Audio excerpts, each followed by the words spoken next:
Get caught. Unstuck. Beginning next Monday, the KRLD Mystery Spotter will be cruising the Dallas area looking for cars displaying the free Mr. Pibb bumper sticker. Get caught, and you are an instant winner. Over 200 prizes will be awarded. Sylvania color TVs, stereo sets, AM/FM portable radios, and a host of other prizes. Stick with Mr. Pibb, and you'll have a chance to win the Mystery Spotter car itself, a 1974 Spirit of America Chevy Vega from Duran Chevrolet. It's simple, no purchase necessary, nothing to buy. Just look for complete details and free bumper stickers at participating stores where you shop for Mr. Pibb. Stickers are also available at Duran Chevrolet, LBJ at Inwood. So slap your bumper on our sticker, and you could be an instant winner. While you're sticking, stock up on cartons of Mr. Pibb. It's smooth and easy, and it goes down good. The CBS Radio Mystery Theater presents...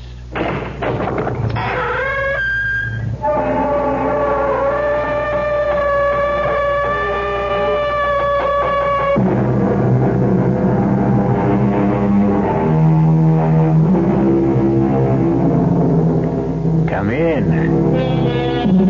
Welcome. I'm E.G. Marshall. Sorry about this door of ours. We've tried oiling it 100 times, but it doesn't do the least bit of good. You see, this is the door to the Radio Mystery Theater, and its hinges have a mind of its own. And speaking of the mind, that's the subject of the story you're about to hear. We're going to take you deep into the recesses of a human mind. But you won't be alone on your journey. You'll be accompanied by 3 people. One of them is a psychiatrist, a man whose purpose it is to heal and cure. But the other 2, well, I'm sorry to say that their intentions are not nearly so benevolent. You can't do this to that man, Jimmy. He's sick. He's very sick. If we do something like this, we're liable to make him worse. Do you think I care about him? All I care about is us. But you might drive him out of his head. You might make him insane.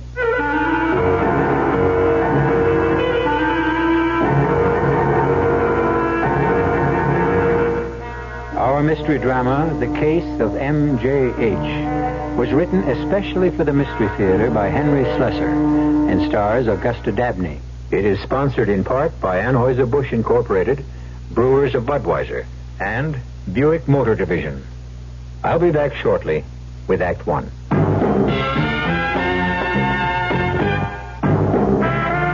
You don't see many people putting salt in their beer nowadays.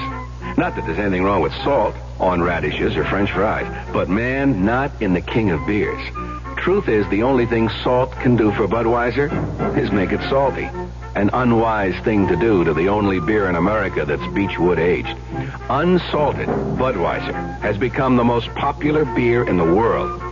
That's because in brewing Bud, the Budweiser brewmaster goes all the way for a taste, a smoothness, a drinkability you'll find in no other beer at any price.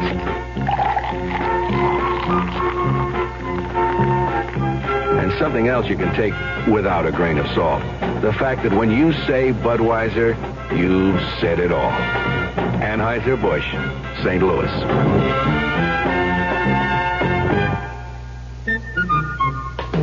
You're doing more. We're doing more. The Dallas Times Herald announces the winning team for the football season. Veterans Blackie Sherrod, Frank Luxa, Bob Galt, Jim Woodruff, Harry Gage, James Walker, rookies Randy Harvey, Kenny Hand. So if you want another reason why the hare finally beat the tortoise, these are the columns to read this fall. Sherrod, Luxa, Galt, Woodruff, Gage, Walker, Harvey, Hand, Sherrod.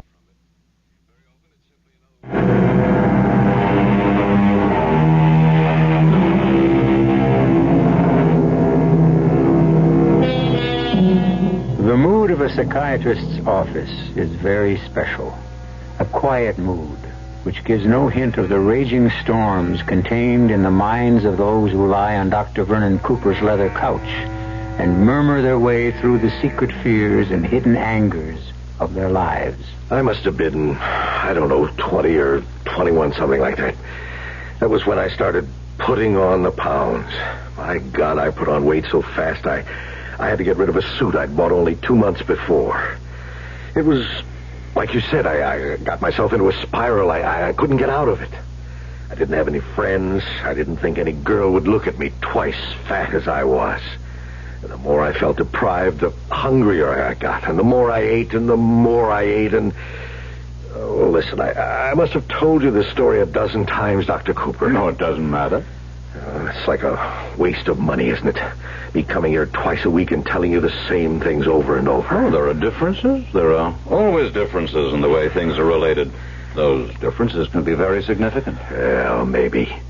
Why are you looking at your watch? Oh, I tell my time's up, isn't it? Yes, but why not let me tell you when the hour's up? I guess I'm just anxious to get out of here. I've got something to do this evening. Business appointment? Well, like you said, Doctor, the hour's up. I don't have to say any more, do I?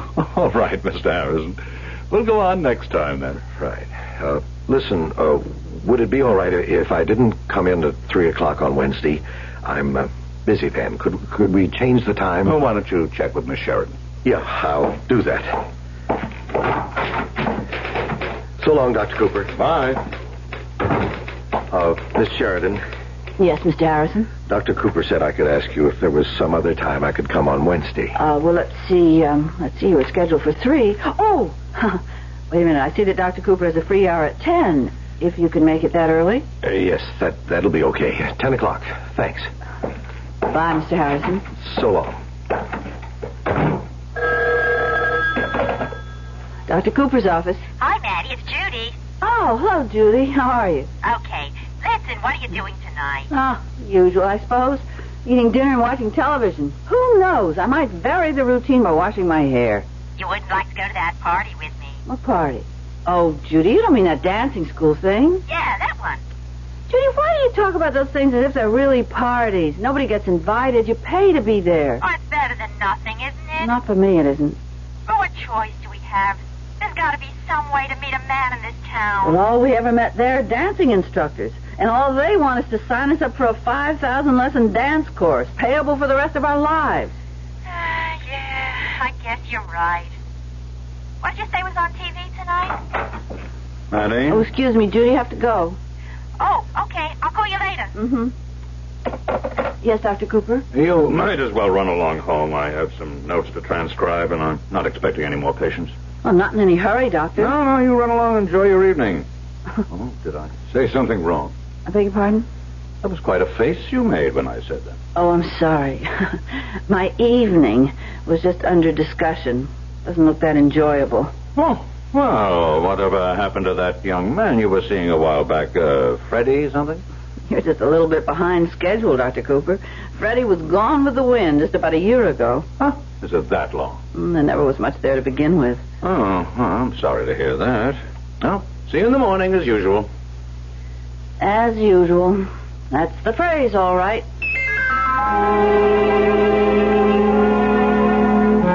Mr. Radaman says to Mr. Clark, who's supposed to be handling the money around here, you or me? So Mr. Clark says, why have we got adding machines in the office if you're not going to use them? So Mr. Radaman says, hey, Maddie, are you still there? Yes, Judy, I'm here. You haven't said a word for 5 minutes. I wonder why. Listen, am I keeping you from something? Only from my dinner. I thought I had some macaroni and cheese left over from last night, but it had green mold all over it. Well, what are you going to do then? Go out to the cafeteria, I suppose. I thought you hated that place. You said it was full of nothing but tired old men. Yeah, old men, with fresh macaroni and cheese. I'll talk to you tomorrow, Judy, okay? Yeah, all right. Hey, you know something? What? Right about now, I'd even settle for a tired old man. Excuse me, miss. Yes? Maybe I better give you a hand with that tray. It looks like you're about to drop the whole thing. Oh, this darn book of mine has made the whole thing unbalanced. Well, here, maybe if I grab the book. Oh, thanks. That helps. Hey, this is some book, all right. Must weigh 10 pounds. It reads that way, too. Well, thanks again. Why not sit down here at my table? Well, okay. I guess it's just as good a table as any. Of course, maybe you'd rather be by yourself to read your book. No. I don't think I really feel like reading tonight. Hey, what's the name of it, anyway? Hey, you know something? I can't even pronounce the name of it. It's called The Psychopathology of Everyday Life. Sigmund Freud. I'm sure you've heard of him. Yeah, he's a shrink or something like that. Well, he was just about the first shrink, I guess. No kidding. Hey, you must be a pretty brainy type reading stuff like this. Well, I'm afraid I only read it because I think I should. Not much of it really penetrates. Well, that's the way I feel about most books. Only I never cracked one with a title like that. Well, you see, I work for a doctor. Oh, hey, you a nurse? No, not really. I'm just a receptionist, a secretary. But I did have some training, and I thought it would be necessary in order to work for that sort of person. Oh, well, what sort? A psychiatrist. Oh, you mean he's a shrink, too? Well, I suppose you could call him that. Well, what do you know? You know, all my life I wondered about those guys. I mean, what they do, how that psychoanalysis stuff works. It does work, doesn't it? Oh, yes. There's no doubt of that. Oh, Dr. Cooper's done wonderful things for his patients. You mean he makes crazy people well? Oh, well, you can't oversimplify it that way. His patients aren't, crazy, as you say. They're disturbed, and they have problems and neuroses, and, an awful lot of people do. Only, not all of them seek professional help. Yeah, well, that's for sure. They're more nuts walking the street. Psychopathology? Yeah. I don't know. This kind of stuff is too much for me. Hey, you're not eating your dinner. No. Yeah, that's right. Well, then, you're not eating yours either. Well, I'm not too hungry tonight. I'm just having coffee. That's all? Well, that's all I came in for. Only I guess I'm getting a little more than I bargained for. I mean, this nice conversation. Do you live around here? Well, not too far away. In fact, I was thinking of looking for a room in this neighborhood. Just a room? Well, yeah, what else does a guy like me need? I mean, a guy without a family. Oh, I see. You know, I really can't get over it. Over what? The combination. What do you mean? I mean, a girl like you, a nice-looking girl like you, with brains, too. Listen, my name is Jimmy French. How do you do? Oh, hey, come on. Fair is fair. I told you my name, the least you can do. Okay, my name's Mattie Sheridan. Mattie? Yeah, well, the truth is my name is Matilda, but I don't care for it very much, so my friends call me Mattie. Well, fine, that's okay with me. My name is James. Well, I guess I should be running along. I gotta meet a guy downtown, talk about a job. Oh, you're not working right now? No, well, I'm kind of between things, but it'll be okay, I guess, if I just keep trying. That's the old American spirit, right? Yes, of course. It was sure nice talking to you, Mattie. It was nice talking to you. Maybe I'll see you around. Who knows, right? Yeah, who knows?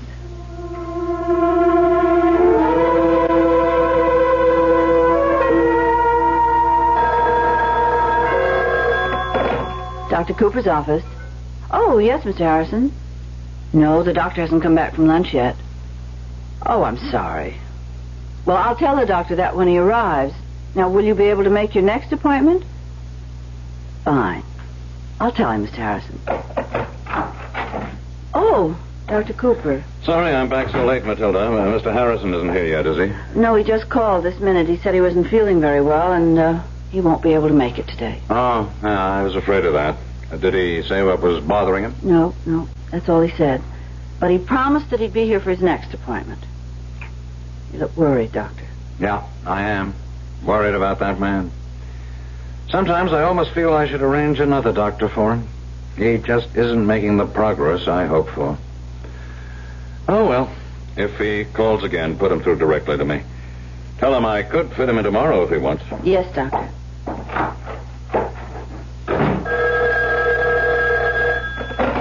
Dr. Cooper's office. Hi, is this Mattie?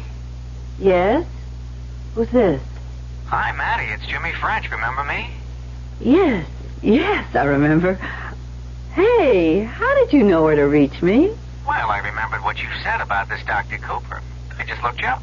Oh. Listen, I hope you don't think I'm fresh or anything, but I was wondering if maybe you'd see me sometime. Like tonight. Well, I really don't know. It's sort of short notice. Yeah, I guess it is. I don't blame you for saying no. Oh, well, I didn't say no. I just meant that I was going to stay home and do some ironing, but I guess that can wait. Hey, you mean it? Yeah, of course I do. Do you think you can pick me up at my apartment? Well, sure. Well, where is it? It's 915 Southern Avenue on the first floor. Apartment 2A. Is 7:30 okay? 7:30's fine. Oh, great. I'll see you then, Matty.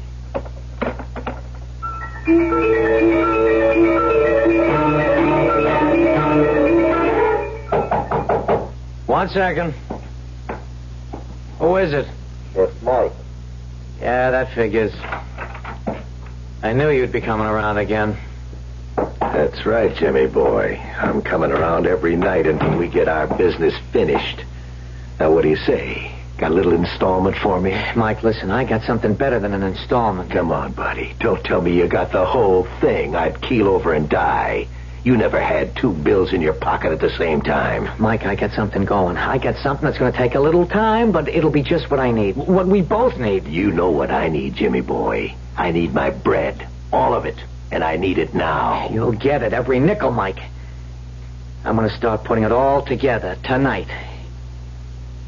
7:30 tonight.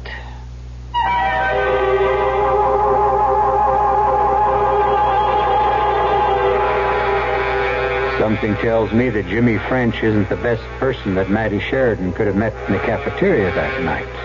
Of course, I might be wrong. He might be a very fine, upstanding young man whose only interest is getting somewhere in this world. Or is the phrase getting someone? We'll find out more when I return shortly with Act 2. Say, do you know what happens this time of year? The swallows come back to Capistrano. Nope. The buzzards come back to Hinkley Ridge, Ohio. No. Bulldogs all over the world begin to shed. Not even close. Oh. This, my friend, is the time of year when you can get a super little deal on the practical but elegant Buick Apollo. And just between you and me, it may very well be the best chance you'll ever have to buy a Buick. I could have sworn this was Buzzard Day in Hinkley. This can make your blood pressure go up. And Madame wish? Oh, I'd like pate to start, I think. Oui, Madame. And Darling. vichyssoise. Darling. Chateaubriand, yes, and petit pois. Darling. Yes, dear. I forgot my wallet. What, again? Oh, monsieur. Yes, your blood pressure can go up, but usually it will come back down again. If it doesn't, you may have hypertension. But hypertension can be controlled. Your heart association... is an unusual animal marked with a number of odd characteristics. And...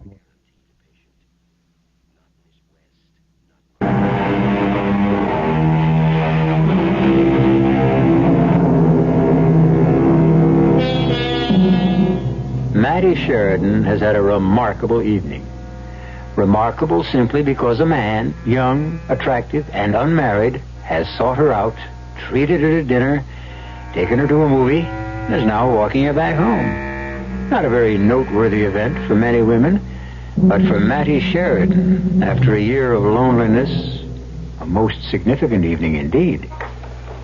I don't think you really liked the movie, Jimmy. Yeah, it was okay. You seemed awfully fidgety. Well, I get that way sometimes, fidgety. I don't know, maybe it wasn't the best way to, well, you know, get to know somebody just by sitting in a movie house watching a picture. I see. Oh, what happened about that job? What job? I meant to ask you at dinner. About that job interview you went on the night we met. Oh, that. Well, that didn't work out, but I'll get something. Don't worry about me. What sort of work do you do, Jimmy? Oh, all kinds of things. Listen, what time do you have? I don't have a watch. I mean, I do, but it's broken. It's in the shop. 10 minutes after 11. Oh, is that late? I mean, as far as you're concerned. No, not very. Well, maybe I could come in for a few minutes, huh? Yeah, of course. If you want to. I could make some coffee, maybe. Well, that'd be great. Or maybe you'd like some hot chocolate. I still love hot chocolate late at night. Oh, I suppose I'll always be a child, even though I'm I'm not a child. Tell you the truth, what I'd really like is a beer if you have one. Yes, sure, I think I do. Swell. You like living alone, Matty? Oh, I don't think anybody really likes being alone. No, that's for sure. Hey, you skipped the glass. I'll drink it right out of the can. Okay. Thanks. Oh, that's good. Jimmy? Hmm? Can I ask you something? Well, sure. Why are you having trouble finding work? Oh, I don't know. It's just the times, I guess. Well, when you say you do all kinds of things, what would some of them be? Well, I guess anything that doesn't require brains. Oh, come on. I don't believe that. You're very intelligent, seems to me. Well, thanks, but you know better, Matty. I mean, you know I'm not so good in the education department. I quit high school in my second term. Ooh, that was a big mistake. Well, mistakes can be corrected. Look, Matty, you might as well know the worst about me. When I was a kid, I was in trouble all the time. Stealing cars, stuff like that. I was even arrested a couple of times. But you were young. You didn't know any better then. Yeah, I guess. It doesn't do any good to blame yourself for what you've done in the past. That just gives you guilt feelings. Yeah, Doc. Guilt feelings, right? Hey, how much do you charge for an hour? I'm serious, Jimmy. Yeah, I was afraid you might ask me something serious. Would you rather I didn't? No, the truth is I want you to be serious with me. I haven't met anybody like you in a long, long time. Then tell me about yourself, Jimmy. Okay. Why, you want to hear the rough part? I'm a nothing. Oh, I don't believe that. Oh, you can believe it, Matty. I'm a nothing. I don't have a trade. I can't do anything that'll make me a decent living. I've had 6 jobs this year, none of them worth $100 a week. I'm not the kind of a guy who can, well, take a girl to fancy places, stuff like that. I don't like fancy places myself. Yeah, but you deserve something a lot better than cafeterias. I mean, you're really something special, Matty. Didn't you know that? Me? Listen, I never thought a girl like you would look at me twice. But why? Oh, come on, you know, you're a million times smarter than me. Look, maybe I'd better be going. We haven't even finished your beer. I'd better go. I'm just getting you all depressed, and me too. Jimmy? Huh? Will you be calling me again? Why do you want to hear from a guy like me? What for?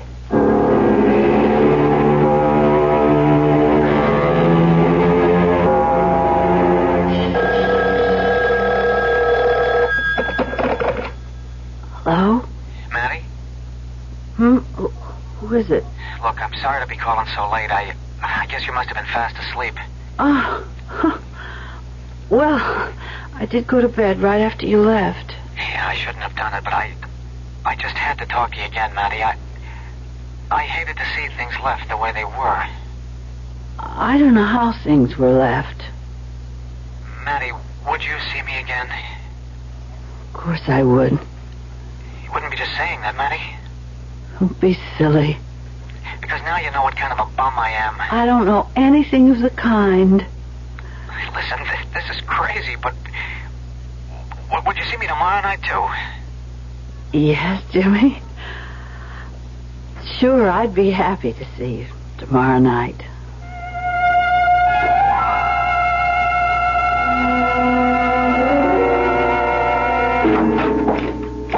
Mr. Harrison not here yet? No, Doctor. I should have guessed that he'd be late. He always is recently. Dr. Cooper. Yes, Matty. About tonight. I know we usually work a bit late on Fridays, but I was just wondering if I could leave at 5:30. Well, yes, of course. Huh. Something special about tonight? Yes, sort of. I've been meaning to tell you how well you've been looking these days. Doing your hair differently, aren't you? Yes. Yeah. I got sort of tired of that old maid look. Now, if I had to give a professional opinion, I might diagnose a condition of the heart. All right. I'm here. I suppose you're all upset because I'm late. Oh, no, Mr. Harrison, not at all. Please come in.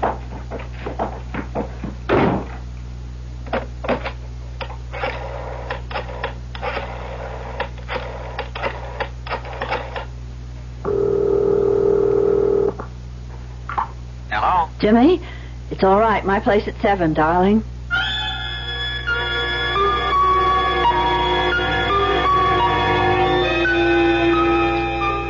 Here we are. Roast beef, specialty of the house. Yeah, looks good. Did you pour the wine, darling? Uh-huh. You do like roast beef, don't you, Jimmy? Yeah, sure. Not too well done, is it? Oh, my oven heats up like Vesuvius sometimes. No. It's just right. Hey, Jimmy, what is it? Now, look, I can see that something is the matter. Well, nothing's the matter. The roast beef is great. The table looks terrific. You look sensational. The only thing wrong with this whole thing is me. What are you talking about? I'm talking about me, Matty, about me and you and all the talk about, the future. I don't know what made me start that junk. Talking about marrying when I can't even get a job that lasts more than 1 week. Jimmy, did you say marrying? What? Sure. What else? That's what I want for us, Matty, more than anything. But you've never mentioned that before. How could I? What right did I have? I've been thinking about it so much I'm sick. You know how that is. You can think about something and get sick. Headaches right now. Oh, darling, poor boy. Why didn't you say something? No, it's not a case for an aspirin. It needs another kind of pill. A money pill. That's what it needs. Oh, Jimmy. Matty, I told you a lie. I told you that I was a wild kid, a bad kid. That was a lie. I was just an ordinary kid. The guy I described, the crook, the punk who stole cars, the guy who got himself arrested twice.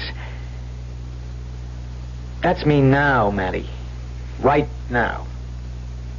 You don't mean that. I'm telling you the truth about myself. I'm not just a crook. I'm a cheap crook at that. Oh, I just don't believe that. Well, you better, for your sake. It's even worse than you know.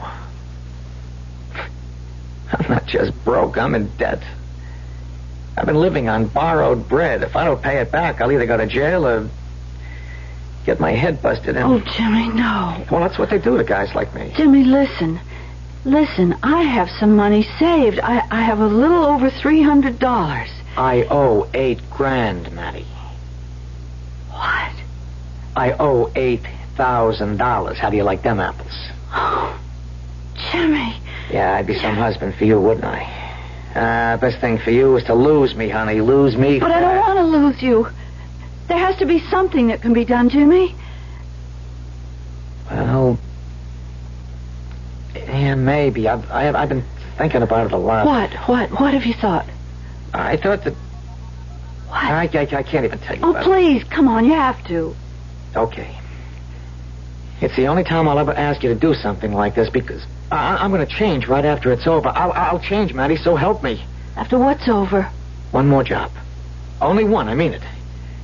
But it's got to be something worthwhile. Now, Matty, I want you to bring me the files from the doctor's office. What? I want you to bring me his files, as many as you can carry. Only the current cases, the people he's had recently. But, Jimmy, now, let me finish. I want to borrow those files just overnight. I'll go through them real quick. So fast you can have them back in the drawers by morning. Who knows? Maybe I'll find what I'm looking for right away. Well, what are you looking for? What good will Dr. Cooper's files do you? It's just an idea I got. I mean, this analyst stuff is pretty personal, isn't it? I mean, they have to tell the doctor everything, don't they? Yes, of course. There can't be any secrets from an analyst. That would defeat the whole purpose. Right. No secrets. So if I could see the doc's notes, if I could read through them, well, There's bound to be plenty of stuff they'd like to hide, stuff they'd pay money to keep quiet.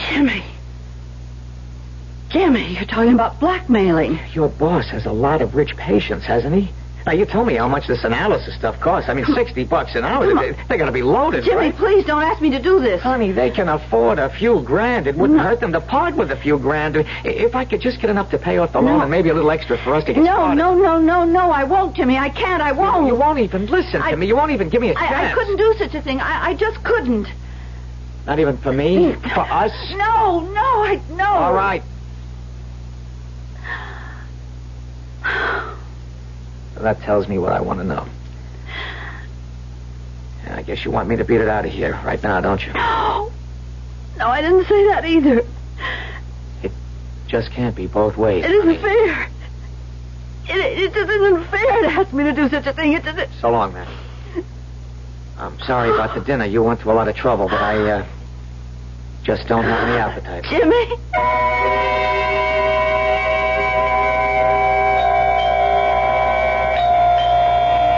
Who is it? It's me, Jimmy. Who? It's Maddie. Maddie, what are you doing here? I just wanted to see you. I've been calling you for days. I've been out. Why didn't you call me? You know why. Jimmy, I missed you terribly. I missed you too, Maddie. What's the use? What's the good of us seeing each other? It doesn't go nowhere, honey, don't you see? Jimmy, can't you see what I have here? What's that? It's the files. It's not all of them. It's just his current patients. Patients? Yes, it's Dr. Cooper's files. I've brought them.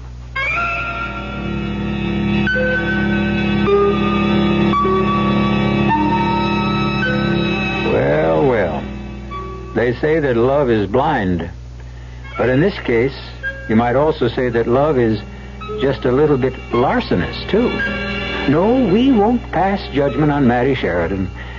We know the pressures that she faces. But who knows who else is going to be pressured as a result of this night's work? We'll find out very soon when I return with Act 3. The Veterans Administration helps people in little ways. A veteran, let's say, is trying to get an apartment. He's filed to go to school under the GI Bill. He's not getting any money, but he's entitled. Well, what's wrong with writing a letter saying that under the law, this man is entitled to receive $220 a month for attending school on a full-time basis? Believe it or not, he can take that letter with the little job, take it to the real estate people, and because he has an additional income of $220, although he isn't receiving it, it makes his chances of getting that apartment much better. And this is what I mean about the little things. Going beyond the duty every once in a while. Just go a little bit out of your way to help someone. That's my philosophy. To me, these are little things, but big things to that person. A big thing to that person. At VA, we try a little harder to help. Right now, you can get True Value Hardware Store's own True Test Standard Latex Paint at special low prices. Hi, Frank Lieber here to tell you that you can take your pick, house paint or interior paint, just $4.99 a gallon. True Test Standard Latex House Paint resists fumes, alkali, blistering, and fading. It comes in white or ready-mix colors. True Test Standard Interior Latex normally covers in just one coat. It comes in pastels or white. Take your pick, just $4.99 a gallon. Or get True Test Woodsman Solid Color Latex Stain. It resists fading and blistering. It lasts twice as long as conventional oil stain, and it cleans up in soap and water. 21 rustic flat colors, just $5.88 a gallon. True Value Hardware Stores make True Test paint in their own paint factories. Their reputation as paint specialists rests on the quality of that paint. Get True Test paints at special low prices now during the Labor Day paint sale exclusively at True Value Hardware Stores.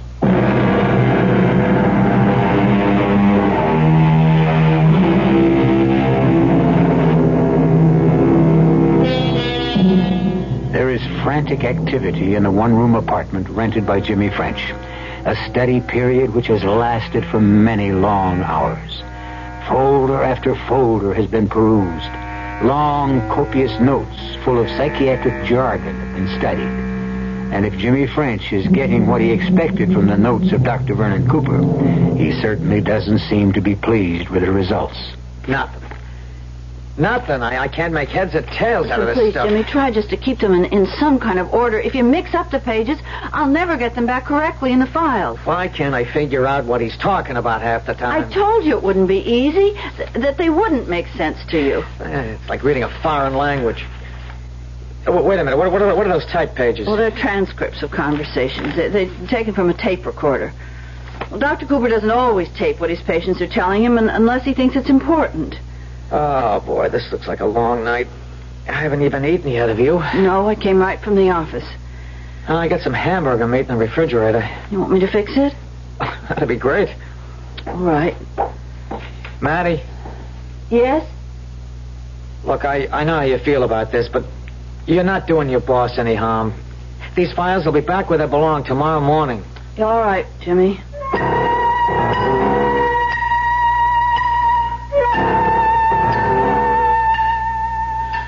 Well, it's all set. I couldn't find any hamburger rolls, so I hope white bread will do. Maddie, I think I got it. I think I found the one. You did? He doesn't mention the guy's name, just his initials. MJH. Now, who is he? Do you know? Who's MJH? Oh, Jimmy. No, not that one. Well, why not? Who is he? Because his name is Harrison. It's Martin J. Harrison, and he's in Wall Street, and... Oh, I suppose he's very wealthy, but he's such an unhappy man. Jimmy, don't make it any worse. He doesn't sound so unhappy to me. You read the stuff about him? No, I don't know anything about him. Dr. Cooper types his own notes. They're confidential. Well, I'll tell you one thing about the guy. He's got a girlfriend. He does? How old a guy would you say he is? Oh, I don't know. I suppose he's close to 60. Well, guess how old Diana is. That's her name, Diana. She's 18 years old. How about that? 18 years old. And, of course, he's married, isn't he? Yes, he's married. Diana. 18-year-old Diana. Boy, you should read the way he talks about her. You put the stuff in a book, you'd have a bestseller. Maddie, tell me more about this guy. I don't know any more about him. All I know is that Dr. Cooper worries about him a lot. He says he's one of his most difficult patients. Yeah, I can see that. Sometimes he said that he shouldn't be treating Mr. Harrison, that he isn't helping him enough. Well, maybe we can help him. Maybe we can help ourselves. Oh, Jimmy. All this is so horrible. His wife doesn't know about Diana, of course. He talks about that a lot. You know, the fact that his wife doesn't know, that it would kill her if she knew. He's worried sick about that. I mean, he's crazy about his wife, but he can't give up this 18-year-old stuff either. Can you imagine that? Please, Jimmy, stop it. You can't feel sorry for a guy like this, can you? Yes, of course I can feel sorry. Whatever's wrong with the man, he can't help himself. He just can't. That's why he's going to Dr. Cooper in the first place. Yeah, and that's why I'm going to him. Now, where's that phone book? Jimmy, I can't let you do this. What? You don't understand about Mr. Harrison. If you could just see the man, the way he looks when he comes into the office, he's so unhappy. Look, you expect me to be sorry for this guy? Yeah. I bet he's had it soft all of his life. I bet he's never had to kick around the streets like a stray cat. All right, so now he's having himself a fling and he needs a shrink to make excuses for himself. Yeah, I'm sorry, baby. My heart doesn't bleed for Mr. MJH. It bleeds for me, Jimmy French. Oh, Jimmy! Hey, come on, cut that out, huh? Come on. I can't help it. Oh, come on, don't cry. You can't do this to this man, Jimmy. He's sick. He's very sick. If we do something like this, we're liable to make it worse. You think I care about that? All I care about is us. But you might drive him out of his head. You might make him insane. No, baby, no. I'm just going to make him a little bit poorer.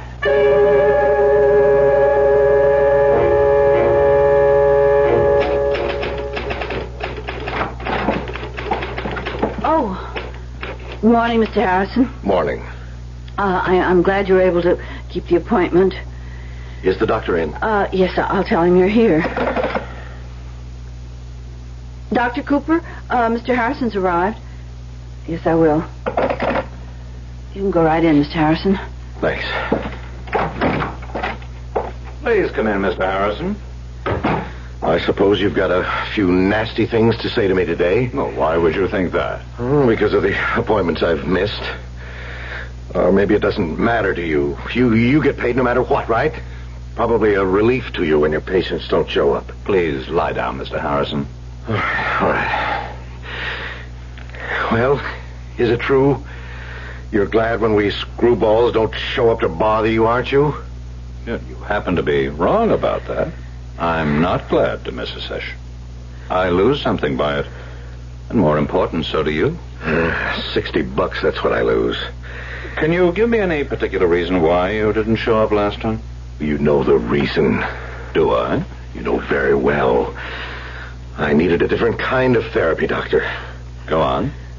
Well, you know what I'm going to say next. Well, I'd rather you did the talking. I went to see her, of course. Diana. I see. Took me a whole day to figure out how to get to Diana's place and stay a while. Without my wife finding out, of course. And did you succeed? Yes, I succeeded. I told her I was coming to see you. That's always a good excuse, of course, going to see my analyst. So you see, you do come in handy sometimes, Dr. Cooper. You're worth $60 an hour even when I'm not here lying on your couch. I'm on somebody else's couch. You don't really consider me an excuse, do you, Mr. Harrison? No, that's not what I meant, Doctor. You know what I meant. Please continue. Anyway, I made sure that Elizabeth didn't know where I was. I always have to make sure of it, that she doesn't suspect anything. I told you what it would do to her. She's a sick woman. That heart of hers is held together with tissue paper. Did I ever tell you how sick she is? Yes, you've told me. It would kill her if she found out about Diana. She'd just lay down and die. I can't have that happen, Doctor. She's everything to me. She's my whole world. Well, I know what you're thinking. If she's my whole world, what am I doing with Diana? That's what you want to know, isn't it? If you can answer the question, please do. That's just the thing. I can't answer it. I don't know every time I see that rotten little 18-year-old tramp. Tramp, that's all she is. Jailbait. And yet you continue to see her. I've got to. I can't help it. I've got to go on seeing her, Dr. Cooper. She's got a spell on me. A hex of some kind, I swear it. And yet, oh God, if Elizabeth ever knew, if she ever found out, it would kill her. My wife would die. And then I'd die too.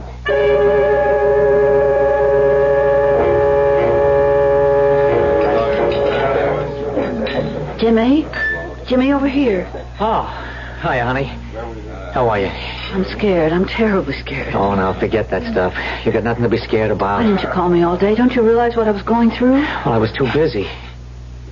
Jimmy, please tell me what's happening. Okay, I'll tell you exactly. I called Mr. Harrison. You really did? I called him in his office. I told him I know all about his little 18-year-old and that if he didn't want his wife to find out... Oh, dear Lord. Now listen, tell me about Dr. Cooper. Everything's okay there, isn't it? If you mean the files... No, he doesn't realize they were disturbed. Now, what about his prize patient, MJH? Well, he didn't come in today. He broke his appointment today. He always does that when something's really bothering him. Maddie, listen, this will all be over soon. When? Please tell me when. This weekend. So soon? Well, there's no use putting it off. I set the price high, so he's liable to bargain. I'm ready for that. I know how to compromise. Maddie, don't look like that. I can't help it, Jimmy. I feel so dirty. I'm doing this for both of us, honey. You know that. Tell me you know it. Yes, I suppose I know it. And you love me too, don't you? Say it, Maddie. I love you, Jimmy.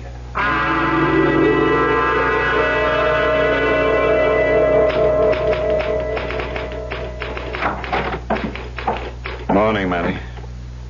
Morning, Dr. Cooper. How are you? Well, not very well this morning, I'm afraid. Why? What's wrong? Well, I gather you haven't heard the bad news. No, I haven't. It appears that I've lost a patient.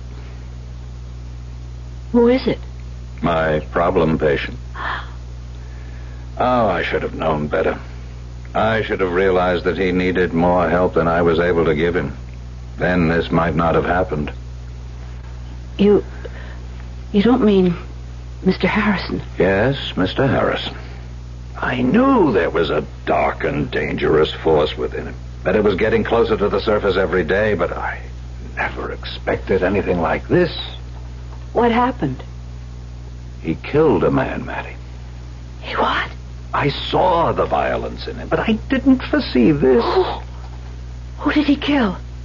A blackmailer.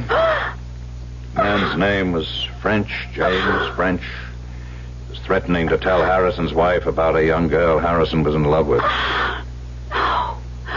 Harrison wasn't going to pay him. Harrison went to see the man, and he brought a gun with him. He shot him dead, and now the police have arrested him. Dear God. A blackmailer. I can't understand it. I can't understand where he could have learned such a thing. How he could have made such a terrible mistake. A mistake? What do you mean? Well, I mean, there was no cause for blackmail, Mattie. No real cause, only the dark fantasies in his own soul. Fantasies? There was no girl named Diana. It was only Harrison's delusion, only a creation of his own guilt-ridden mind. She wasn't real? He was guilty about something that never existed. When a blackmailer threatened him, he protected his delusion with murder, the ultimate rationalization.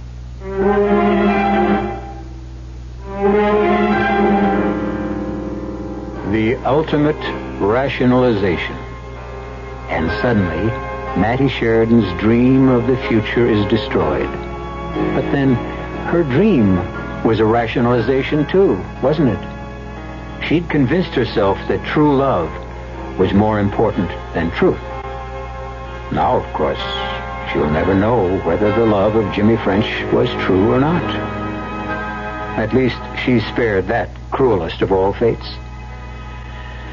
We'll be back shortly. Excuse me, sir, but do you know what happens this time of year? Right on, pal. I happen to know that right about now a freak blizzard falls on Dumont, New Jersey, and they're snowed in for the rest of the summer. Happens every year. Nope. You see, what happens this time of year is that you can get a particularly good deal on what is perhaps the most luxurious midsize car on the market, the midsize Buick Century Regal. Well, what good's a car when you're hopelessly snowed in? Well, that's a point. Once upon a time, there came to pass a new law, and great changes came over the people. They were happy and busied themselves at work they enjoyed. They were kind to the earth, and it gave back to them. No one had to lock doors or put fences around their land. Everyone had enough to eat. The sick and the aged were cared for. The people stood proud and tall. In the land of make-believe, there were no poor. The Campaign for Human Development is working to make the same thing happen in our real world. Campaign for Human Development, United States Catholic Conference.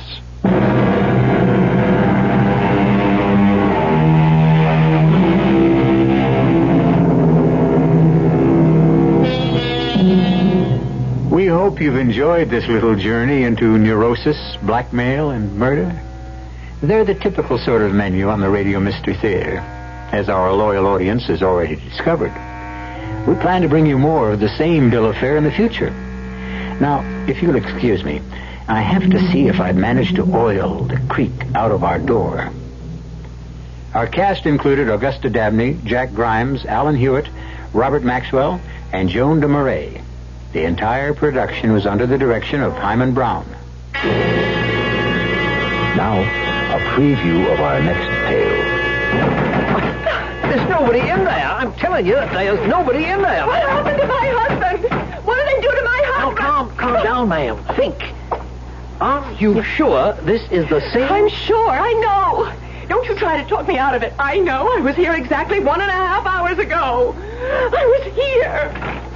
This place was open. This service station was operating, and there was a man here, Frank. How do you know his name was Frank? Because the name was written on his shirt. Look, ma'am, I don't know what's going on. My husband. I want my husband. Now, what happened to him? Ma'am, try to hold on to yourself. Don't pass out, please. Don't faint on me. I wouldn't know what to do. Here, let me help you back to the cab. Leo, what did they do to Leo? Radio Mystery Theater was sponsored in part by Buick Motor Division and Anheuser-Busch Incorporated, Brewers of Budweiser. This is E.G. Marshall inviting you to return to our Mystery Theater for another adventure in the macabre. Until next time, pleasant dreams.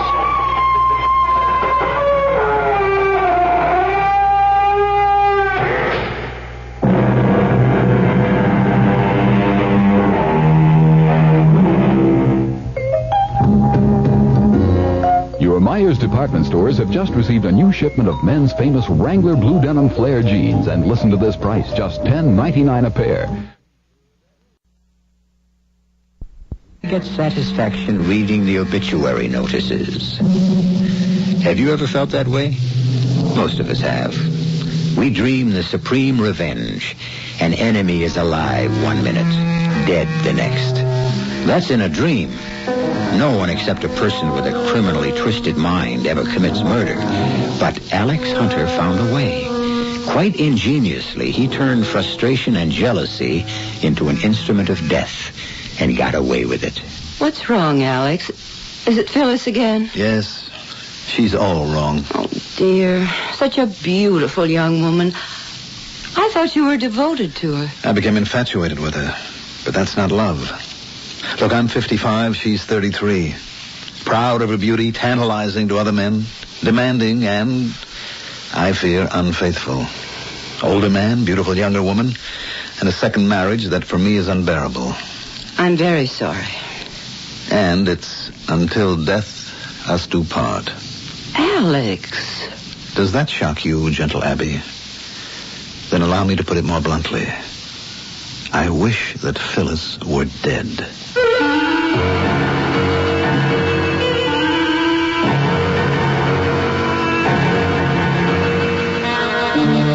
Our mystery drama, Murder by Proxy, was written especially for the Mystery Theater by Roy Windsor and stars Mandel Kramer.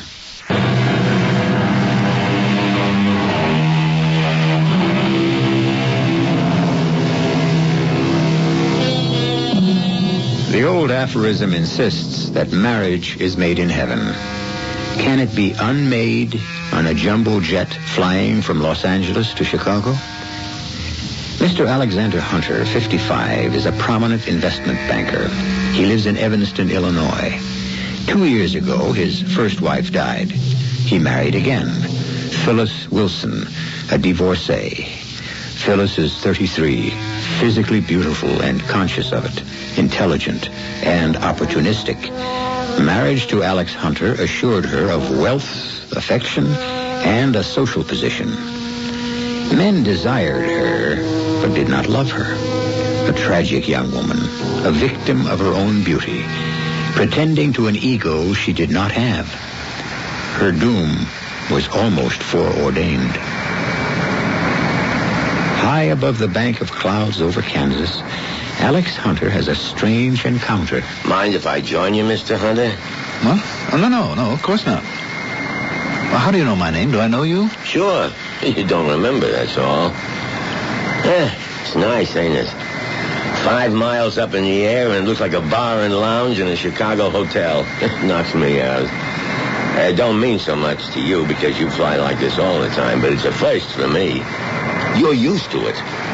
Yes, that's true. The novelty has worn off. One gets used to most things. Some you don't get used to, Mr. Hunter. Mm-hmm. Well, if you'll excuse me. Prison you don't get used to. Prison? Yeah, the pen, the big house. I was in for 20 years, and I didn't get used to it. It's very interesting. You want to hear what it's like, Mr. Hunter? Not particularly. It does sound depressing. I'm happy that you're free. Now, if you'll be good... You shouldn't be, Mr. Hunter. What do you mean by that? Why do you keep repeating Mr. Hunter this, Mr. Hunter that? I don't know who you are. Without meaning to be rude, I really would like to return to my seat. Well, there's lots of time for that. Thanks for saying you're happy I'm free. You're a nice man. I wish you wasn't. Just who are you, and what are you driving at? Well, now, that's better. Tim Cohane's the name. Remember? Tim Cohane? That name means something. Does ring a bell? Yes. Tim Cohane. I was on a jury once, and there was a Tim Cohane. Yes, now I remember. We tried you for murder. I was the jury foreman. You pleaded manslaughter. Murder without malice express or implied. I recall the judge defining the charge for us. We sent you to prison for life. Joliet, right? 20 years, Mr. Hunter. Paroled for good behavior. That's very commendable. But it doesn't bring back the jeweler you shot when he found you robbing his store. Nick done it. Well, before he died, the old man identified you as the man who shot him. It was Nick. So you kept insisting, but your fingerprints, Mr. Cohen. He shot the old man and dropped the gun. He was grabbing the jewelry. I picked up the gun, that's why. Yes. We never did get Nick, did we? Had an airtight alibi, as I recall. Yeah. Well, it seems you've paid your penalty to society, and I wish you well. Oh, you're really cool, Mr. Hunter. 20 years in the can, remember? I rot in the pen for 20 years. My wife has to sell the bungalow. The kids run wild. She gets sick and can't get the kind of medical help she needs, and she dies. Oh. Who cares? Do you care she's dead and my kids are gone who knows where? No. It was just a day's work for you and the rest. The bum's guilty, send him to the pen. And when the bum comes out, what's he come out to? Nothing. Might as well be dead. And you wish me well. I'm sorry about your wife and children. I was 28 when you cut off my life. A jury sentenced you, Mr. Kahane. You cut off your own life. A jury found you guilty of murder but settled for manslaughter and sent you to prison. Willfully or without malice express, you caused a death. And you've paid the penalty. You ain't paid, Mr. Hunter. Meaning what? I'm gonna kill you, Mr. Hunter. You are? Mm-hmm. You amaze me, Tim. May I call you Tim? We seem to have embarked on a very close relationship, haven't we? You are cool, Mr. Hunter. I didn't know if you'd yell for help. And if I had? I'd shoot you dead on the spot. Uh-huh. And what about you? Me too. I got nothing to live for. What's to prevent me from reporting your threat to the captain? I'm sticking close to you, Mr. Hunter. That's why I flew first class. When we land, what if I point you out to the police? I'll be gone, and they'll think you're nuts. Mm-hmm. Yeah, you do have a point. Well, why don't you kill me now and get it over with? It's too easy. 20 years, Mr. Hunter. That's a long time to sweat it out. Let you sweat it out. For how long? A day, a week, I don't know. In the city, in your house. You know where I live? Sure. Evanston. Some house, and Mrs. Hunter. She's some dish. Yes. A beautiful woman. I'll miss her, Tim. I missed my wife, and now she's dead. I have no choice, I suppose. You know, I am quite rich. No choice. You're dead, Mr. Hunter. I see. And you selected me because I was foreman of that jury, is that right? Yeah. If I get away with knocking you off, I'll get as many of the others as I can before some cop gets me. So my days are numbered. You've been following me, Tim? Yeah, to L.A. and back. I could have killed you any time the last 5 days. Why didn't you? I wanted to talk first. So you'd know what was going to happen and then sweat it out. Your form of torture? Yeah. But it hasn't worked out that way. Maybe you're scared stiff, but I don't see it. You play it cool. I accept what's inevitable, Tim. You're determined to kill me. If a person's willing to die for murder, nothing can prevent him from committing it. That's right. Then let's have a drink together. A drink to the great adventure.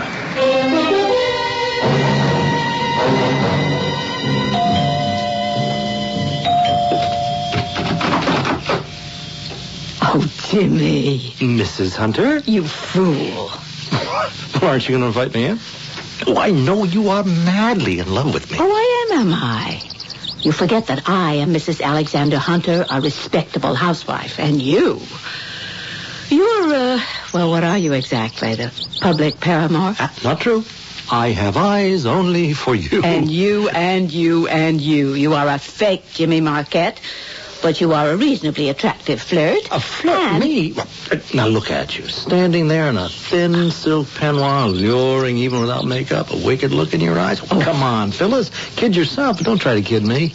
Oh, I dare you to let me in. No, thank you. What if Alex walked in now and found you standing here ogling his wife? Oh, am I ever? Well, stop it. I have to get dressed for your party. Or have you come to say it's off? No, it's on. I wanted to make sure you'd be there. Well, that's flattering, I suppose. Yes, we'll be there. Oh, you have to bring the old man? You invited us, not just me. Us. Yeah. Phyllis. Oh, now, Phyllis, you know how I feel about you. You are off limits, Jimmy. Alex is not exactly the permissive type. But how can you stand him? He just doesn't fit in with someone our age. He's not that old, and he's rich. And all this, the house, the cars, the land, is all mine. Well, I'm not exactly poor, baby. I settled for Alex Hunter, and I won't unsettle for you.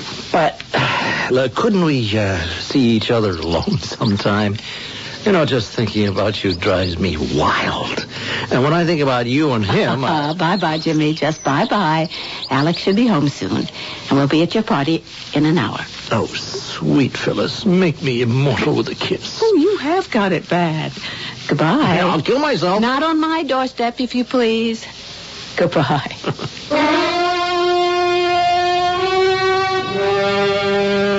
So, what do you think, Carl? You told this guy in the plane, this Mr. Hunter, you was going to knock him off? Yeah. Oh, Tim, come on. You lost your marbles. Hunter was foreman of the jury that sent me up. I'm going to kill him and the rest of the lousy 12. Oh, boy, listen to him. You haven't got a chance in a million. Timmy, baby, you just got out of the pen. You want to go back? No, and I ain't going back. I'm killing Hunter. If I get killed, it don't matter. You mean it, don't you? Yeah, and you're going to help me. Oh, Tim, I don't know. I don't like it. You don't have to like it. You drive your car and we stake out his house. I take care of him and you get me away from there. Oh, just like that, huh? You think this guy is dumb or something? He's got cops crawling all over his place. Oh, no, not this guy. Not Mr. Hunter. He's kind of weird. He said if a guy wants to murder another guy and doesn't care if he gets hit, then the guy who's going to be murdered ain't got a chance. Now, listen to me. You knock him off, you'll be running until they get you. You don't make sense. Pick me up at 10, Carl. It's a 45-minute drive to Evanston from here. Okay. Oh, but listen, Tim. No, this is it. I want to get it over with. 20 years in the pen, I begin to get even tonight. Phyllis, darling, I just got home from the coast. I've spent a rough couple of hours in the office, and I'm to go to a party? Why not? It'll do you good to relax with friends. Oh, come on. Friends, most of them are young enough to be my... What difference does that make? They're successful and they're interesting. And they drink too much and they paw over you. Oh, you're jealous. Well, yes, I find it offensive. Don't be stuffy. Is it stuffy to be offended when a slob like Jim Marquette ogles you and paws you and you let him? And just what do you mean by that? Oh, please, Phil, let's not quarrel. I love you. I don't want to share you with... No one loves me. No one. No one ever has. Since I was 18, I knew what I did to men, and I knew what they wanted. But that wasn't love. And you are no different. You were in love with your first wife. And you want me to think that you're in love with me? Don't kid yourself, Alex. My blonde hair and my face and my long legs excite you. But you are not in love with me. I am. Are you coming along with me to Jimmy's party? No, I'm not. I loathe that leering ladies' man, and besides, I want to stay close to home. Phyllis, a man has threatened to kill me. What? And I expect that he will. I wanted to spend this night with you. Are you serious, Alex? A man is going to kill you? It's no joke. Now, won't you stay home with me? A man's going to kill you? Oh, don't be absurd. And don't scowl at me as if you'd like to kill me. Would you, my dear? Sometimes isn't that what you feel? Beautiful, flirtatious Phyllis. My wife with her bohemian friends. What if she were dead? End of jealousy? End of suffering? End of suspicions? Unfounded. You can say that with a straight face? You and Jimmy Marquette who... Believe what you want to, Alex. Send your imagined killer after me. You'd like that, wouldn't you? Alex? Sometimes you can almost read my thoughts, my dear.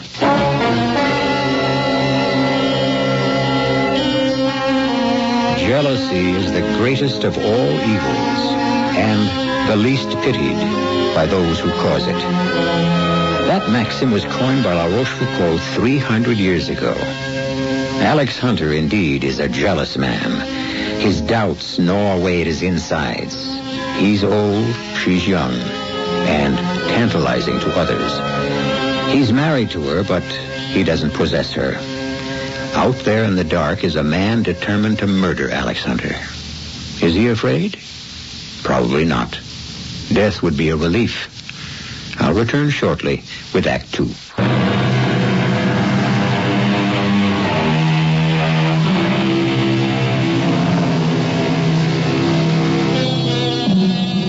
"20 years ago, Alex Hunter was foreman of a jury which sent Tim Cohane to prison for murder. During those 2 decades, Tim determined that when he was released, and he was, for good behavior, he would kill Hunter. An extraordinary vow. Impossible? Indeed not. Each of us at one time or another has said, I could kill you. We say it, but we seldom mean it literally.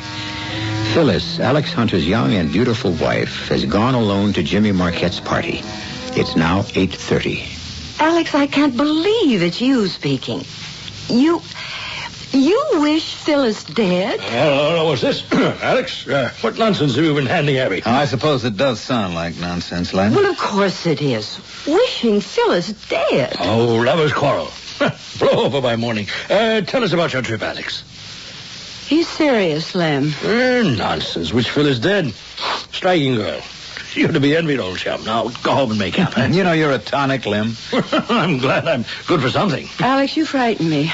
You are serious, aren't you? If it will rub that expression of worry off your face, Abby, I assure you that I was only thinking aloud. Feeling aloud is more like it, but there are times when I would give anything not to have married Phyllis.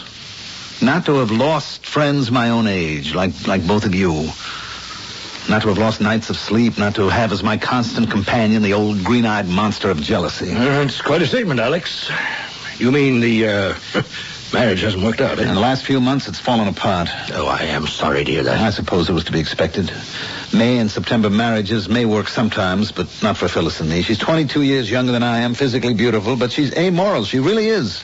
That's a very serious accusation, Alex. Abby, she's a hopeless flirt. Isn't that a dandy, old-fashioned word to apply to a woman? Are you sure you aren't being snuffy, Alex? Is she at home? She went to Jim Marquette's party out on Lakeshore Drive. I was invited, but I wanted to stay home. We quarreled. She drove over alone, and I stayed home, fixed a sandwich, went for a stroll. Your lights were on. Of course. I wish I could make a suggestion. Haven't got one. Oh, of course not. Well, my troubles will be past sooner than you expect. Divorce? No. Murder. What? Murder? Have you lost your mind? Alex, you couldn't. Oh, no, certainly not. I mean, my murder. What? What are you talking about? Now, make sense, Alex. 20 years ago, I was foreman of a jury which sent a man named Tim Cohane to prison for murder. He was released after 20 years, and he's determined to murder me and the rest of the jury, and he will. His life means nothing to him. Well, how do you know all this? We had an interesting chat on the plane from Los Angeles. Totally mad. You and this convict chatted about his plan to murder you. You didn't have him arrested? I couldn't report him. He'd have shot me then and there, and then himself. What? Did you report this to the police? No. When a man's willing to die to commit murder, the police are helpless. But they could have picked him up. And charged him with what? Threatening me? He'd deny it. And who would believe my fantastic story? You've done nothing. There's nothing for me to do. And I don't really care that much, Abby. My life is barren. I have memories, but I haven't added to them since I married Phyllis. No, it's the most outlandish story I've ever heard. I won't believe any of it. I do, Lem. You think this convict is out here in Evans? I have no idea where he is. He spoke to me tonight when I left LaSalle Street. Just like that? Mm-hmm. He was very pleasant. Soon, Mr. Hunter, he said. It's a nightmare. Lem, call the police. No, please, Abby. Look, it will happen. Nothing can stop it. It's my life, my problem, and I won't involve others in it. If he kills me and he's killed, I may have saved 11 other lives. Good night. Alex, don't go. Good night. Lem, the police. Yes, right away.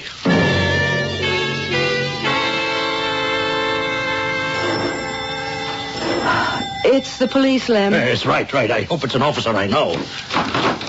All right, evening, Mr. Small. Oh, Joe, I'm glad it's you. Come in.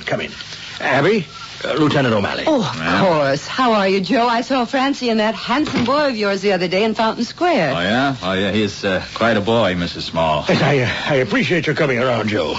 Did I sound crazy on the telephone? Well, kinda.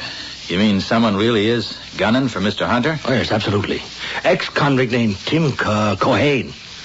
20 years in the jug. He wants revenge on the jury, which sent him to Joliet. Oh. And he's going to kill them one by one. Oh, that's crazy. Yes, agreed. You sound crazy even talking about it, but Hunter left here half an hour ago, and he doesn't think it's crazy. He expects to be shot. He's at home now.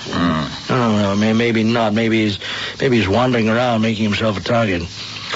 Anyway, I thought I'd better report it. Well, look, if Mr. Hunter knows a killer's after him, why would he be wandering around? Well, he's a little crazy, too, Joe. Lots of worries. This is a new one on me. Yes, me, too. He wasn't drinking. No. Cold sober. Doesn't drink much at all. No, the ex-con talked with him on the plane. Said his number was up. So, Hunter's fatalistic about it. Expects to get it any time. Needs protection. Well, he'll get it. My partner and me in the prowl car will watch the house. And if we get a call, one of us will hang around Mr. Hunter's house. Thanks, Joe. He's my best friend. I don't want to see him hurt. Right. Good night. Good night, Joe. Oh, good night, Joe. Good night, Mrs. Small. Nice man, Joe O'Malley. Lem, I don't feel right about this. I mean, shouldn't one of us be over there with Alex? Frankly, no. Let the police handle it. It's late. It's 11 o'clock. That was a long talk. Poor man. Yep. He finally sees Phyllis as his friends have always seen her. Vain, arrogant, to tease, and rather common. Now, be fair, Lem. A beautiful woman often has to become hard. So many men desire that she's forced to become distrustful.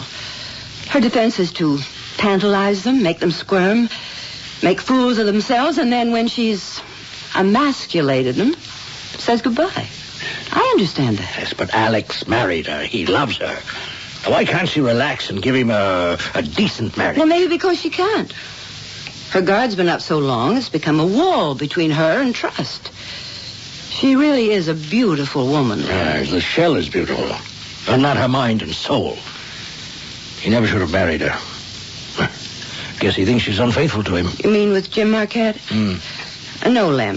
He's just the latest she's leading through her hoops. A woman like Phyllis never succumbs. If she did, she'd be vulnerable. And she's not that.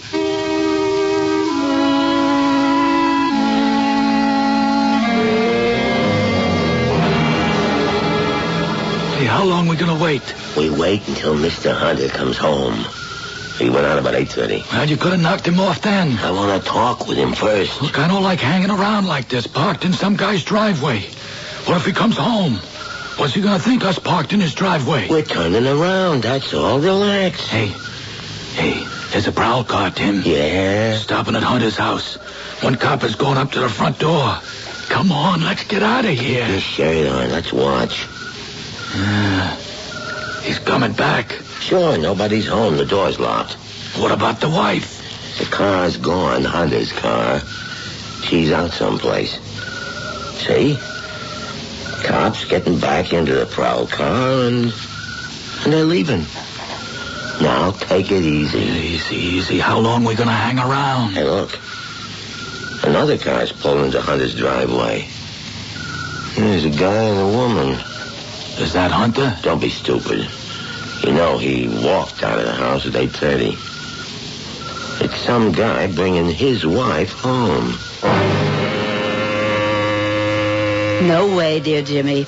On your way. Oh, let me come in, Phyllis. Don't be a fool. Alex would kill you. Alex? He couldn't break a pane of glass. I'd like to have it out with him. I won't give you up. Now, I'll get him out of your life. I don't want him out of my life. But you're out of it, Jimmy, my boy. Oh, come on. I mean it. You're 35. You act like 16. Good night. Phyllis. Good night, Jimmy. Oh, you dirty... You are not 16. You're younger. Use the car if you want to. Oh, I'd rather walk. Your privilege. See you around. Night.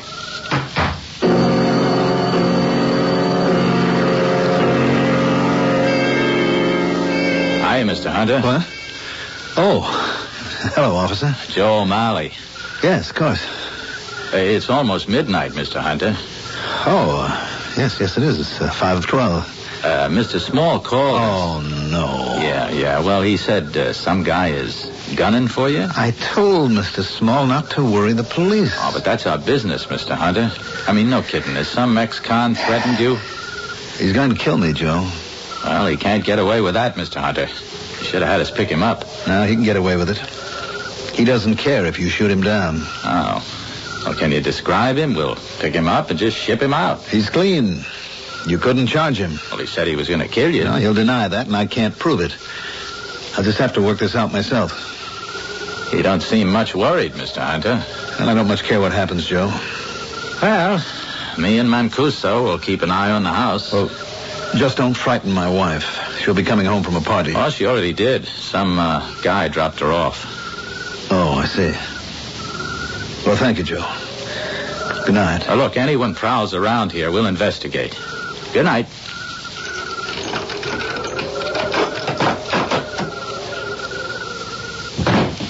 Hi, Mr. Hunter. No lights. Tim? Yeah. You heard the officer? Yeah. You kind of disappoint me, Mr. Hunter. I didn't call the police. Friends of mine did. Oh. Well, that makes me feel better. A cool bird like you don't panic. Well, I haven't so far. For reasons of your own, you decided to kill me even if it cost you your own life. Under those circumstances, no one can prevent you from killing, so I accept that. That's why I'm cool. Right. That cop don't worry me. I killed you, maybe he gets me. That's okay. Like I said, I got nothing to live for. Then, this is it? This is it. I see my wife fell asleep on the couch. Yeah, she came in half an hour ago and flopped down. She's a beautiful woman, Mr. Hunter. Yes, she is beautiful. You were in the house when she came home? That's right. Alone? I'm alone. Oh, you mean her? Yes, Mrs. Hunter. Oh, some guy left her at the door. She gave him a brush. Then she came in the living room and called your name, Alex. And she twirled around and flopped down. She fell asleep half an hour ago. She drunk? Nah, feeling good, that's all. I did get that Jimmy out of your life, Mr. Hunter. What life? You said this is it, right? You're the first, Mr. Hunter. There's 12 of you. I'll get as many of you as I can. There won't be much noise. I'm sorry I've disappointed you, Tim. Like you, I don't care if I die. My only regret is leaving my beautiful wife. Now promise me that you won't harm her. She means more to me than life itself. Even if she wakes up and screams, promise me, Tim, that you won't hurt her. There's no finer woman on earth. You understand? You lost your own wife.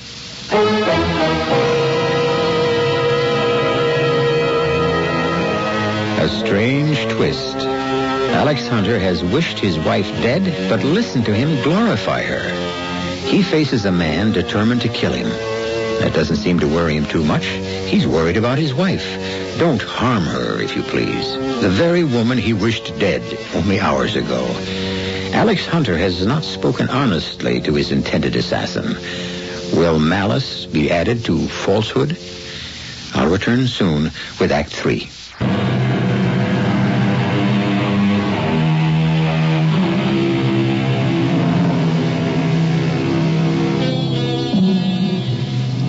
Alex Hunter faces a gun in the hand of ex-convict Tim Cohane. The scene is the living room of Hunter's house in Evanston, Illinois. Mrs. Hunter is asleep on the couch. He dislikes his beautiful wife, and he suspects her of infidelity. Yes, he's just told the ex-convict, please, not to harm his wife. She means more to me than life itself. Hardly true. A lie, in fact. To what purpose? It's midnight, and as she predicted, Abby Small can't go to bed. I won't sleep until I know that Alex got through the night safely. I think I'll walk over there and walk past his house, take a look, see if the police have an eye on it. You want some fresh air?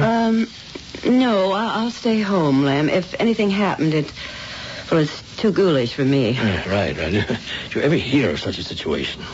I still can't quite believe it. You know, I remember something from college. Revenge is a wild kind of justice and so on. Oh, yes. Revenge of wrong putteth the law out of office. It's Francis Bacon, I think. How did that jump into your head?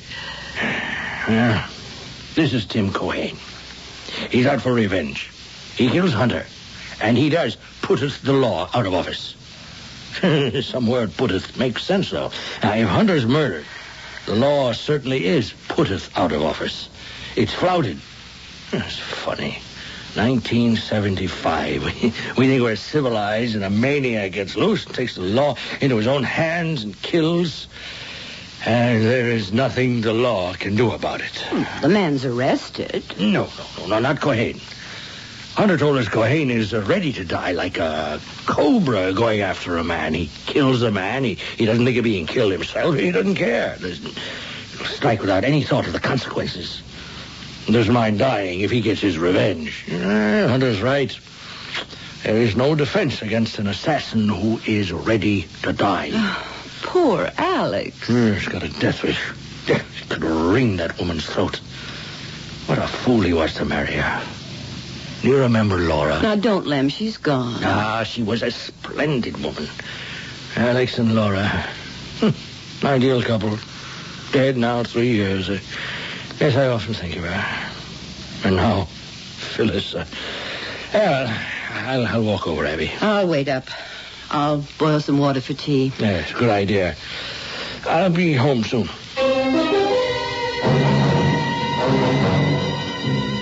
Promise you won't harm my wife, Tim.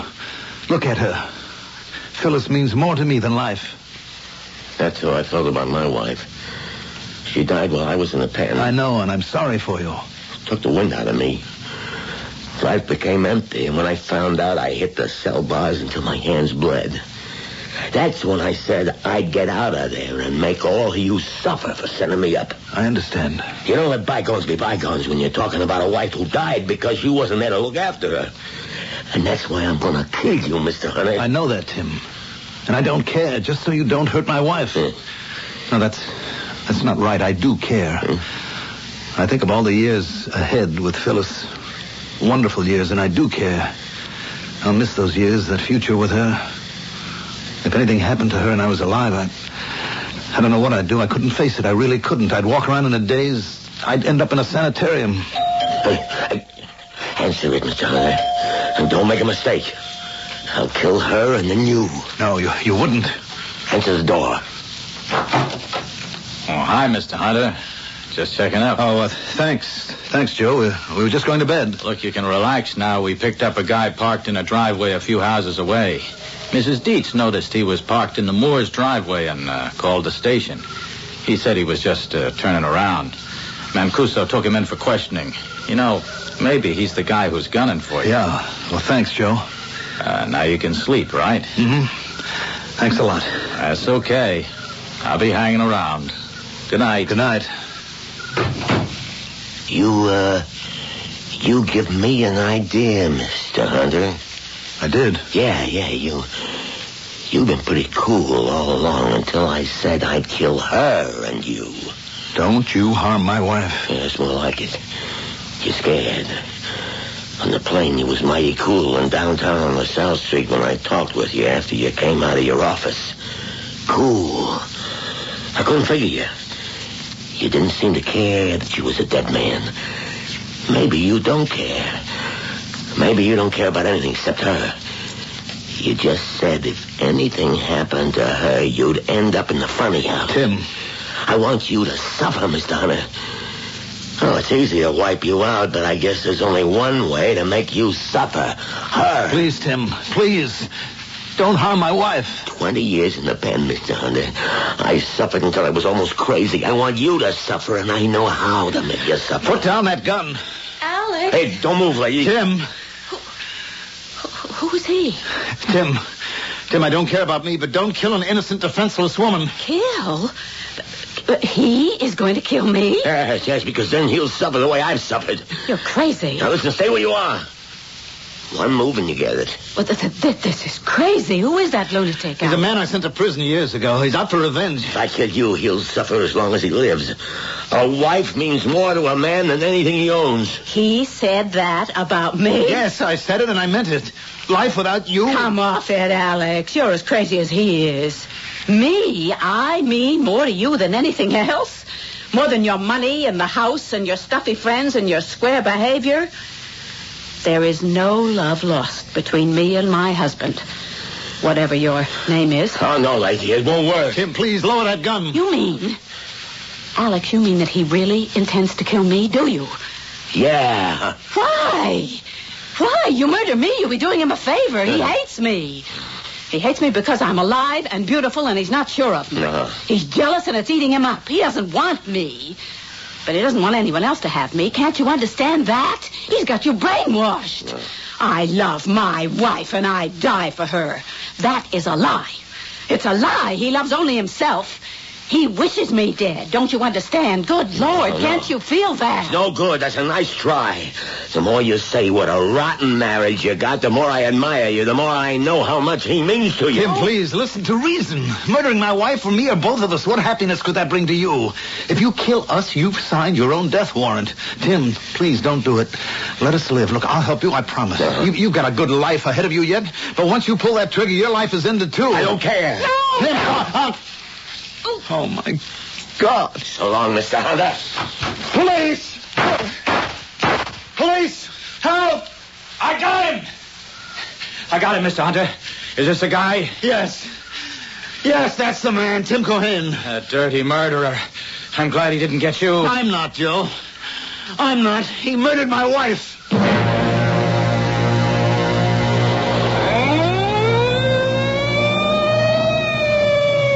I don't know what to say, Mr. Hunter. You all right? Yeah, I guess so, Joe. See, he went out the back way. I said stop, and he fired at me. That's when I opened up. Lucky I was on foot. Mancuso took the other guy to the station. I'm awful sorry, Mr. Hunter.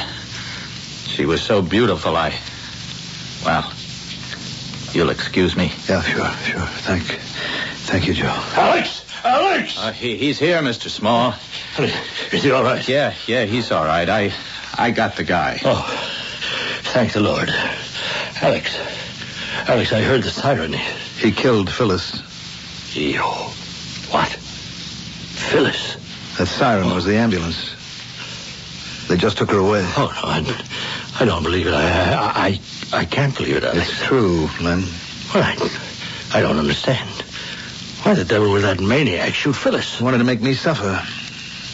He thought the threat of robbing me of my life would terrify me. It didn't. I didn't have much to look forward to. I puzzled Tim Cohen. I was too cool about having a death sentence hanging over my head, and that bothered him. I see. When I walked into the house, he was here, hiding in the dark. Phyllis was asleep on the couch. But why shoot Phyllis?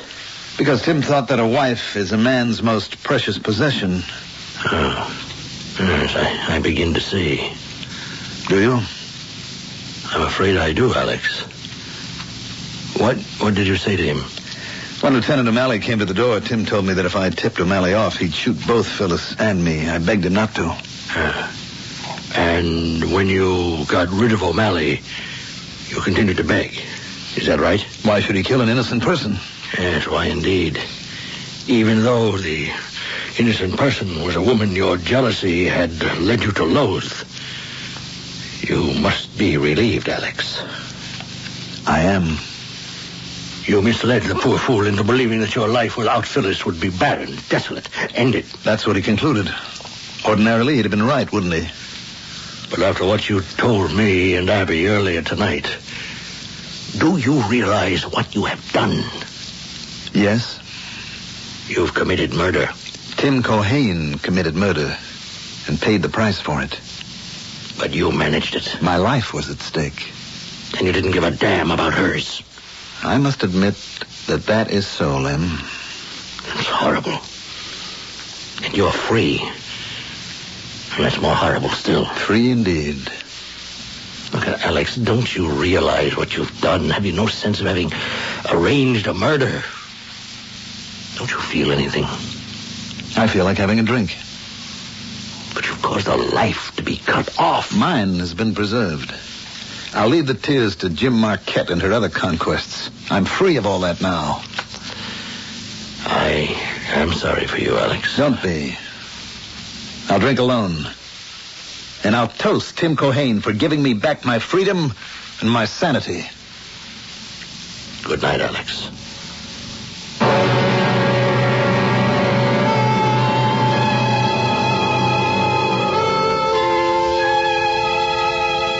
There is no witness so terrible, no accuser so potent as the conscience that dwells in every man's breast.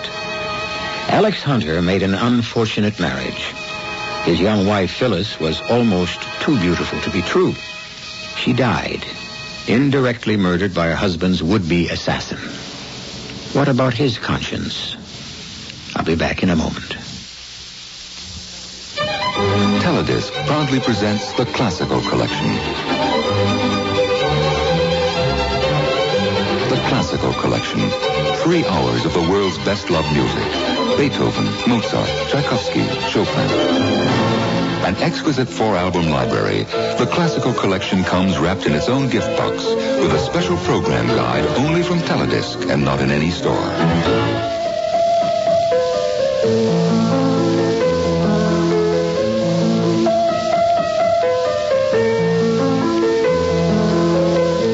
Call 1-800-642-7400. The Classical Collection, your musical treasure for years to come. Call 1-800-642-7400. Operators are standing by.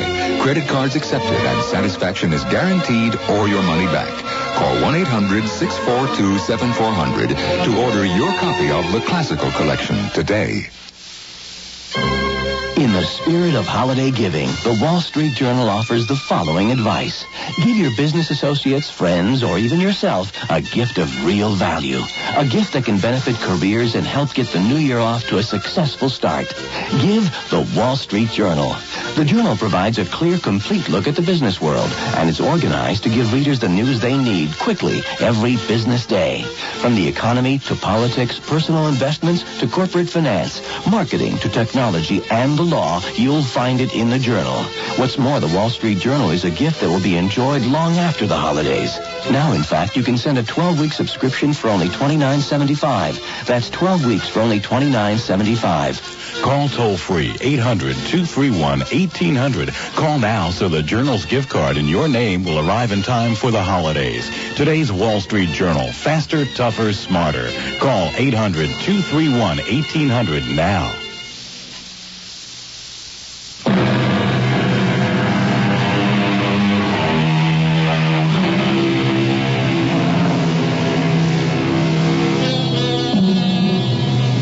What of the sleepless nights when Hunter stares at the ceiling overhead and at the moving shadows swaying in the moonlight? I really murdered Phyllis. I murdered my wife. Tim Cohane's dead. She's dead, and I'm alone. He faces a lifetime of shadows on the ceiling, a lifetime of his conscience gnawing away at him. For a man of morals, that is true suffering. If I know anything about human nature, Tim Cohane got his revenge. Our cast included Mandel Kramer, Leslie Woods, Grace Matthews, Leon Janney, William Redfield, and Earl Hammond. The entire production was under the direction of Hyman Brown. People always said my kid brother and I were a lot alike. We denied it. It took his death to make me realize how right they were. See if any of this sounds familiar. He smoked. He was always going to quit soon. He dismissed high cholesterol and blood pressure as hereditary and questioned their importance anyway. He worked long hours at a sedentary job which somehow justified rewarding himself often with rich foods. Exercise? He played outfield 3 times a year on the slow pitch, have a beer on base company team. He was actually so proud of himself for that. He acted proud of what he called his middle-aged spread, too. Spread. The guy was fat, and he knew it. Officially, a heart attack killed him at 42. The real cause was a disease called denial. I ought to know. Like people said, we were a lot alike. I'm not denying it now.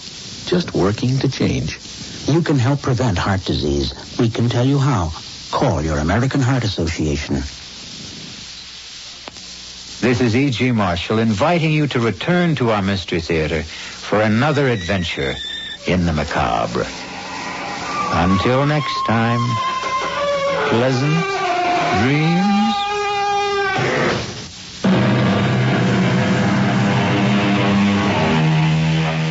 Not everyone can afford an education. Every day, tens of thousands of talented black youth learn to abandon hope. They give up their dreams and deprive us all of future doctors, lawyers, and scientists. Please support the United Negro College Fund. A mind is a terrible thing to waste. A public service message for UNCF from the Ad Council and WWJ News Radio 95. Keeping you on top of your world. WWJ News Radio 95. The time, 1:30 on Tuesday, the 5th of December, 1989. You're listening to Michigan's only all-news radio station, WWJ News Radio 95. Good morning. I'm Brad Bianchi. These are some of this hour's top stories. There's a temporary lull in the fighting in the Philippines, during which time some trapped neutrals are leaving. There were some shots fired off Cape Canaveral, fired from a water cannon at a Greenpeace vessel. And the Soviet Union... CBS Radio Mystery Theater presents...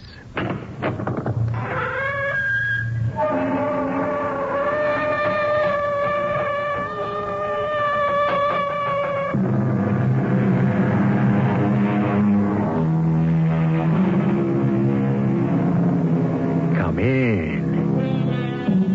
Welcome. I'm E.G. Marshall. I'm sure you'd be interested, so I thought I might define a charnel house. According to Webster, it is a house, vault, or other place where dead bodies or the bones of the dead are deposited or piled up. Why do I bring up such a gruesome subject? Join me in our story and tell me later whether or not I should have. Just for openers, as a case in point. What is it, Dr. Garrick? What are they? House pets, I guess. Hey, those are Doberman pinchers. Get behind me, Miss Pryor. Are they dangerous? They're attack dogs. Vicious. If I can't stop them, then you run for your life.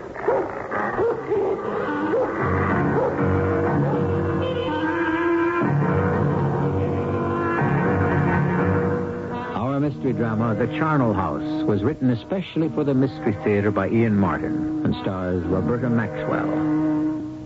I'll be back shortly with Act One.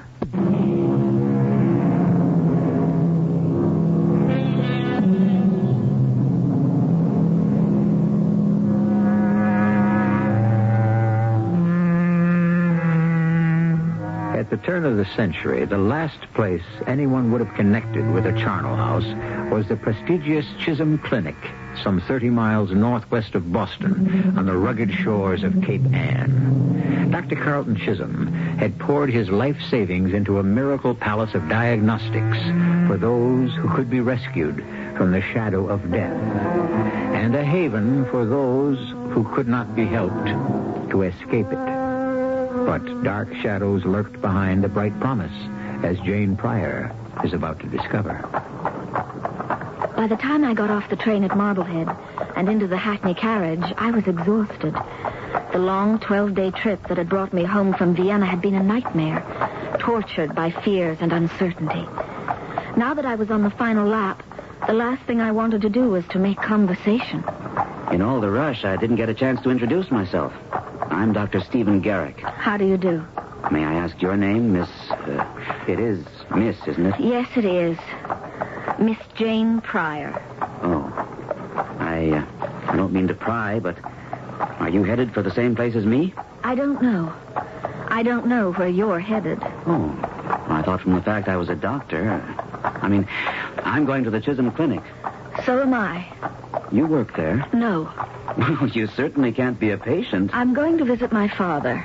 He's a patient there. Oh, good. I'm sorry he's a patient, of course. What I meant was, if you visit there often, I thought I could ask you a couple of things about it. I'm just about to start there. It's all new to me. I'm afraid it's just as new to me, too, Dr. Garrett. Oh? Your father just took ill recently? No. He's been a patient at the clinic for a little over a year now. I didn't mean to upset you, Miss Pryor. I only hope that there isn't anything for me to be upset about. I sure hope so, too. What's the nature of your father's illness? A year ago, he had a bad fall and fractured his hip. He wrote me from Chisholm Clinic to say that it had been reset, but that he would be spending quite a while there till it healed. Quite a while? A year? Longer than that, actually. 14 months. Oh, I wanted to come to him, but he put me off. It was a long trip, and it would have been very expensive. You were out of the country? I was in Vienna, studying voice. I was to be there 2 years. I see. Your father is an older man? Oh, no, he's quite young, really. I mean, I don't know exactly how old he is, but somewhere in his late 40s. We exchanged letters every week at first, and he seemed to be coming along quite well. Then there was some sort of setback, and apparently they had to operate again. But he was very cheerful about it and insisted that I must not come home. There was nothing I could do anyway. Certainly with the reputation that Chisholm Clinic has, he was under the best of care. I knew that. And also, Dr. Chisholm was an old friend of the family, practically an uncle of mine. So I didn't worry that much till about 3 months ago. What happened then? All of a sudden, my father's letters just stopped coming. But you kept writing to him? More often. The last 2 letters I even sent directly to Dr. Chisholm. Were your letters returned to you? No. Even the ones I sent to our house in Boston. Well, it's a big ocean, and mail does go astray. I'm sure there must be some simple explanation. I'm sure there must be. Anyway, I'm being a fool, since I'll find out very shortly now. I wish to help you any way I can. You already have. Now, that's enough about me. Tell me about yourself. You're quite young for a doctor, aren't you? It's the way you get to be when you're just fresh out of med school.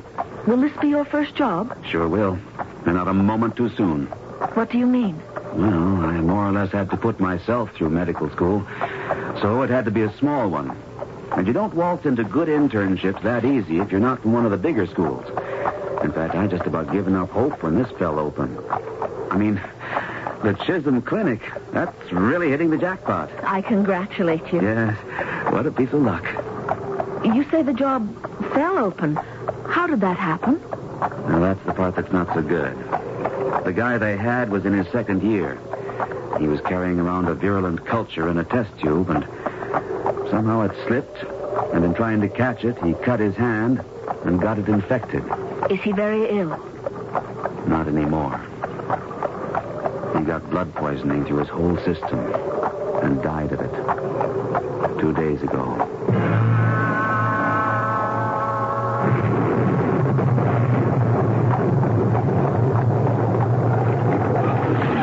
Looks like rain. Do you have luggage? Just this small bag. I can manage it. Let me help you down. Thank you. You're welcome. I suppose I won't be seeing you again. I suppose not. Will you be going back to Boston tonight? I don't know.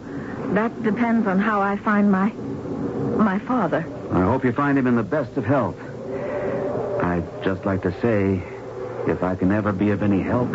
I'm sure I can manage everything now. I don't think you understand. I'm not trying to take advantage of a chance acquaintanceship. You may need help, Miss Pryor.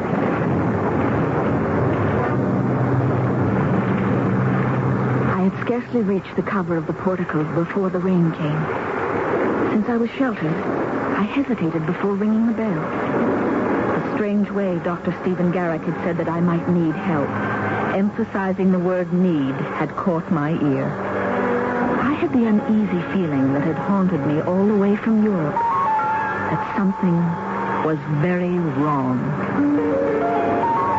But as Dr. Garrick came up the steps carrying his bags, The door suddenly opened to reveal a tall woman in a nurse's uniform with a forbidding, hatchet face. Good afternoon. You would be Dr. Garrett? That's right. I'm head nurse Banyan. We were expecting you, but couldn't spare anyone to meet you at the station. Come in. Thank you, Nurse Banyan. But I think, first of all... We can talk after you're in. The wind is blowing the rain, and I'm getting wet. Well, I only wanted to introduce Miss... Oh, I didn't see you there. Is she with you, Doctor? We came in the Hackney together. What can I do for you, miss? I'm here to visit my father. He's one of your patients. Well, shall we step in before we get soaked? Suppose you drop your bags by the hall tree, young man. Dr. Mandley will want to see you. I'll take you to him just as soon as I get this young person straightened away. We were not expecting any visitors. Why didn't you write? I did before I left Vienna. Vienna, Austria? Yes. I couldn't give you an exact date because I didn't know when I would arrive. Visitation hours for permanent guests are once a month on the weekend.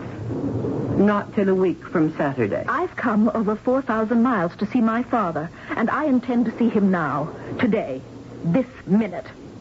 May I inquire the name of the patient? Mr. Robert Pryor, and he's a close friend of Dr. Chisholm's. I think you had better talk to Dr. Mandley, Miss Pryor.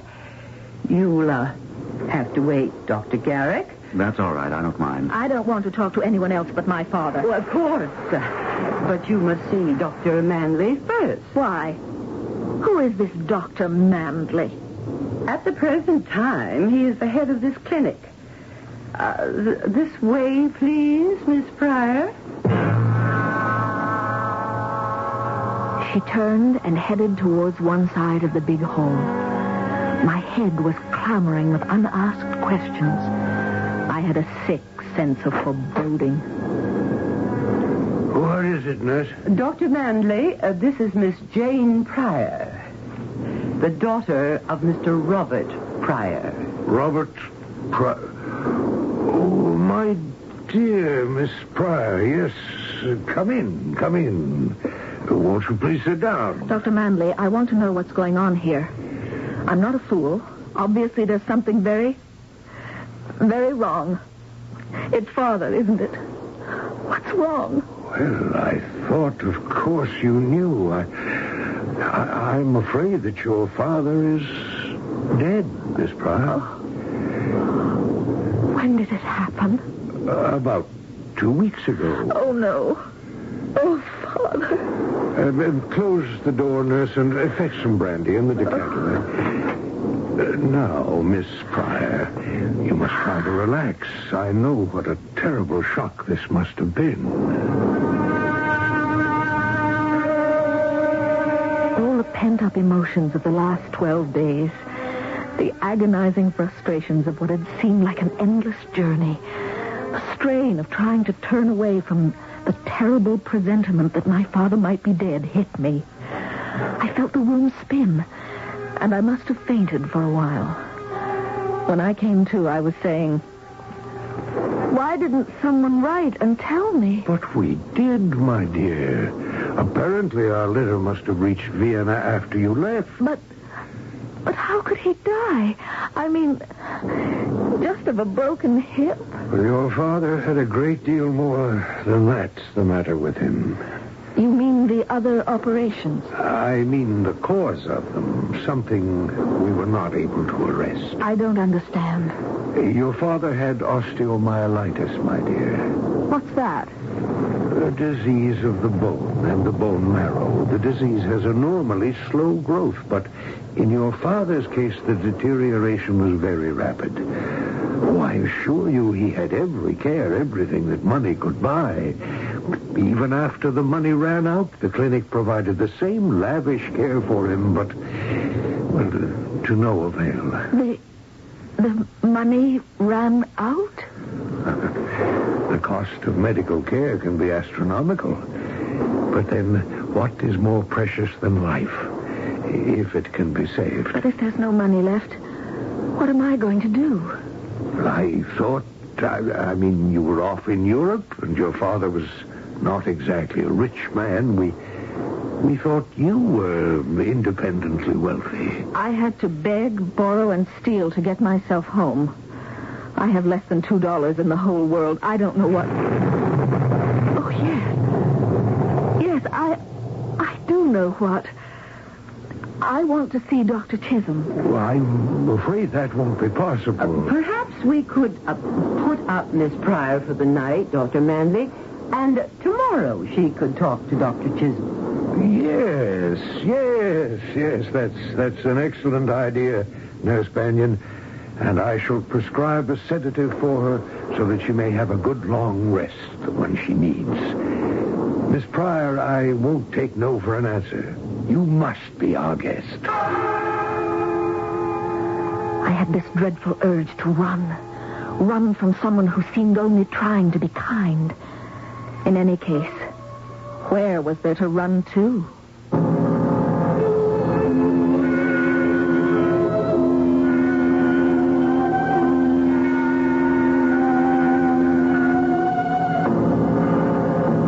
Intriguing, isn't it? I mean, are the good Dr. Manley and his somewhat forbidding head nurse just exactly what they seem, and as much the accidental victims of the slow and chancy communications of 80 years ago?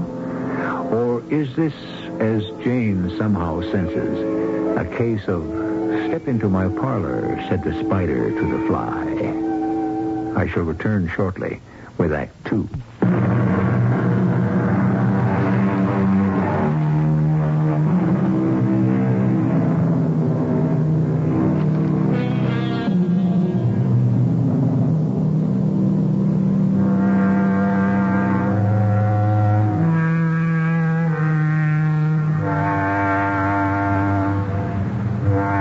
Jane Pryor's instincts may have told her, a practical assessment of the spot she finds herself in have drowned them out, and she has spent the night at the Chisholm Clinic in a long, dreamless sleep. One pleasant surprise has been that instead of the aseptic coldness of a hospital room, it has been spent on a soft, quilted bed in an exquisitely furnished bedroom on the second floor of the main building. Awake early and already dressed, she is gazing out at the sunrise from this room. The sun was just rising. It was a lovely, brisk fall day outside. In spite of the long rest, my head felt heavy and my eyes swollen and puffed. I had an urge to get out and breathe some of that air to clear my head. I went downstairs. Seeing no one, crossed the empty hall, slipped the chain from the door, and let myself out. I came off the porch, remembering the sea, and turning to walk in that direction. I could begin to see other buildings now. A large, fairly new one that must be the clinic proper. A big, old one far in the distance. Other buildings dotted about. Before I had gone very far... Well, surprise! Good morning, Miss Pryor. Good morning, Dr. Garrick. Where did you pop up from? The clinic over there. They put me right on duty yesterday. Haven't even found a billet for me yet. I'm on my way over to administration to find a bed. Oh, I'm sorry. I'm beat. I must look a mess. Not at all. You look very efficient in your white. Oh, skivvies. The clothes make the man. But what are you doing here still? About your father? He's dead. Yes, I know. Oh, how did you know? Yesterday, when you went in to see Dr. Manley, I couldn't help overhearing while the door was open. There's something wrong, isn't there? Any way I can help? I'm afraid not. I really want to. If you just... What the devil? What is it? What are they? Oh, house pets, I guess.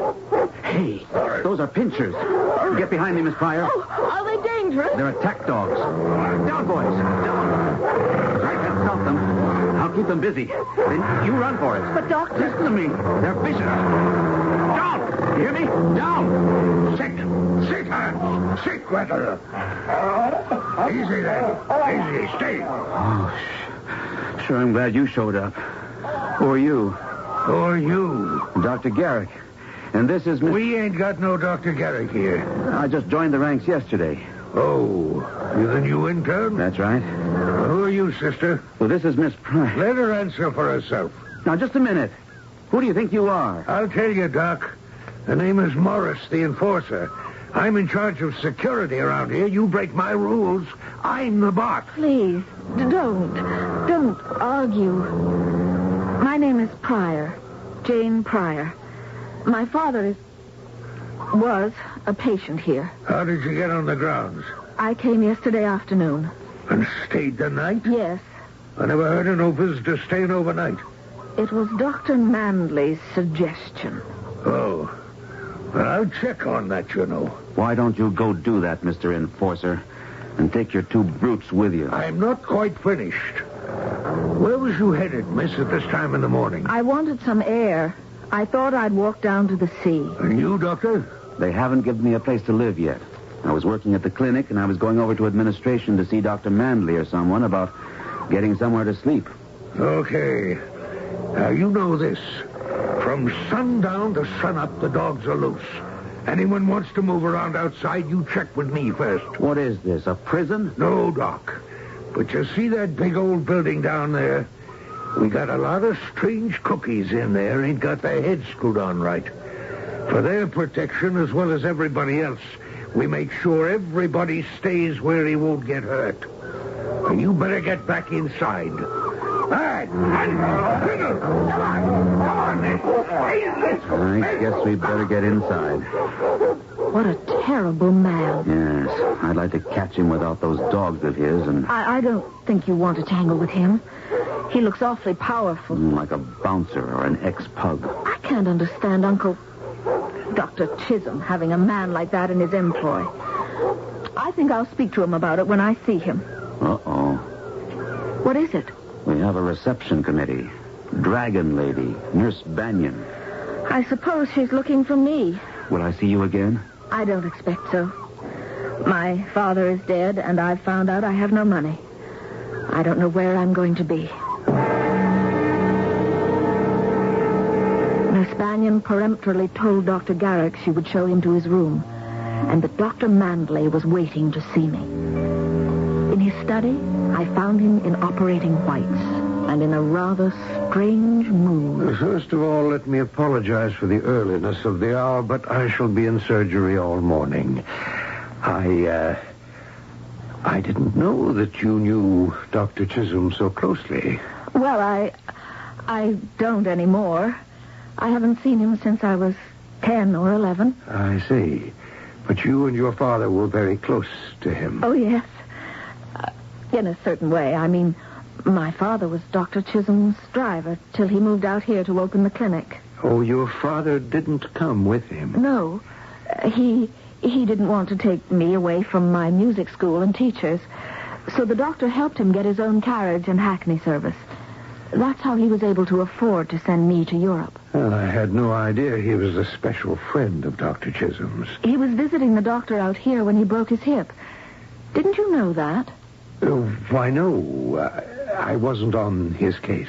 I'm surprised that Dr. Chisholm in all that time never mentioned it. Yes. Well, as a matter of fact, there's one reason I wanted to see you. First of all, let me say that Dr. Chisholm is deeply grieved, deeply, at your tragic loss.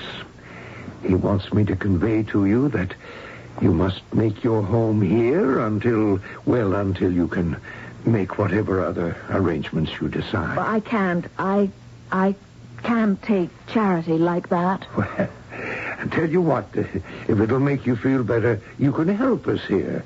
We're always short-handed. We can make you a nurse's aide. I don't really know anything about hospitals. Oh, Banyan will take you in hand, teach you all you need to know. I must tell you, this will make Dr. Chisholm very happy. And I want to make it quite clear this was his desire. Yes, but, well, if I'm going to see him myself, why do you have to tell me all this, Dr. Manley? My dear little girl, you say you haven't seen Dr. Chisholm in several years. Well, I'm afraid You must prepare yourself for quite a shock. He had a rather massive stroke just after your father joined us. And his recovery has been distressingly slow. Distressingly slow.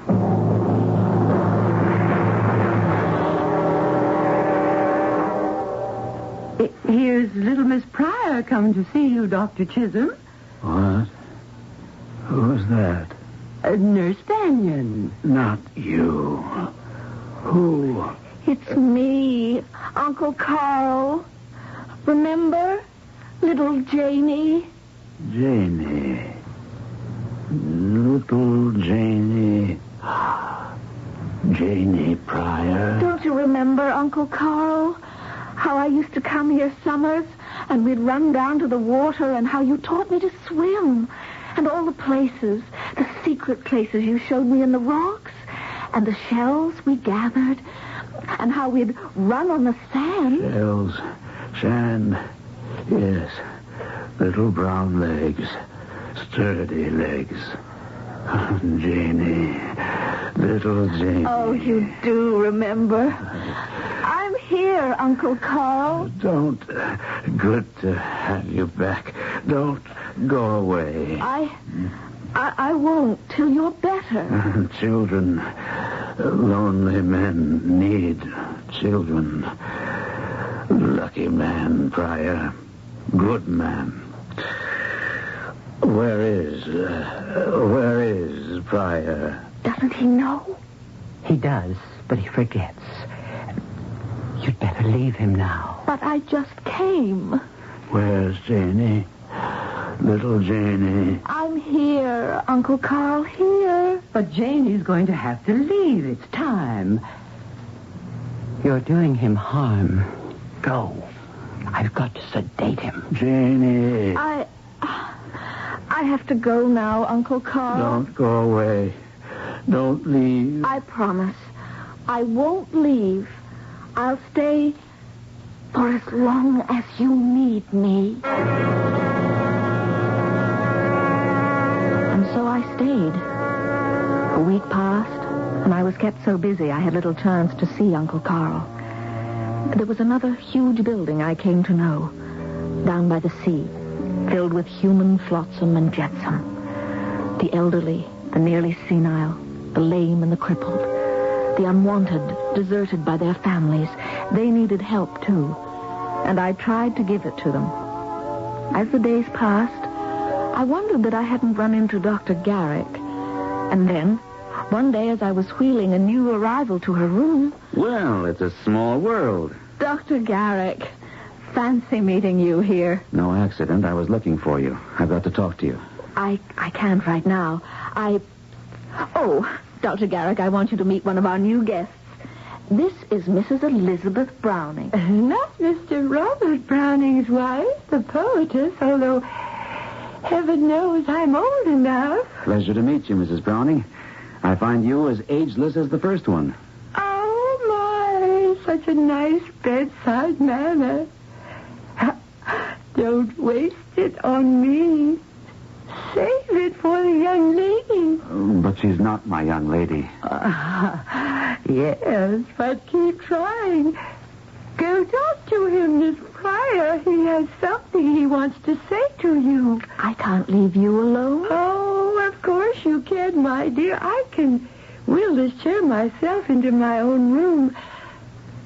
As for being alone, it's a condition of the old. One gets quite used to it. Nice to have met you, Dr. Garrick. We'll meet again, I hope. I don't want to leave that sweet old lady alone. What is it you want, Doctor? I've got to talk to you. All right. But not here. Oh, Lord, here comes the dragon. Now I've got to fade. I'll find some place where we can talk in private. What about? I can't tell you here. Just this one thing, if we don't get a chance soon. Get out. Get out of this place, I beg you, before it's too late.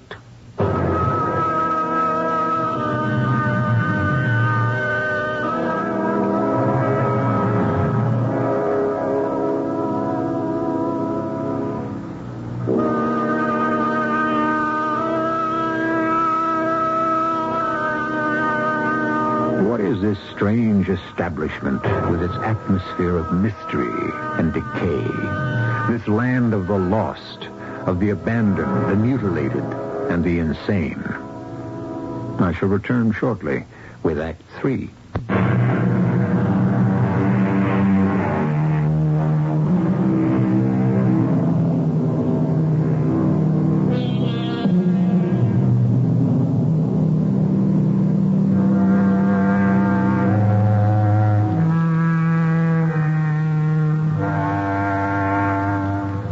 None of us really likes a hospital, but we applaud its function and its efficiency to heal.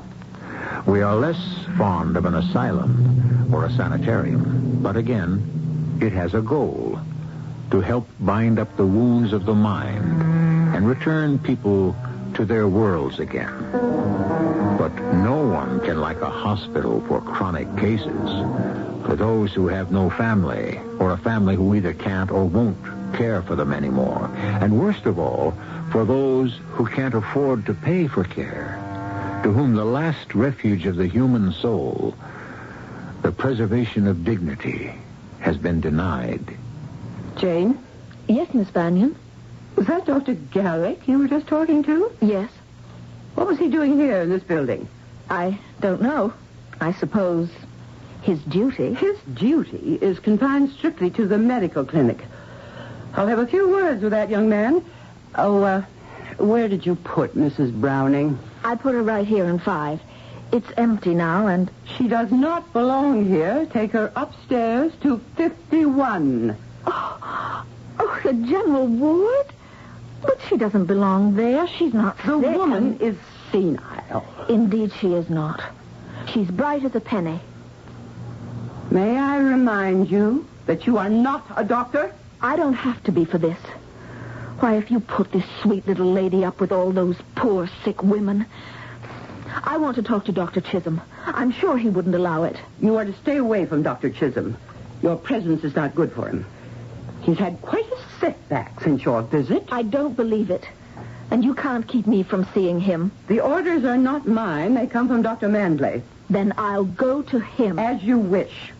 In the meantime, as long as you are working here, get Mrs. Browning up to 51 and right now. I felt like an executioner, but I followed orders and took her upstairs. When I left her, she was wheeling about brightly among those sad old women and scattering cheer like popcorn. The rest of the day, I couldn't get her out of my mind. I tried to see Dr. Mandley, but was told he was out for the evening. I went up to my bed in the deepest depression I ever remembered being in. Don't be afraid. And keep your voice down, Jane. Jane? Well, sooner or later, Steve and Jane. Might as well be now. Though I could have picked a better time. What is all this about? I don't know it all yet. Just enough to make me sick to my stomach. And scared to death for anyone who doesn't carry a fat wallet or a stethoscope. Which is why I want you out. I can't leave here. First of all, I haven't any money. I'll give you all I've got. Steve, you know I can't. What is it? This place.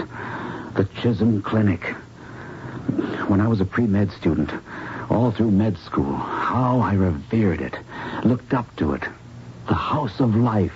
The miracles that happened here. The breakthroughs, the new techniques, I wanted to intern here more than anything I've ever wanted in my life.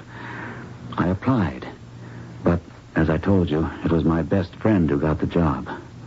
How I envied him that first year he was here. The letters, his admiration for Dr. Chisholm, the way he had it made. Then the letters stopped. And he didn't reply to any of mine until... Until? He smuggled a letter out to me. I won't go into most of it. I'll just quote a couple of sentences that are burned on my brain. This place is a charnel house. It reeks of death and the ones who profit on it. They have destroyed Dr. Chisholm, and I suppose they will destroy me. I have only one last word. Help. What was he talking about? It was too vague and emotional for me to know. I took it to a doctor I know who is high in medical councils. I was surprised that it got so much attention. He became part of a group that enlisted my help. When my friend died suddenly, it was they who secured me my appointment here, to try to find enough evidence for doctors to move against the ones who run this clinic now. Dr. Manley and Nurse Banyan? Yes. Evidence of what? Name a crime in the book they haven't committed. Overcharging on a colossal scale, faulty diagnosis, deliberate or through ignorance, a policy that anyone seeking refuge for old age must sign over all their assets. But isn't that standard procedure? Where the home guarantees complete service until the patient's death. Don't they hear? Sure, as long as they shall live. Only they don't live. What are you saying? I told you it was a charnel house. There are other neat tricks for making money. Carrying a patient on the books long after the patient has passed on. How can they get away with that? Simple. The people who pay the bills are only too anxious not to be saddled with the problem. They never check up. They may be paying money for people who have been dead for months? That's right. Oh, I can't believe it. You'd better believe it. There's another neat little trick you might as well be aware of. What? They don't carry anyone who can't bear the freight. What do you mean? I mean, you'd better not run out of money, like your sweet little Mrs. Browning. It's as good as signing your death warrant if they need the space and think they can get away with it. Oh, no. Now, do you see why I want you out of here? I see a lot more than that. Father. That's what happened to him, wasn't it? I mean, he didn't die just recently. He's been dead for quite a while. Ever since his letters stopped. I think his death may have been one of the many my friend had discovered. He was ready to blow the whole thing wide open. That's why he got killed. He didn't die of blood poisoning? If he did, I'll bet my hat it wasn't spontaneous. And Dr. Chisholm? Oh, there's no doubt he had a stroke. That's when Manley had his chance to take over completely. But they had to keep him alive because his prestige was too important to the whole scheme. I'm sick to my stomach. Sick enough to get out of here like I tell you? What are you going to do? Stay here till I can gather enough evidence to prove all I'm telling you. I want to stay and help. No. Why not? Don't you see why? Because I love you. That's ridiculous. I agree, but there it is. I have since the first moment I met you. Maybe it isn't ridiculous. So have I. Oh, my darling. I never thought... What is it? Fell over something. Oh, that. It's some kind of heat register or fresh air duct or something. I tripped over it myself. Never mind it, Steve. What about us? Listen. Get down with me. Get away with it. Where? On the floor. By the register. Oh, don't run scared. Listen, our cover is gone. Dr. Chisholm just had another massive stroke. In spite of all we could do, we lost him to cardiac arrest. All right, it was inevitable. We can cover long enough to get out free. I'm not so sure. Everything is piling up. Remember the Pecula girl? I think so. Haven't we been carrying her on the secret dead roll? For over a year. So what? Her father and mother couldn't care less. According to this letter I've just received, a favorite uncle out of the blue cares a great deal. So much so, he plans to visit his niece this weekend. Day after tomorrow. The girl's been dead for 10 months. We have to offer him proof she hasn't. He hasn't seen her since she was a child. And so it appears. So, You mean the one upstairs? Jane Pryor? She's one of the loose ends we must tie up eventually. She'd never go along with it. How could you persuade My her? dear Martha, we don't need her cooperation. Only a young body. I didn't say it had to be alive. That's enough for tonight. I'm tired. That settles it. We've got to get you out of here tonight. How, Steve? Remember? The dogs. The dogs patrol the fence. They're knocked down by the water. If we could avoid the dogs, we could go that way. No, not without a boat. I've checked. The fence runs way beyond low tide, built up on jetties beyond that. It's too cold and too rough to swim. No way there. But of course there is. The caves. What caves? The caves that Uncle Carl and I, Dr. Chisholm, used to explore when I was a little girl. You can find your way through them halfway to Marblehead. You think you still could? I never stopped to think about it before. But now that I do, I know I could. We had stopped only to take the documentary evidence that Steve needed, hastily bundled into 2 knapsacks and a portmanteau. Somehow, through guile or luck, we had evaded the dogs and found our way down to the top of the cliffs that guarded the south end of the beach. Then, all of a sudden, a bright torch stabbed out, pinning us in its beam. Ain't that a pretty sight? You going somewhere sunny? And your little girlfriend, Miss Fire? We're minding our own business. Why don't you mind yours? Come right down to it, ain't I got the inside track? This is really my business. Could you say the same? We've got to get past him. Get his attention. Where are your dogs? They're loose somewheres. And don't forget, once they are, Morris here is the only one who can call them off. What the... It looks as though someone else is loose beside your dogs. It's too bad for them. Why, you pipsqueak doctor. You think you can take me out with a blindsider? I'll make mincemeat out of you. I've got a rock. Don't make me use it. You just try it. I've been looking forward to this. No, Steve. Stay back, Jane. Come here, sawbones. No, I can't swim. What happened? I tripped him. He was going to kill you. He slipped and fell into the sea. I can't just let him die. Maybe I can get down to him somehow and... Margot, the dogs. Call them off. I told you we shouldn't have come out. Where's Morris? I don't know. Hands, let go down. Oh, I can't control them. Morris! Don't scream. You're getting them excited. Auntie, don't you see they'll kill us? Morris! Morris! Oh, no! Margot! No! Oh, good Lord! Where are you going, Jane? We've got to try to get help. It's too late. And we couldn't anyway. They're only getting what they deserve. But they are human beings. After what they've done, not in my book. Come on, darling. Those dogs have tasted blood. And with no one to call them off, none of us is safe. Let's get out of here while we still are.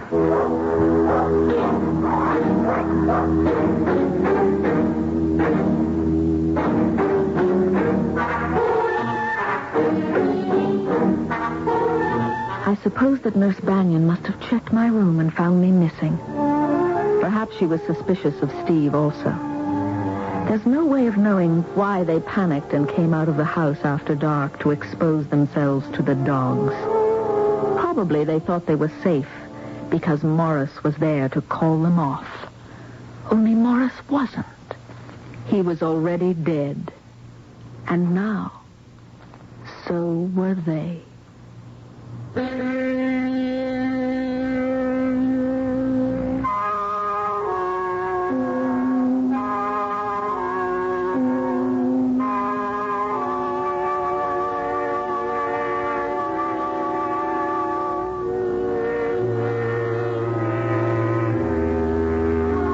Dr. Chisholm died, but his clinic went on living.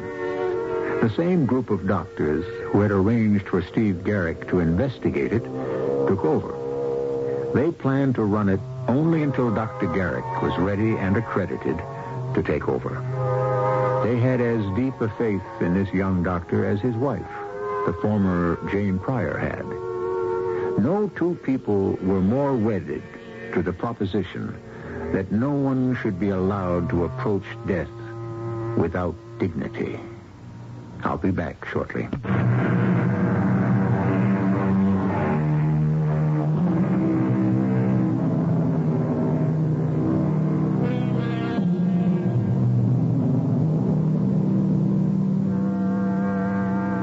This was a story of almost a century ago, when communications were slow and unsophisticated. And you might think that many things were conceivable which no longer are today. But treatment of the elderly, as you can confirm for yourself by reading any big city daily, is always an opening for the ruthless. It's a sad fact that wherever there is money to be made, there are always people who don't care how it is made.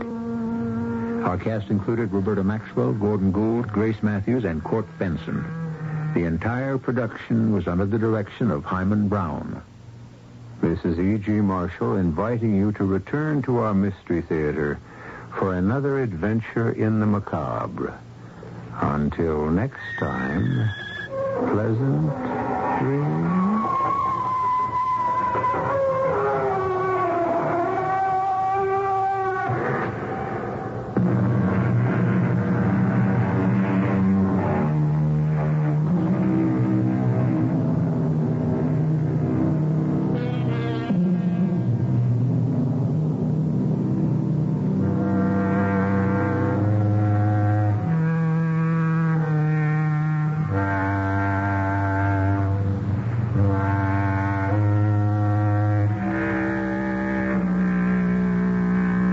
Radio Mystery Theater presents...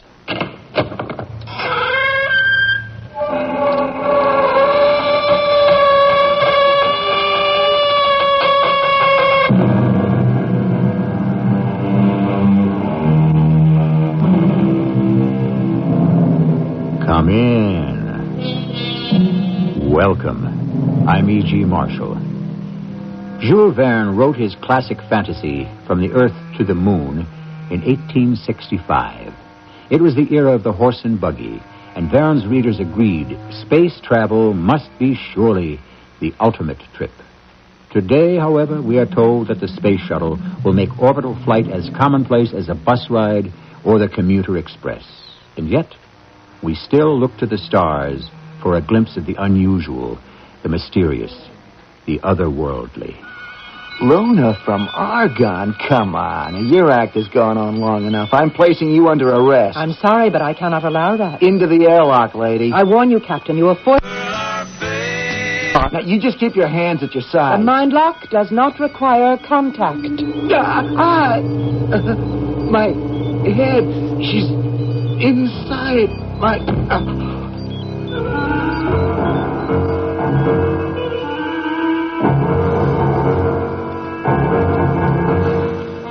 Our mystery drama, The Last Orbit, was written especially for the Mystery Theater by Douglas Dempsey and stars Larry Haynes.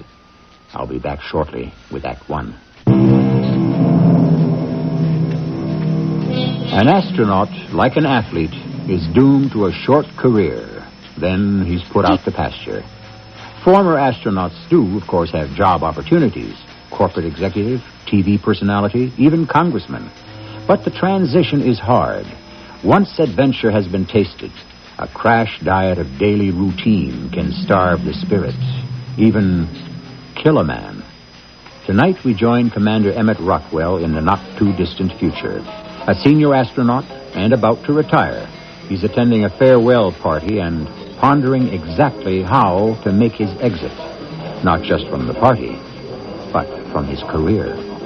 Wally, how long do you think this wake is going to last? It's up to you, Emmett. The party's in your honor. I think people would get tired looking at my ugly mug. Face it. It's not every day America's biggest space hero retires. All right, don't rub it in. Something bothering you, Emmett? Yeah, just one question, Wally. If a hero retires, does he stay a hero or does he revert to ordinary mortal? Hey, don't be so gloomy. At least be happy for me. After our flight tomorrow, I'll be a full commander. And you'll be able to do whatever you want. And that's just it. What? Look, you're tired. Now, we got a big day tomorrow. I'll find Murray and speed this thing up. Now, you get your speech ready. Speech? Oh, gee, I forgot all about that. I'll be back in a minute. Speech. I should have made some notes. Talking to yourself, Commander? What? Good evening, Emmett. Oh, it's you, the mystery woman. I've caught your eyes staring my way 4 or 5 times tonight. Don't you know me, Emmett? No, I don't think so. You with the space agency? No. The press? You somebody's wife? None of the above. I thought you might remember my face. Well, if I'd seen you before, I'd remember. So who are you? An old friend. I've come to collect on a promise. A promise? That's right. We made a deal, Emmett, a long time ago. Hey, who are you? Where's your ID badge? ID? Well, how'd you get past security? I come and go as I please. Hey, Emmett. Yeah, just a minute. That's my co-pilot. We'll talk again later. Now, wait a minute. Hold on. It's all set, Emmett. Now, Murray gives his little intro, and then you're on. Where'd she go? Who? I didn't see anyone. Beautiful, but strange.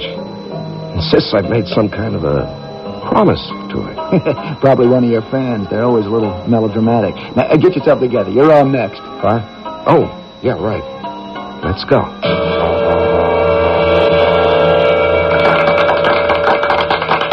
Ladies and gentlemen, the main event of the evening. At my right sits America's finest, most famous, and oldest astronaut. All right, go easy, Murray. After he pilots tomorrow's space shuttle mission, he'll be retiring from active duty.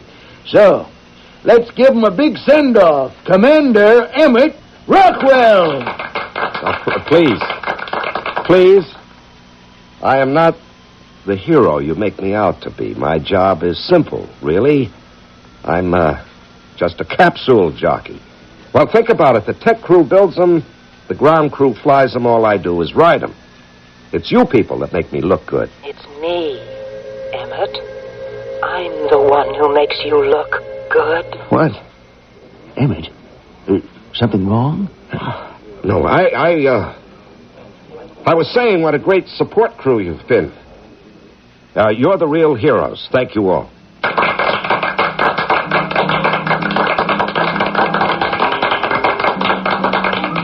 That was a perfect little speech, Emmett.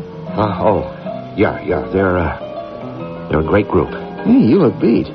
What do you say we head back to quarters and get a nice long pre-flight sleep? Oh, you go ahead, Wally. I'm going to hang around a bit. Well, you were in a big rush. Now you want to mingle? No, not exactly. I'd like to find that redhead. Oh, I get it. Available former astronaut, bachelor, in need of companion. Come on. Okay. Just don't forget to show up in the morning. Yeah, I'll be there.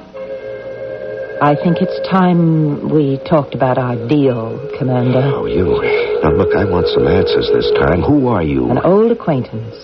Maybe this will help you remember. Hey, what are you doing? Just touching your temples. Oh, quit that. Don't be embarrassed. No one is watching. Relax. Let go. Yeah, but This will put you in touch with your deepest buried memories. Your fingertips are vibrating. Energy is flowing between us. Now, what do you feel? I'm being pulled toward you. Like a magnet. I feel a connection between us. Like our minds are locked together. I had this feeling before on my first mission. Good. You do remember. That's enough. Hey, that's some trick. It's no trick. Now, we have an arrangement, Commander Rockwell, and it will become effective after tomorrow. Tomorrow, I'll be in orbit in space. Of course. I will watch over your mission. Then you will keep your part of our bargain. Watch over my mission? What are you trying to feed me? You're my guardian angel? Guardian? You could say that. But I'm no angel. Wait a minute. Hey, come back here. Excuse me. Did you see a tall redhead rush out of here? She was wearing a tight green jumpsuit. No one has gone out, sir. Are you positive? I didn't see anyone. You all right, Commander? It's happening. After all these years, it's starting again.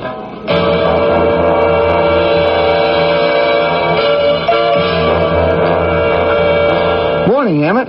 Hey, Wally. How's breakfast? Well, I get so hungry right before liftoff, I'll eat anything, even this stuff. You all psyched up for the flight? Well, I didn't sleep much last night. Oh? What's bugging you? Nothing really. I'm I'm just anxious. A veteran like you? Come on, you don't get the jitters. No, it's not that. Well, what is it? It's her. That redhead. Redhead? Yeah. Oh, from the party. Yeah, I talked to her again after you left. She did a whole number. She was telling me I made some kind of a deal with her, and now my time is up. She's come to collect.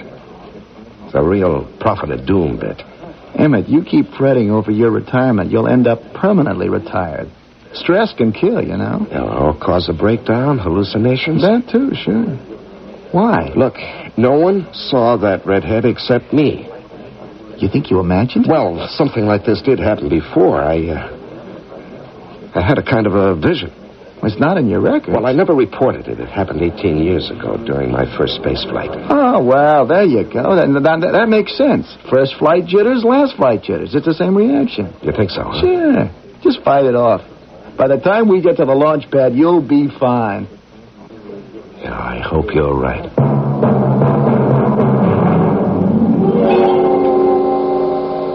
There she is. Space Shuttle Lexington. One more time, Emmett. Yep, I've sure logged a lot of miles in that baby. Good morning. Welcome to Launch Tower 5. Hey, what is this? The mission controller in person at the launch site?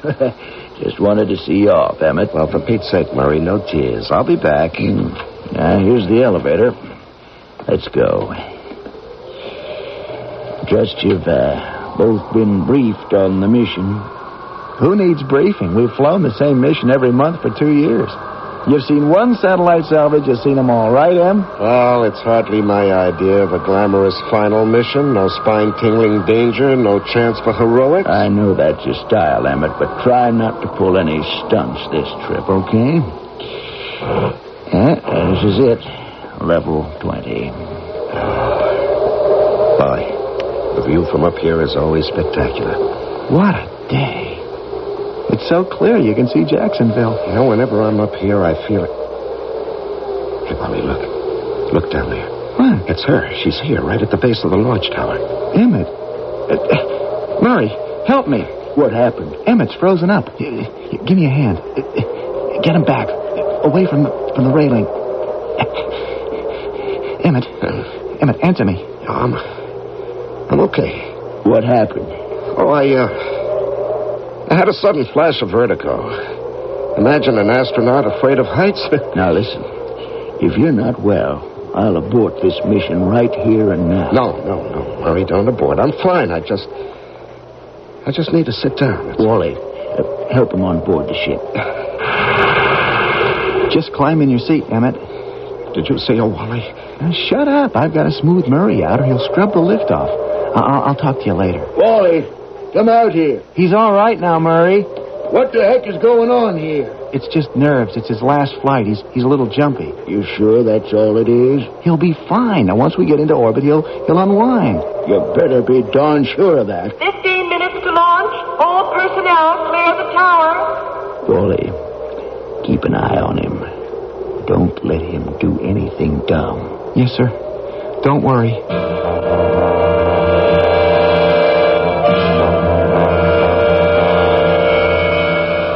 But you didn't see her at all, Wally? Now, Emmett, let's be logical. This is a high-security area. How could anyone even get in? I don't know. I only know that what I saw is real, Wally. I can feel her presence. Somewhere, sometime in my past, I've seen her before, and now she's come after me. For what purpose? I can't imagine.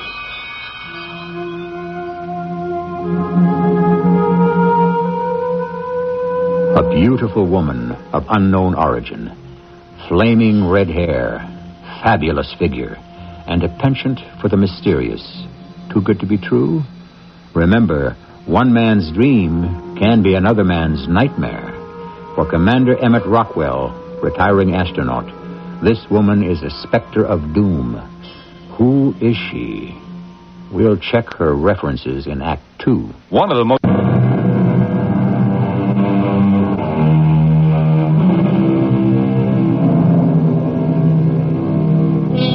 Astronaut Emmett Rockwell insists he's being pursued by a beautiful woman. His co-pilot, Wally Bruder, thinks she's a phantom, a trick of the mind. We all have secret fears, our own inner demons. The question is, should we flee from such demons, or should we confront our ultimate fears head on? For Emmett, this is a new experience. Until now, he has neglected his inner self, focusing his attention instead on the external world and his busy career. Our orbit is stable, Wally. Lock the controls into the computer. Will do, Emmett. Computer is locked. Hey, you can let go of the controls and enjoy the view now. Yeah. Looks so peaceful from up here. Better enjoy it. This is your last look at Earth from this angle. Yeah, I'm lucky to get a last look the way I carried on down there. And, thanks, Wally, for covering for me. Don't mention it. I have to tell you, though, I don't buy your theory. What theory? That it was a common stress reaction, a case of nerves. Well, it's the only explanation that makes sense. Now, the fact remains, I saw that woman standing at the base of the launch tower in broad daylight. I was wide awake and completely calm. She was real. Emmett, let me explain.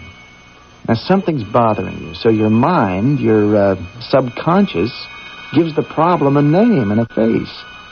When you're asleep, it's called a dream or a nightmare. When you're awake, it's an hallucination. Wally, I can feel her presence. Now, how do you explain that? Oh, man, you are really spooked. Uh-oh. Here's the radio. Murray's going to want a status report. Are you okay to talk? Yeah, sure, I'm okay to talk. Now, this is Shuttle 27 acknowledging transmission. Come in. 27, this is Mission Control. Murray here. Beautiful launch. Everything okay? All systems a go. Nothing to report. Good. You should rendezvous with that satellite in about 5 hours. Check. One minor item. The gross weight figures on takeoff show you guys are a little heavy. We're overweight? Yeah, by about 130 pounds, to be precise. Well, that's a new one. Now, maybe the last crew left some equipment on board. You might check out the storage lockers. Will do. But I should tell you, Emmett, we have our own theory down here. Oh? Now, what's your theory, Murray? Well, the guys figure you've got a girl aboard to celebrate your last flight. A girl? Emmett? You still there? Captain Wally Bruder here. We'll check it out, Murray, and get back to you. Roger, 27. Transmission concluded. Now, tell me that wasn't a nervous reaction. Murray makes a little joke, and Did you hear what he said? A girl. Now, what if she... Emmett, snap out of it. We're thousands of miles away in space. We are alone.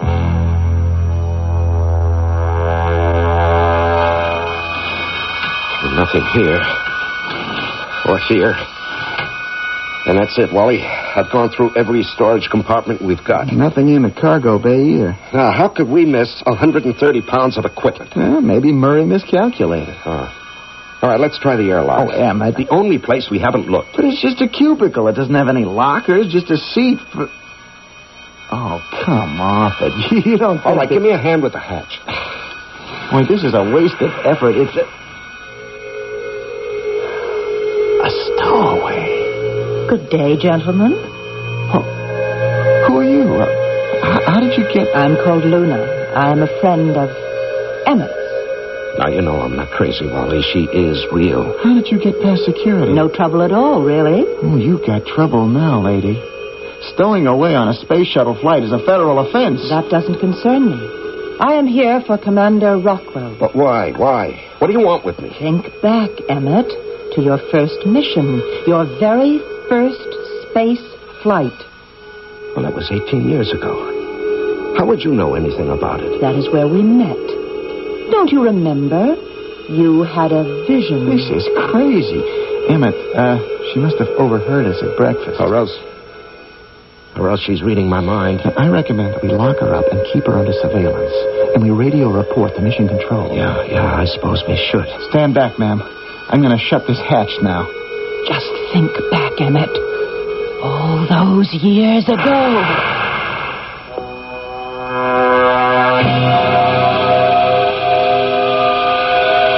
She's a spy, Emmett. A saboteur. She's done her homework on you, probably knows your life story, backwards and forwards. Let me ask you something, Wally. Do you remember what happened on my first flight? Well, I remember it was a big deal on the news. I was just a kid then. I was in a small capsule alone in Earth orbit. The night before I was supposed to land, I had a power failure. Yeah, that's right. Your computer went out. Yeah, and I had to bring the ship down manually. Everybody figured you'd turn into a fireball when you hit the atmosphere. Yeah, I was really terrified. I didn't expect to make it. But you brought her in perfectly. Like you've been doing it all your life. That's what got me hooked on space. Yeah, but that's not the whole story. What do you mean? When my computer burned out, I still had another 12 hours in orbit before re-entry. I had a lot of time to think about it, to worry myself. So? So that night, all alone up there in that darkened capsule, I had this dream, this visitation. A woman's voice told me I'd be protected, watched over, and I'd land the capsule safely. Now, obviously, that was a hallucination caused by my anxiety, but it gave me the confidence I needed. But what has that got to do with our friend downstairs? Because she knows about it. Well, that's why I say she's a spy. Somehow she got access to the ready room while we were eating breakfast. She overheard us talking. Now she's trying to psych you out. Now, Wally, I've got to find out. I'm going downstairs and talk to her. Oh, we'd better report it first, Emma. No, Murray will just abort the mission. This is my problem. I've got to face it alone. But she could be dangerous. Just watch me on the monitor. If it looks like I'm in trouble, you come on down.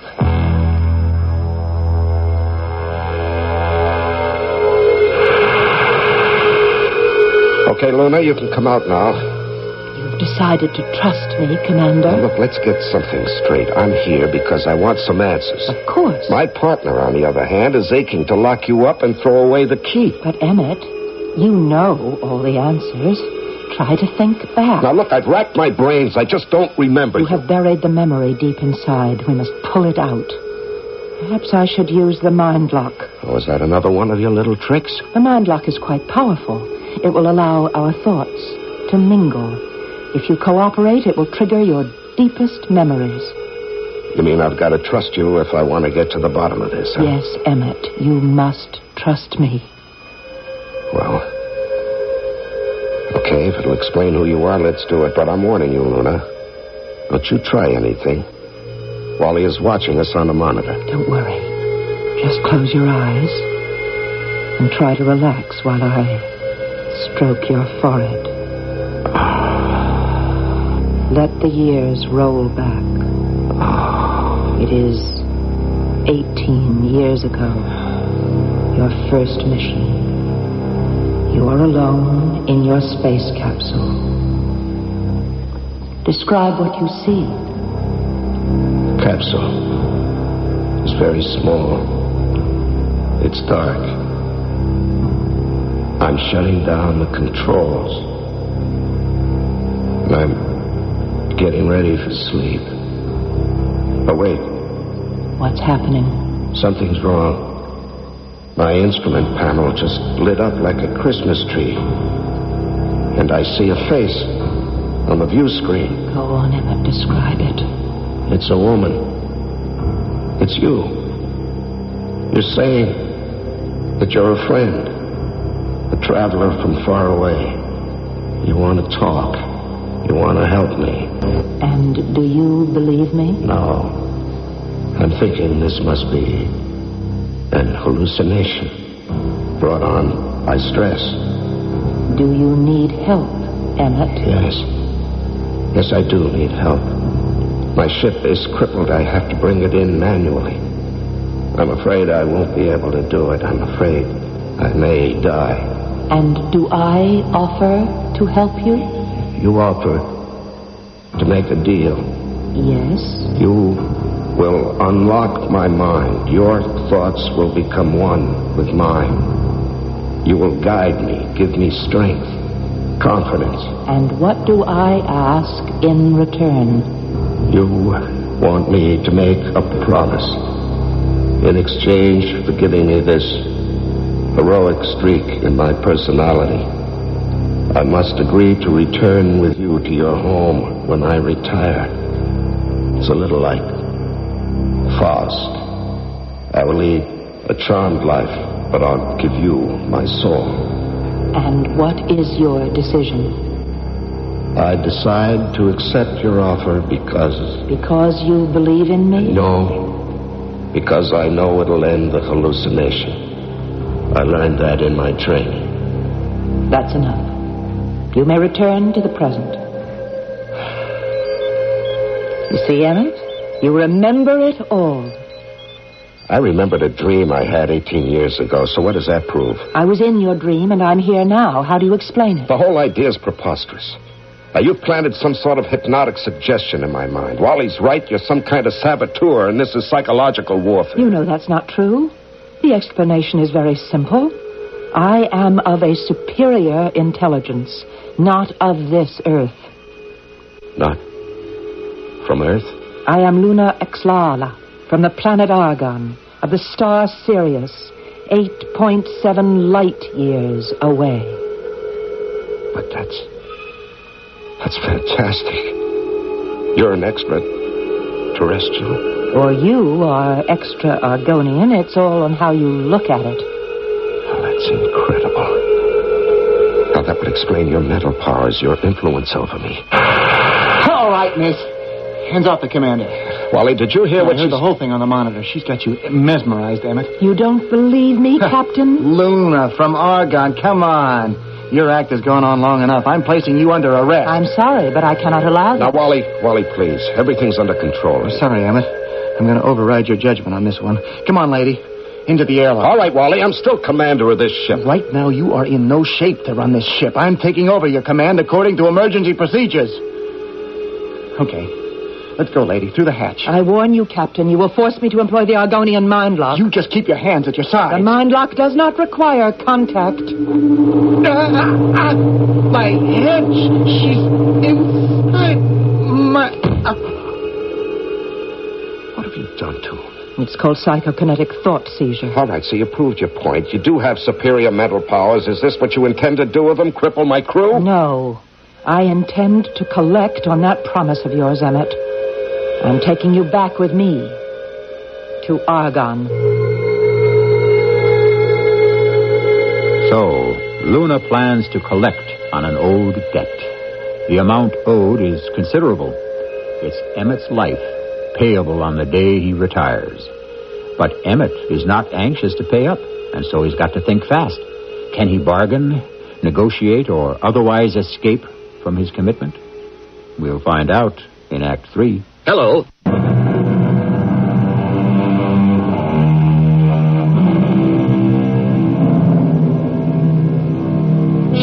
The universe is vast and doubtlessly holds more wonders than heaven and earth, to paraphrase Shakespeare. One of these wonders is intelligent life. Scientists are obsessed with the discovery of new life forms. But suppose alien beings find us first.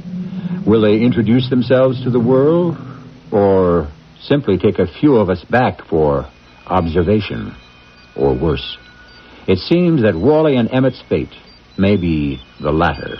And with Wally out of action, their future seems to lie in Emmett's hands. Wally, come out of it, man. Oh. Come on. Oh, what's going on? All right, here, take some oxygen. It'll wake you up.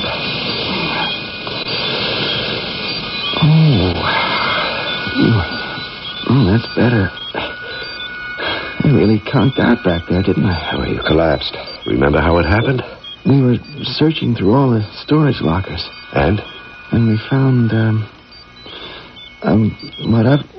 whatever it was we were looking for, right? You tell me. I'll tell you the truth. I'm not sure what we did find. I've gone completely blank. Any pain? No, I got this weird feeling like my mind's been unplugged. And that's absolutely all you remember, huh? Yeah, that's it. You don't have to report this, do you? No reason to, really. Oh, good. It's a fair exchange, then. I covered for you on the launch pad, and now you can return the favor. Now, wait a minute. You do remember what happened this morning? Of course. You had a dizzy spell. Thank the saints you didn't black out. Now, can you remember what caused it? Sure. You couldn't handle the idea of retirement. Wally, you don't recall my mentioning a red-headed woman?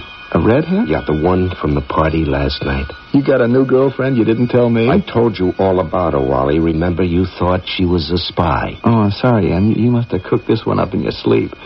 You don't remember what knocked you out? My mind's a total blank. What did happen? You were a little dizzy, I guess. And, you passed out. It's probably that freeze-dried food they give us. Yeah, that's probably all it was. Comes with the job.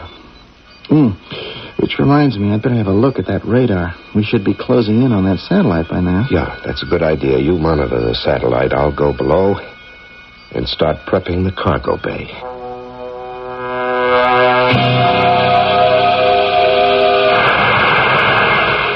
Okay, you can come out now, Luna. You are ready to talk to me, Emmett? Now, what did you do to Wally? Now, don't panic. I did Wally a favor. He has no need to remember me. This affair concerns us alone. Very, very neat. And just what is your plan? To spirit me away and have Wally forget I ever existed, too? Emmett, I got the satellite in view. I'm bringing the shuttle up alongside the beast, then I'll come down to give you a hand. Roger, Wally. Okay, now listen. When Wally comes down here, I'll get rid of him somehow. I'll get him outside the ship. And then you and I will settle this business once and for all.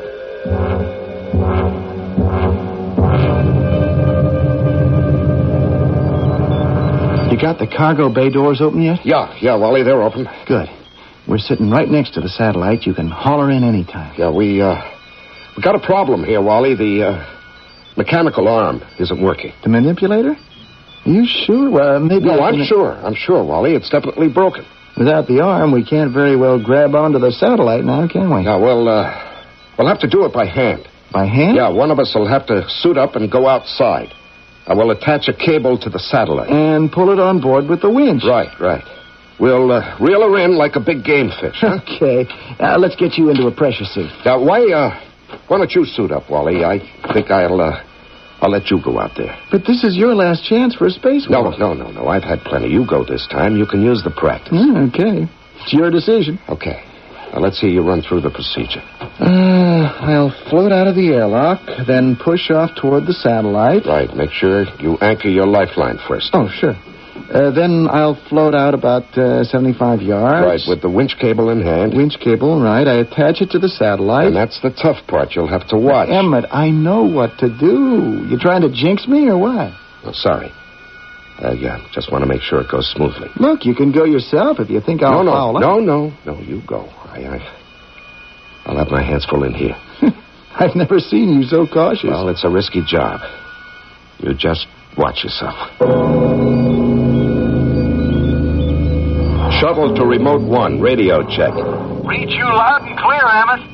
I'm about 50 feet out on my lifeline. I'll call you again in 10 minutes. Roger, out. So, we're alone. Shall we talk? I didn't hear you come up. I've been right beside you all along. I just made sure you couldn't see me. You obviously have enough skills to do whatever you want. Why not just overpower me? I can't force you to come to Argonne. That would be morally wrong. You must act of your own free will. Morally wrong? After what you've done? What do you mean? You've played around with my life as though I was a character in some play of yours. You exaggerate. Well, just think about it. You've tampered with my thought process. You've modified my personality. Your personality is intact? And you've completely warped my motivation. I've always wondered why people expect me to be heroic. I was never a man of action. I was always more of a thinker. That is true. It was true.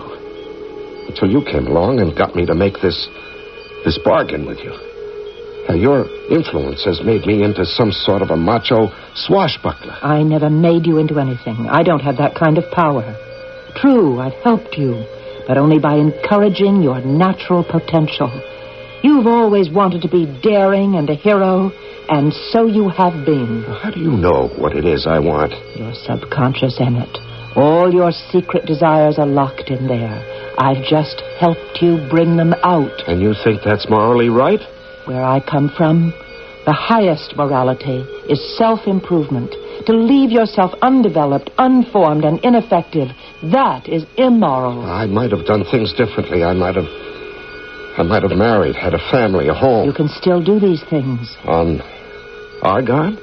Is that it? That's what I'd hoped. And just what is that like? Some crazy place with a green sky and 2 suns and odd little creatures running around? No thanks. No, I'm not going to go to a strange planet and sit in some cage and be the man from Earth. No, I'll take my chances here, even if it means 40 years on the front porch of the retired astronaut's home. Well, you paint a bleak picture of your... Emmett, come in. I've got trouble. Wally, I forgot all about him. Yes, Wally, what's wrong? I've snagged my air hose. I think I've cut it. Are you losing air? I can't tell yet. I think I might be. Okay, kid, hang on. I'm suiting up right now. You see, Emmett, more heroic. Now, this is all your fault. I sent Wally out there so we could have a showdown, and now look. Is this your doing? My doing? Well, sure it is. You've caused an accident out there to get me outside the ship. That's it, isn't it? I wouldn't say I caused it. Let's say I allowed it to happen. Well, you use your powers to save him, Luna. Don't let him die out there. I'm sorry, I can't do that. It's up to you to rescue him. You will find that this rescue will work out for the best. I'm down to a quarter tank, Em. You better haul me in quick. No, there's no time for that. I'm bringing the air out to you. Now, you hang tough. I'm on my way.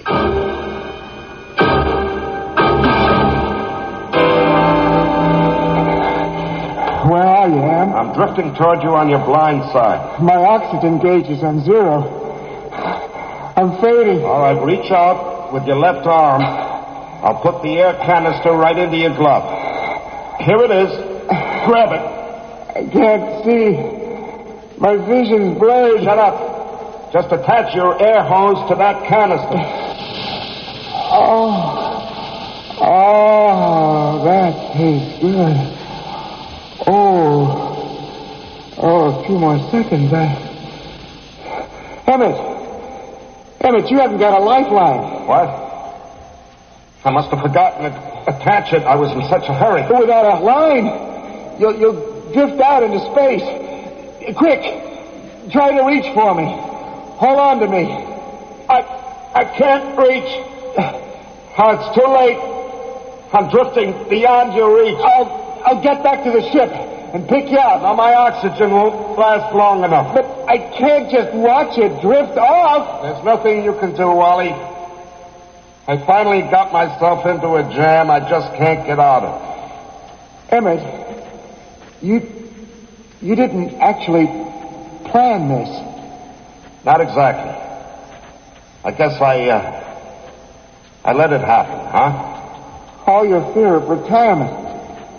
You just couldn't stand the idea of returning to Earth as an ordinary mortal.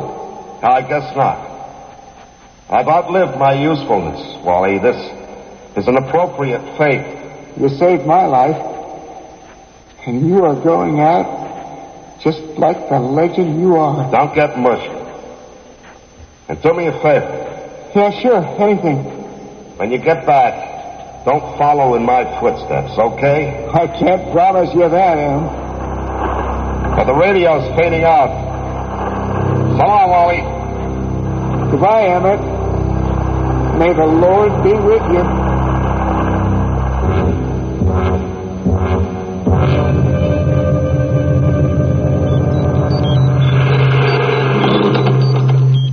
Welcome aboard, Emmett. You can take off your space helmet. The atmosphere in my ship is identical to yours. You picked me up just in time. My air just gave out. But this is not nearly as dramatic as your rescue of Wally. He'll return to Earth and tell them the tragic story of how you died, bringing him that canister of air. You'll be a national hero all over again. Yeah, your plan worked out just perfectly, didn't it? How'd you keep the ship hidden from us? Now, wait, don't tell me. You used your superior powers. And lucky for you to be snatched out of deep space. Right. Out of the frying pan and into the fire.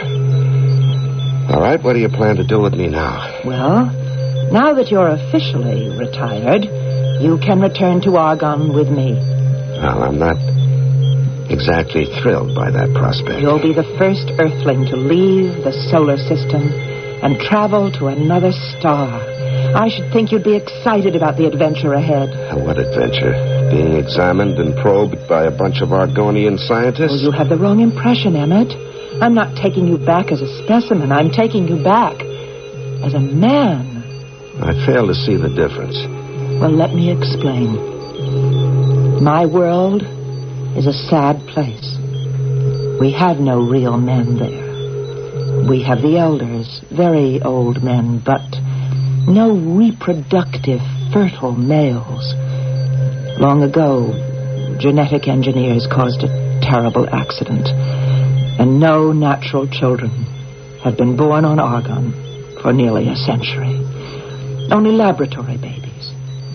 That is why I journeyed to Earth to bring back a man. You want a home, a family, a wife. You told me these things. Yeah, well, sure, but that was back home on Earth. But Argon will be your new home. I'll make a good wife. But that's impossible. Well, we're from two different worlds. We're very compatible.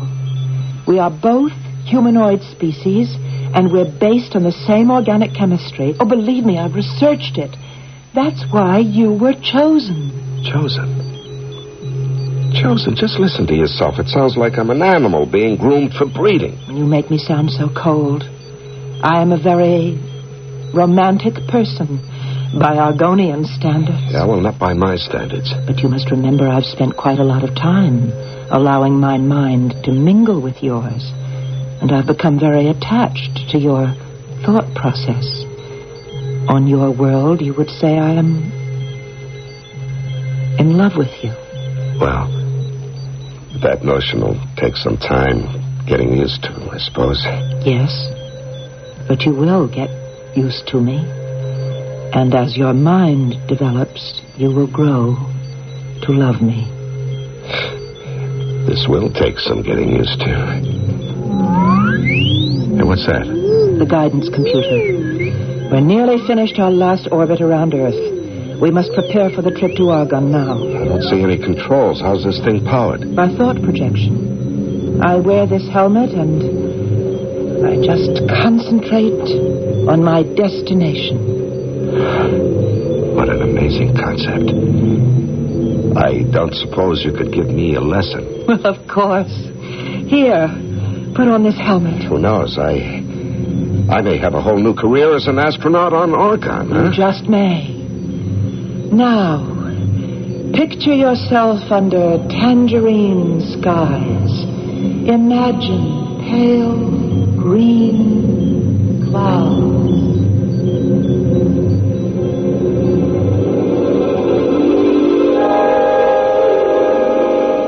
So, Emmett may not have to retire after all, and it looks like he'll be enjoying domestic bliss, far away from the magnifying glass of public life on Earth. I suspect many celebrities would jump at the chance to retire into a completely new and anonymous life. And as for Luna, more about her after this.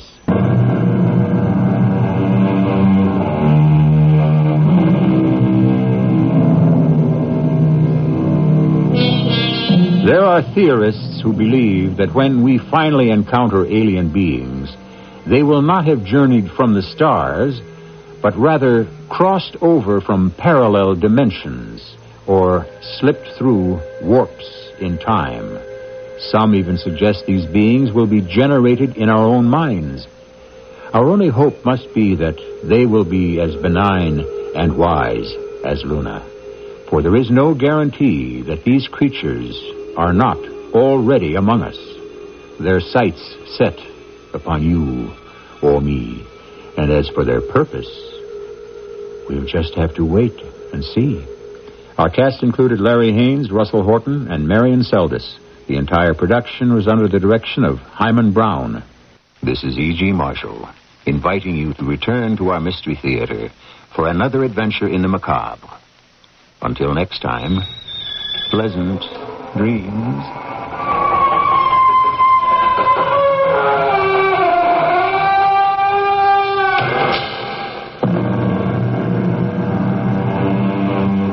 The CBS Radio Mystery Theater presents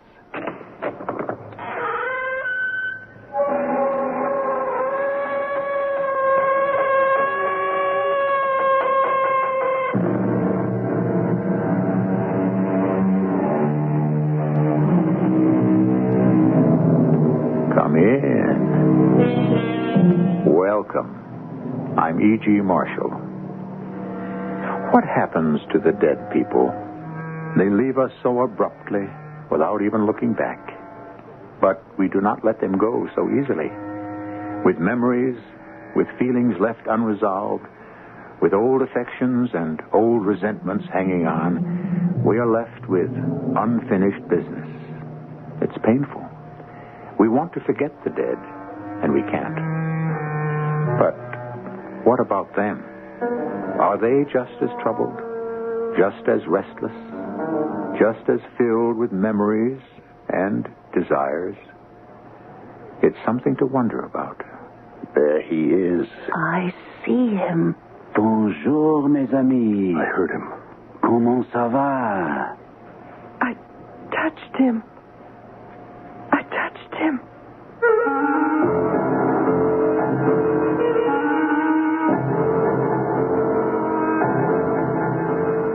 Our mystery drama, The Sensitive, was written especially for the Mystery Theater by Elspeth Eric and stars Gordon Gould and Terry Keane.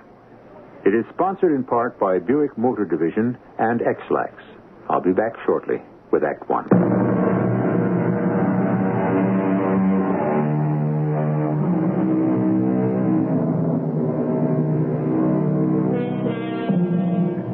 Our story begins and ends in a suburb.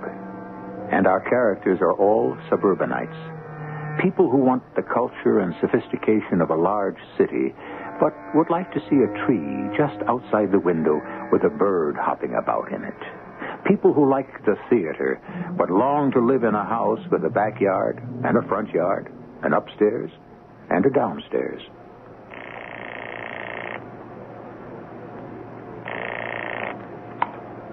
Doctor's office. Dr. Hayes there? This is Philo Denby. It's personal. Just a moment, Mr. Denby. Philo, Yeah, what? dinner's on the table. I'm talking to Frank. Philo? Yeah. How's everything, Frank? Okay. You? Okay. What can I do for you? Well, I just wanted to check with you about the tryouts. When are they? End of next week. Oh. What part are you trying out for? I thought the part of Gregor's. Oh, that's a good part. Really good. Now, what about you? Well, I thought Hjalmar. That's the lead. Yeah. Well, I've acted in Ibsen before, you know. Remember Hedda Gabler? Oh, yeah, of course. Of course, it wasn't the leading part. Hjalmar's the leading part in The Wild Duck. Yeah, I got very good write-ups in the Bugle for Hedda Gabler. I don't know if you read them. No, I wasn't in that. Philo, dinner. Sally wants me for something, Frank. I just wanted to check with you about the tryouts. Right. So long. Come on, everything's going to get cold. I want a drink first. You haven't got time. It's only 6 o'clock. What are we eating so early for? Sit down and I'll tell you. Frank's trying out for Gregor's in The Wild Duck. Oh? I think I'd be very good as Hjalmar. Don't you? Marvelous. Come on, sit down. Why can't I have a drink? What's the idea of eating at 6 o'clock? We are going out. We are? Where to? And you have to take a bath first. I'm clean. And change into your dark suit. What for? Your boss's wife called up this morning. Joan Maynard called up?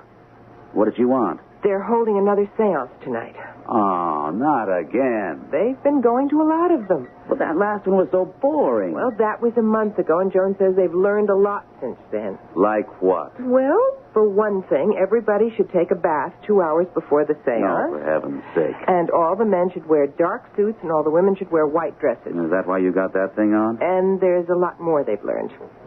She didn't say what. She said, we'll see when we get there. I don't want to go. Oh, Philo, you have to. If Carl Maynard wasn't my boss. But he is. A real dictator. He snaps his fingers and I'm supposed to jump. Anyway, I want to go. What for?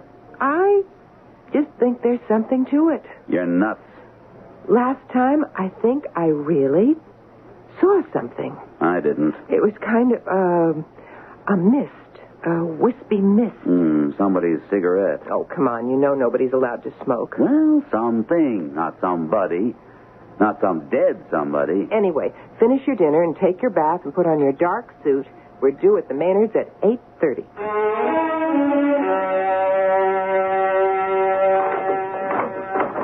Well, Well. Come on in. We're not late, are we? No. Paolo, how are you? Tip-top. You, Carl? Never better. John, the Denbys are here. Be right there. Come on in the living room. Hello there. How are you both? Joan, dear. Joan. Hello, Philo. What have you done to the room? Aha. That's part of the preparation. You've taken your bath, haven't you? Yeah, we both have. Preparation for what, Carl? Why, for the materialization, of course. You see, it's been discovered through experimentation that certain conditions are conducive to the materialization of the entity. Uh-huh. You'll notice that the room is what you might call slightly chilly. Yeah, I noticed that. It is precisely 62 degrees. That's so. And you notice the lights? Very pretty, Carl. Well, they're not meant to be pretty. We've discovered that red, yellow, or orange lights encourage the materialization of the entity. The actinic rays of blue or violet, well, they don't care for those. They? The entities, my boy, the entities. But they love the warm colors. Hence, we've shaded all the bulbs with red linen. We could have used paper, but... I had this old red linen dress I didn't wear anymore, so I cut it up. This is all very interesting, Carl. Now we have to set the chairs. Oh, I thought we sat in a circle. A semicircle. Much better. Much. Philo, you want to help me set the chairs? Yeah, sure. Oh, what darling chairs. Bentwood. We got them from an ice cream parlor that was going out of business. We have 16 of them. The ideal seance should have 14 to 16 people, but tonight on such short notice, there wasn't time. We'll start the semicircle here, Philo. Okay, Carl. Say, did I hear somewhere that you and Sally belong to the Main Street Players? Yes, we do. Enjoy it? Very much. Amateur group, isn't it? Well, strictly speaking, yes. But we've done some very good things. I don't suppose you saw Hedda Gobbler. I had a good part in that. I didn't see it. Yeah. We're going to do The Wild Duck next. You like Ibsen? Oh, I can take him or leave him. You know. Yeah. We're having tryouts next week. I'm auditioning for the part of Hjalmar. It's the leading role. Well, I hope you get it. I think I can do something with it. Sally wants us to join up. Oh? Interested in acting, are you? Oh, not me. Joan. She can sing and dance a little. You people ever do musicals? Once a year. Well, now we're all set here. Where are the girls? Joan, Sally. Yes, dear. Ready to start? Oh, I'm so excited. Well, maybe we shouldn't expect too much tonight with only 4 people. However, we can but try, right? Absolutely right. Be seated, please. Man, woman, man, woman. That's the best way we've been led to believe. All set? Sit down, Carl. We really should have some music. Harmonica is very good, but I couldn't find a recording of a harmonica, so... We'll just have to do without. Sit down, Carl. A little Debussy wouldn't be amiss, I feel.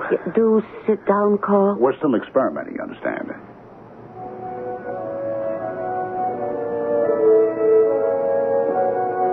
Oh, that's nice.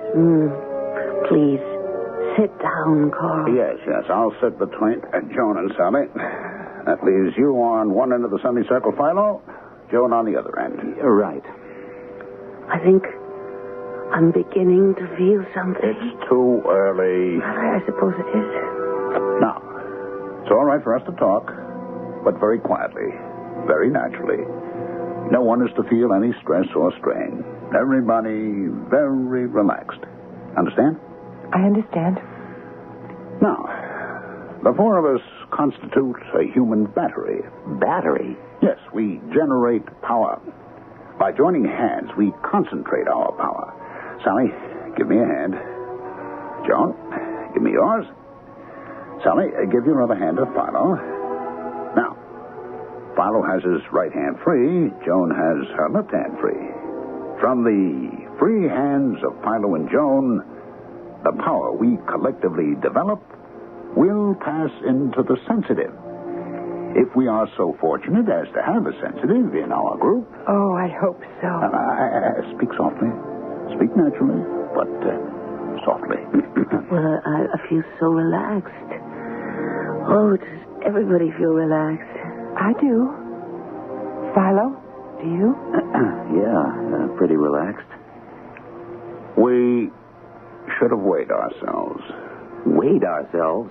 What does that have? No. Speak softly, Philo. Why should we weigh ourselves? Because the entity will assume, if he materializes, a temporary human body. You mean that, Carl? I most assuredly do mean that, Philo. To build up this temporary human body, the entity must draw substance from the sensitive. Need I tell you that the sensitive must be a uniquely organized man or woman, one from which such substance can be removed temporarily, without injury to his or her health? Well, we're all very healthy, as far as I know. I know I am. I had a physical last week, Philo. You? A month ago. You were okay, huh? Mm-hmm. But, why do you say we should have weighed ourselves? Because a true sensitive who loses substance temporarily to the materialized entity loses parts of himself or herself, again, temporarily. I've heard of a sensitive losing as much as 60 pounds. You don't say. Now, in a little while, if all goes well, we should feel a gentle wind, a cool breeze on our hands. Oh, it's all too... The sensitive in our midst will start to pass into a trance state. He will start to go limp. Or she will. And will pass into that condition essential to the entity who wants to work through him. It's all so... I feel it. What do you feel, Sally? The cool wind blowing over our hands. Philo, do you feel it? I do. I feel it. Carl? I, too. It's getting stronger. The wind. Colder. Oh, it's very strong. Philo, do you feel it? The nerve force is passing through us. There must be a sensitive here. Ladies and gentlemen, it is possible, it may even be probable, that we are about to witness the evolution of an entity. Ladies, gentlemen, it is possible, it may even be probable, that we are about to witness the evolution of an entity from a sphere beyond our own. It just seems incredible, doesn't it? Now, wait. We can't be sure. No, not yet. Philo, don't you feel... maybe... Philo, look. Quiet. A mist. A vapor coming from Philo's side. His right side. We must try to give off more power. I see it. I see it. There it is. Bonjour, mes amis. I hear it. Comment ça va? I touched it.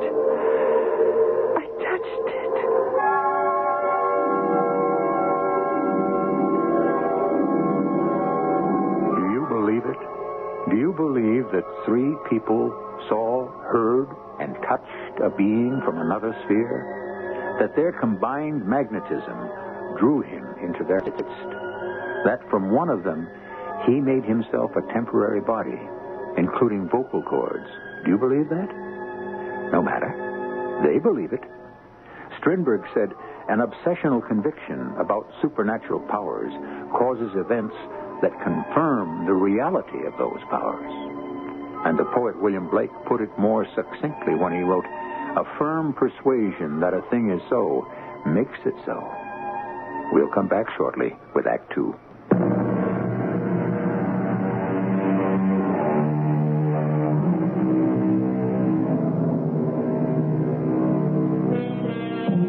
As our first act ended, Philo and Sally and Carl and Joan were seated in a semicircle with hands joined.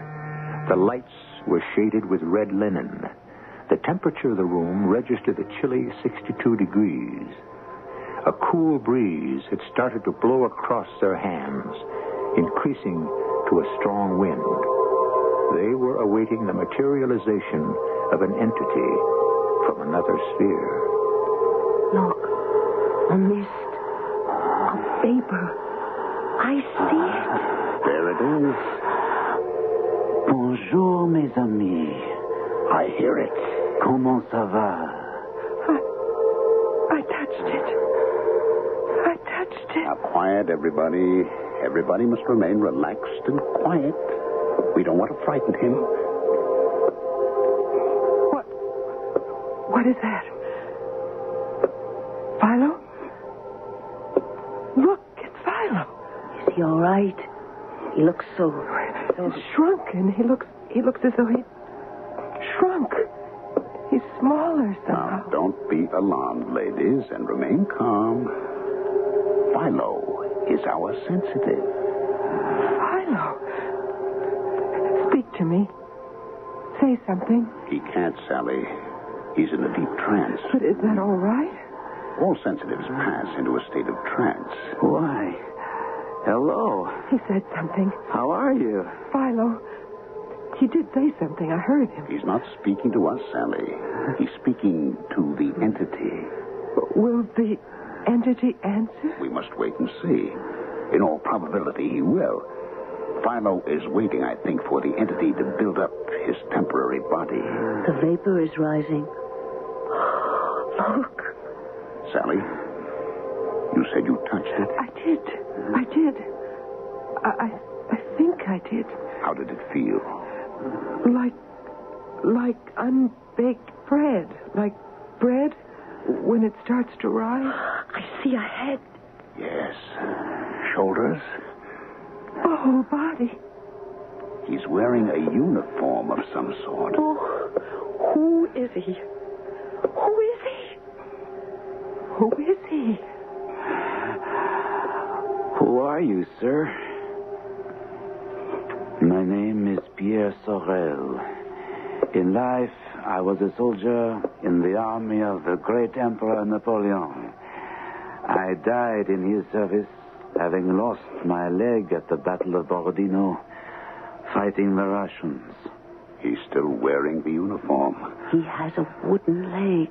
To think that Philo, of all people, Philo. Sally, do you think you could touch the entity again? He's standing directly in front of you. I don't want to let go of Philo's hand. It's so cold. He's in a trance, dear girl. It can't hurt him if you let go. Touch the entity, Sally. Sir? Pierre? Do you mind? I don't think he'll speak to anyone but Philo. Go on. Touch him. He's very warm. Yes. He's very good looking. He must have died young. Do you want to tell us any more about yourself? No. I wish he'd say something about us. Yes. Yes, tell us what's going to happen. Something like that. There is a little lady in this room who likes to sing and dance. Me? That's me. She has done so in the past. Oh, that's true. I have before I got married. Retrocognition, knowledge of the past. Well, what about the future? Precognition. Will the little lady sing and dance again, Pierre? Not immediately. But someday? Yes, someday. When, Pierre? Dancing, singing upon a stage with an audience, much applause. Oh, when? When, Pierre? It will be some months before... yes, months. First, the little lady will fall ill. Yes, she will be sick for a time. Oh. But she will recover? Oui, oh yes. She will recover and live to dance and sing upon a stage. You hear that, honey? Must mean the Main Street Players. Oh, yes. I wonder, can he see ahead for the rest of us? Oh, darn it. I wish I could ask him things. So do I. Well, maybe Philo will ask him if he knows what we want. Oh, Philo must be telepathic. He's a true sensitive. He must have a huge amount of the psi faculty. He must be loaded with it. Or he couldn't have materialized, Pierre. You see, people with large amounts of the psi quality have precognition, retrocognition, clairvoyance, and telepathy. Remember when I said, what about the future? Remember, Carl? And right away, Philo said, will the little lady sing and dance again, Pierre? Remember that? And Pierre said, someday. And I said, when? And Philo said, when, Pierre? Oh, of course, Philo's telepathic. If he'd only asked the entity about me. Do you see the future for someone else, Pierre? For a man, perhaps? You see? Success. Oh?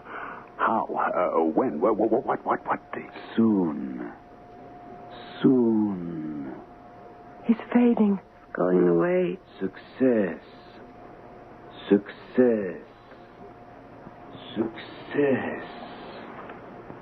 Soon. He's gone.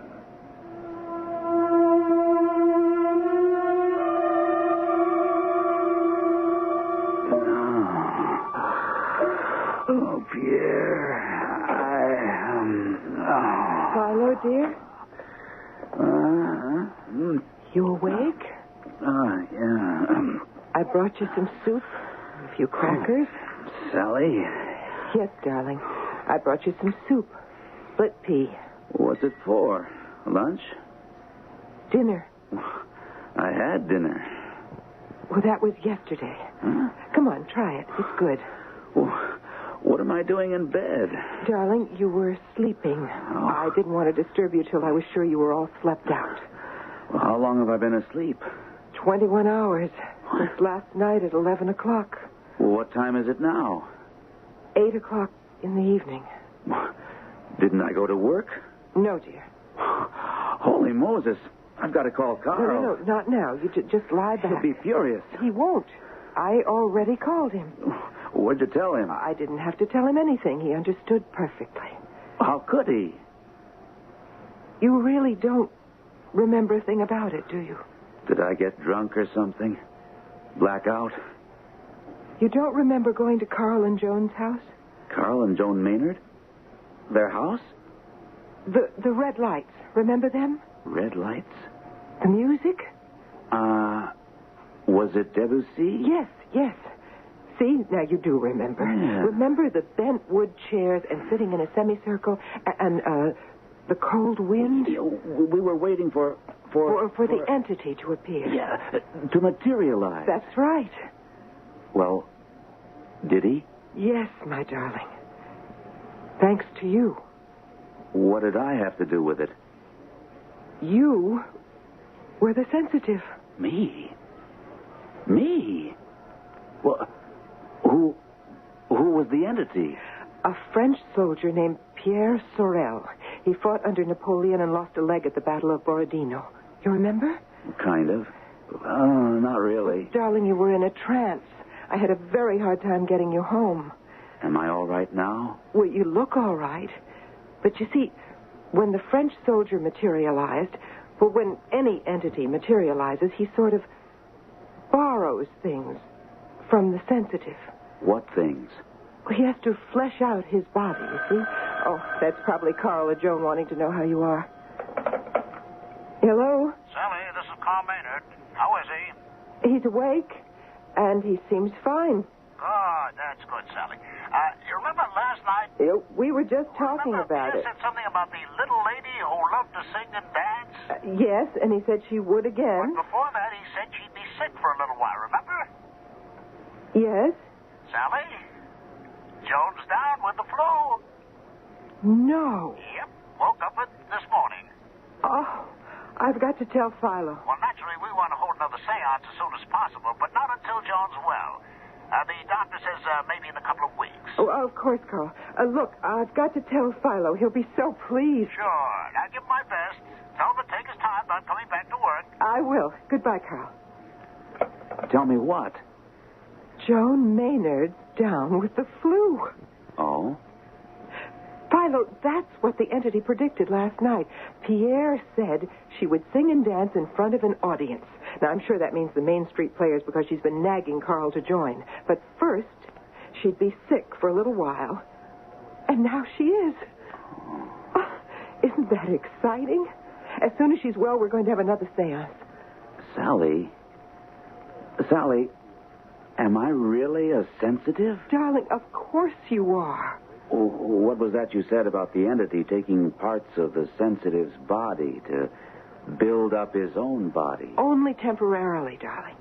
Sally, call Frank Hayes and make an appointment for a complete checkup. You had one a month ago. Yes, but if I'm really a sensitive, if I'm going to go on with this thing, I've got to be in tip-top physical condition.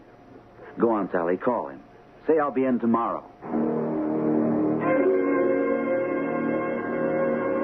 Roll up your sleeve, Philo, will you? Sure. Tell me about this seance that knocked you out. It was the darndest thing. I didn't even want to go, but Sally was very keen on it, and besides, Carl Maynard is my boss, so... Sure. Well, the idea of the seance was to get an entity to materialize. An entity? Mm-hmm. A being from a sphere other than our own. Uh-huh. Well, in order to do this, you have to have a sensitive. Yeah? And that's somebody with enough nerve force, enough magnetism to attract the entity. Well, surprise, surprise, the sensitive turned out to be me. And I hadn't even wanted to go. Lie back, will you, Philo? Yeah, that's it. How did you find out that you were the sensitive? Well, that's what's so incomprehensible. We all sat around in a semicircle. I was bored to death, if you really want to know. And we talked a little bit, very quietly, very naturally. And that's the last thing I remember. I don't remember the materialization at all.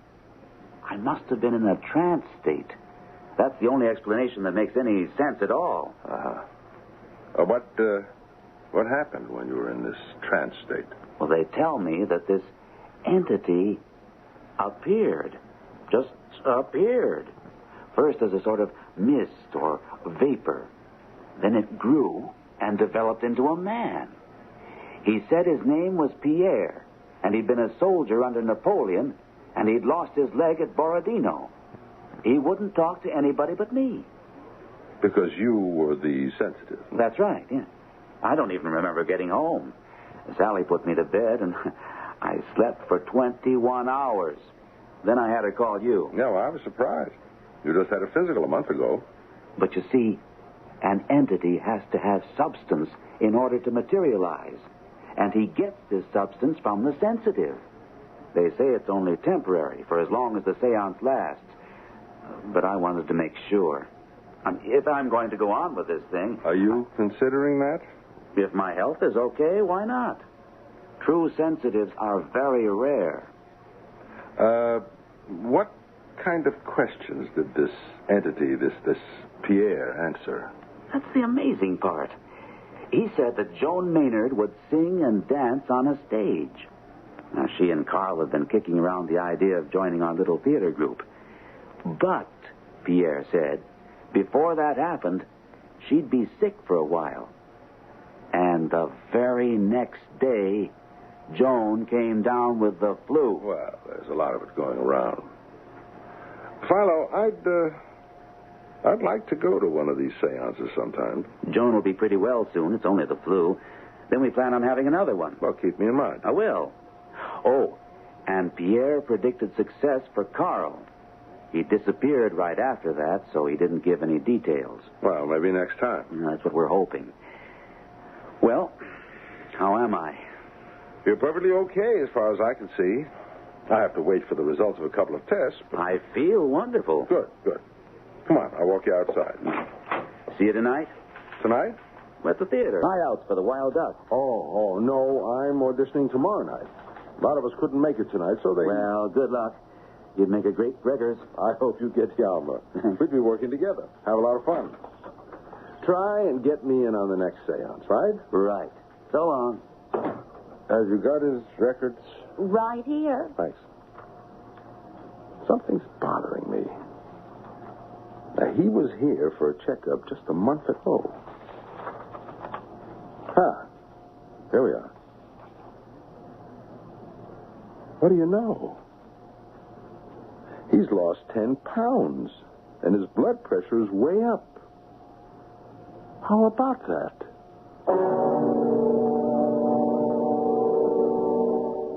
Do you believe that a dead person can become alive? Well, sort of alive, for a limited length of time, by borrowing substance? Does that mean arteries and veins and muscles? Does that mean the dead person come alive can talk if he wants to? Does he have vocal cords? Can he walk about? I'll tell you something. I don't know.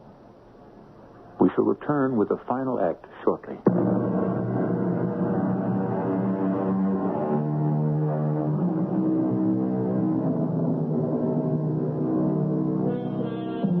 At the close of Act 2, Philo Denby had just left his doctor's office, having gone there for a physical checkup after a trying session at a seance where he discovered that he himself was a true sensitive, capable of enticing an entity out of the grave and speaking with him.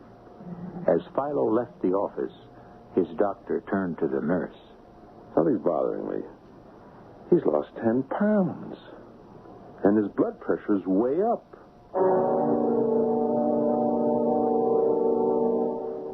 Are you comfortable, Philo? Is that all right? Yeah, that's fine, Carl. You better make sure. Really, Frank, I'm perfectly comfortable. Well, you see, Doctor, he's tied to the chair, and the chair is bolted to the floor. It's just a precaution. Something to silence the voices of doubt. Now, shall we all take our places? I'd like to sit next to Philo, if that's all right. Well, I'm afraid that's not all right. The proper conditions for a seance require alternating the sexes. Man, woman, man, woman, man, and woman. So, if you'll just take the chair at the further end of the semicircle, I'll start the music. Debussy served us well last time, so, now, I think we're all set. As soon as I take my place, there we go. Quiet conversation is permissible, Dr. Hayes, on any subject. Oh, fine. You all recovered from the flu, Mrs. Maynard? Quite recovered, thank you. Very nice of all of you to let me come here tonight. We're glad to have you. Yes, it's our pleasure. Philo told me a little something about the last time. What? What is it? The breeze. The what? The cool breeze. Don't you feel it on your hands? It should change to a wind very soon now. Do you feel it, Dr. Hayes? You know, I think I do. I can almost hear it. I hear it, too. I hear it. So do I. Look. The vapor. The mist. From Philo's right side. You see, Dr. Hayes? The entity is materializing. It's Pierre. I see his head. Now his shoulders. Fascinating. His whole torso. His legs. Yes. Yes, he has a wooden leg, you know. Philo told me. Lost it in water. Yes, I know. Why doesn't Philo speak to him? Good evening, Pierre. He got my thought telepathically. Good evening. I am happy to be here. Isn't he handsome? You know, I think I can detect a heartbeat. You mean that, Doctor? Oh. Does Philo know that we'd like to pick up where we left off last time? You know about your future. Oh, yes. He knows. People with the psi faculty have precognition, Dr. Hayes, as well as... I could see his pulse beat and his breathing. You really? That's incredible. Frank's a doctor, Carl. Look, I don't suppose you'd let me get up and go over to Philo? Oh, no, absolutely not. You could spoil everything. Better stay where you are, Frank. Anyway, we want to hear about Carl's future. If Philo will just ask him. Pierre, is there anything you can tell us about a certain person in this room? A man? Yeah, a man. You started to tell us last time, but... Success.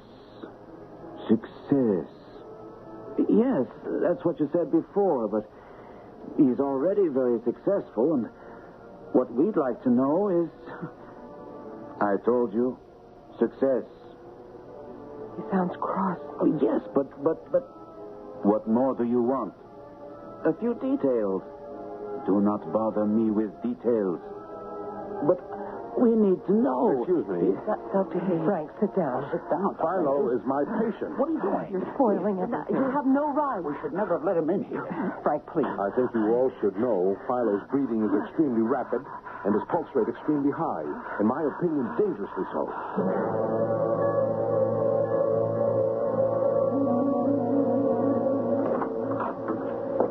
Philo, you all right? Just tired. Well, no wonder. It was a very trying session for you. Very disappointing for us. Well, Pierre did materialize, though, didn't he? Oh, yes. Frank said he could see him breathe, see his heartbeat. Oh, good. Good. And then, just as we were about to find out about Carl's future, Frank had to go and spoil everything. He was worried about you. Got up from his chair, went over and took your pulse, listened to your breathing. Your breathing was very rapid and your pulse rate was very high, he said. I feel fine now. Well, that's good. But Carl says stay in bed all day if you want to. Maybe I'll just do that. I may quit my job. Would you do that? Why not? I think my future lies in the psychic realm. True sensitives are very rare, Sally. You know that. Yes, I do know that, but... If I am one of them, then it's only logical that I... That you what, Philo? That I should devote myself to... Oh, telephone. I'll be right back, darling. We need to talk about this. Hello? Sally, this is Joan. Yes, Joan. Guess what? What? Well, Carl auditioned for the Main Street Players for the Wild Duck. And, guess what? What? He got the part. What part? The part of Hjalmar. It's the lead. Imagine, my Carl is going to be a star. Pierre said he was going to have success, remember? Yeah. When Philo asked him? Yeah, by the way, how is Philo? Well, exhausted. Of course, but he's all right, isn't he? I think so. Don't you know? Joan, he's talking funny, sort of, I don't know, drifting off and saying some kind of weird things. Sally, is he going into a trance? Well, I don't know. I never thought of that. Then Pierre might materialize. Maybe. Oh, Sally, I'm coming over there. Now, don't you leave his side till I get there, okay? Okay. Oh, that was Joan, Philo. Are you all right, darling? She's coming over. She says Carl got the part of Hjalmar in The Wild Duck. Isn't that lucky? His first audition? Can you imagine? Philo? Philo?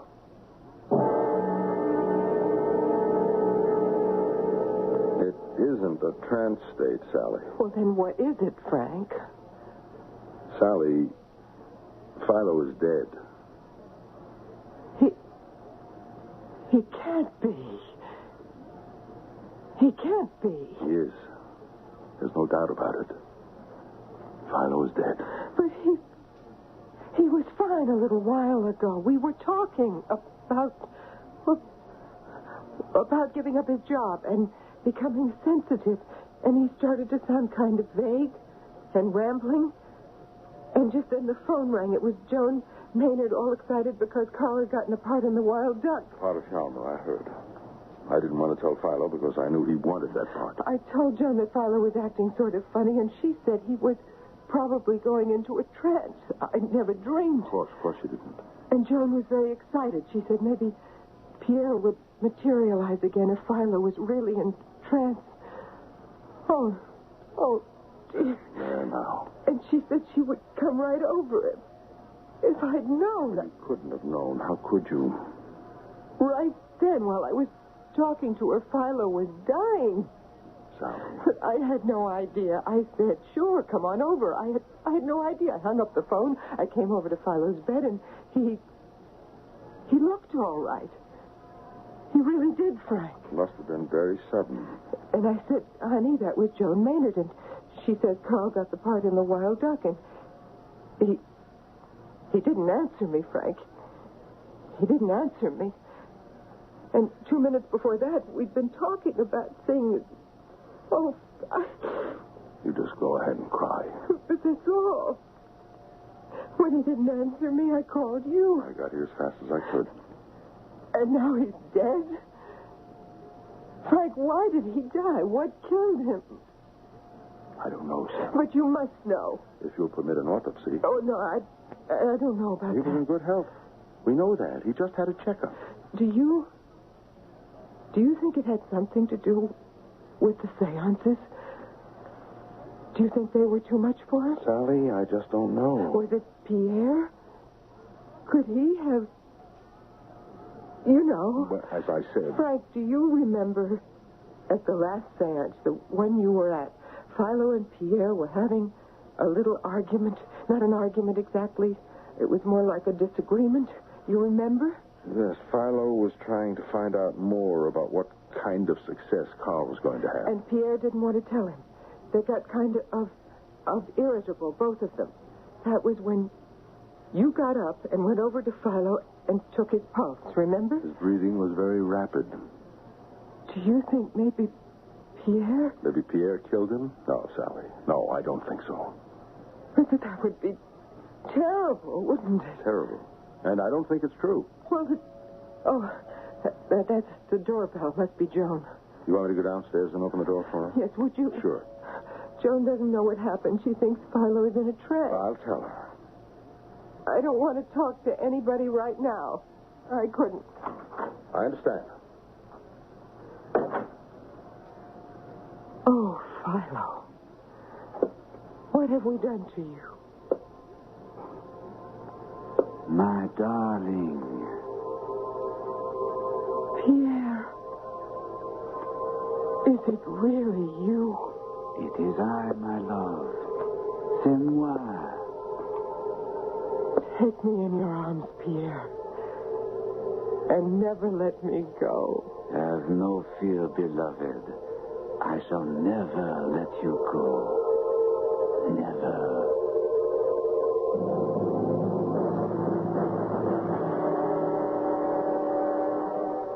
If you can believe that, you can believe anything.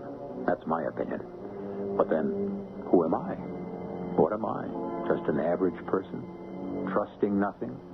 Suspicious of everything? What do I know? I wonder if anybody's planning to do the Wild Duck. I'd be great as Shalmar. I could really get my teeth into that part. I'd be a smash. I'd really kill the people. I'll be back shortly.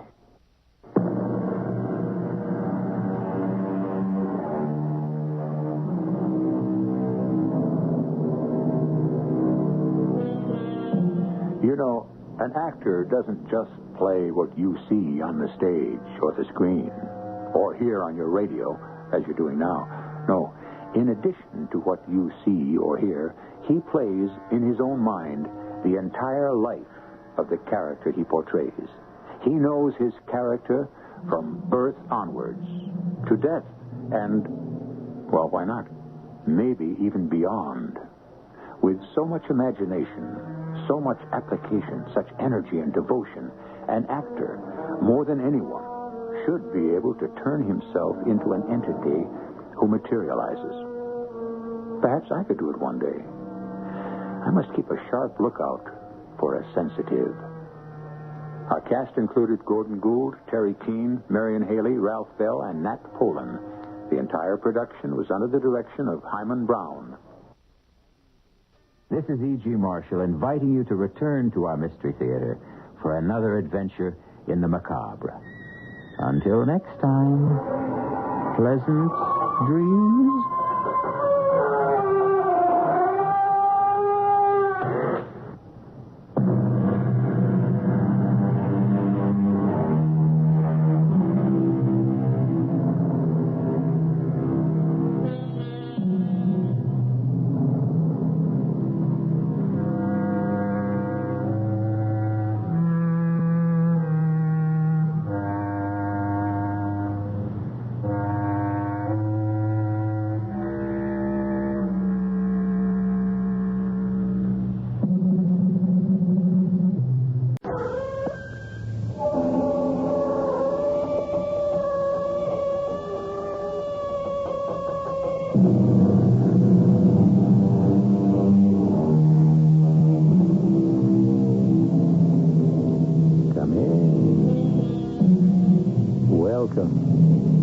I'm E.G. Marshall. Do you know that primitive people believed no one died unless he had been done in by his doctor? It's true. Of course, today we're very civilized, very sophisticated, very enlightened. We smile at the ignorance, the naivete of the Aborigines, pity them a little. But should we search ourselves closely enough, might we not find vestiges of the old belief somewhere? The faintly hostile feeling that the doctor could have saved the patient. It must have been around midnight. She'd gone to bed hours before, but I stayed up reading. I read till my head ached. I thought of getting something to quiet the throbbing, but before I could, the book slipped out of my hand. I was not precisely asleep, but not really awake either. Somewhere in between. So the knock at the door seemed faint and far away. The next time it was louder. Then very loud. Very loud indeed.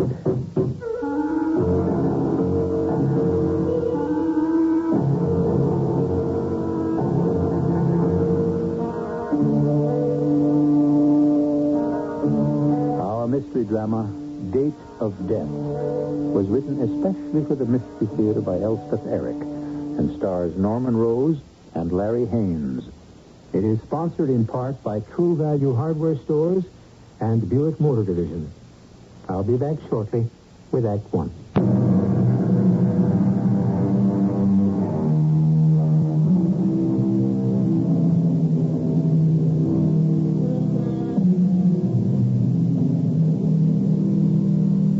Everyone, without exception, dies of heart failure. So long as that great muscle inside the chest, a little to the left of center, keeps pumping away, we're alive. Not in very good shape, perhaps, but undeniably alive. Once it stops doing its work, we're just as undeniably dead. But long before it quits for good, it may falter, hesitate, act badly. It has been impeded in its unceasing work. It has been attacked.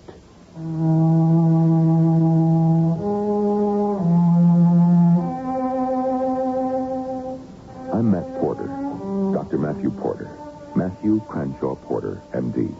But this is the story, not so much of me, though I do play a part in it, but of one of my patients. It is his story as I have reconstructed it in my own mind. Obviously, I could not be with him at all times. Not with him physically, not with him mentally or emotionally. But he was my patient, and he was my friend of many years. And I think I knew him better than anyone, including his wife. So I have appointed myself to tell his story. The story of David Jensen. I have to start somewhere, so it might as well be in his hospital room, on the day I went to tell him that I had discharged him, and he could go home. All set, everybody? Just about, Matt. I've signed you out, Dave, so any time. Yeah, I'm ready. Well, I have to finish packing. Need any help, Mrs. Jensen? No, thank you. Then I'll go and order up the chariot. Dave, you glad to be getting out? Oh, yeah. Where are the books? Somewhere around. For heaven's sake, they're under the bed. Yeah, what are all those? Oh, just some books he's been reading to pass the time. Let me see those. No, Matt, Let me see them. they're mine, Matt. You and your heart. The healthy heart. How to live with your heart. Oh, holy. Have you been reading these, Dave? Well, why not? What for? Well, I had a heart attack, didn't I? The more I know, the better. Anything you need to know, you ask me and I'll tell you. Well, I didn't want to bother you. Not a bother. How many times do I have to tell you that? You want me to go over the whole thing again with you? Then if you think I've left out anything, you can ask me, okay? Matt, there's no need. You don't have to. I want to. I want to set your mind at rest. My mind is... You had a simple heart attack, something called a posterior infarction. Myocardial infarction. Oh, boy. You've really been reading up, haven't you? Now, a posterior infarction is a minor occlusion of the right coronary artery. Resulting in the death of heart muscle tissue. The posterior artery is the one on the back surface of the heart. The one on the front is the anterior artery. You really don't need me at all, do you? You know all about it. Well, I know a little. You know what they say about a little knowledge? It's a dangerous thing. Mm-hmm. Truer words were never spoke. Now, an occlusion like that can be caused by a thrombus or blood clot. You have no thrombus. It can also be caused by a spasm. That's what caused your attack, a spasm, a mild spasm. Matt, I'm only 42. You can live to be 92 if you take care of yourself. 42 seems awfully young. Children of 6 have had heart attacks. Oh, Matt, no. Even younger, as young as 2. It's unbelievable. Oh, terrible. Now you are on a mild anticoagulant. Janet will keep you on a low-salt diet. You bet I will. No fats, Check. no booze, and no cigarettes. Check. Wheelchairs here, Dr. Porter. Give me the books, Matt. Oh, no. No books. No fats, no cigarettes, no booze, and no books about heart disease. Read Dickens, Hemingway. Read Playboy. I paid a lot of money for those books, Matt. Now hand them over. No, not on your life. Here, nurse, take them out to the charge desk and throw them in the incinerator. Matt, come on now. Oh, you all packed, Janet? Well, if you mean it about the book. I mean it. Then we're all set. All right, let's go.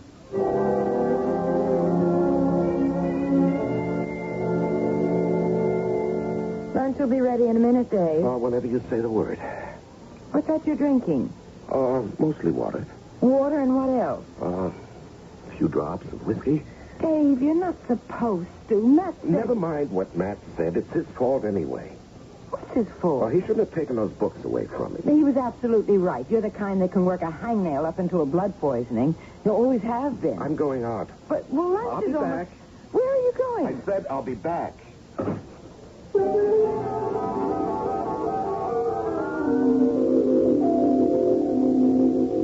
Miss Conklin. Yes?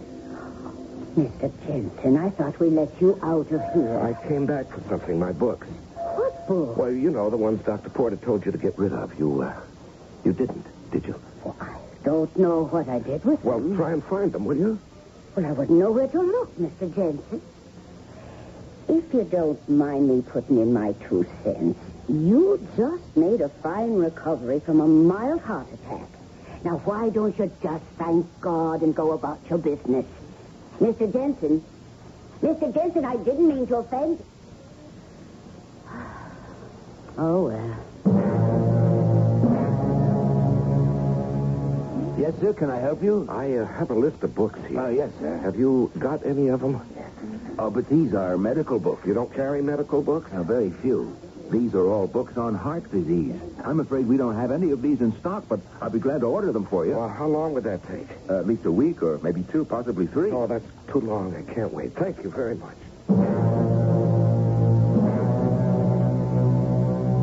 Excuse me. Yes? Where would I find these books? Well, these are medical books. Yes, I know, but you have them in the library, don't you? But medical books are in a special section. If you just go out that door and down the hall, it's the first door on the left. Yes, thank you very much.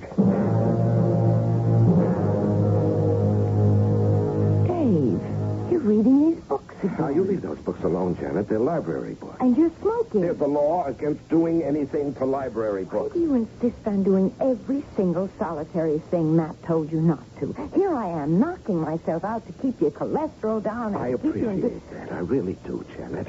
Then why don't you help me? Stop drinking. I don't drink much.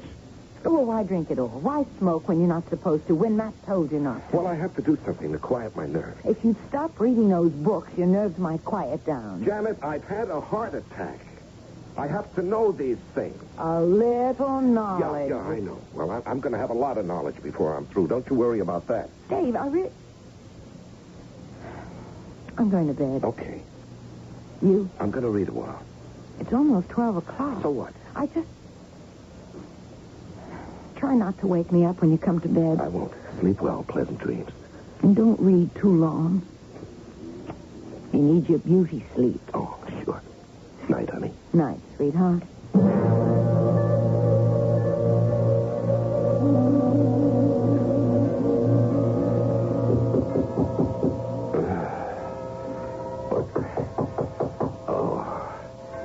Who's that?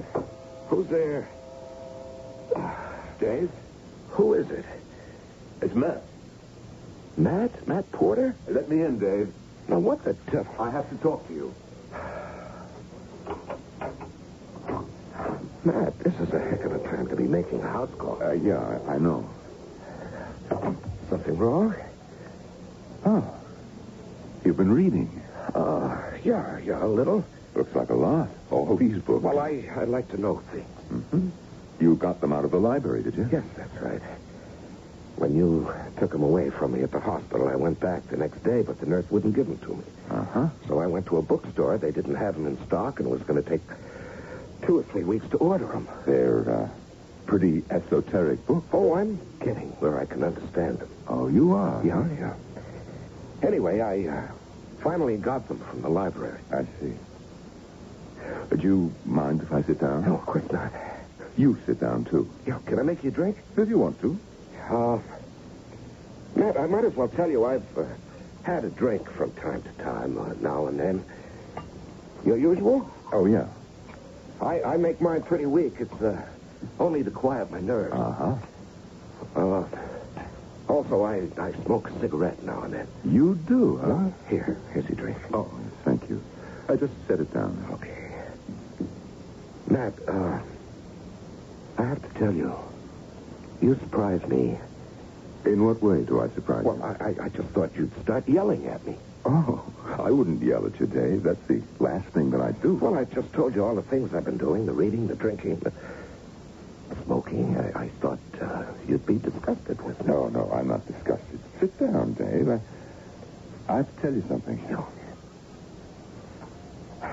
Okay, shoot. You know what the aortic artery is? Oh, sure. It's like a bicycle tire. It has an inner tube. Yeah. Now, if that inner tube, the inner wall of the artery, gets injured as the blood pumps through it, some blood seeps through the hole. Yeah, the aureole. Yes, that's the technical name for it. Mm-hmm. Now, as the blood seeps through, some of it absorbs. But if enough of it doesn't absorb, the artery, it balloons. Yeah, I read about that. Mm-hmm. Now, the aortic artery has a Y shape. The ballooning can occur there in the crotch of the Y. You follow me? Yeah, I follow you. When that happens, when that happens, you'll have an aneurysm. Oh, you know about that? Yes, of course I know about that. Mm-hmm. Now, sometimes this aneurysm is, it can be so big it fills the whole chest cavity. Yeah, and when it bursts, it's goodbye, Charlie. Well, yes. And that's what I've got? Yes.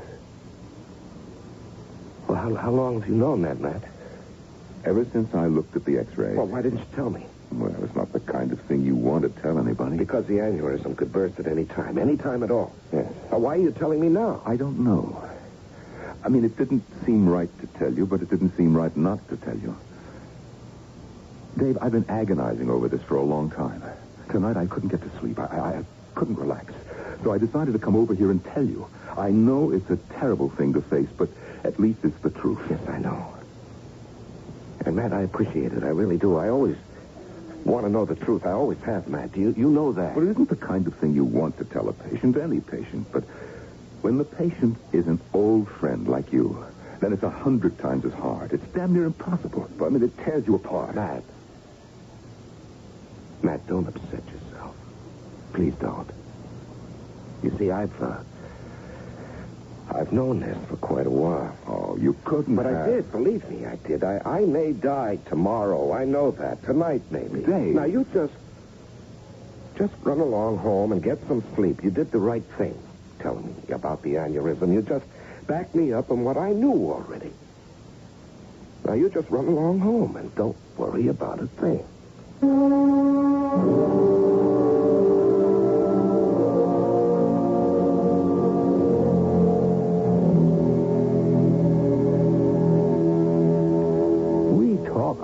About the truth. Heaven knows plenty of people have written about it. The search for truth. Our right to know the truth. The truth shall make us free. Truth is beauty. Beauty is truth. Anyone would conclude that man is engaged in an unrelenting quest for the realities of his existence. But is he? Or, on the contrary, is he struggling constantly and desperately to evade them? In particular, the reality of his own demise. We shall return shortly with Act 2.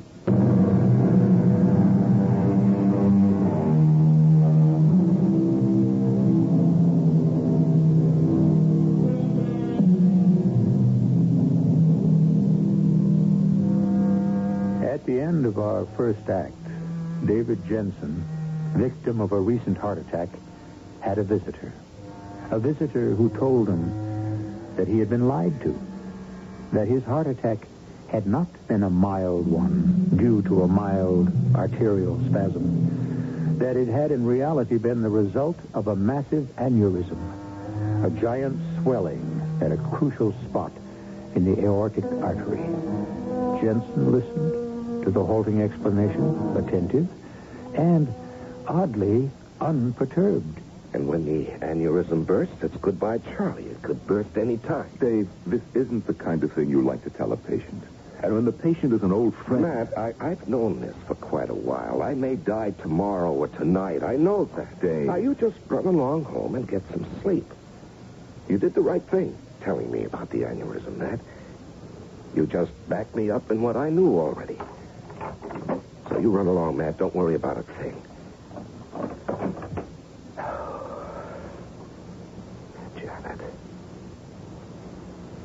Janet has got to know. That's all there is to it. Janet? Honey, wake up. I've got something to tell you. Janet. Darling, I don't like to wake you up, but this is important. Janet. Well, I've got to talk to you, darling. I've got something to tell you. Don't turn over that light. What's the trouble? No trouble, no trouble. Everything is fine. Well, then what are you waking me up for? Matt Porto was just here. Matt? Yeah. Yes, in the middle of the night? Yes, I know. I was surprised myself, but he had something to tell me. Well, what could he possibly have to tell you? I'm going to tell you, darling. Well, tell me. Yeah. You see, it's been preying on Matt's mind for quite a while. And he had to tell me the truth. What truth? About my heart. But we know about your heart. Matt told us. Darling, we thought we knew. At least you thought you knew. I never thought I did. Not the whole truth. What in the world are you talking about? Janet, I have an aneurysm. A what? An aneurysm. A huge aneurysm in one of my arteries in a very crucial spot. It's like a big balloon filled with blood, and any minute that could burst. While I'm sitting here on the edge of the bed talking to you, it could burst. I don't believe you. No, it's true. Matt never told you anything like that. No, not at the hospital. He didn't want to tell me because he didn't want to frighten me, but then he decided it would be better. It was his duty to tell me the truth. Of course, I already knew the truth. Well, how could you? Because I've been reading up on these things, Janet. So when Matt told me finally, he was telling me something I already knew. Poor Matt, he was really upset. When was he here? Well, just a little while ago. I didn't hear anybody. Well, darling, you were asleep. I would have heard the doorbell. The doorbell always wakes me up. He didn't ring the doorbell. He just knocked very softly. I hardly heard him myself. Well, how long was he here? Well, not long. We had a drink together. Matt Porter let you have a drink? And a cigarette. To steady my nerves, Janet. Poor Matt. He needed a drink more than I did to get up his nerve to tell me. Well, I simply don't believe it. You don't believe what? That I could die any minute? Die while I'm sitting here talking? I don't believe any of it. I don't believe you have a whatever it is you said. An aneurysm, darling, a swelling. I don't care what it is because I don't believe you've got it. Well, Matt said... I don't believe he said it. I'm going to call him tomorrow and ask him if he said it. He'll say no. You'll see. But he did say it. Whatever he said, it wasn't that. You just made that up out of whatever he did say. You twisted it and distorted it all out of proportion. Now, why would I do that? Lord knows, I certainly don't. Now, go to bed, get some sleep, and tomorrow I'll call Matt and make an appointment to see him and get this all straightened out. Come on. Take your clothes off and come to bed. Oh, no, I don't think I'll do that, Janet. I think I'll go out for a while. Where? Where are you going? Just out for a while. Dave!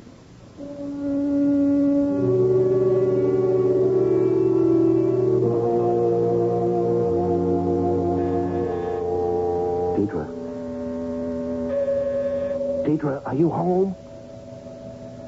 Just a minute.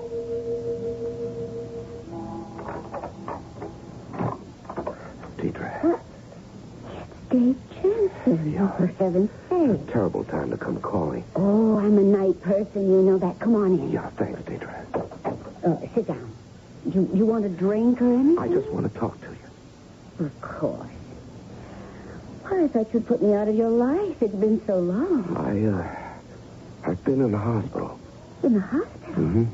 Why didn't you let me know? I'd have sent you a flower or something. Well, I didn't want you to know. Why not? I'd have been discreet about it. Your wife wouldn't have suspected anything. Yes, I know that. Deidre, you've always been discreet. I appreciate that. I just didn't want you to know that I was sick. Well, plenty of people get sick. Well, I didn't want you to think of me as less than a man. Well, now, why should I think that? I had a heart attack. Oh, I'm sorry. So, you see, Look, plenty of people have had heart attacks. I could name you half a dozen of my own acquaintances. No, this wasn't just a heart attack, Deidre. At first, the doctor said it was, but it was just a mild myocardial infarction. Oh. You wouldn't know what that is, but it's not really serious. People can live 40 or 50 years after one of those. But what I have is it's something different. It's very, very different. Well, what is it? An aneurysm. Oh. Do you know what an aneurysm is? No, I can't say I do. No, of course you don't. Well, it is very serious. Oh. It's inoperable, and it means you can fall dead any minute. Oh, how do you know all this? The doctor told me. He said he told you? Well, that was at first in the hospital. But he didn't tell me the truth. We're old friends, you see, and it was hard for him, but tonight he came to see me, and he told me. Oh, that must have been a terrible shock. No, it wasn't. I knew all about it before he told me, you see. I've done a lot of reading, and I just knew. Dave, I'm awfully sorry. No, that's all right. I just wanted to tell somebody.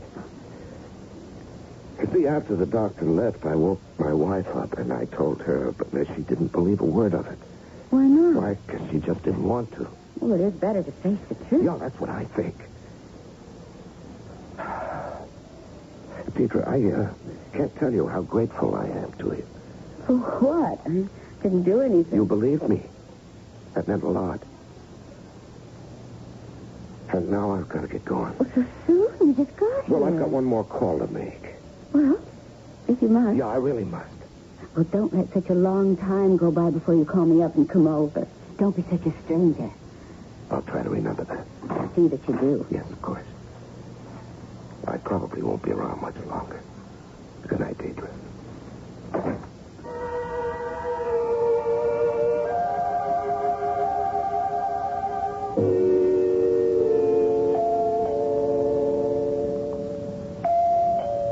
Just a minute. Be right there. Oh, hello, Dave. Okay to come in? Oh, sure. I was afraid you might have gone to bed. Well, I just got in a minute ago. Oh, where have you been? Oh, around, you know. Yeah. Well, I can't blame you for that. Come again? Well, you put in a pretty terrible evening. What would you know about what kind of an evening I put in? Matt, I understand. Understand what? It couldn't have been easy. On the contrary, it was very easy. Well, of course, I tried to make it easy for you, but even so, telling an old friend he could go any minute, I know that wasn't an easy thing to do. I hope that the fact that I'd known it all along maybe helped. Dave, I give you my word. Janet's going to call you tomorrow. That's why I had to see you tonight. You see, she refused to believe any of it. Uh-huh. Oh, just what is it Janet doesn't believe? About the aneurysm? Uh-huh. Yeah, the aneurysm. Yeah. You see, after you left, I woke her up and told her what you'd said. She wouldn't believe it. So she's going to call you tomorrow, and, Matt, I want you to tell her the truth. Tell her exactly what you told me tonight about the aneurysm and what it means, that it could burst Any minute, and I'll be finished. No, wait a minute. I told you? Yes, at the house, man. When did I tell you? Oh, an hour ago, maybe less. What's the matter with you, man? I told you at your house an hour ago, maybe less, that you have an aneurysm? Matt, it's all right. I already knew it. I told you that. Dave, look, Dave, just sit down, please. I'm all right. I'm perfectly calm. I never felt calmer in my life. All the same, I'd rather that you sit down. Okay, if you really want me to. I really want you to. Okay. Now, Dave, I want you to listen to me very carefully. You've been under a big strain lately, I'm fine. You have got things a little bit mixed up. No, I haven't, but that's all right. Dave, I was not at your house tonight. Not an hour ago, not at any time. Now, Matt, you were. We had a drink together, and you told me. You listen to me. I did not come to your house this evening. I was nowhere near your house this evening. Oh, now, Matt, you're trying to kid me. Dave, I spent the whole evening with a girl. The whole evening. Up to about 20 minutes ago. Oh, I know. I know what it is. You're sorry you told me about the aneurysm, and you're trying to take it all back. Pretend it never happened. You never told me. But you don't have to do that, because I knew it all along. What are you doing, Matt? I'm calling the girl I spent the evening with. The whole evening. Hello? Honey, I want you to listen to me carefully. Don't say anything, just listen. I'm in kind of a bind here, and I need your help. I need to prove where I was tonight. Now, did you and I have dinner together tonight and then go back to your place and stay there, the two of us, until I left less than half an hour ago? All I want from you is a yes or a no. Is that true, what I just said about where I was this evening? Yes. Okay. Now, would you mind repeating that word for someone who is standing right here next to me? Go ahead. Yes. Thanks, baby. Well, Dave?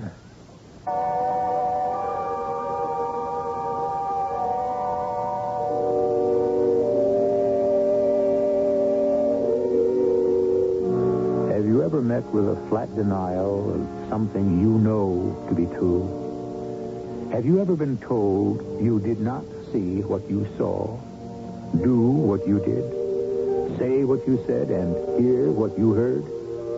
Has such a thing ever happened to you? If it has, you know that your inner response was too deep for anger, too deep for indignation, for anything but the most profound and appalling disillusionment. We'll return shortly with Act 3.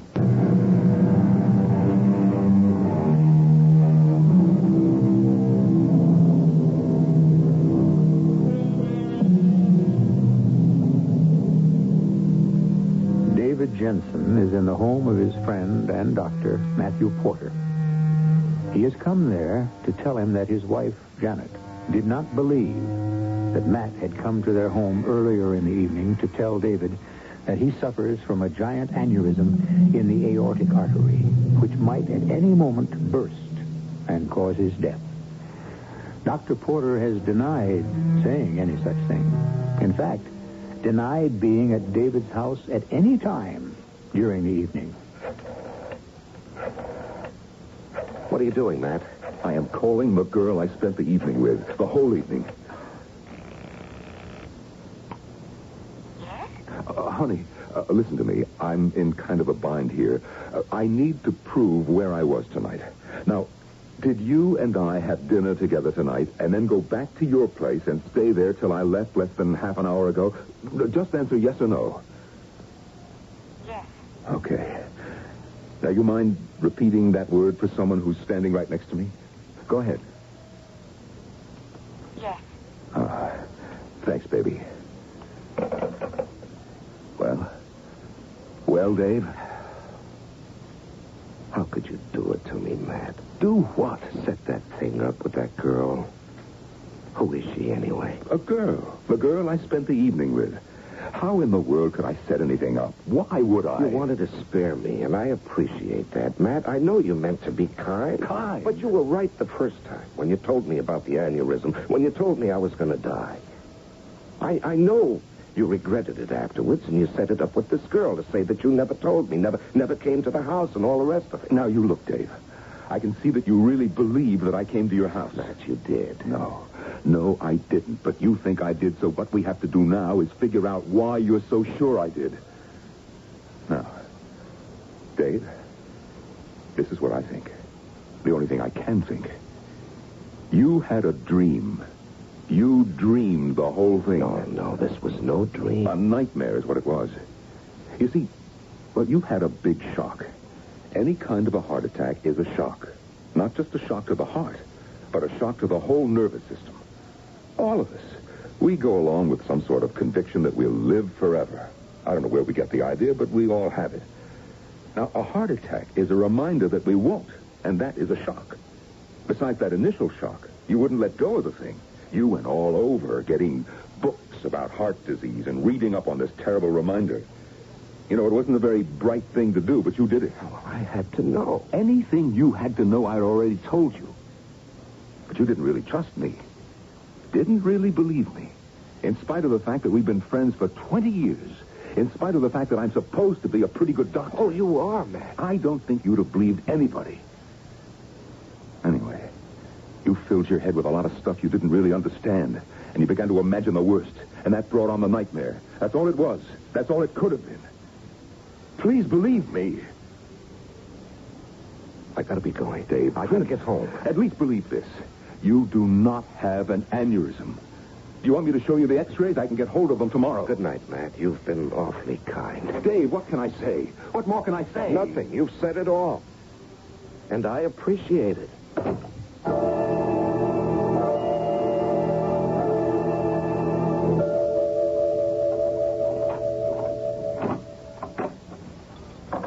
You don't have to be so quiet.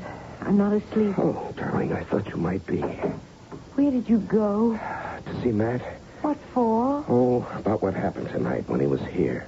Oh. You know, he denied the whole thing. Can you imagine? Well, I knew he didn't say you had an aneurysm. You simply misunderstood. Darling, he denied he was ever here. He did? Yes, he said I must have had a nightmare. Oh. Well, of course, that's what happened. You fell asleep reading those books, and you had a nightmare. Now, why didn't I think of that? No, Janet, I didn't have a nightmare. I was wide awake reading, and there was this knock at the door, very faint at first. He was afraid we might both be asleep, you see. And then he knocked louder, and I went to the door and let him in. Now, I made us each a drink. We sat down, and we talked. And he told me what I told you. You each had a drink? I made mine very weak. I remember telling him. Here, look. Look over here, Janet. Here are the glasses. There's Matt's, and here's mine. You see, I didn't even finish mine. You see, mine is mostly water. Well, Matt didn't even touch his. Well, now do you see? He was here, darling. That's the proof. Now, how does he dare stand there and tell me he was never here? Well, maybe... Maybe what, Janet? Nothing. Maybe Matt's not quite right in the head. Is that what you were going to say? I was going to say... Maybe we ought to see another doctor. No, I don't think I need another doctor. Matt is a very good doctor. I just think it was very hard for him to tell me the truth. And I think he regretted it afterwards and wanted to take it back, so he pretended it never happened. Good Lord, Janet, he's probably convinced himself it never really happened. He probably thinks he's telling the truth.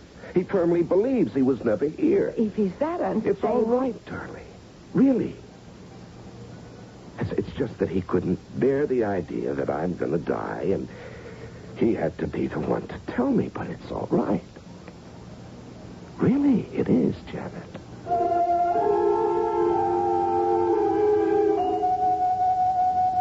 Comfortable? Oh, yeah. Can I get you anything? No. But you might try coming over here yourself. That might help. Okay. Poor, overworked doctor man. Well, it's not just the work. It's the patients.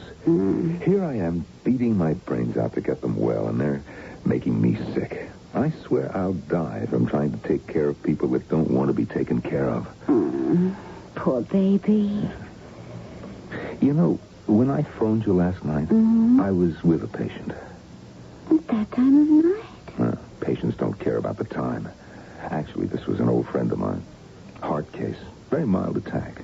No reason he shouldn't make a complete recovery. Lived to be 100.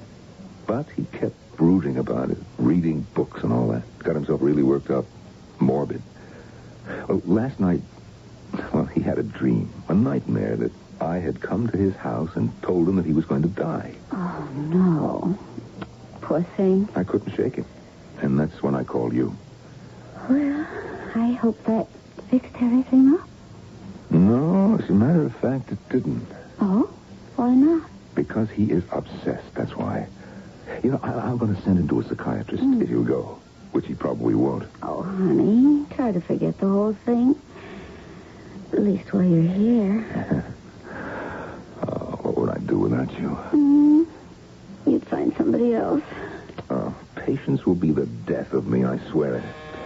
Oh, honey, I'm sorry. Are you expecting somebody? Well, you know I'm not. I'll send him away, whoever it is. Oh, don't worry.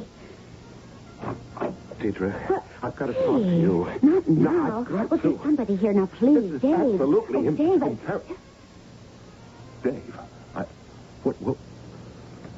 What are you doing here, Matt? Deirdre's a friend. A friend? Yes, a friend. You two know each other? I didn't know. Matt, Dave, call an ambulance, quick. Something. It's his heart. Tell them. What do I do? What do Call the I say? hospital. Ask for emergency heart unit. I'll begin trying to revive him myself.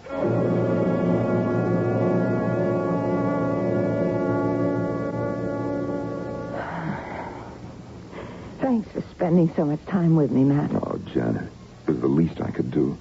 Very least. Do you think you understand now what the X-rays show? There was no aneurysm. Dave died of a massive spasm, like the first one, only violent. That's what all the other doctors said. They were right. I never even knew he knew that, Deirdre. Any girl like that, I never... I don't think that he knew her very well. To go to her at a time like that, when he was so worried. Well, Deirdre is just someone to relax with. You knew her, too? Was slightly, yes.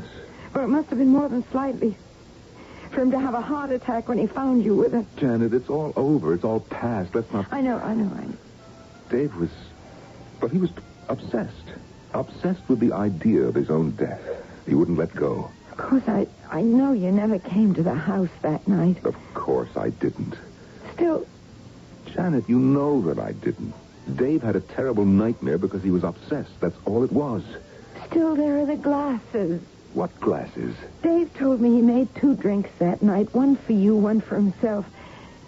Matt, there were 2 glasses. Janet, listen. Have you still got the glasses? I mean, have you washed them? I don't know. Maybe not. Why? If you haven't washed them, take them. Have them gone over for fingerprints. I promise you, you won't find mine.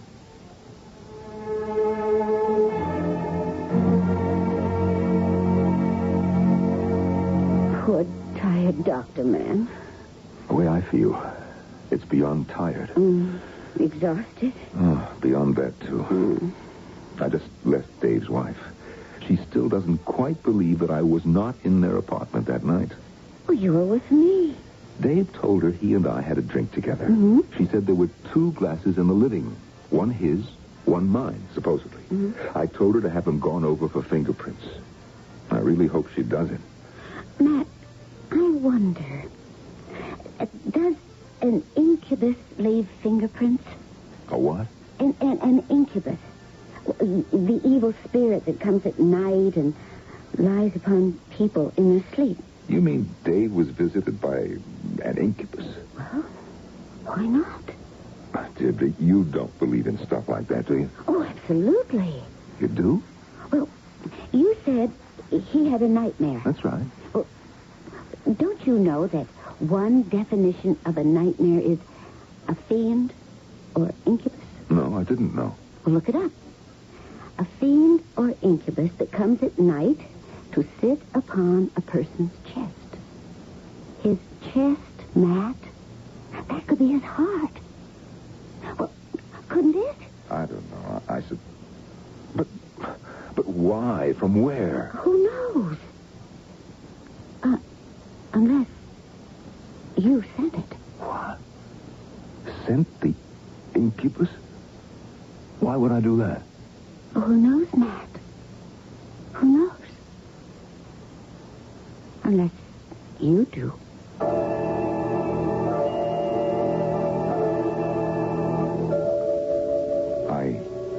I don't see Deirdre anymore. It wasn't relaxing the way it used to be. But I can't get the idea of the incubus out of my head. Especially the idea that I might have sent it to poor Dave in the dead of night. I'll tell you something. Not because you have any right to know. Not because I think you even care. No. Because I'd like to say it out loud, just this once. I never liked Dave. Not really. I never really liked my friend.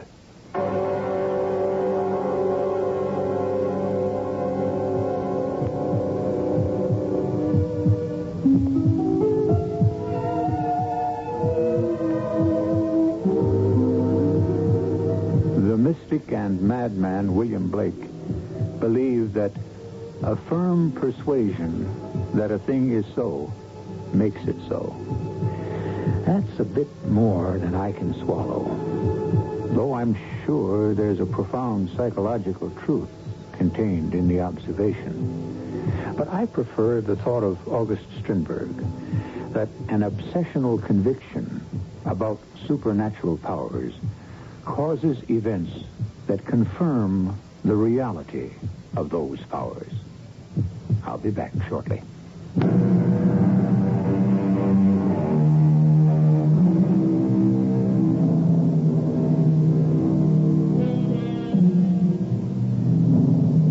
It's human to think about the future because we're all so frightened. And the one thing about the future that is certain, that we know, is that it contains death. So, while it's only human to think about the future and therefore to consider death, it's not wise to think about it too much. Because if we do, it may come sooner than it needs to and cut the future short. Our cast included Larry Haynes, Norman Rose, Joan Copeland, and E.V. Juster. The entire production was under the direction of Hyman Brown. Radio Mystery Theater was sponsored in part by Buick Motor Division and True Value Hardware Stores. This is E.G. Marshall inviting you to return to our Mystery Theater for another adventure in the macabre. Until next time, pleasant dreams.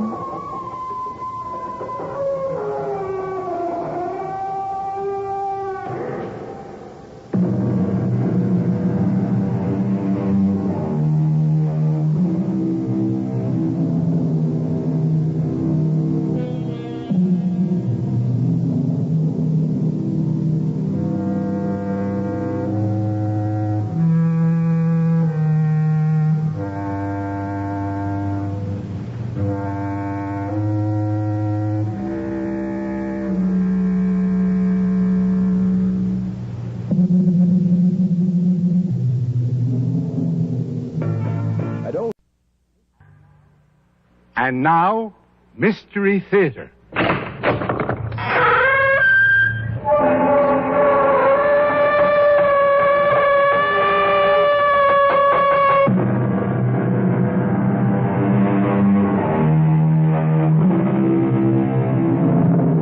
Come in.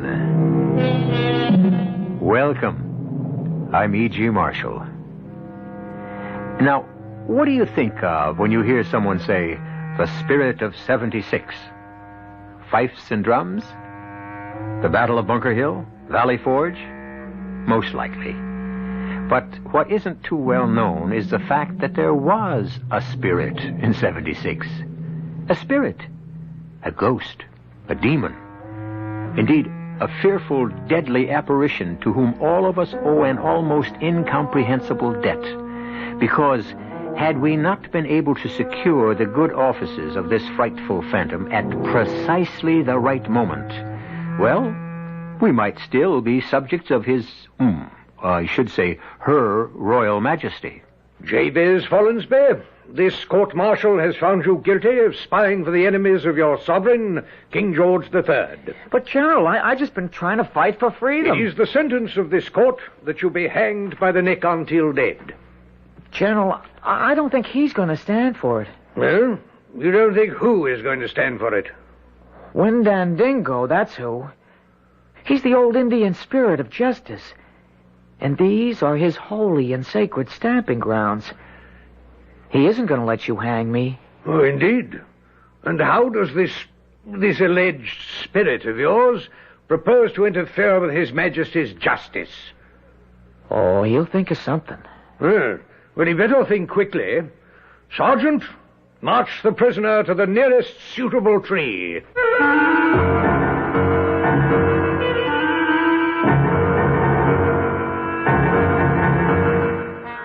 Our mystery drama, Windandingo, was written especially for the Mystery Theater by Sam Dan and stars Jack Grimes and Kurt Benson.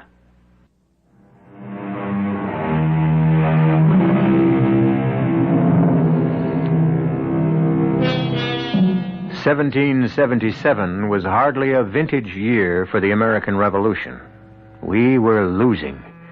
The British appeared to be so strong, so well organized, so wealthy, while we seemed so weak, so disrupted, so poverty-stricken. What we needed so desperately was a victory. Of course, in October, that victory would be ours. In a backwoods settlement in New York called Saratoga, British General John Burgoyne would lose not only a battle, but an empire. He would lose it because, well, historians have advanced all sorts of strategic reasons, but nowhere among them will you find mention of an Indian demon called Windandingo. And no one speaks of an obscure American Jabez Follansby. Jabez Follansby? Who could ever believe he would become a hero? You're mad at me, John. No, James. Nope, I ain't mad. I can tell. I can always tell. I said I ain't mad, and now let's be done with it. John, take me back with you. Nope. Why no? Because you're mad? Because you just ain't cut out for soldiering. But I just ain't cut out for farming either. Yeah, I know. I was practicing with your old musket, and I hit the tree every time at 50 yards. And that's a smooth bore. Why, you just give me a Kentucky rifle or even a Pennsylvania, and I could hit I could be a sharpshooter. Well, how come then you hit Enoch Fraser's prize bull? There was an accident, I swear. I thought he was locked up in the barn, and so I wasn't watching. Now, you promised me something, Jabe. Yes, John, I will. I'm taking you to Uncle Dick's Tavern up near Saratoga. John, that's way north. It's like a foreign country. Yeah, but there'll be someone to take care of you, so you gotta promise that you'll behave. But I can take care of myself, John. Jabe, do you want to win the war? Answer yes or no. I guess so. Well, you have to help out on the home front. And you can't have me coming back from General Gates's army to get you out of scrapes. You've got to do your part. You've got to. Now, what do you say? Whoa there. They're coming after us, boy. We may as well face it. Who? Look behind you. It's Enoch Fraser and the sheriff. Hold in the name of the law. Caught you dead rights. Caught you in the act. Sheriff, place these felons under arrest. Sheriff, you know we weren't running away. Well, I know, John, I know. I've got to get Jabe to his uncle's tavern up past Albany, and I only have a week's leave from the army. I demand my rights, Sheriff. Jabez Follansby here shot my prize bull. I demand compensation. I'm willing to make good for him, Enoch. It's just that the army ain't been paid. Am I supposed to wait, Sheriff? Throw him in jail. Well, I was only practicing so I could join the army and fight for freedom. What army would take a half-wit like you? I demand you arrest these two desperate brigands and throw them behind bars. Now, everybody just shut up. Tomorrow morning, Judge Mackenzie's going to be in town. Yeah, but Judge Mackenzie's Enoch Frazier's cousin. It can't be helped. He's the only judge we got. You throw them two desperados in jail, Sheriff. We're all going back. Now, we'll spend the night at Frankenthal's Tavern. But they'll escape. John, now, will you give me your word of honor? I don't want to put you and your brother in jail. All right. Done. Well, let's head back. Well, Sheriff, I hold you responsible. Oh, shut up, Enoch. Well, can I ask you something, Enoch? Why don't you like me?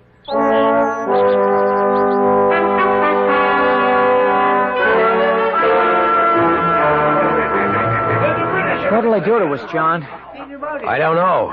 But you're a captain in General Gates's army. That should mean something. Yeah, I guess it would mean a lot more if we were winning. John, you mean we ain't gonna win? Well, we gotta win. We just gotta. We're fighting for freedom. Tell me we're gonna win. Well, yeah, we're gonna win, I guess, but it's gonna take a whole lot longer than most folks think. You know how some folks are. They want everything yesterday. Well, here are two really fine-looking boys. An asset to the town and a credit to the country. Mind if I join you, lads? What's all this, Enoch? Well, now, I'll tell you what. I'll treat you to supper.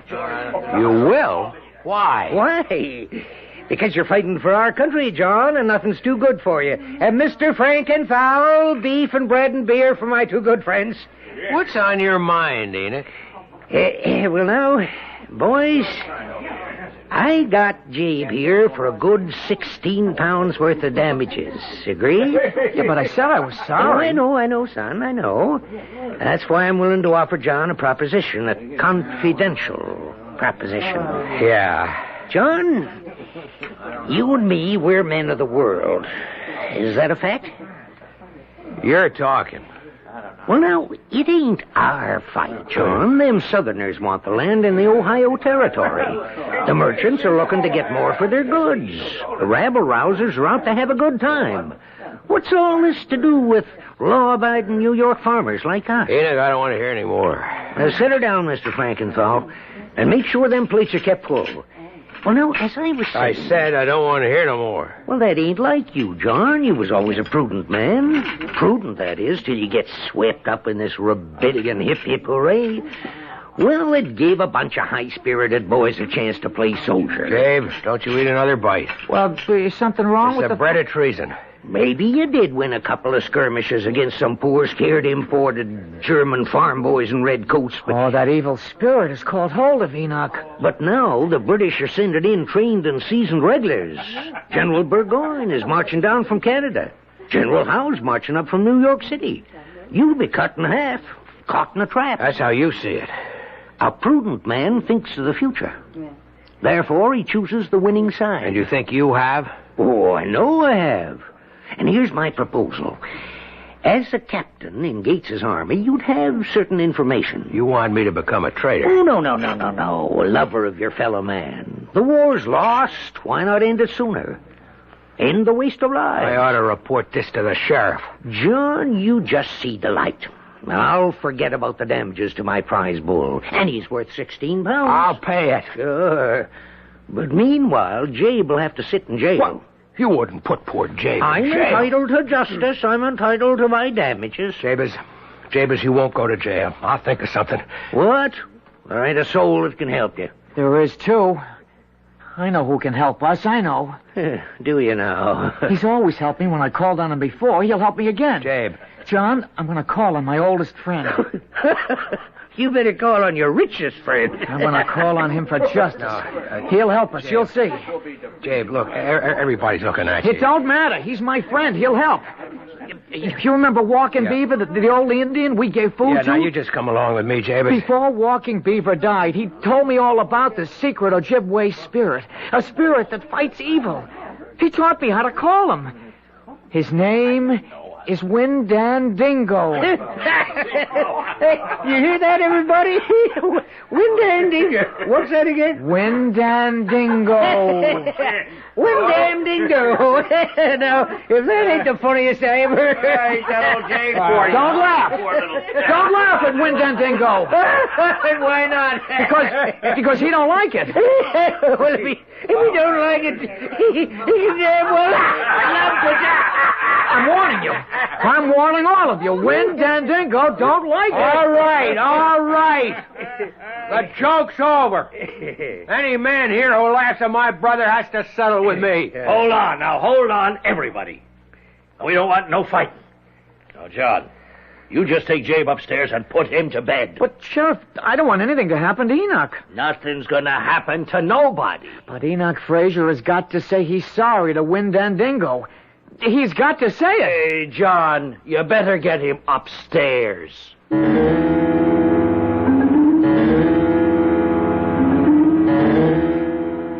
Hey, by Jiminy. Hey, by Jingo. I know your name. It's Windandingo. Fang of a wolf and an eagle's wing. I say your name is Windandingo. Hey, who are you talking to, Jabe? Yeah, but nobody, John. Nobody at all. Yes, you were. That's why I woke up. I heard you say something. Oh, yes, it's that crazy thing. That Windandingo. No, it ain't crazy. I've seen him. You have? 100 times. Most folks are scared of him, but not me. All you have to do is ask for justice, and that's all I've done. That's all you've done? Windandingo's a good spirit, and I'm asking him to fight against the evil spirit that's taken hold of poor Enoch Fraser. Because, well, it takes a spirit to fight a spirit, don't it? Jabe, go back to sleep. Yes, John. Tongue of a copperhead, horns of a moose, claws of a bear, feathers of a goose. Jabe. Hey, by Jiminy. Jabe, shut up. I'm really sleepy. But, John, this is the only time we can call Windandingo, at midnight. It's the only time he's able to hear the voice of mortal man. And the clock just struck. Listen. He's here. That's his voice. Jabe, that's just an eagle way off. Listen. Will you go back to sleep? Who's that? Sounds like Enoch Fraser. Get him out of here. He's come to kill me. Enoch must be having a nightmare. Don't let him. Let me go. Let go. Oh, Enoch does drink an awful lot. Don't kill me. No, it's Windandingo, all right. Don't. And justice is being done. What? I didn't think Enoch's crimes were that serious.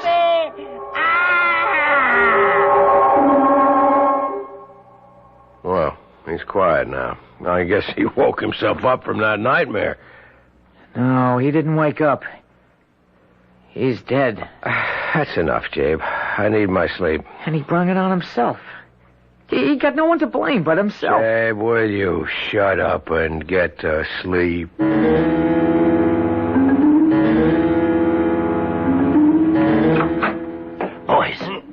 Boys, get up.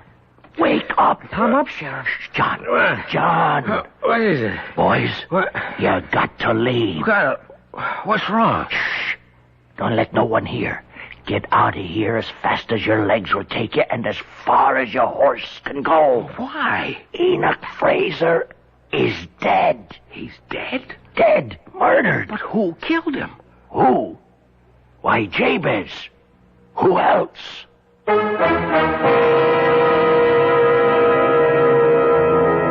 Who else? Well, we know who else. Or perhaps we think we know. It was Windandingo, the ancient Indian spirit. Or was it? The fact is, we know Jabez wasn't there while the deed was being done. But our knowing cannot help Jabez. After all, none of us will be able to appear as a witness. However, I shall appear again in just a few moments with Act Two.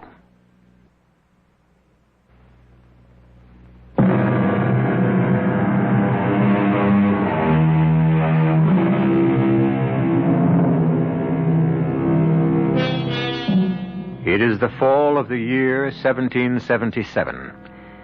We're about a month away from the great victory at Saratoga that will turn the tide. And one of the principal characters who will decide the fate of the revolution is now deep in trouble in a little Hudson River town. His name is Jabez Follansbee, the same Jabez we met earlier. Impossible. How could Jabez be the principal character in anything? Well, don't sell our Jabez short. He has a great many hidden facets. Nah, Sheriff, you know Jabe couldn't kill anybody. I know, but it don't look good. Jabe, did you kill Enoch? No, John, I never killed anybody. And he don't lie, Sheriff. Except maybe that prize bull of Enoch's. Look, boys, everybody heard Jabez threaten Enoch with this Windandingo. No, Windandingo. Well, whatever. And that was the name Enoch was screaming. You know how some folks are. They'll claim Jabe was guilty of witchcraft. It's no witchcraft, just Windandingo bringing justice. Sheriff, Enoch ate and drank like a pig. He had a nightmare and he died of indigestion. Well, now, I'm sure that point of view will be considered at such time as cooler heads will prevail. But that time sure ain't gonna be tomorrow morning. Now, you two better be on your way faster than lightning.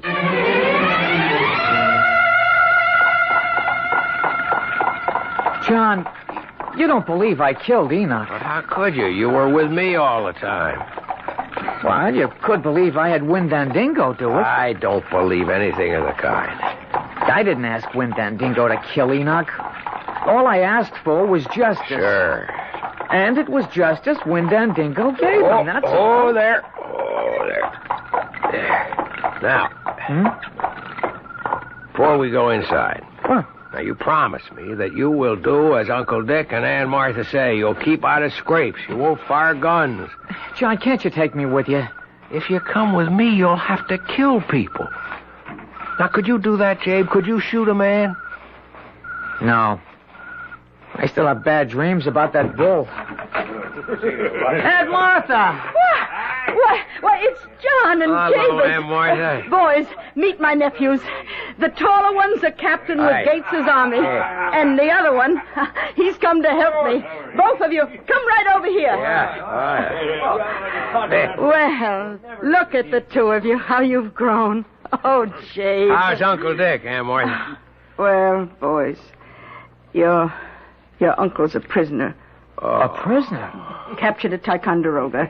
The redcoats took it back from us. I don't know, it don't look good. The way General Burgoyne's headed here from Canada with 10,000 men. I better be getting back to my regiment. Oh, you ain't going nowhere till you had your dinner first. Now, you both sit down. I'll be right back. You going back, John? I have to. You have to go and I have to stay. You'll be fighting for freedom and I'll be doing nothing. You'll be doing your part, helping out here. John, this war, it's the biggest thing that'll ever happen while I'm alive, and I'll have done nothing. Don't say that. Who knows? You could wind up being a hero. Oh, yeah? I mean it. Yeah, by sweeping out a tavern. By being ready. Being ready for what? For whatever fate has in store. Well, I look at myself, and you know what I say? I say, Jabez Follansbee, fate has got absolutely nothing in store for you.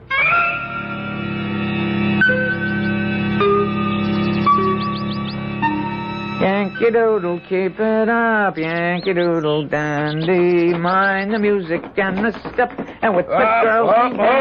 Yep. You there. Yes, sir. Oh, you're a captain, aren't you? Yes, I'm a captain. I can tell from your uniform. My brother's a captain. He's with General Gates. Yeah, well, where's the nearest American troops? Well, I guess they're in Albany, Captain. How far is that? Oh, maybe 30 miles. Can I get a fresh horse? Yes, sir. Now, son, listen. The British have broken through. General Burgoyne's headed this way.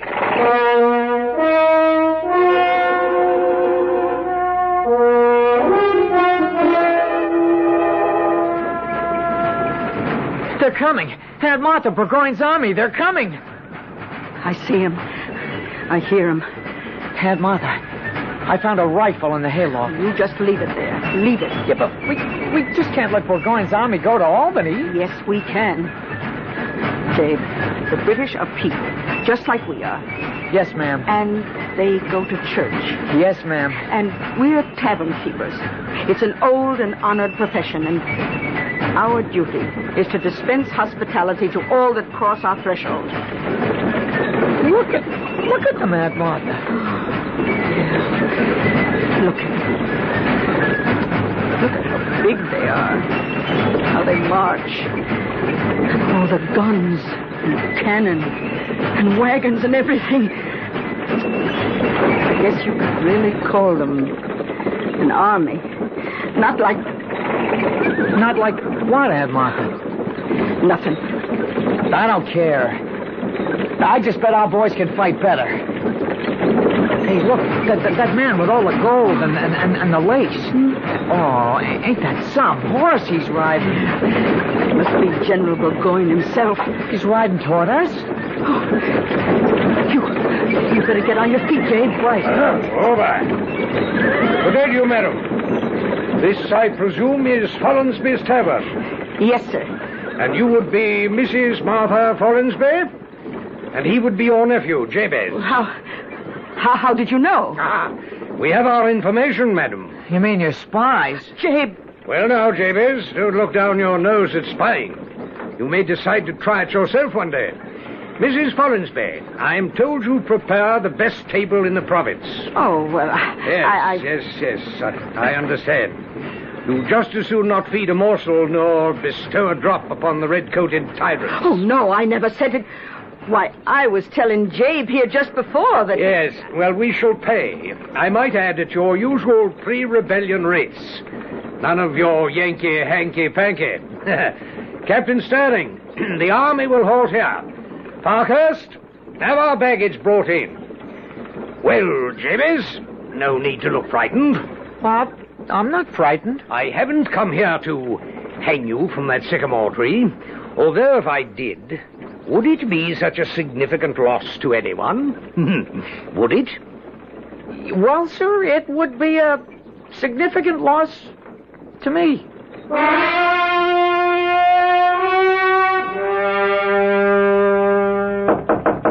Come in. You told Aunt Martha you wanted this wine, General, and here it is. I see. Aunt Martha wants me to clean up the room, too. Yes. May I inquire, Jabez, that's a rather large knife you carry in your belt. Yes, sir. You look like a peaceable enough fellow. Why are you so well armed? Well, I'm in the woods a lot, and you need a knife. I must say, Jabez, I'm considerably relieved. I'd overheard you and your aunt talking in the kitchen. Oh, General. Oh, I wasn't eavesdropping. Well, the truth is, I was. Who can resist the temptation? And I heard you talking about fighting for freedom. I had assumed, perhaps, that you might strike a blow for freedom with that knife. With the knife? Well, how? How? By letting out the heart's blood of Sir John Burgoyne. Sir, please don't say that. The idea of stabbing somebody, it makes... It makes me sick. Well, what's this? You're actually trembling. Now, have some wine. No, sir. That'll make me sicker. Oh, I'm truly sorry. I didn't mean to upset you. But you must admit that the assassination of the tyrant commander, as I believe I'm called, would be a mighty blow for freedom. No, sir. I ain't gonna admit that. Why not? Well, I've been thinking, well, I figure I'm willing to die for freedom. I'm just not willing to kill for it. Sir, the dispatches have arrived. You have a communication from General Howe. Do I have a letter from Mr. David Garrick in London? No, sir. Well, are you sure, Parkhurst? Yes, sir. But this letter from General Howe... But Garrick, as good as promised, he would produce my play this season. Sir, this letter from General Howe... Oh, the devil take General Howe. Damn it, Parkhurst. My Maid of the Oaks is as good a work as anything Garrick could put on the boards. Better. This letter from General Howe in New York City is most urgent. The devil take William Howe. Fanny Kemble herself wants to play the part, and... Did you say a letter from General Howe in New York City? Yes, sir.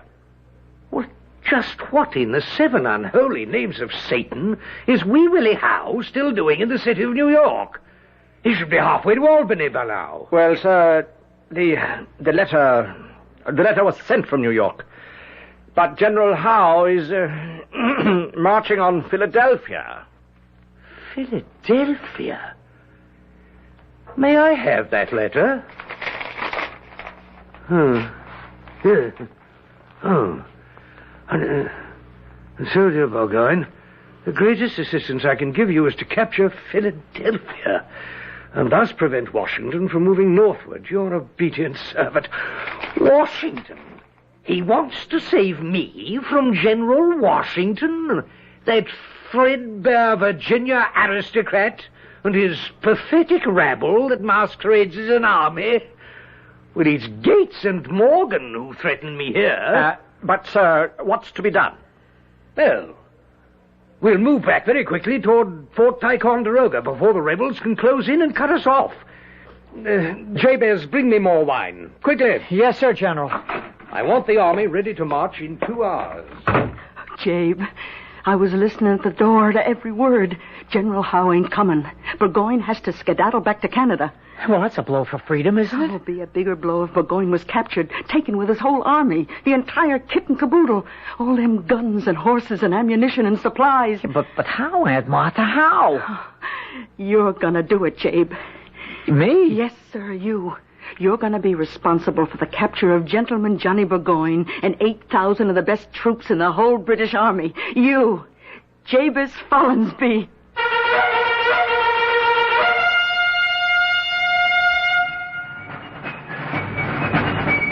Well, the only thing that can be said at this point in time is that she knows something we don't know.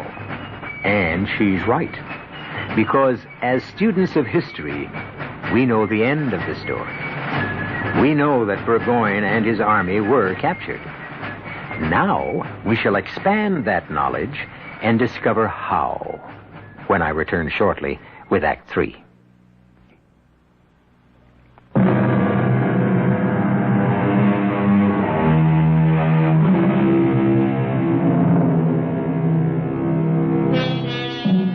Each must answer the call of fate. For some, it comes early, for others, late.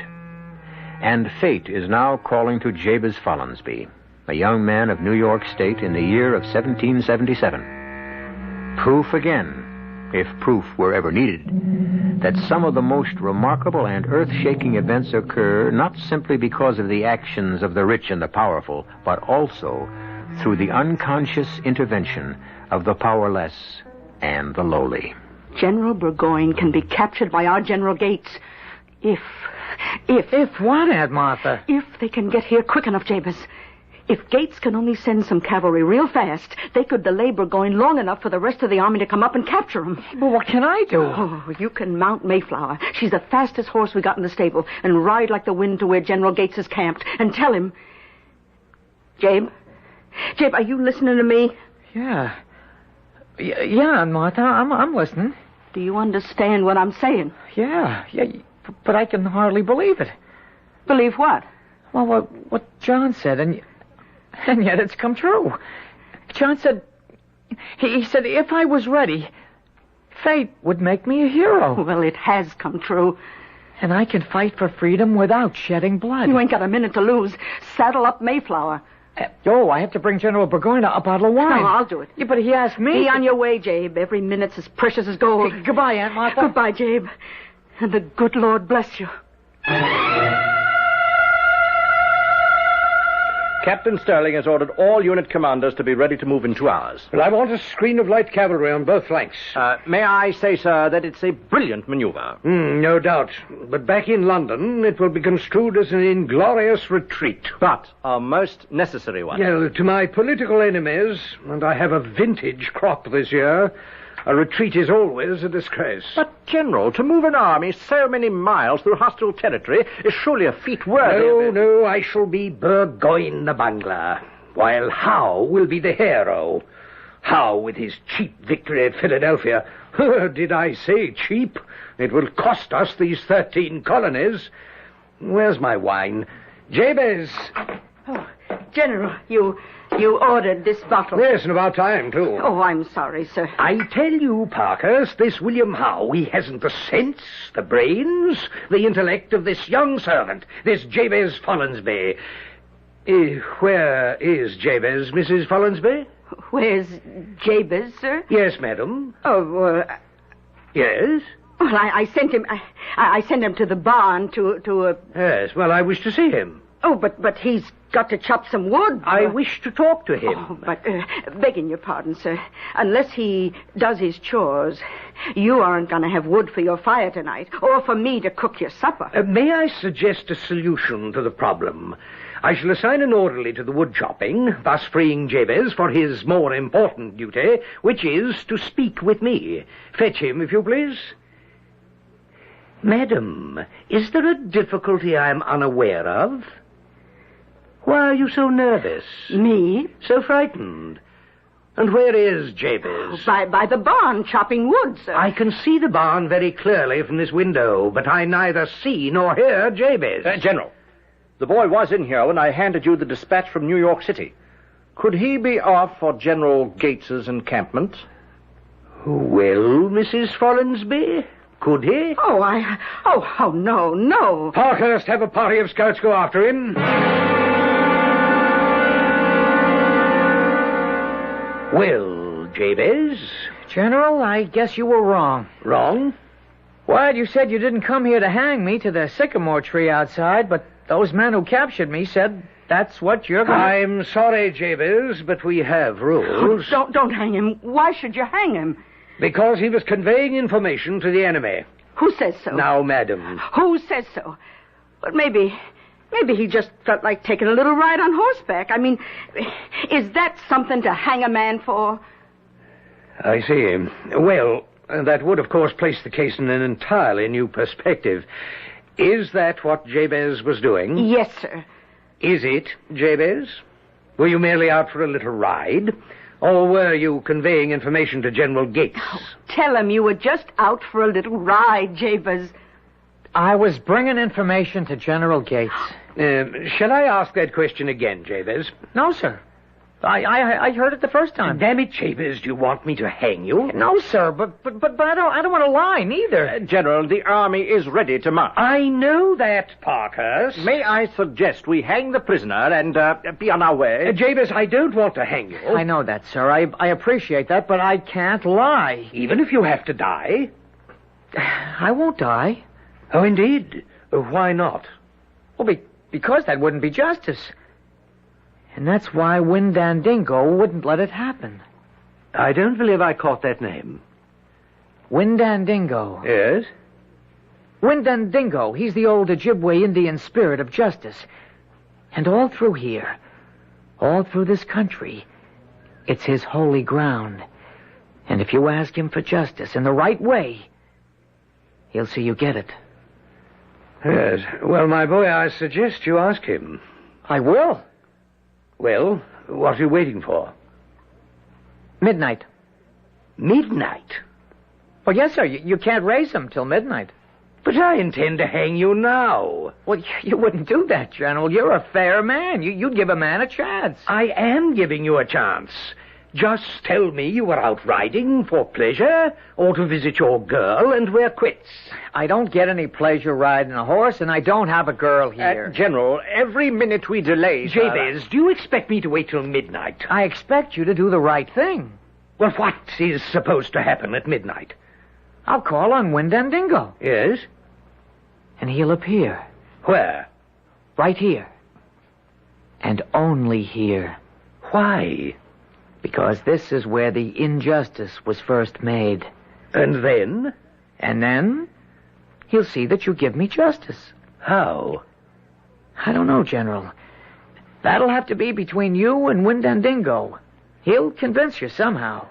You mean a spirit will materialize and convince me that it would be unjust to hang you? Yes, sir. Sir. Shall the light cavalry be posted on the flanks now? He will actually appear? Yes, sir. General, we need every minute. Parkhurst. Yes, sir.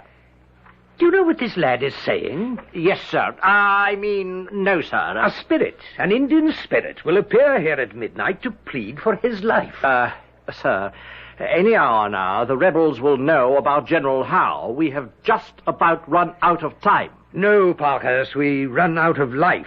But time, there's enough and to spare. Look at that boy's face, Parkhurst. I must remind the General... He is the only completely honest human being you and I have ever met. Let us salute him. Sir. Now, Jabez, this Windandingo of yours, he will appear promptly at midnight. General, is it possible you don't realize... Parkhurst!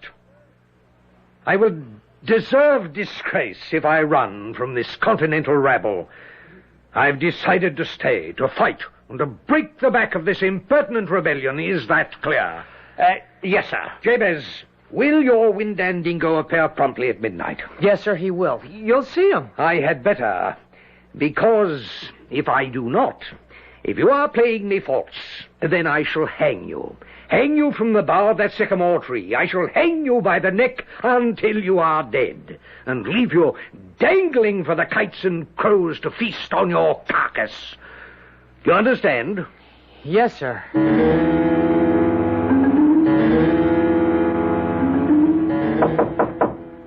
Yes. Sir, I wish to report that it's midnight. I'm aware of that, Parkhurst. Also, word from the outposts. Enemy signs on the left flank. Thank you, Parkhurst. There may still be time to break out, sir. That will be all. Yes, sir. Well, it's midnight, Jabez. Jabez? Hey, by Jiminy. Hey, by Jingo. I know your name. It's Windandingo. Fang of a wolf and an eagle's wing. I know your name is Windandingo. Is he a wolf? An eagle? What, Jabez? Tongue of a copperhead, horns of a moose, claws of a bear, feathers of a goose. Where is he, Jabez? Where? I know your name. It's Windandingo. Well? Windandingo. I don't know, General. I don't know. He's always showed up before. Were you lying to me? No, sir. Those words always fetched him. Admit you were lying. But I was telling the truth. Say you were frightened. No, it's the truth. You made it up to save your life. I tell you it's true. Admit it's a lie, and I'll spare your life. But I've seen him. I know him. For that, Jabez, I shall hang you. Windandingo! Windandingo! There is no Windandingo.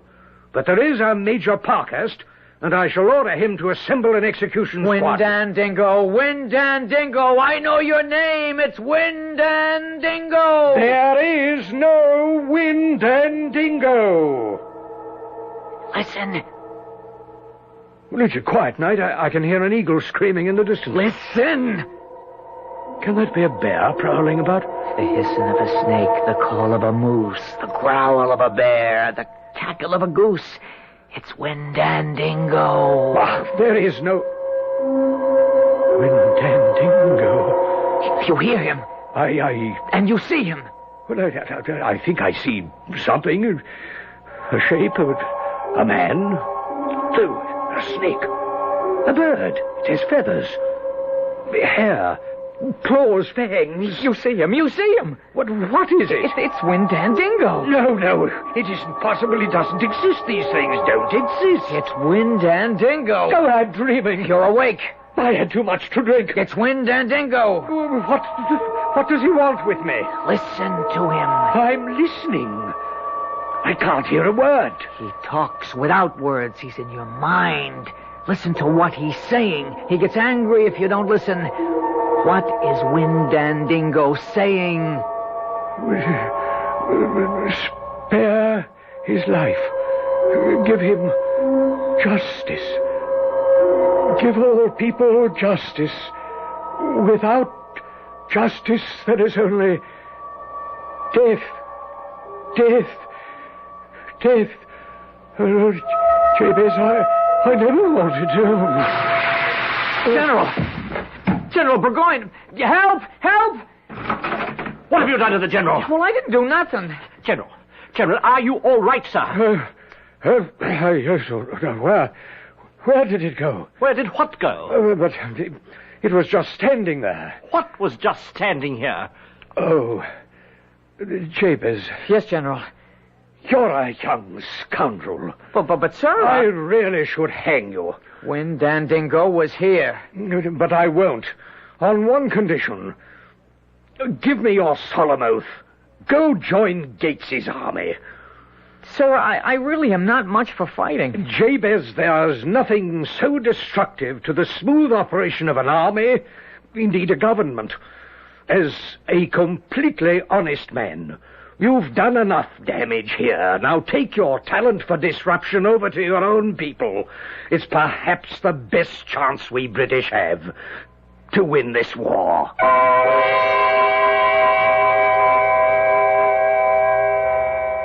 Well, Jabez did manage somehow to join General Gates' army, and he fought side by side with his brother John. However, Burgoyne's cynical hope was not to come true. After all, we did win the war. So you see, Jabe's honesty, sincerity, and idealism didn't do us too much damage at that time. I'll be back shortly.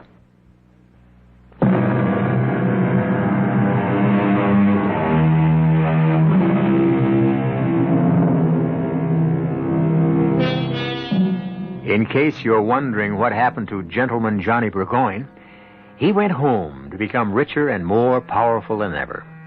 He spent the rest of his life writing plays, and they say one of them was about a powerful Indian spirit. Unfortunately, many of his papers have been lost. A pity. However, if they ever find that play, we'll present it here for you on Mystery Theater. Our cast included Jack Grimes, Court Benson, Mason Adams, Earl Hammond, and Bryna Rayburn. The entire production was under the direction of Hyman Brown. This is E.G. Marshall inviting you to return to our Mystery Theater for another adventure in the macabre. Until next time, pleasant dreams.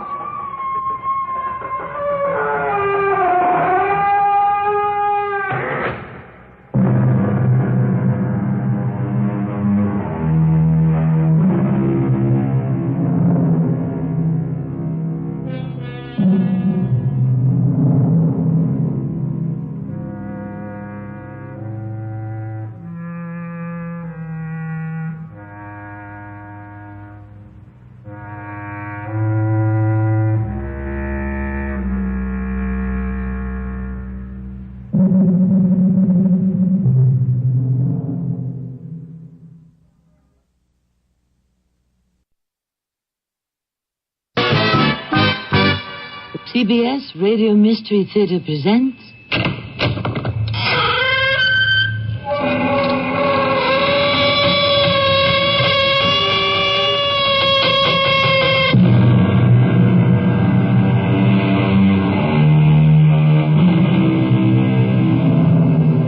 Welcome.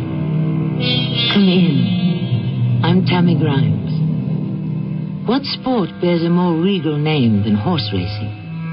At one time, it truly was the sport of kings. But long gone are the days when heads of states would match their speediest steeds to establish supremacy for the sake of national pride. Today, racing has become big business, a multi-million-dollar industry. And although the vast majority of those involved in the sport are honest, the lure of riches has attracted a less desirable element as well. Those not adverse to employing chicanery and worse. Jed, you carry insurance on this place, don't you? Well, what does my insurance have to do with anything? Not only are we going to get away with slipping in that ringer this afternoon, but you're going to come out of this with enough money to buy yourself a new ranch. What do you have in mind, Skeeter? Tonight we're going to torch the barn with Proud Chief's look-alike in it.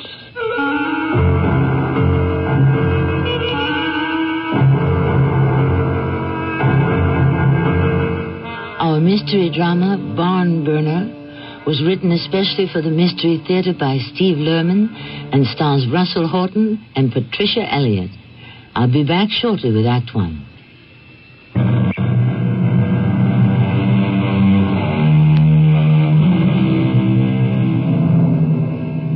Owners of thoroughbred horses share a common dream: to someday possess a horse with the speed, stamina, and spirit that will qualify the animal as a true champion. Owner Jed Tracy, his wife Jody, and trainer Skeeter Winslow worked diligently to develop a horse named Proud Chief into an outstanding runner with unlimited potential. Their dream appeared to be on the verge of becoming reality. But moments ago, Proud Chief competed in his most recent race, and the trio is now facing a rude awakening. And those are the official results of the fourth race, ladies and gentlemen. I can't believe what I just saw. Proud Chief finished 7th and last. This is his worst race yet, Jed. He was hardly able to keep up. His last 3 races have been disappointing. Disappointing? I'd call it a disaster. Jed, I've been training horses for over 20 years.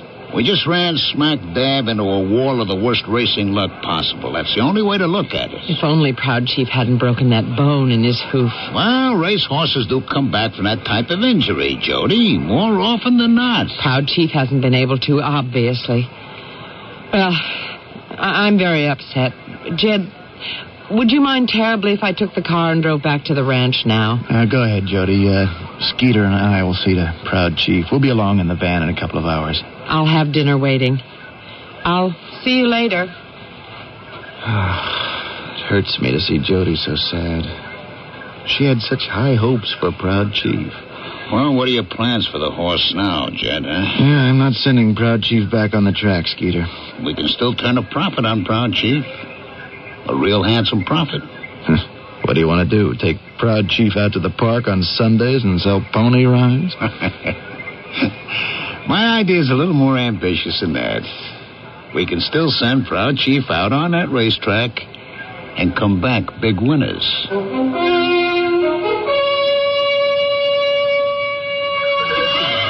All right. Come on now, settle down, fella. I know you're not too fond of being bathed.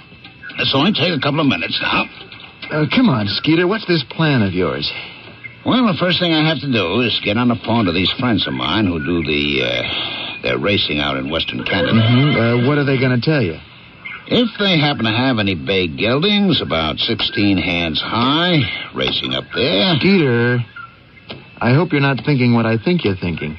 And what might that be, huh? You're looking for a ringer.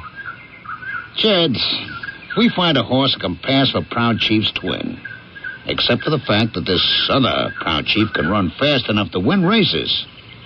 We'll be setting ourselves up for some tidy profits. Skeeter, you gotta be crazy even to think of trying to pull such a stunt. I'm gonna pretend I never heard you say anything about this. All we have to do is send the ringer on a track once. Just once. The way Slowpoke here has been racing lately, his odds are gonna be sky high. We lay more than a few bucks on the double's nose. You understand? He crosses that finish line first. We laugh all the way to the bank. How are we going to spend all this money in jail, Skeeter? My little scheme is going to buy us a one-way ticket to Easy Street, not the Slammer. You really think it would be that easy to pull a switch? Proud Chief doesn't have any unusual markings. Finding a stand-in for him is going to be simple, that's all. Well, what about the lip tattoo? It's no problem. I know this guy who runs a tattoo parlor. He's a real artist. When the paddock judge looks over Proud Chief number 2, he won't be able to tell the difference. What about, Jody? What about her?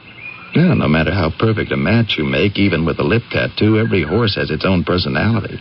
Jody'll know that something isn't right. I've got that all worked out, too. Really? The real Proud Chief can stay at your ranch. What we do is stable our Canadian import at the deserted Harris Ranch. You got me? On race days, we take the real thing up there. We give him a change of scenery while his twin is at the track making us a pile of dough. After the race, we take the ringer back to the empty stable, and put Proud Chief in his home sweet home at your place. I just can't see my way clear to do this. Jed, how much have you picked up in the way of purse money since the first of the year? You had all your hopes pinned on Proud Chief making it to the Derby. You spent an awful lot of money getting that animal back to the races. Yeah, for all the good it did me. Word on the grapevine has it that you're next to broke. We've both been living on dreams for a long time now, Jed. I finally have a way to make those dreams come true. One race, Skeeter. How's that? Are you saying you're in, Jed? I'll make the switch once. After that, you send the ringer back to where he came from, and we forget this whole thing ever happened.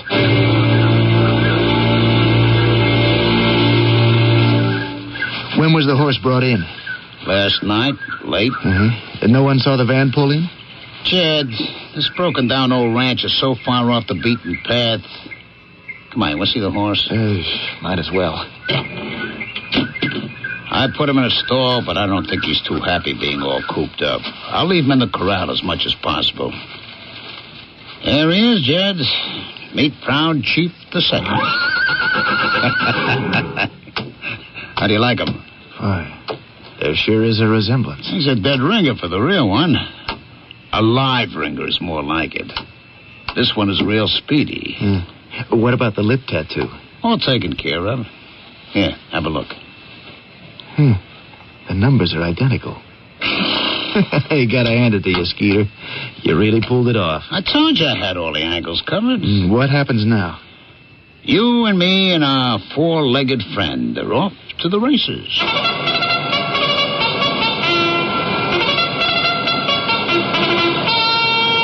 Jed, how come Jody's not here? She always comes out to see Proud Chief run. Proud Chief isn't racing today, remember?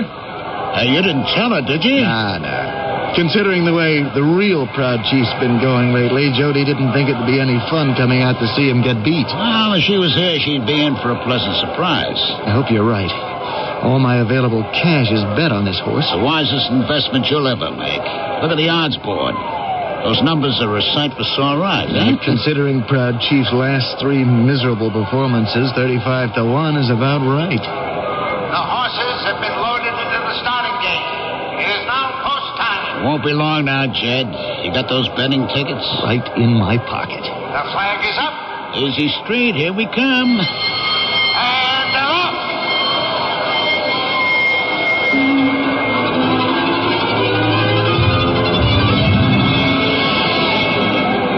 As the horses straighten out of the final turn and begin the stretch run for the finish, Foghorn has a commanding 3-length lead with a tired bugler boy in second and fading. And now with a rush on the outside, it's Proud Chief making a big move. He's in the middle of the track now. What I tell you, Jed? Here he comes. Now it's Proud Chief and Rum Runner for second. Proud Chief blows by Rum Runner and takes dead aim at Foghorn for the lead. It's Foghorn by a length. But here comes Proud Chief. Foghorn's lead is narrowing. They're neck and neck. And they hit the wire. It's Proud Chief by a nose. Proud Chief is the race winner. We did it. What I tell you, Jed? It was in a bag all the way. Oh, I'm glad that's over, Skeeter. I'll go to the cashier's window. You take the horse back to the paddock.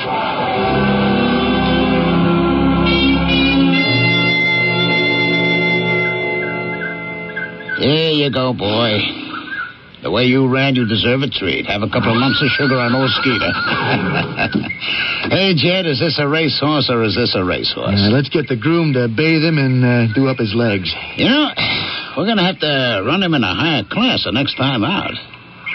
Skeeter, we had a deal.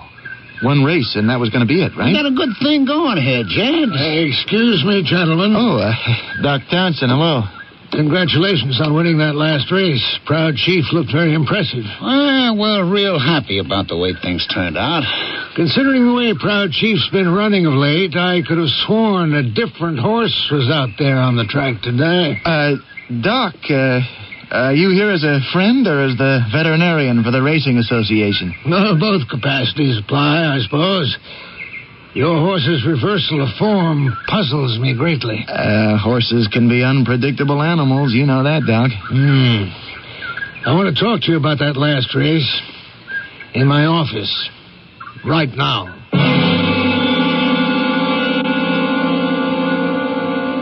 Close the door, Skeeter. I'd like this chat to be private. What's on your mind, Doc? How did you do it, Skeeter? What are you talking about? Do what? Proud Chief's performance was extraordinary. Make some sense of it for me. I really don't have anything to tell you, Doc. Come on, Skeeter. Proud Chief breaks his coffin bone and goes to the sidelines to recuperate. Well, that's standard procedure. When he comes back to the races, he runs like he ought to be pulling a milk wagon. It happens that way sometimes, Doc. That horse today raced like he's ready to win the Triple Crown. He did more than say a few magic words to make him run that fast. Just what is it you think I did, Doc? You told me. Now, wait a minute. Are you implying that Skeeter might have done something illegal, Doc Townsend? Don't be so touchy. You latched on to some new training method, obviously. One that did Proud Chief a world of good. I see. And you want to be let in on a secret, Doc. Is that what this is all about? If you've come up with a way to do near miracles, you owe all of racing to tell me. I was thinking that this might make a very interesting article for the journal my Veterinary Association publishes. You wouldn't mind if I wrote it up for them, would you? Is that really necessary? Why would you object? We'll help you out, Doc, gladly. Fine. The first thing I'm going to need is some pictures. X-rays of that hoof. Well, what for? To make a comparison. I have photos of the broken hoof taken when it first happened. I need to see it now to show how the bones heal. Hey, Doc, is that necessary? That's essential. Proud Chief's in the barn area now. Walk him over. I'll take the X-ray and we'll do the interview. Won't take long. No. Today's out of the question. Is there a problem? Proud Chief just had a very tough race. I want to get him back to the ranch and bed him down in the stall so he can rest. It's part of this new training program we have, Doc. You understand? Well, the deadline for articles for the next issue is next week. Bring the horse by tomorrow. We'll take care of it then. And I won't take no for an answer.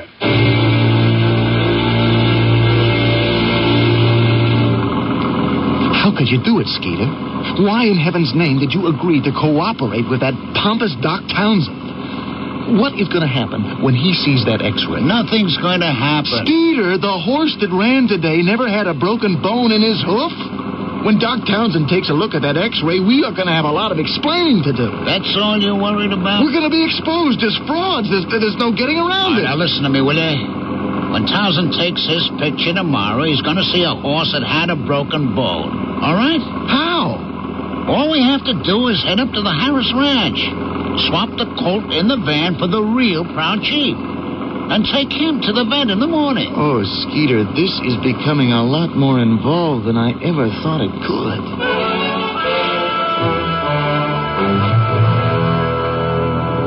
I'll pull up to the side of the barn here. You fetch Proud Chief from the corral while I put our mail ticket in one of the stalls, huh? Skeeter! Skeeter, you better come quick! What's the matter now, Jed? What's all the hurry about? You left Proud Chief out in the corral, right? Yeah.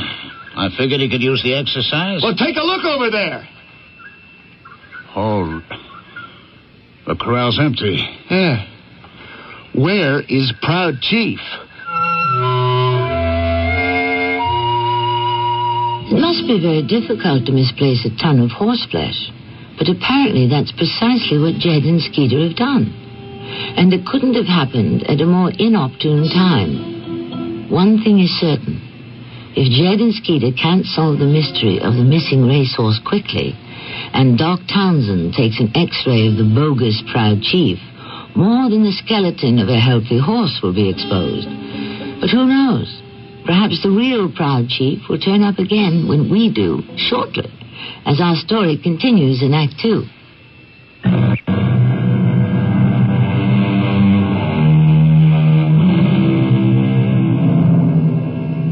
I imagine that Jed and Skeeter must be feeling very much like Shakespeare's Richard III. The beleaguered king found himself in such dire need of a horse that he was willing to exchange his entire kingdom for one. Our protagonists have far less to offer, but I'm sure they'd be willing to strike almost any bargain in order to reacquire Proud Chief. For the longer the thoroughbred remains at liberty, Ched and Skeeter's chances of retaining their freedom diminish considerably. Look at the top part of that railing. It's broken clean in half. Proud Chief must have jumped the fence. Why would he run off? I think I know. Remember that thunderstorm we had a few hours ago? I came down like cats and dogs for about 10 minutes, so what? Thunder and lightning always made Proud Chief a little loco. The storm must have spooked him to the point where he took off to try to get away from the noise and lightning. Oh, terrific. He could be anywhere by now, huh? He's had plenty of time to travel, that's for sure. All right, what do we do now? Well, we look for him, Skeeter, and we better hope we find him.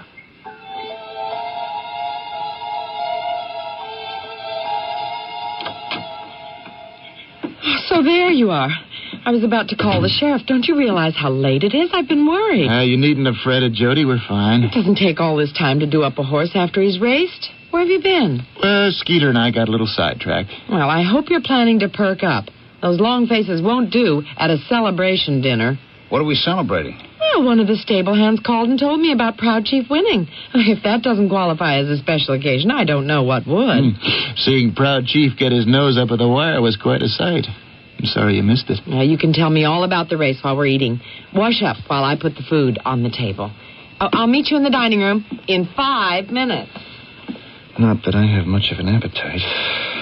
If we can't deliver the real Proud Chief to Doc Townsend by 9 tomorrow morning... I can't figure out where that fool horse ran off to. We searched everywhere. We'll head out at daybreak and look some more. Maybe we'll get lucky. We should have realized we could never get away with this. Jed, we got a pile of money sitting in the glove compartment of that van outside. I'm not giving it back. Face it, Skeeter, there is no way out of this. Jed, you carry insurance on this place, don't you? Well, what does my insurance have to do with anything? Jed, not only are we going to get away with slipping that ringer in this afternoon, but you're going to come out of this with enough money to buy yourself a brand new ranch.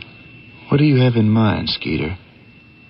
The only way we can be accused of doing anything wrong is if there's incriminating evidence against us. Right? So?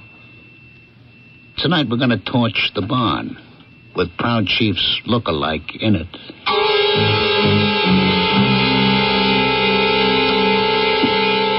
I can't believe you're serious about this. It's bad enough I went along with committing fraud. I am not going to become party to arson. What are you talking about, arson? One of these kerosene lamps is going to fall over accidentally and set fire to the barn. You really think you were going to get away with this? I'm betting the next 20 years of my life on it, partner. Well, what about the horse? You're going to murder him? It's his neck or ours. I can't let you do it.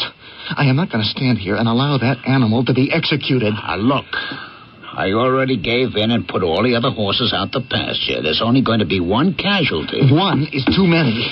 Hey, what are you doing? Getting this gasoline saute out of here.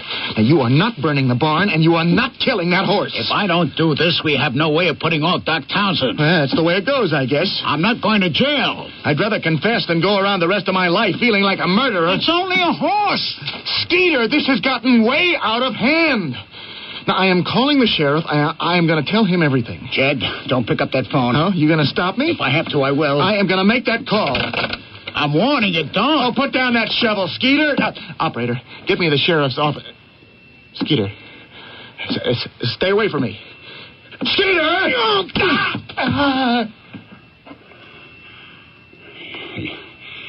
You shouldn't have called my bluff. Now there's going to be 2 casualties. The horse and you.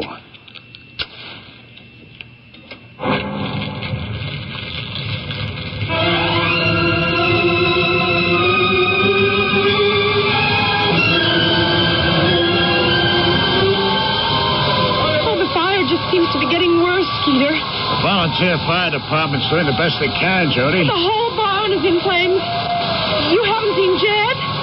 Not a sign of him. You're sure he ran into the barn? When we saw the flames, we both rushed in there to try and save as many horses as we could. You said you got most of them out to the pasture. Jed wanted to go in one more time. By then, the flames were all around. I told him it was too dangerous. He wouldn't listen. But Jed can't be trapped in there, Skeeter. He can't be. I pray you're right, Jody.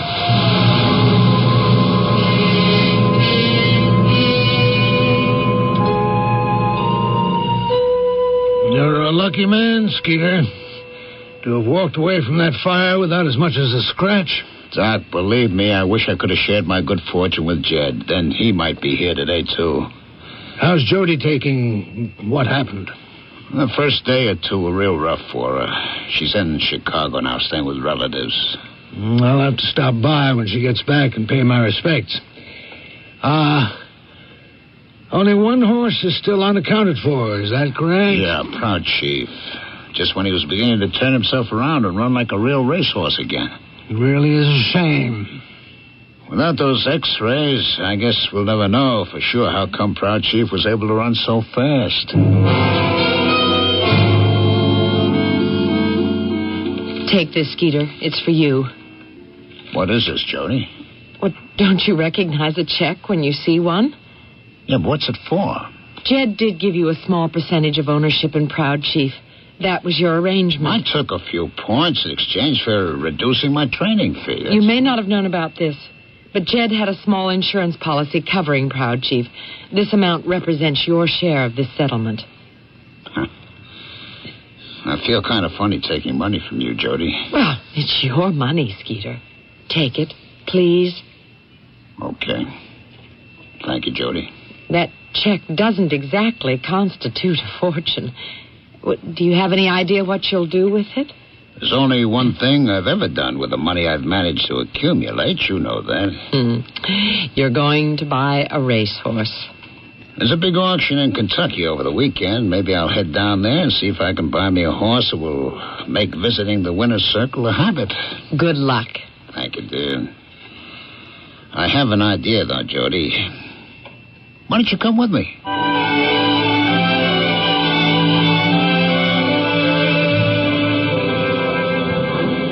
The horse you want to bid on should be coming up next, Skeeter. You think I'm making a wise choice, Jody? Oh, this horse, Indian Warrior, is half-brother to Proud Chief. If Indian Warrior has anywhere near the speed moxie his late brother had, I'll be buying myself a top-notch racehorse. Oh, there's Indian Warrior being led into the ring now, Skeeter. Ladies and gentlemen, can I have your attention, please?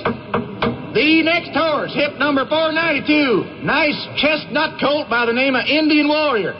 Now, I'm going to take an opening bid of $5,000 on this horse, but I'm sure y'all realize that's far below what he's worth.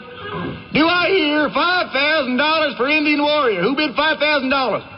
5,000. Oh, Mr. Winslow knows good horse flesh when he sees it. Now, who'll make that 6? I got 5,000, looking for 6. 5, looking for 6. 6,000. Thank you, sir. Now I got 6,000. I'm looking for 7. 6, I want 7. Hey, this is a fine animal, folks.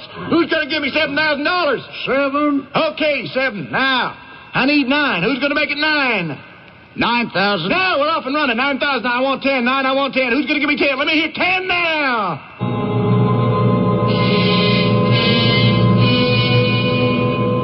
It looks like the bidding is down to you and that man in the cowboy hat, Skeeter. And that man owns one of the biggest racing operations in the Southwest, Jody. He's got a much bigger bankroll than I have. I got $17,000 for Indian Warrior, Mr. Winslow. Are you going to let Mr. Marshall have that magnificent animal for that piddly price, or will you make it $18,000?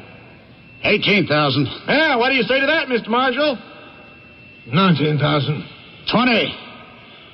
That's as high as I can go, Jody. The bid is $20,000. 20, I'd like to make it 22. Will you do that for me, Mr. Marshall? 20 to 22. 20 to 22, perhaps?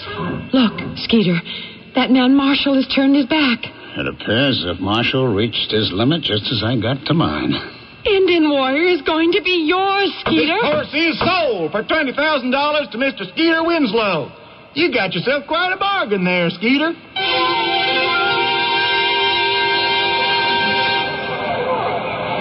Skeeter, you think Indian Warrior has a chance to win today? I've got real high hopes. His workouts have been nothing short of spectacular. It was thoughtful of the racing commission to run a race in Jed's honor. Well, Jed was one of the best liked and respected horse owners in this state. Naming this race the Jed Tracy Memorial Mile was the least they could do. It would be nice if your horse wins, Skeeter, since you and Jed were such good friends.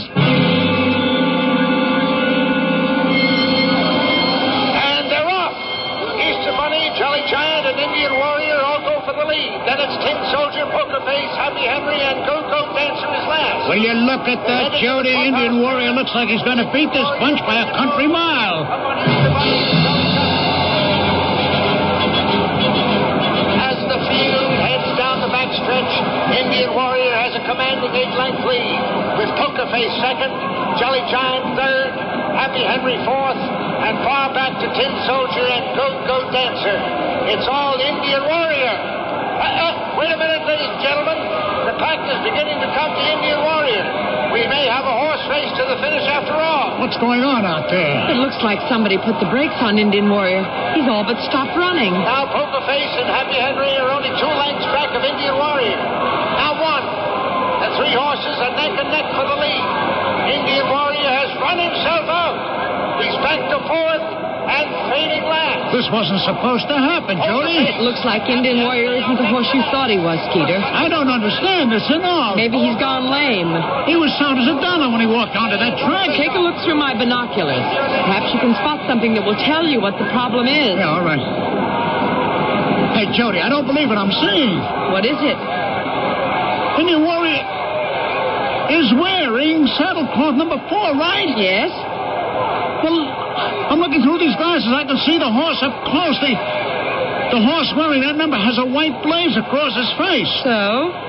Indian Warrior doesn't have that kind of marking. What are you saying, Skeeter? The horse on the track looks a great deal like Indian Warrior, but that isn't him. How can that be? There's only one answer comes to mind.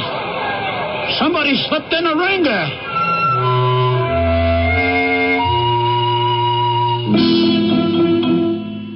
Once again, it appears as if Skeeter has one too many racehorses bearing the same name. Only this time, his reaction suggests no prior knowledge of the existence of this apparent imposter.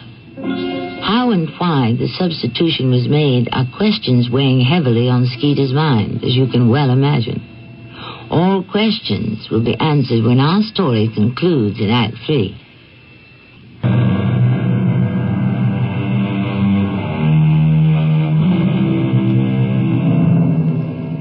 In biblical times, a man named Noah collected animals in twos and was blessed for his efforts. Unfortunately for Skeeter, the Racing Commission is expected to view his compilation of horses in a much less favorable light. The race has concluded, and Skeeter's entry, whoever he may be, has crossed the finish line a badly beaten last. But the horse's poor showing is the least of Skeeter's concerns. How could you do such a thing, Skeeter? More precisely, how could you do such a thing and actually expect to get away with it? I didn't do anything, Doc. You gotta believe me. You know I check every horse's identifying marks before and after the race. The horse I saw in the paddock was Indian Warrior. But the animal that straggled in off the track most definitely was not. I'm as surprised by what happened out there as you are, Doc. How did you make the switch, Skeeter? I'd be interested to know. You're asking the wrong person. I don't know how it happened because I didn't make any switch. Really? Then who did? I was framed. I had to be. By whom? And why? All I know is I didn't do anything wrong. The Racing Commission has scheduled a hearing for 9 a.m. tomorrow. Unless you can come up with a plausible explanation by then, you're in big trouble, Skeeter.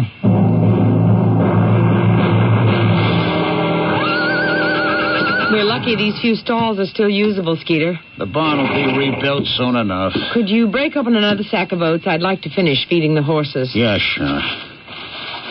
I hope you won't have too much trouble finding someone to help you out around here after I'm gone, Jody.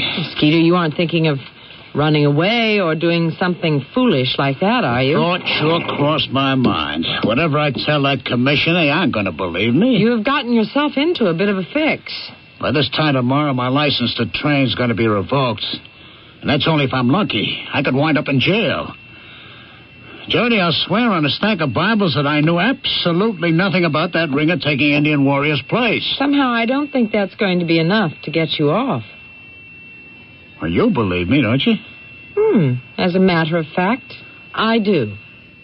For the life of me, I cannot figure out how that switch was made. I have an idea about that, Skeeter. Would you care to hear my theory?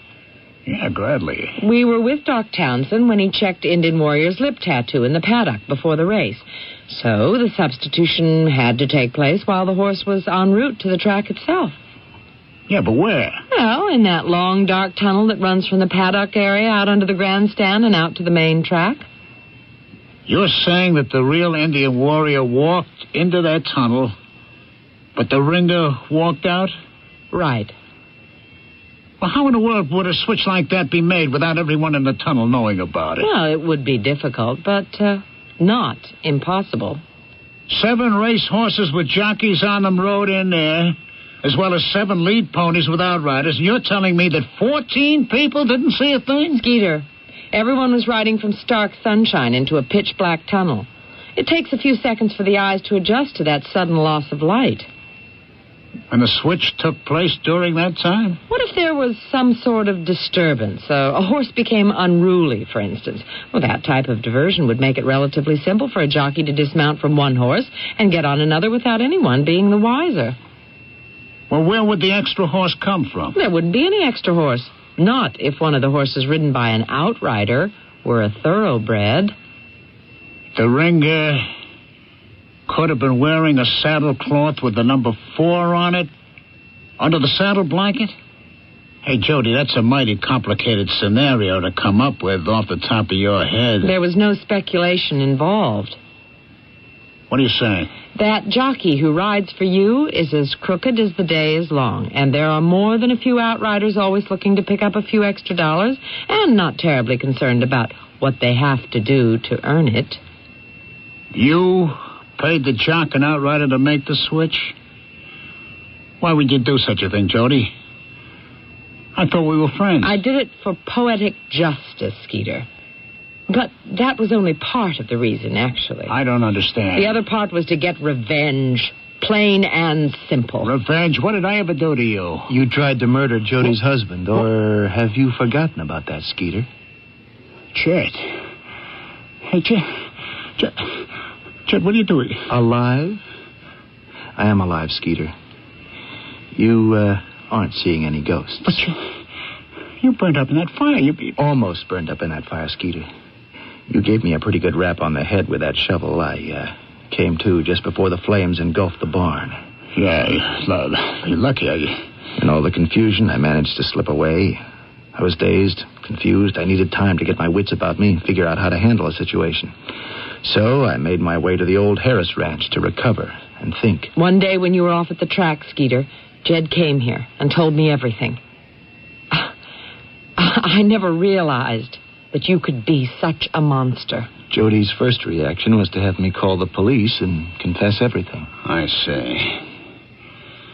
Well, she changed her mind, obviously. I'm sure she doesn't want her precious husband behind bars. Right? I don't condone what you and Jed did, Skeeter. Not for 1 minute. It's been so frustrating for Jed and myself, knowing you deserve to be punished, yet being helpless to do anything about it. If you had an ounce of guts, Jed, none of this would have happened. It wasn't until Jody told me about your buying that racehorse that I finally hit upon a fitting way to even the score. Pulling that switcheroo at the track was your idea, huh? Well, figures. All right. It appears as if you two have painted old Skeeter into a tight little corner. You're getting off easy, considering. Somehow the idea of getting hung out to dry all by my lonesome doesn't please me. What's to prevent me from walking into that commission hearing in the morning and telling them that Jed Tracy isn't quite as dead as everybody thinks? Do that, Skeeter. The facts about the first fraud are bound to come out. People might begin to think that the barn burning wasn't an accident after all. So Skeeter Winslow takes a fall and Jed and Jody live happily ever after. Is that it? No. If I reappeared in this town, it would cause more problems than it would solve. Jed and I are going to move away. Start over where no one knows us. Yeah, you'll be able to start over in the lap of luxury, thanks to that nice little bundle of dough I helped you win on that race that we fixed. We'll be making our new beginning from scratch, Skeeter. That money has blood all over it. We wouldn't feel right about spending a cent of it. Jed will be making full restitution. Well, how do you give a refund from the grave? In a couple of days, the Horsemen's Benevolent Association is going to receive a rather healthy donation sent in anonymously. You've got to be kidding me. Hopefully, the money will do enough good to erase the way it was gotten. Well, I suppose you can afford to be a bleeding heart. The insurance money you'll collect from the bond going up will keep you solvent for a while. There won't be any check from the insurance company, Skeeter. I thought they were all set to pay off. They were. But they'll change their mind when I tell them that I started the fire. Well, why would you tell them a thing like that? Because Jody and I refuse to profit from this mess in any way, Skeeter. Hey, people go to jail for arson. Not when they knock over a lamp and start a fire unintentionally. Jody went into shock, thinking I died in the fire, so it took her this long to come forward with the facts. Skeeter, you get off my property. I don't ever want to see you again. You're not going to get away with this. We already have, Skeeter. If I've got to pay, so do you, Jed, and you too, Jody. Mention our names to the authorities, and you'll only be making things worse for yourself. I'm not going to speak ill of the dead, because that's just what you're going to be. I am in no mood to listen to your threats, Skeeter. Everyone thinks you went to your just reward in that fire. I got nothing to lose by finishing the job now. I mean, how can you murder a dead man? The only way you'll get away with it is by killing me as well. Over your dead body? That can be arranged real easy. I don't know what you're thinking, Skeeter, but you are never going to get away with it. I will, believe me. Everybody knows how upset poor Jody's been since you went up a smoke with that barn. It's not unusual for a despondent widow to do something drastic. So when someone comes in here and finds Jody swinging from the rafters, they'll think she couldn't live without her beloved husband anymore and just committed suicide. Jed, he's going for that pitchfork. Don't try it, Skeeter. This time there's something more substantial than a telephone in my hand. Put down that rake. If you think you can fight me off with that puny stick, you got another thing coming. Oh, Jed, be careful. Hey, this is kind of fun, Jed. Dueling with sticks. Just like one of those Robin Hood movies, huh? Jed, don't let Skeeter back you into that stall. I don't seem to have much choice in the matter. What's behind me? That yearling isn't comfortable around people, yet he goes a little crazy when anyone gets near him. Maybe I should push you into that stall, Jed. You'd rather be stomped to death, that is. Jed, look out. Jed!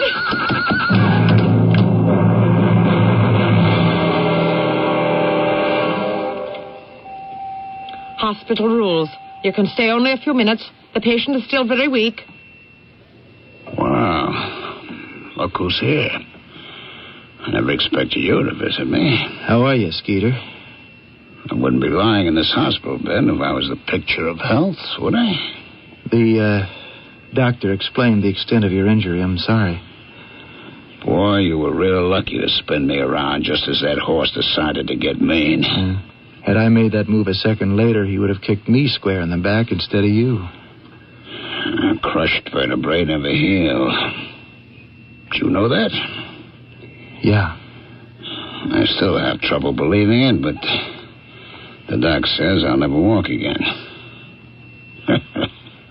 Don't that beat all? Hey, how come you and Jody aren't miles from here, starting that new life of yours? That plan went out the window when we saw you lying on the floor of that stable, all bent and broken. We called for an ambulance and waited for them to arrive. After what I tried to do to you, you couldn't leave me there to die? Oh, you really are a fool. I've gone to the Racing Commission. Oh, yeah? I'll bet they weren't too pleased to hear what you had to say. They handed the deposition I gave them over to the district attorney. Formal charges should be made in a day or so. Is fixing a horse race all we'll be charged with? I had to tell them about the fire, Skeeter.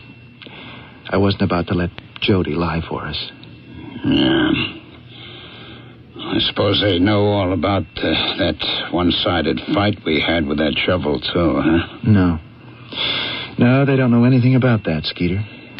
I've decided not to tell them. But I tried to kill you. Now, what could I possibly gain? Revenge? Isn't that what you wanted all along? Looking at you now, that seems very unimportant.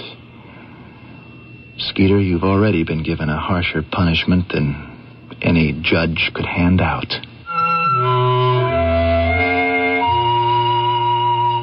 Jed and Skeeter were convicted on grounds of complicity to commit fraud and arson. It's funny how things work out. When Jed and Skeeter first joined forces, they vowed to leave their mark on racing. They made good on that promise. The tears that fell from Jody Travis's eyes as the men were led from the courtroom are testimony to that. I shall return shortly.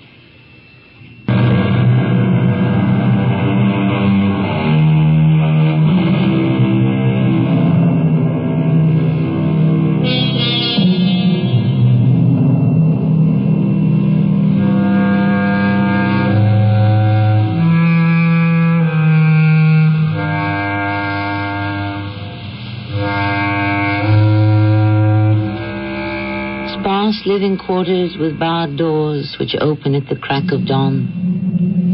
The day is spent under a watchful eye. There are periods set aside for rest and relaxation. At day's end, the doors swing shut and are secured.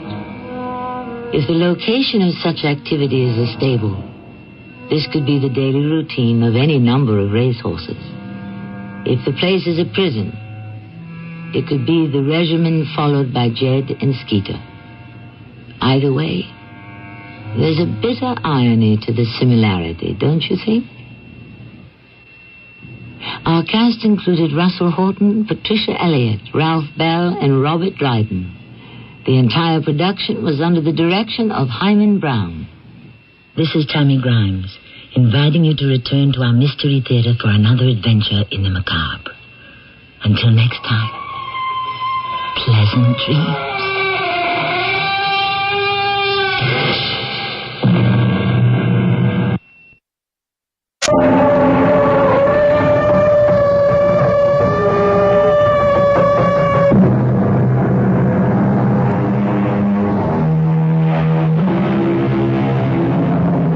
Come in. Welcome. I'm E.G. Marshall. For this group of scouting irregulars who assemble here to explore the mysterious terrain of the imagination. I only regret, said Nathan Hale, that I have but one life to give for my country. But how did he know? How do any of us know? Who can say for certain how many times we are destined to live? This brief span, this tiny flicker, this feeble shout. Can this be all? For all eternity? There must be more to it. Or is there? Our mystery drama, The Angels of Devil's Mountain, was written especially for the Mystery Theater by Sam Dan and stars Warren Stevens. It is sponsored in part by...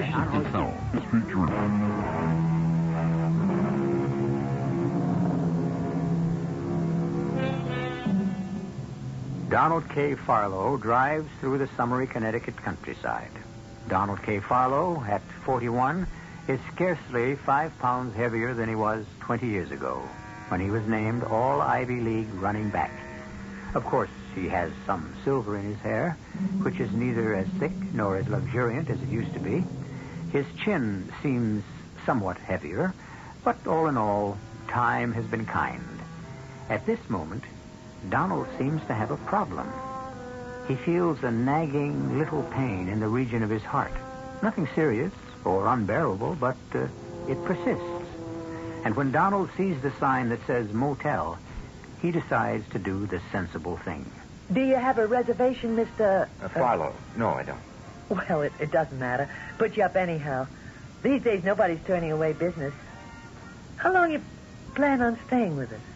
Oh, I don't know. I just don't know. Miss... That's Mrs. Collins. My husband, Harry, that is, my late husband, Harry, bought this place, and May I ask you something, Mrs. Collins? Why are you staring at me? Am I staring? Well, I probably am. The reason I ask is that's so obvious. Oh, that bad, huh? Well, the minute you walked in through the front door and approached the desk, I was all set to say, hi, how you doing? The way you greet someone you know. Oh, do I look like someone you know? Oh, yes, definitely. Who? Well, I don't know. And yet, your face is so familiar.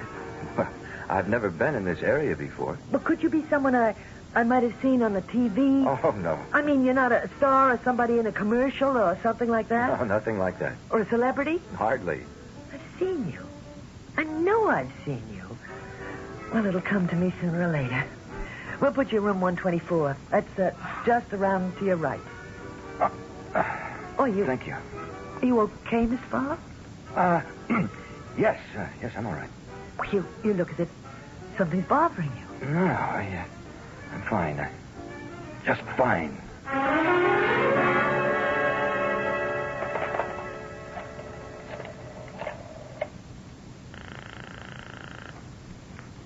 Yeah? Marvin, you finished at the pool yet? How can I finish when you call me every 15 seconds to ask me something? Marvin, a man just checked in, room 124. Now, what I want you to do is go there. Why? Well, just make up an excuse. Say you want to make sure the air conditioning's okay. What for? Marvin, that man's killing me. What? I mean, I'm just dying. He reminds me of somebody, and I just can't place him. You know something? You got altogether too much curiosity to run a motel. Marvin, it'll just take you a second or two. Go to his room and see who he reminds you of. Dolly? You seen him? Yeah. Well? I tell you something, Dolly, that man is familiar. I mean, he's really familiar. Well, I know, but why? He's a spitting image of... Who? I don't know, but I've seen him. I know him from somewhere. Now, you see what I mean? Yeah, I know that guy. Well? He looks the same age as me. We might have been in the service together. Maybe he was somebody I knew in Korea. Then why should he look familiar to me? Oh, yeah. See what you mean. But I'm positive the Army's got something to do with it. What do you mean, the Army? Well, I don't know. It's just that I look at this guy, and for some reason, I just think of the Army. Well, maybe he's in the Army, and for some reason, his picture's been here in the paper. No, I never saw his picture in the paper, but... Hey, now that you say picture, I did see it someplace. You sure, Marvin? I'm not sure of nothing. All I know is the guy looks familiar, and I just can't place him. Well, take another good look. He's headed toward the desk now. Oh. Well, hello there, Mr. Farlow. Do you have a doctor nearby? Doctor? Oh, Mr. Farlow, something's wrong. I knew it. Well, I don't think it's serious. Well, if you're sick, you come to the right place. We got Devil's Mount Memorial Hospital here with the finest hospital. What's the matter, Mr. Farlow? I think perhaps it might be wise for me to check in. It's your heart. It's your heart, isn't it? I can tell by that look on your face. Marvin, you bring that station wagon around to the front.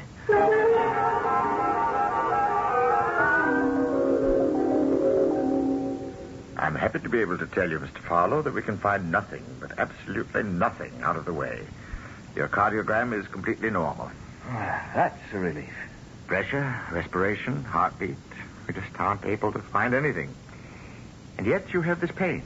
Yes, Doctor. That's why I stopped here, in this town. Mm-hmm. Originally, I was going to... Tell me, do you have any cardiac history? No, sir, not that I know of. And the pain? Describe the pain.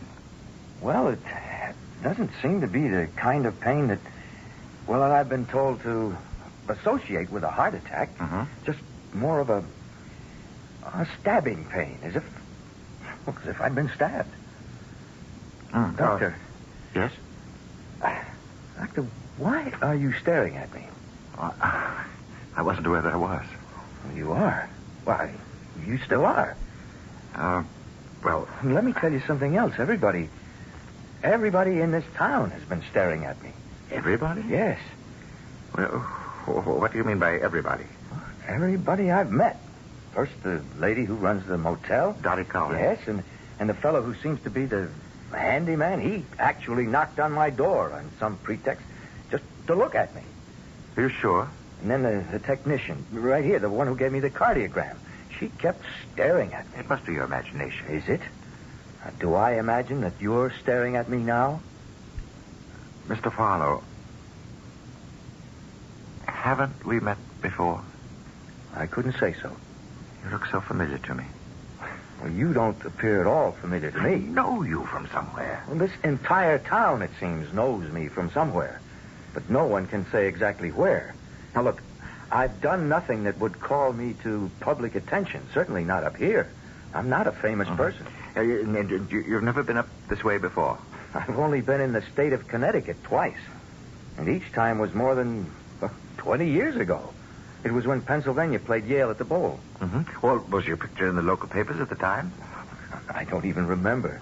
Now, are you telling me that people would recall a college football game of more than 2 decades ago in the face of a visiting player? No, Mr. Farlow, I'm only trying to create a basis of reality for what seems so mysterious. Well, and that little girl who took my cardiogram, she probably wasn't even born at the time. I know. Well, what's the difference whether or not I remind you of someone? Well, none, really. Well, what does it all have to do with what's wrong with me? Nothing. Except, Mr. Farlow, we can't find anything at all that's wrong with you. Well, then, why do I have this pain in my heart? Your heart is absolutely sound. How can you say that? I have a pain here that increases. It seems to increase in severity. It just keeps getting worse. Look, Dr. Steinberg, you remember the elderly white-haired gentleman who examined you? As did Dr. Higgins, Dr. Summers. We can call in other specialists, but you won't find better men anywhere. And all of them say that you are normal. But something is wrong. I feel it. Why do I have this terrible pain in my heart? Suppose you answer this. Do you need a heart attack? What? I don't believe I heard that. Do I need a heart attack? Why would anyone need a heart attack? It might come in handy. Handy? Handy for what? A man will sometimes find himself in what might be described as an intolerable situation. He cannot face it. He cannot fight it, and yet it will not go away. And so he seeks the haven, the protection of a serious illness. Why do you tell this to me? Mr. Farlow, tell me, are you presently in some sort of intolerable situation? Doctor, I don't see that is any concern of yours. A physician cannot treat an isolated part of his patient. He must consider the health of the entire human being. And I can find no physical basis for your pain. Oh, I've never felt it before. I never even knew what it was to be sick. And then yesterday morning, I was driving along the highway. I passed the sign, the one that said, Welcome to Devil's Mountain. I remember because I asked myself, what kind of name is that, Devil's Mountain? And then there was this stab of pain, as if I'd been shot through the heart. And it just won't go away. Well, the only thing I can say for you to do right now is just rest. What is wrong with me, Doctor? I don't know. And what's wrong with all of you in this place? Why do you all stare at me as if I'm someone you know? You don't know me. None of you knows me. Mr. Fowler, could you give me the name of your doctor in Philadelphia? No. But a discussion with a medical man who knows of your practice. I don't have a doctor in Philadelphia or anywhere else. Well, surely you must have a doctor. I've never been sick a day in my life. You must have gone in for checkups. Why? I've always been in top shape. Oh, all right. Once again, I must ask you, Mr. Fowler, are you facing a desperate or even a serious problem? And what if I am? That could very well be what's causing the pain in your chest. My problem is that a company I've devoted my life to building up is now... Well, it's going to go under. Why? Why? Well, I'll tell you why. You can't fight City Hall. You can't fight government regulations. You can't fight the new contract demands, tight money. You just can't do it, that's all. But nobody wants to understand that. Who doesn't want to understand that? Who? My partners, my son. Could that be why you suddenly developed this pain in your chest? To get out of a fight? But I don't have to justify what I do to anybody. But you've got to do something about this pain. And you will have to help. Try to relax and get some sleep.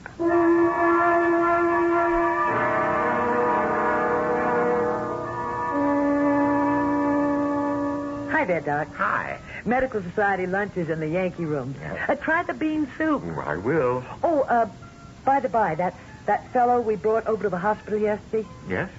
He look familiar to you, too? Yes, he certainly did. I just can't place him. Had me going all day and most of the night. But finally, I knew where I've seen him before. You did? Mm-hmm.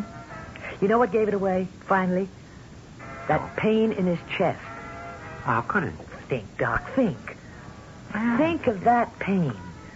And then you'll know where you've seen him before. Come on, Doc. Just think.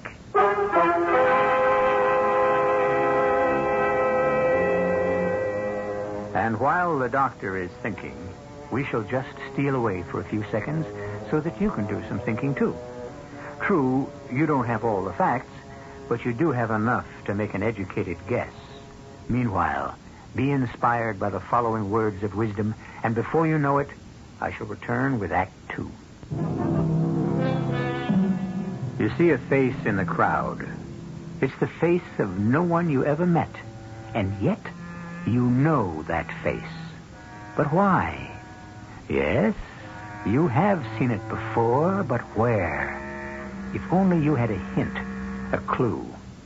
To the folks in the town of Devil's Mountain, Donald Farlow's is such a face. It's the face of a complete stranger, but why is it so familiar? You say you know where we've all seen Mr. Farlow before, Dottie? Yeah. It finally came to me. Well, tell me. It was the pain in the chest that did it. Funny. All of us have been looking at that face for years. Where? I can't tell you. I'd have to show you. Let's go. That is, if you're curious enough to miss lunch. I'm curious enough to miss your special bean soup, so you better have the goods.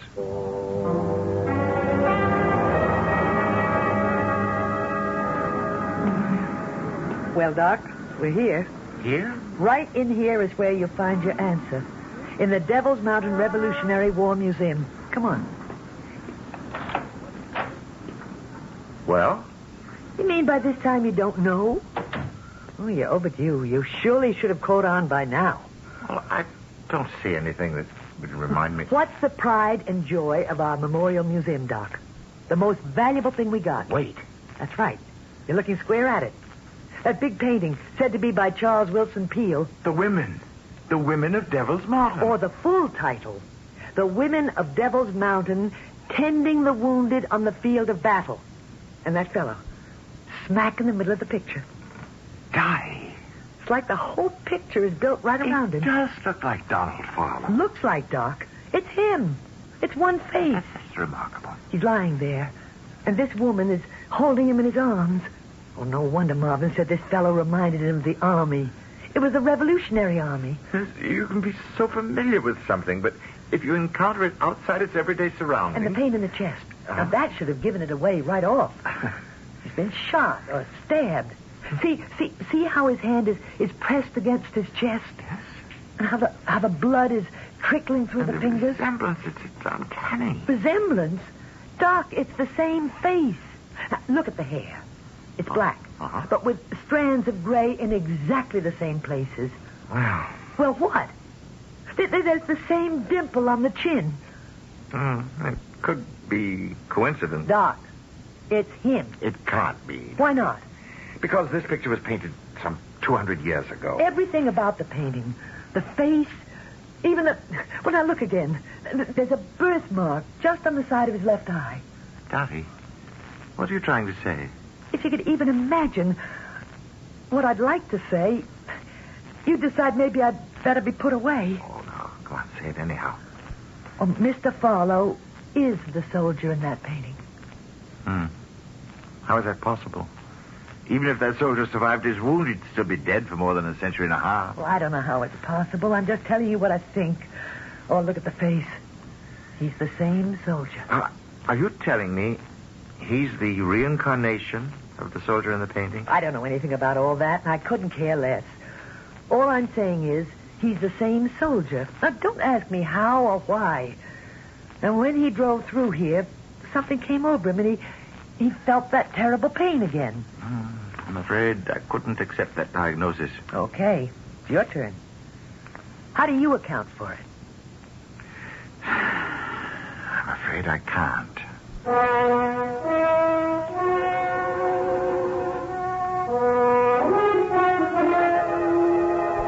Hello there. Oh, It's Mrs. Dottie Collins. You remember me. I own the motel. Yes. Well, you were very kind. Well, I thought I'd drop around to see how you feel. Well, I'm afraid I don't feel any better. Oh, I'm sorry to hear that. What did the doctor say?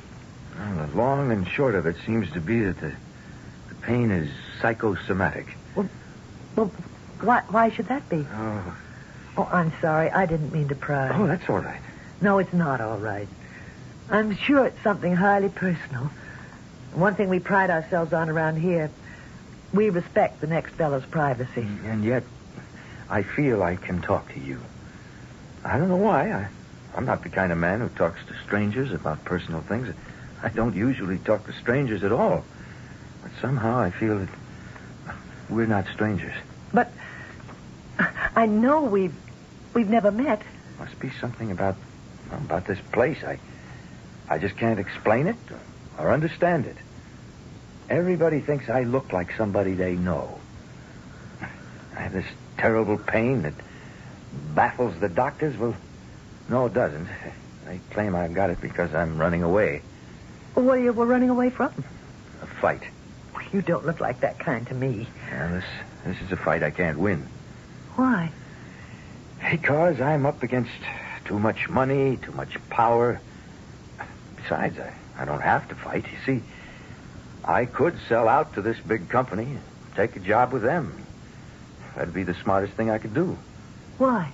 Well, my own future would be assured. I wouldn't have to worry about debts or loans. I could save the jobs of maybe 100 men in the long run. Besides, I wouldn't have to work so hard. Well, tell me what's wrong with all that. Well, nothing, really. Except that I could no longer call my soul my own. And that's why you've got this pain? Oh, there's a lot of medical jargon surrounding it, but I guess that's what it all boils down to. So how can you get rid of it? The way I'm going, I'll never get rid of it because, well, I get used to it. After a while, I won't even notice it. So I intend to leave here this afternoon. Go home and sign the agreement. Of course, there could be another reason why it hurts. No. The doctors have just about ruled out everything that might... You remember everyone stared at you? As if we all thought we knew you? Yes, and I'd like to know why. Well, it's because we do know you. You what? Everyone in this town. We've known you all our lives. Are you sure you're not all crazy? Yes, I'm sure. All of us who were born here and went to school here. We met you for the very first time when we were little kids. I wish I knew what you were talking about. The hero of Devil's Mountain. Look, are you all right? Well, why do you ask? Why do I ask? Do you realize what you're saying? How could I be the hero of whatever it is? Well, I may sound a little bit crazy, but that's only because I'm saying... Okay, I admit it sounds strange, but I'm sane. I'm sound. Ask anyone in town about me. Just exactly what are you trying to tell me? Can you come with me? Can you leave here? Well, yes, but where are you going to... I want you to meet someone. Who? I want you to meet yourself.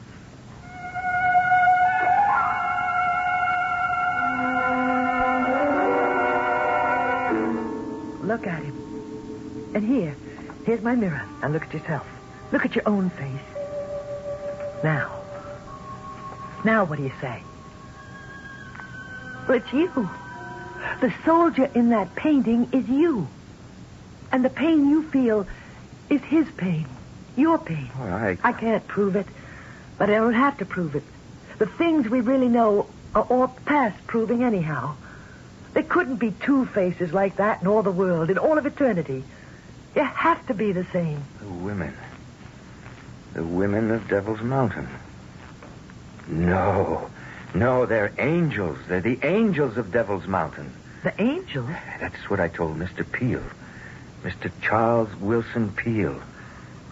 But I suppose he thought angels and devils couldn't go together. Mr. Farlow.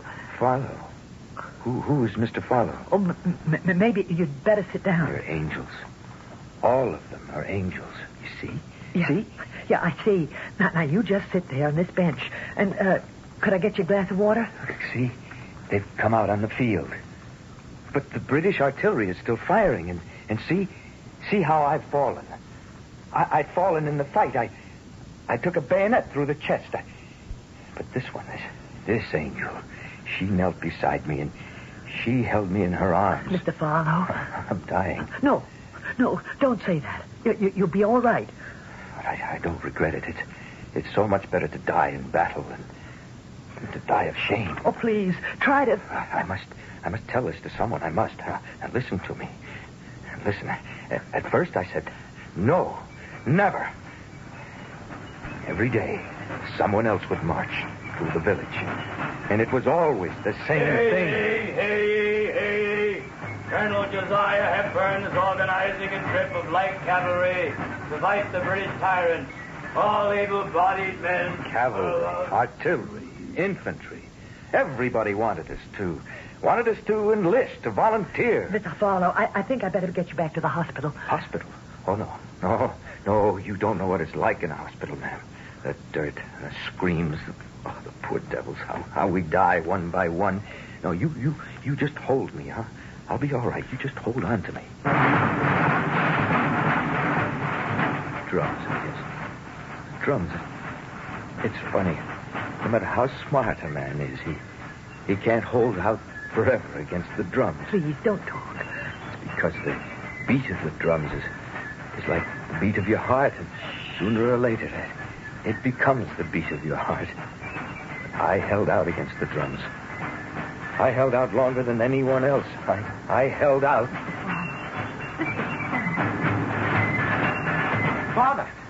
Father. Here I am, Jeb. I done it, Pa. I went and done it. I see the feather in your hat. I'm going to ride with Hepburn's cavalry. Oh, the British are right.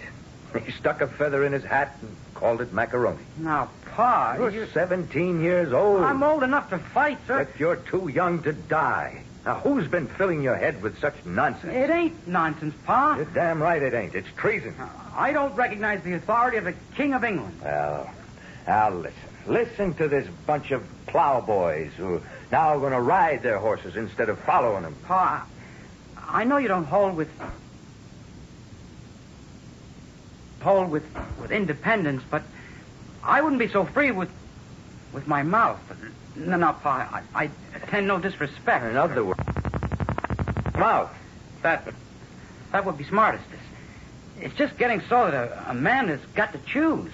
Choose betwixt what? Well, you know, Pa, if you're for the crown, you better make plans to leave. If you're for independence, you better enlist. That's the choice? Yes, sir. You got to choose one or the other. What do you say? What do I say? I say those words William Shakespeare said. I say the truest words ever spoken. A plague on both your houses.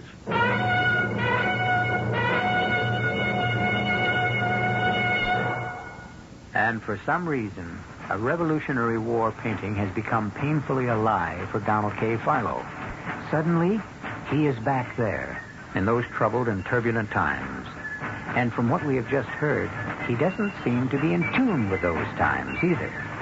Well, the time has come for us to listen to some sage words of advice. And then I shall return with Act 3. The following businessmen who handle everything themselves. 10 phone calls, they've got 10 important letters out to any parts of the country. I think it makes your business more efficient. Well, what about the cost? For a few dollars, I can have the mailgram sent and a copy sent to me. The mailgram is definitely a value. It gives me additional time for other work. I've been talking with Harry Odell, one of many small businessmen who have discovered the convenience of mailgram. It's easy to send a mailgram. Just call Western Union's toll-free 800 number anytime, day or night. Mailgram. Impact of a telegram at a fraction of the cost.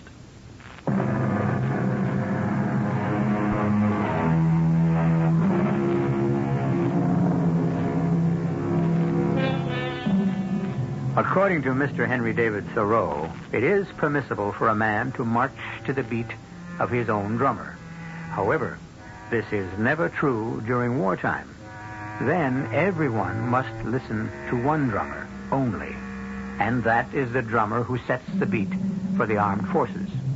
Mr. Donald K. Farlow has suddenly found himself back in our revolutionary struggle and completely at odds with the popular opinion of the day. Well, Pa, maybe you don't have to enlist. Maybe you're too old. I'm not too old, Jeb. I'm only 40. What I'm trying to say is, Pa, Nobody really has the right to expect you to join up. And so if I keep my mouth shut, maybe nobody will notice. Is that it?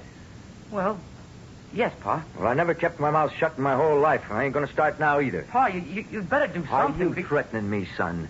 Has this revolutionary nonsense driven the Bible's teachings from your head? Honor thy father, remember? Pa, I'm only telling you the diplomatic thing to do. I'm too old to be a diplomat, Jeb. I'm riding off early in the morning with Hepburn's cavalry.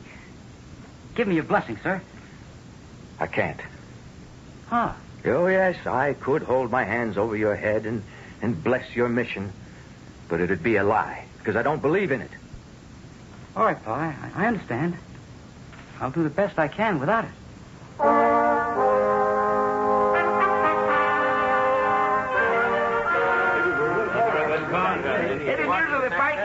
Well, look who's here. Good evening, Mrs. Porter. Good evening, sir. May I have a mug of ale? Well, certainly, sir. Didn't know you served red coats here, Abby. He ain't a red coat, he's a tan coat. Somebody get a rope. That's right. Why doesn't somebody get a rope? There's but one of me and 6 or 8 of you. Those are just about the safest odds, ain't they? Hey, you skulking, cowardly scum. I notice you won't try to hang me one at a time. There ain't going to be no hanging at all. Now, gentlemen, I must ask of all you to behave yourselves. It's my business to dispense hospitality to all who seek it. Here we are neither Yankee nor Tory. Remember the proverb. All men are alike in the sight of God and a tavern keeper. I won't drink with no traitor. Me either. No, I don't. I'm not going to do it. I'm sorry, Mistress Porter. Maybe I shouldn't come in here anymore. Well, why not? I'm driving away your trade. Tavern vagabonds. You don't notice them going off to fight. Not by a long shot. Well, it's not just the town loafers, ma'am. I'm not popular anywhere. No, I guess not. I can't help it. I'm a man who has to speak his mind. Men, I wonder why all of you think it's so important to say what you think. Now look at us women. We never say a word, and we're happier for it. I only ask to be left in peace. Well, I might recommend you try to go spend some time in New York or Philadelphia. You do? Why? Well, because those are Tory cities. The British still hold them. And your views would be more in keeping with the popular sentiments. I won't be driven away from my land. I'm speaking frankly, sir. Do you know why you ain't been hung or jailed or tarred and feathered and ridden on a rail? Because of your son. Because of Jeb. Because he's a trooper with Hepburn's cavalry. Nobody wants to break that lad's heart. My son has caught the popular madness. Why do you call it madness? Because no better word describes it. This motley collection of country bumpkins. Yes, Mistress Porter, that's all we are. Provincials, rustics. That's how the British see us. We're a joke to them. Then they must be laughing with tears in their eyes. We bled them pretty bad at Breed's Hill up in Boston. And look what Ethan Allen and his boys have done. And our own Israel Putnam. Oh, but soon they'll begin to take us seriously. And then the ball will be over. Their invincible fleet will strangle us with a blockade. I must say, sir, you do take a dim view. I take a realistic view. And who needed this war? Hotheads in Boston? Slave owners in Virginia? Oh, now you know there's more to it than that. What more? We could have lived in peace. This nonsense about taxation without representation. The average person doesn't have the right to vote in Great Britain either. And what do we want to vote for anyhow?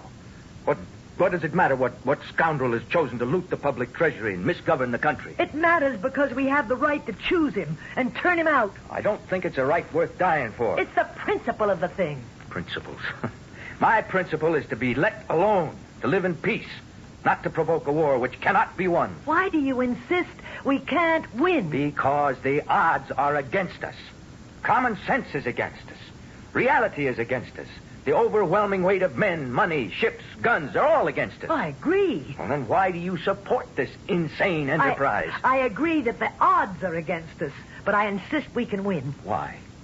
Because we must. Even in the face of all... Yes, even in the face of all your overwhelming odds.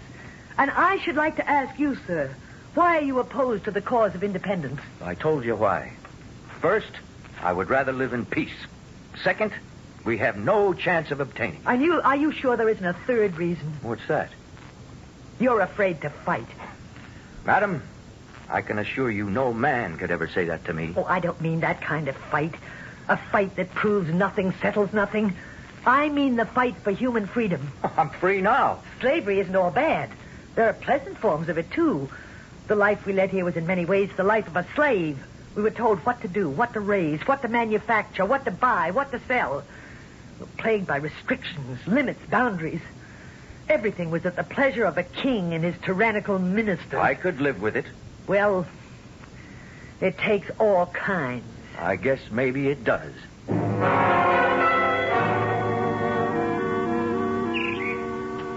Whoa. Whoa there. Good morning, Reverend. Morning. I see you're packed for a journey. That's so. Well, come in, rest a while. Have a bite. I can't. Have no time. See, the British are sending a raiding party all through the valley. Here? Our valley? Yeah. Do a little burning and killing. So most of the town's moving out, heading north to Boston. But why? Well, as they say, we're a hotbed of rebel sentiment here, and we're to be taught a lesson. I don't think you got too much to worry about, though. Why? Why do you say that? Well, you're known as a supporter of the king. But I am not a supporter of the king. I don't support anyone in this madness. And even if that's so, you can't call what folk devoutly believe in madness. And you know how it is in time of war. You're not with us. You're against us. So, we are about to reap the whirlwind. Got to be moving on. As I say, I don't think you're in any danger. They'll sweep through here like savages. They'll carry off all the livestock. They'll loot and they'll burn the houses and barns. But not yours. Timmons, my neighbor by the creek, and Sanderson over at the edge of the woods. They're off with Jeb, fighting with Jeb, down south with Hepburn's cavalry. I suppose those are the fortunes of war. These men are my neighbors. I could never face them again. They return to find the labor of a lifetime destroyed, while everything that belongs to me still flourishes. I could never face my own son. It's too late now. They outnumber us, you know. They've always outnumbered us. Reverend, the village of Devil's Mountain will fight. We ain't got no soldiers. We never had soldiers. Who are we, anyhow? We're just farmers and shopkeepers, artisans and clerks. Now, who's our commander-in-chief? He's just a planter from Virginia. Reverend, the war is here.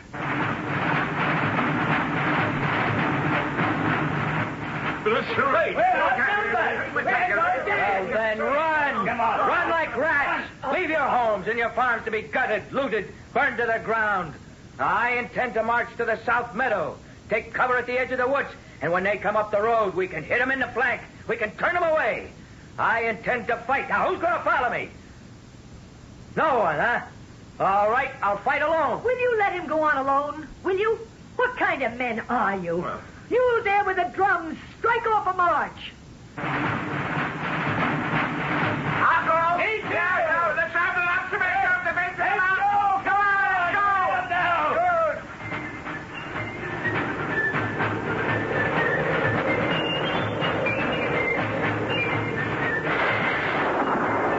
That's it, lads. Keep it up. We got him on the run. Keep it up.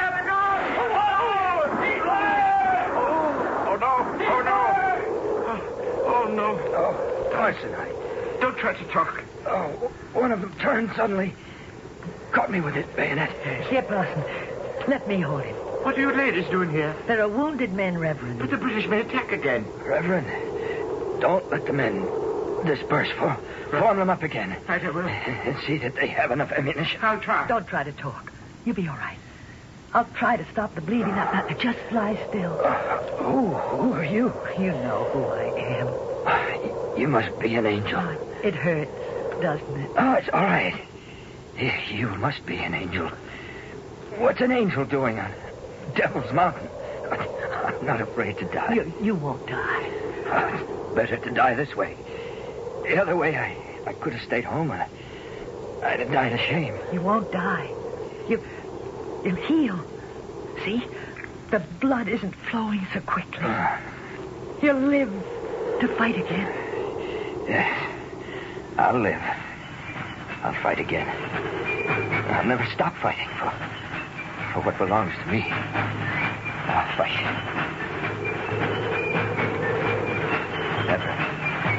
Never stop fighting.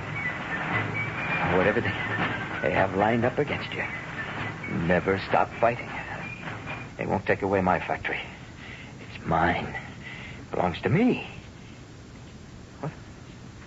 What am I saying? Are you all right, Mr. Farlow? Yes. Yes, I'm all right. Well, you look better. Better than what? Better than you did before. Excuse me, ma'am. What am I doing here? Well, you weren't feeling so good. I wasn't? And you stopped off at the Devil's Mountain Motel. How does it happen? I can't remember any of this. Well, you had a bad pain in your heart. I don't think I've ever had a bad pain in my life. The doctor would call it empathy, I think. Empathy? For whom? Well, that wounded soldier in the painting. Hey, you know, I do think there's a slight resemblance. Well, I guess I've been working too hard. I've been quite worried. What I did was, well, I must have been tired. I stopped at the motel and just passed out. Are you sure you're all right now? Oh, yes, positive. I have to get back home at once. I've got a lot to do. Funny. I never passed out before. And I don't remember coming here either. How did I get here? Well, the doctor thought a little walk might be good therapy. Well, it certainly was. I'm feeling just great. I'm much obliged to you. Well, what's funny? Well, it's not funny. Those women in the picture, see? See how they're helping the wounded? Well, you're keeping the tradition alive. You helped me. Yeah, that's a beautiful painting. It's called The Angels of Devil's Mountain, Tending the Wounded. Well, why do you say angels? It reads women... Oh, no. That's a mistake. It should be angels.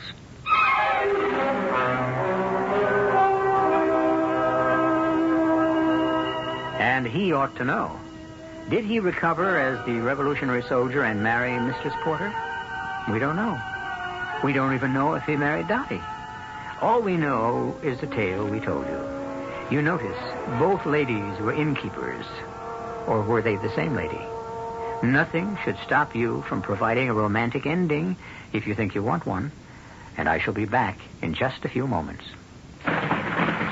We're all a little leery of the dark. That's why some lonely night, you'll be glad you bought a Delco battery. A Delco quality battery with instant starting power. Delco batteries. Some lonely night, you'll be glad you bought one. SET Automotive Warehouse carries the largest selection of auto parts in the New Jersey area.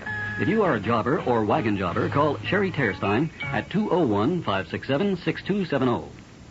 How long has it been since your car had a tune-up? If it's been too long, it could cost you money. Money for gas now, money for expensive repairs later. Save yourself some money with a tune-up at your Long Island Oldsmobile dealer. The dealer who handles quality AC Delco parts and is known all over the island for service reliability.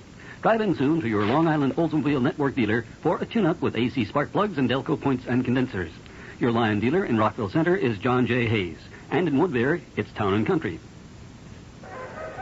Have you ever been to the races? Why not pick out a lovely fall day and give yourself a half-day vacation at beautiful Belmont Park? You don't have to bet to have a wonderful time at the races.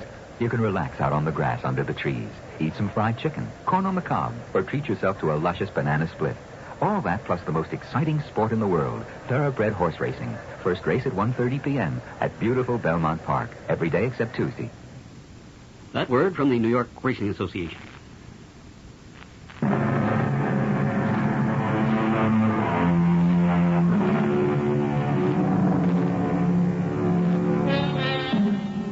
We're celebrating the bicentennial of our great country. And how wonderful it would be if, in addition to donning the clothes and shouting the slogans of our ancestors, we found the heart, the beating heart of their dedication, the soul and the spirit of their devotion. Well, we work a great deal with the spirit on this program, and we can infuse you with it 7 times each week. Our cast included Warren Stevens, Ann Seymour, James McCallion, and Barry Kroger. The entire production was under the direction of Hyman Brown. Radio Mystery Theater was sponsored in part by Buick Motor Division and Anheuser-Busch Incorporated, brewers of Budweiser.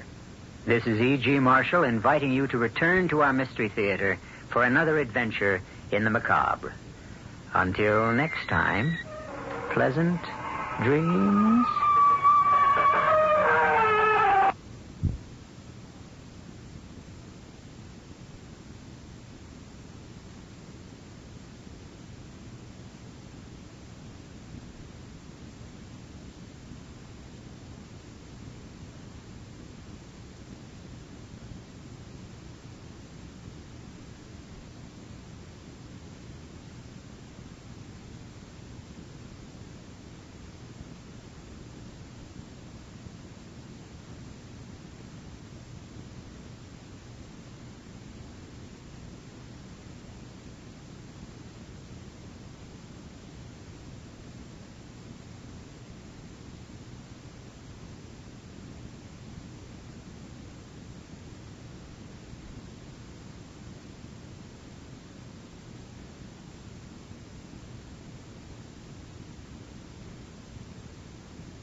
CBS Radio Mystery Theater presents...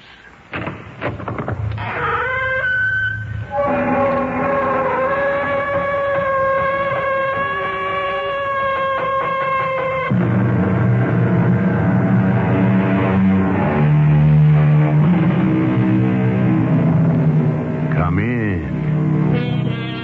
Welcome. I'm E.G. Marshall.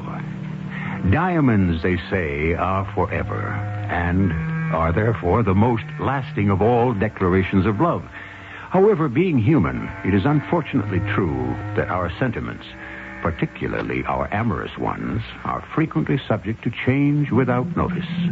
Therefore, what does a poor diamond do when its natural brilliance is no longer equaled by the flame of the love that inspired its purchase? It all depends on the diamond.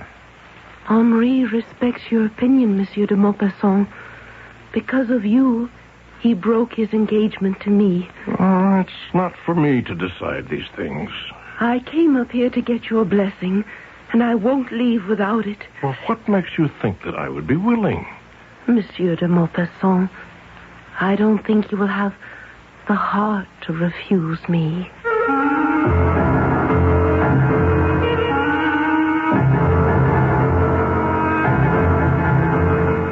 Our mystery drama, Leave Well Enough Alone, was written especially for the Mystery Theater by Sam Dan and stars John Beale. I'll be back shortly with Act One.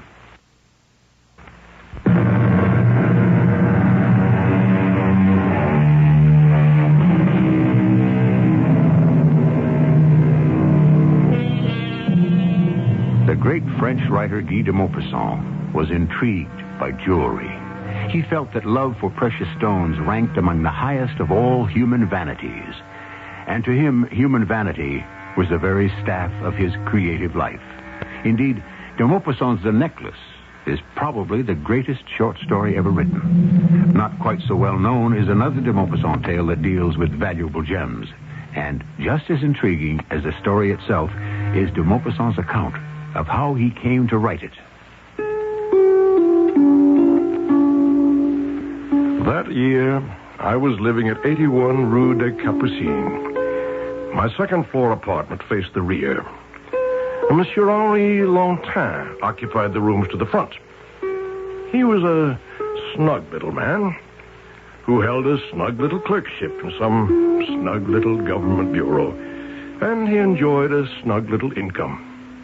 He was always most polite and pleasant every time we would meet. Ah, good morning, Monsieur de Maupassant. Good morning, Monsieur Lontin. And how goes the art of writing today? Slowly. May I ask a question? By all means. You writing fellows, where do you get your ideas? From life. Life? Oh, the life that flows ceaselessly all about us. Oh. I look at the life that flows all about me, and I don't get any ideas at all. Oh, well, perhaps it's because I'm not a writer, but also because I'm surrounded by rather quite ordinary people. All of us are surrounded by rather quite ordinary people. Indeed, rather ordinary people may provide the greatest inspiration of all. Is that a fact? You mean that a quite ordinary person, such as myself, could provide you with an inspiration for a story? That's possible. And so it would go. He would read my stories when they appeared and compliment me profusely, especially when he didn't understand them. But then, one day, I noticed that he had begun to be somewhat nervous in my presence. He no longer went out of his way to stop for a chat. I wondered if perhaps I had offended him in some way, when he suddenly insisted on treating me to a glass of wine at the establishment down the street. Monsieur de Maupassant, may I ask you a question? Certainly, Monsieur Lontin. What do you think of me? Do I impress you as a somewhat ridiculous person? Oh, no. How would you characterize me? That is, assuming you were to put me in a story. Well, I would say that you are a most industrious sort of man. Intelligent? Friendly? Sophisticated? Pleasant? I'm sure you wonder why I'm asking these questions. Yes. I'm contemplating a rather radical step. Radical, Monsieur Lontin? Or radical, that is, for me. Oh. I've decided to get married. Well, congratulations. I've decided that a man does not live by bread alone. Very well put. Well, that's in the Bible. I know. Deuteronomy 8:3. Also Matthew 4:4. But I've been doing it. Doing what? Living by bread alone. Or I should say for bread alone. Monsieur de Maupassant, I have spent my life working for bread. Haven't we all? But I haven't done anything else. All day I'm at the office. Do you know what I do there? I keep a record of all the ropes, chains, and anchors that are required for the naval base at Toulon. Oh, that seems to be a very responsible, important, and certainly a necessary activity. Monsieur de Maupassant, surely as a writer you should appreciate the poetic justice of what I've just said. In what manner? I deal with ropes, chains, and anchors. And these are all commodities whose function is to confine, to hold back, restrict. It seems that all my life I've been restricted to my desk at the office and my easy chair at home. To be alone is to be half alive. Just think of what it means to have a pretty wife who waits for you at home, who greets you with warm kisses and hot soup. It sounds delicious. To share one's life. I wish you the best of fortune in this enterprise, Monsieur Lontin. No doubt you've already decided on the fortunate young lady? No, as yet I don't know who she is. But I've made up my mind to look. I see. I shall now devote my energies to the problem. And I know I shall succeed in my quest. After all, seek and you shall find. That's very crisply stated, Monsieur Lontin. Of course, it's from the Bible. The little man was so sincere, so earnest. His round, honest face shone with such goodwill, one was forced to take him seriously. And every time we would encounter each other in the hallway or on the street, he would always advise me of his progress, or more accurately, his lack of progress. No, Monsieur de Maupassant, she eludes me still. One would imagine there's no shortage of eligible ladies. Eligible, yes. Special, no. And in what way must she be special? In a way that shall make itself apparent the moment I lay eyes upon her. I look for her everywhere, all the time. But so far... Don't lose courage, Monsieur Lontin. One day, out of a clear blue sky, when you least expect it, there she will be. And so it would go. Weeks, months went by, and still Monsieur Lontin remained a bachelor. Now, you mustn't think that I had nothing to do but worry about his marital problems, or rather the lack of them, but I was impressed by his very deep feelings.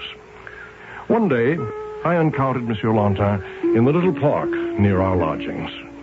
Monsieur de Maupassant, I'm very much afraid of you. What's this? Afraid of me? Why?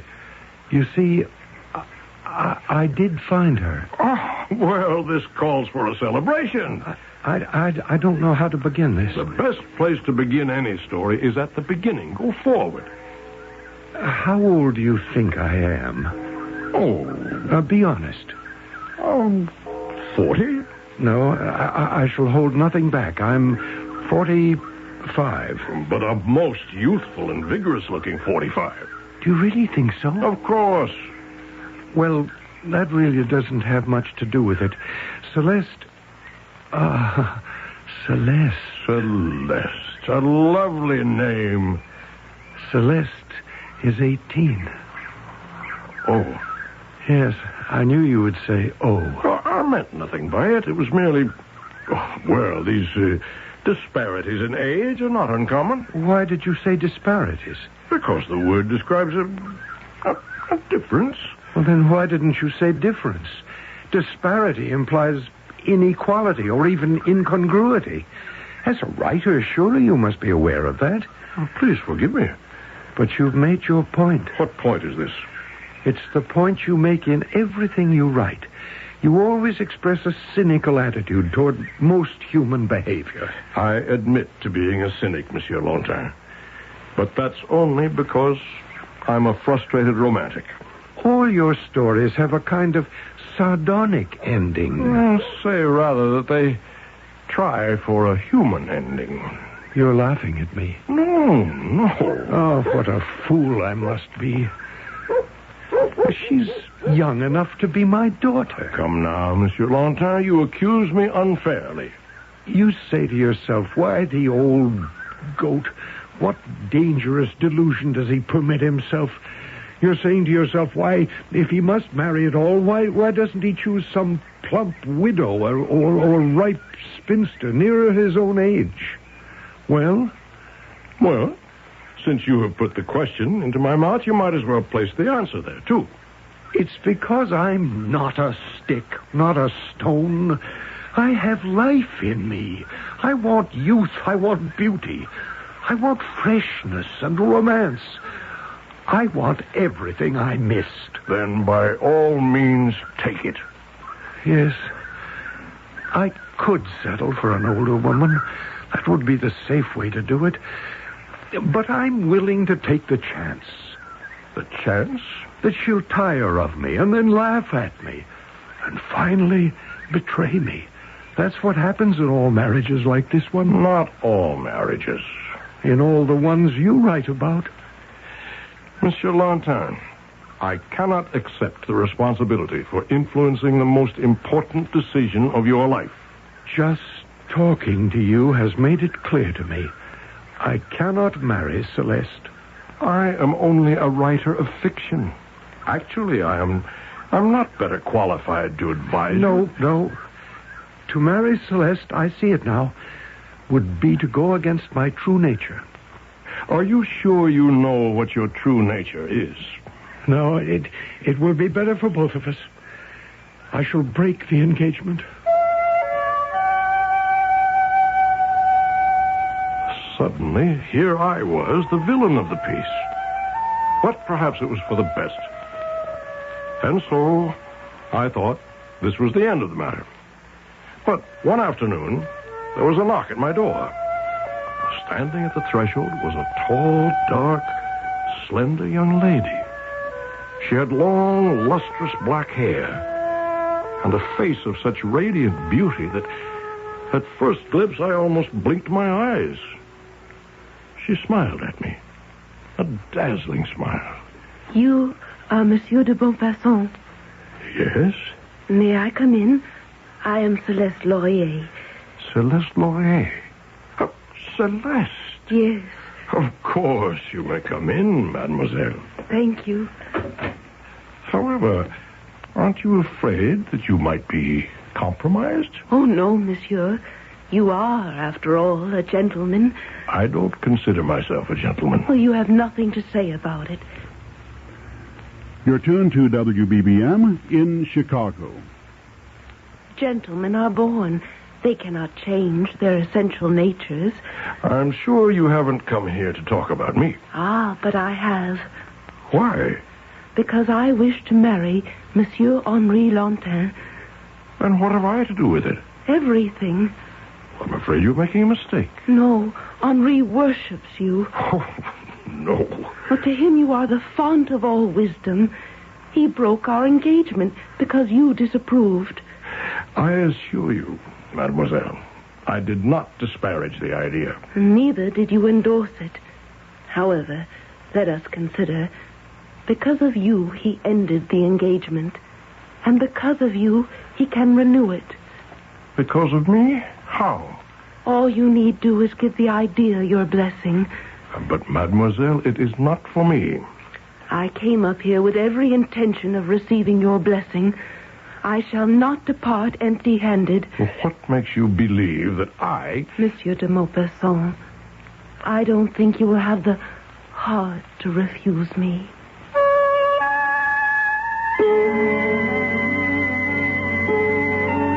Tell you this, if she turned that dazzling smile at me, I'm not sure I would have the heart to refuse her either. She sounds like a young lady who usually gets what she wants. But this time, of course, her adversary is the great Guy de Maupassant. But what does that have to do with anything? Aren't writers just as easily seduced as anyone else? I'll be back soon with Act 2.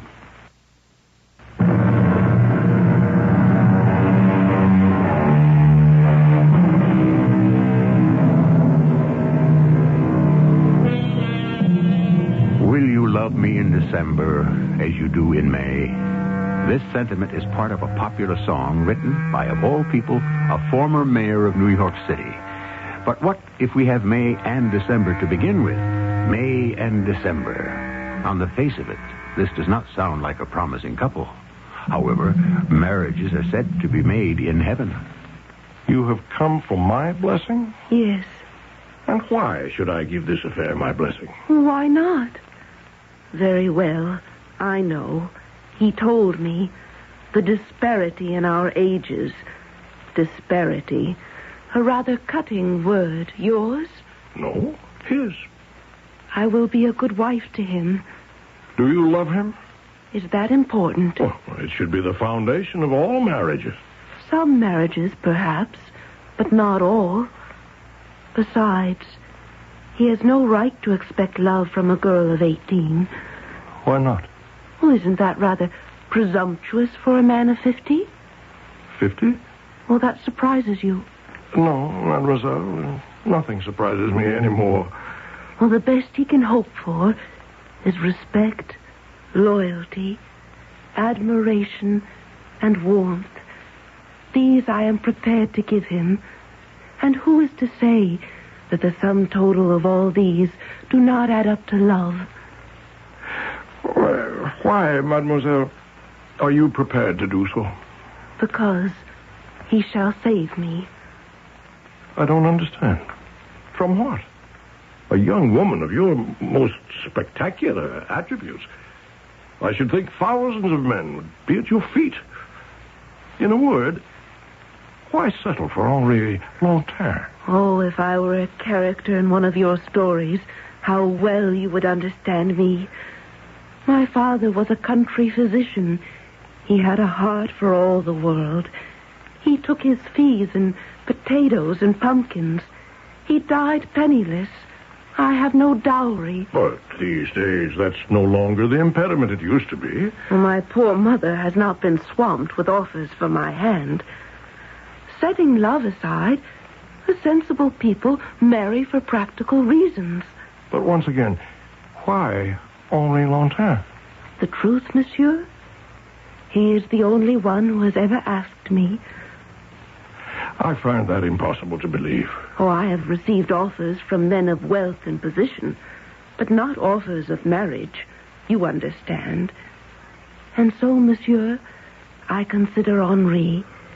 He is honest, decent, sincere.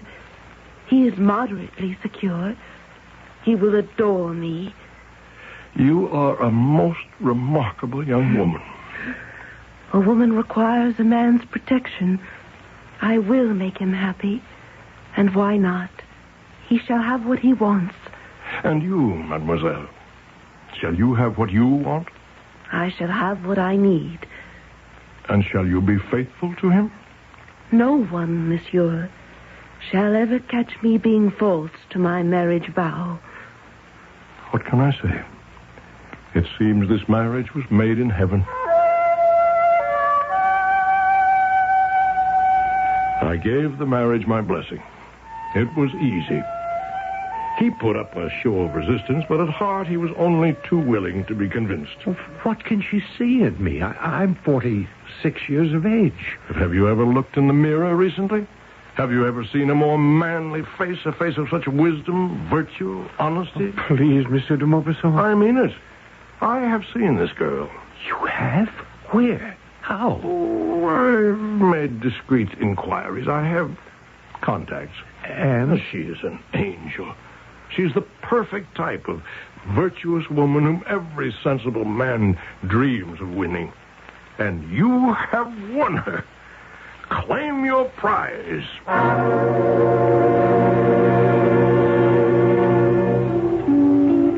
They were married shortly after. He was unspeakably happy. True, he was only a government clerk, but she governed the household so cleverly, so economically, that they seemed to live in luxury. She lavished the most delicate attention on him. She was so sweet, so loving that I began to fear for my own sanity. And thus, a few years passed. One evening, I knocked on their door. Ah, Monsieur de Maupassant, come in, please, come in. Thank you.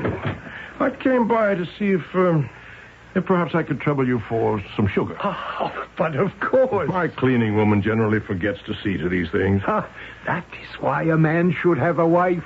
Perhaps. Oh, how beautifully the place is furnished. A woman's touch, my friend. And even more than touch, her inborn understanding of how to run a household. What a manager. And how is Madame Longtin? Oh, she'll be so sorry she missed you. She's at the opera. Oh? She has this weakness for the opera. She goes constantly. Oh. And you don't go with her? Oh, I did at first, but I get so dreadfully bored. I fall fast asleep. So she goes alone, huh? Oh, no. She has many girlfriends. Oh. One cannot begrudge her this little amusement. Oh, I suppose not. Of course, I can understand her love for the opera, but I cannot understand the other thing. What other thing? The jewels. Jewels? Oh, they're not really jewels, actually. They're just imitations, rhinestones and fake pearls and paste diamonds, imitation gold and the like. She loves to adorn herself in those things. What harm is there in that? None, I suppose. Then why do you object? I don't know. Yes, I do. It all creates a false note. She's such a genuine, sincere person. I can't understand why she should be fascinated by these cheap imitations. Perhaps you forget something. Yes?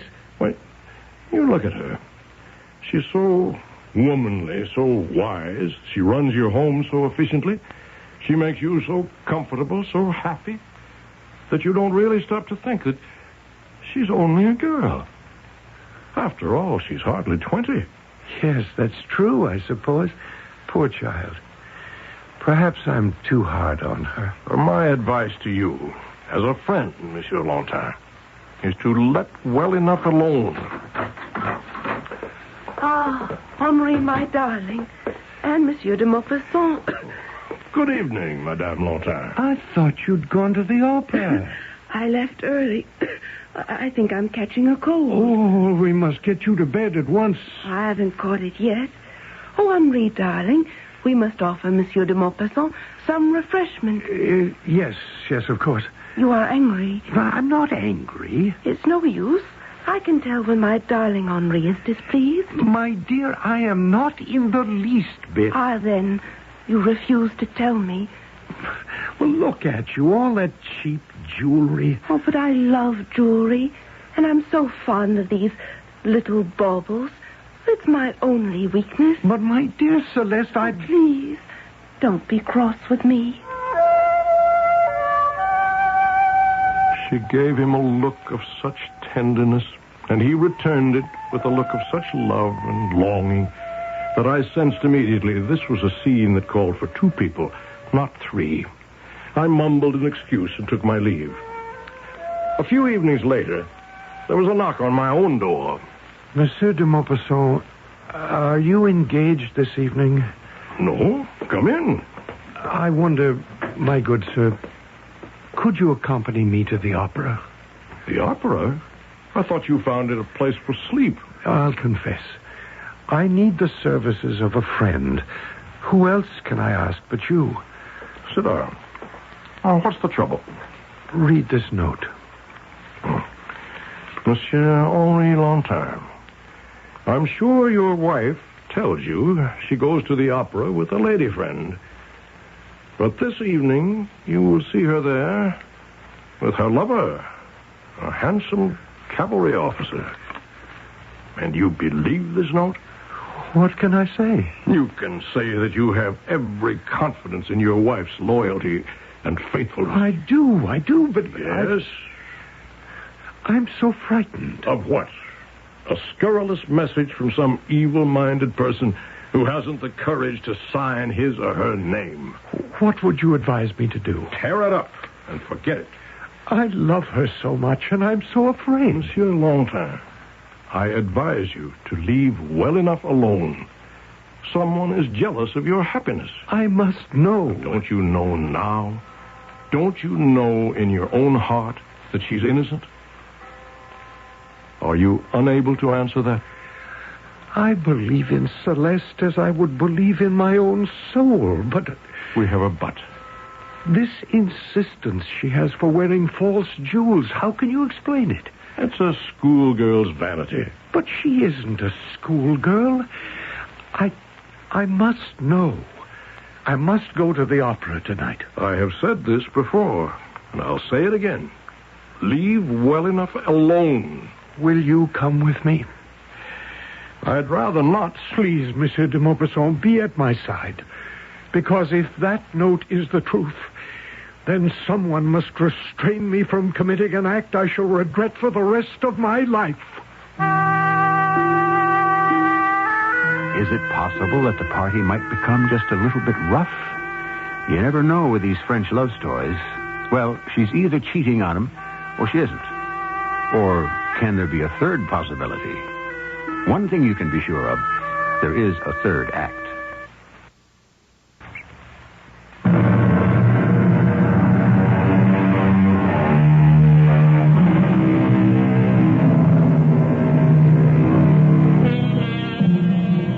possible to have complete confidence, absolute trust in another human being? As it says in the book, we walk by faith and not by sight. Oh, to believe with all one's heart and soul, to hold nothing in reserve. Is all this beyond the powers of poor Monsieur Henri Lantin? Yet, if he would be happy with his beautiful young wife, it is what he is being asked to do. Once again, I ask you, Monsieur Lantin, let us go home. I can't. You'll see. She'll come out of the opera. She'll walk down those steps alone or with a lady friend.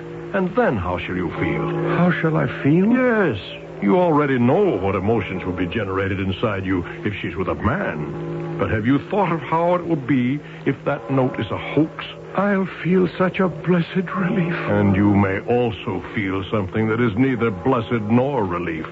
You shall feel guilt and remorse because you have allowed yourself to question her integrity. Oh, please. Let me hail that cab, and I shall take you home. Put these terrible suspicions out of your mind forever. Yes, I know what you're going to say. Leave well enough alone. But I cannot. You don't know what it is to be my age, a man of 47, no longer young, married to a beautiful goddess. I envy you. Pity me. I am tormented by the thought that I'm not good enough for her. Nonsense. I see how the men turn to look at her when we're out together. I see the envy on their faces. I read the desire in their eyes. These men are rich, handsome, vigorous. But she chose you. Has she lived to regret it? Has she? Does she seem to love you any the less? No. Does she neglect you? Is she less kind, less warm, less loving? No. Then why must you torture yourself? Please, let me satisfy myself just this one time. I can't help myself.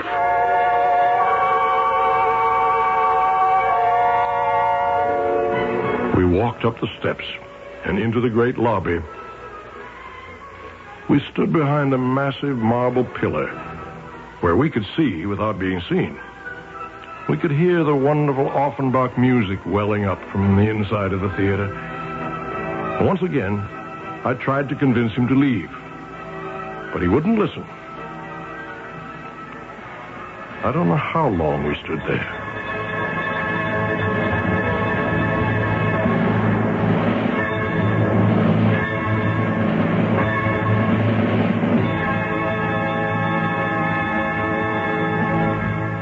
But finally, it was finished, and the hall began to empty out.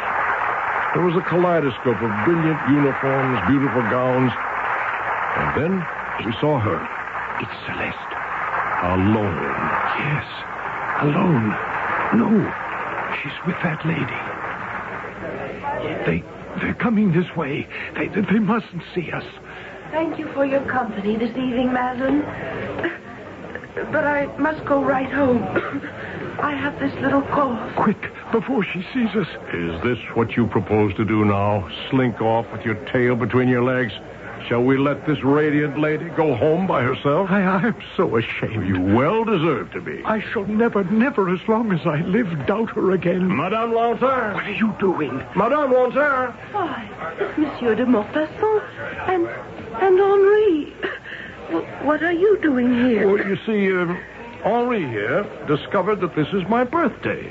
He insisted on taking me out to a small supper, and I suggested that we stop by here and have you join us. Oh, I shall be delighted. That cough, my darling. Oh, it's nothing. Nothing. It mustn't spoil our evening.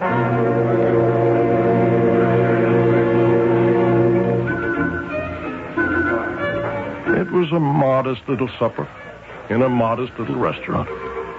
But in many ways, it was the most magnificent party of my life. She was so gay, so sparkling, so filled with animation and life. And she so obviously adored her little Henri. But all good things must come to their end. Oh, they've stopped playing. Yes, my dear. See, they're putting away their instruments. What a pity. And now we must go home. Oh, I should love to walk. But it's raining, my dearest. But but I love to walk in the rain. Not with that cough. Now, you two wait here. I'll go and fetch us a cab. Happy birthday, Monsieur de Maupassant. Thank you, Madame Longchamp. I wish I had known. I would have brought you a gift. But you've already given me one. I don't remember. And I won't forget, Madame Longchamp. Celeste. Celeste, you have done something that no one has been able to do to me before. Have I? You've made me change my mind. About what? You have given me a kind of faith in my fellow man that I have never known, nor allowed myself to know. I'm flattered. No, this is beyond flattery. You have kept your word. You have been faithful to your husband. You made that vow, remember? Oh, yes. I did say that to you. I remember. I said no one would ever catch me being false to my oath of marriage. But I never believed you. I never trusted you. I said to myself, how can this girl who's so filled with life be satisfied with a quiet, unexciting... Well, he is a stick in the mud, isn't he? Yes, monsieur. But you see, he's my stick in the mud. Madame, you make me ashamed of my cynicism. Then, my good Guy de Maupassant, go forward from this day and sin no more. Celeste. It's nothing. I just feel cold. I'm chilled, that's all. It's nothing.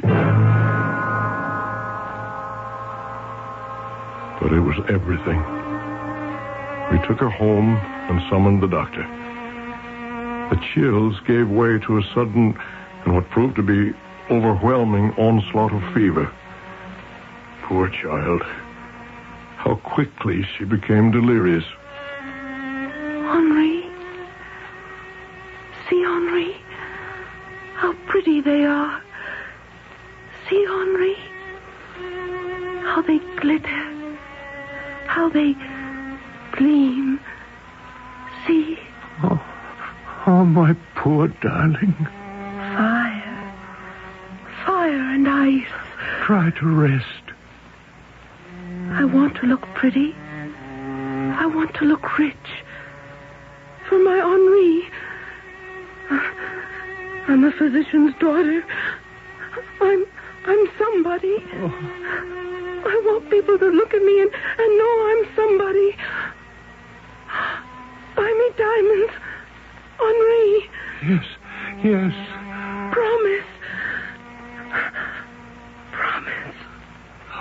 I promise.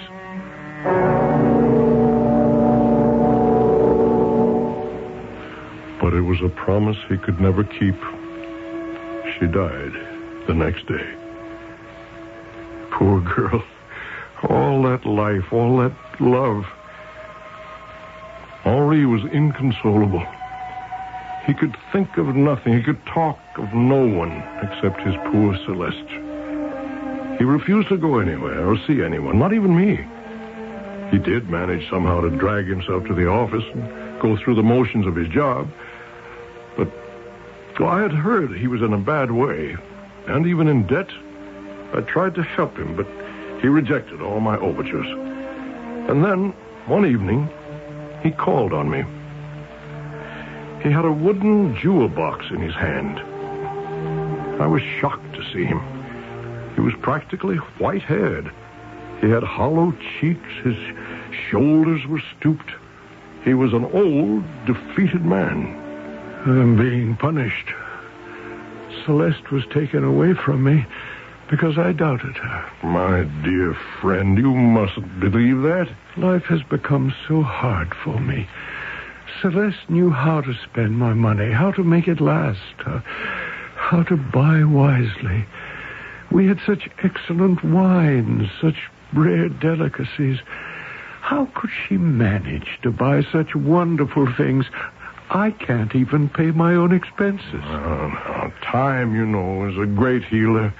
Today, for the first time since... I was able to go into our bedroom, and I saw this box. It's the one in which she kept all those false gems. And I can no longer stand the sight of them. They were the cause of the trouble between us. I want you to get rid of them for me. Oh?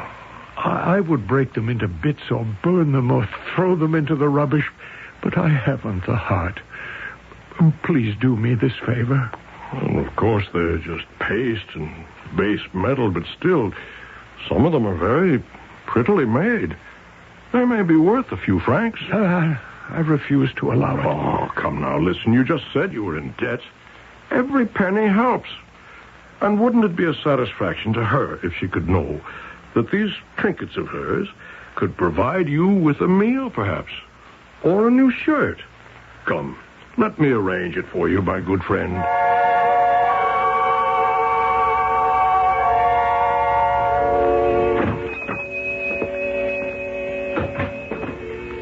Yes, monsieur?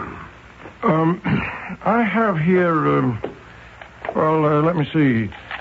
To begin with, a necklace. What can you give me for this? May I examine it, please?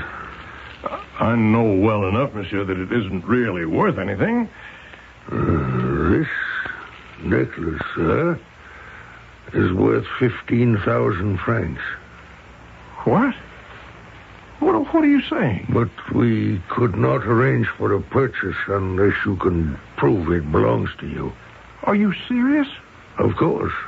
I know this necklace. I sold it myself. You're crazy. Sir, have you come into my shop in order to question my sanity? No. Forgive me. It's time I question my own.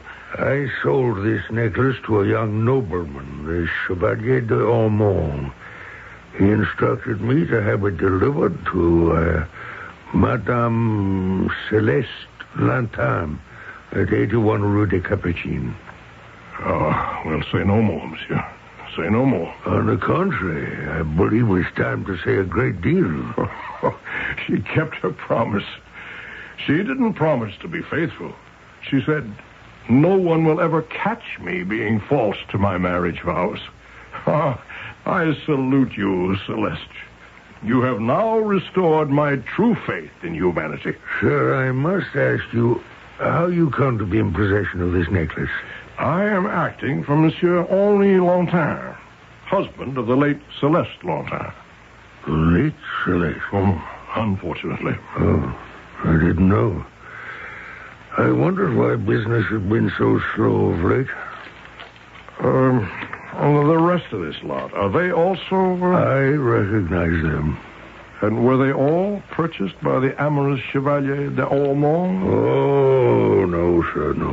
The earrings, I remember, were the gift of Captain Navarrete. The brooch was Duc de Renardon.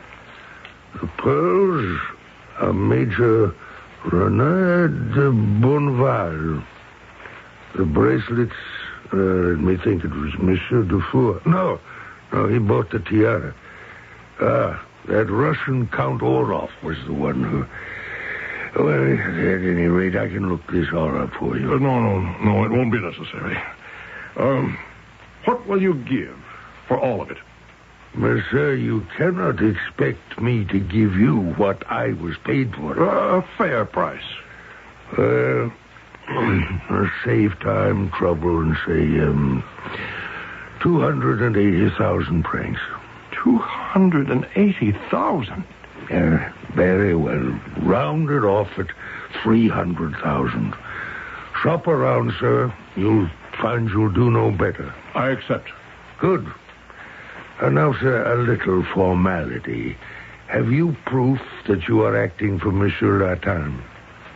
Has he given you a written authorization? Oh, that might present us with a difficulty. You see, this is a most delicate matter. I hope you understand. Perfectly. It might be awkward if Monsieur Lantin knew that these were actually real gems. Do you perceive the problem? Of course. Well, could you just give me the money? Could you assure me that this money will find its way into Monsieur Lantin's purse? Well, let me see how this might be done. Now, what was his brother's name? Eugene. Eugene. Monsieur de Maupassant! Monsieur de Maupassant, let me in! Let me in! Just a minute. Just a minute. Monsieur de Maupassant! Come in. What is it? I've never seen you so excited. Look. This letter, it just came in the post. Read it. It's from a firm of notaries. Read it. This is to inform you that your brother, Eugene Lantin, who died last month in Indochina, named you as his sole heir. Your late brother's estate amounts to some 300,000 francs. Please inform...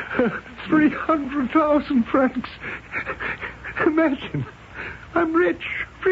Yes, so you are. Oh, Monsieur de Maupassant, life is so filled with irony. Celeste. My poor Celeste. She would have been so happy. I can only say that you must make it your business to be happy enough for two. Yes. Oh, my darling Celeste. Just think. If only you had lived, I would have been able to buy you real gems.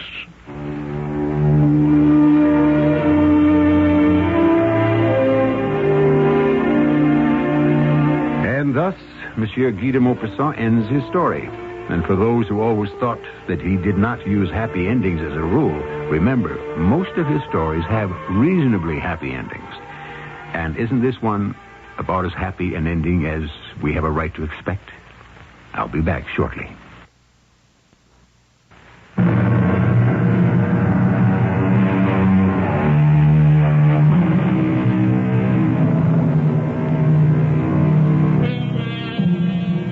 The philosophy expounded in our little tale is stated in the title, Leave Well Enough Alone. It is perhaps the most consistently disregarded maxim in our language.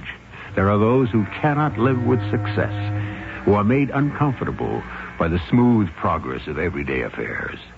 They must always roil still waters, tap on the glass of the reptile cage in the zoo, insist on fixing things that aren't broken. But we shouldn't complain. Without such folk, whatever would we do for stories? Our cast included John Beale, Court Benson, and Tracy Ellis. The entire production was under the direction of Hyman Brown. This is E.G. Marshall inviting you to return to our Mystery Theater for another adventure in the macabre. Until next time, pleasant dreams.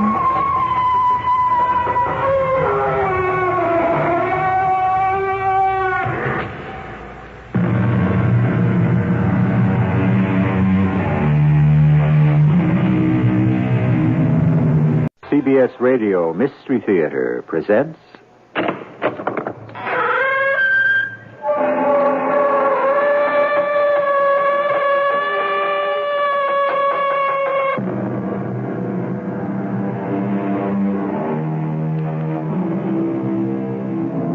Come in.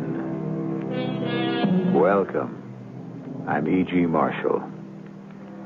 I go to seek on many roads what is to be, true heart and strong, with love to light. Will they not bear me in the fight to order, shun, or wield, or mold my destiny? Destiny, it waits for all of us. But is it cast forever for all of us in frozen letters of stone, or does it change? Can each of us change it? Yes, sir. You're looking at the strongest, most secure vault in the state of Arkansas. Is that a fact, sir? They're the safest, most burglar-proof. You ever heard of Jimmy Valentine? Jimmy Valentine? No. Well, he's only the most famous safecracker in the whole United States. Well, I'll bet you even he couldn't break in. You know, sir, I'm tempted to take that bet. Well, how could we know that Jimmy Valentine had come down here to try to crack this vault? He might. He might. If you asked him to.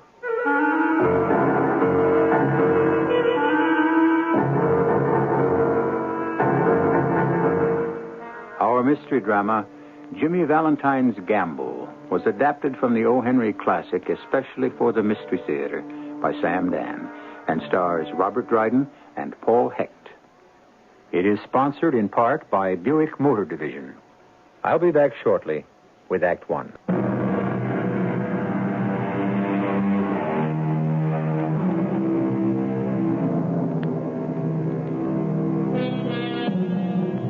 This is a story by William Sidney Porter, or, if you prefer, O. Henry. Everything and everyone was grist to his mill. The basic theme of his life was once expressed by a Roman poet named Terence, who said, "I am a man. Nothing human is alien to me." And no human being was ever alien to O. Henry either. Emaciated shop girls, overfed society dowagers, millionaires, cops, clerks, anyone, everyone. If you had the breath of life, you were one of O. Henry's people. At this time, let us meet one of O. Henry's favorite people, a bright young man named Jimmy Valentine. For further particulars, listen to the master storyteller himself. I met Jimmy Valentine while I was in prison. What was I doing in prison? Well, let me just say this about prison in general. Many of the people who are in it should be out of it, and many of the people who are out of it should be in it. At any rate, this is Jimmy Valentine's story, not mine. I was assigned to work in the dispensary.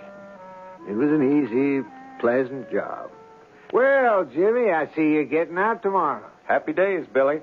I guess you won't be coming in here to the dispensary anymore for my good old toothache remedy, huh? Oh, I never got a toothache. I come in for the lecture. The lecture? I've heard the lecture from professionals, Billy, from preachers and judges and wardens, but none of them even come close to you. Jimmy, I hope you never come back.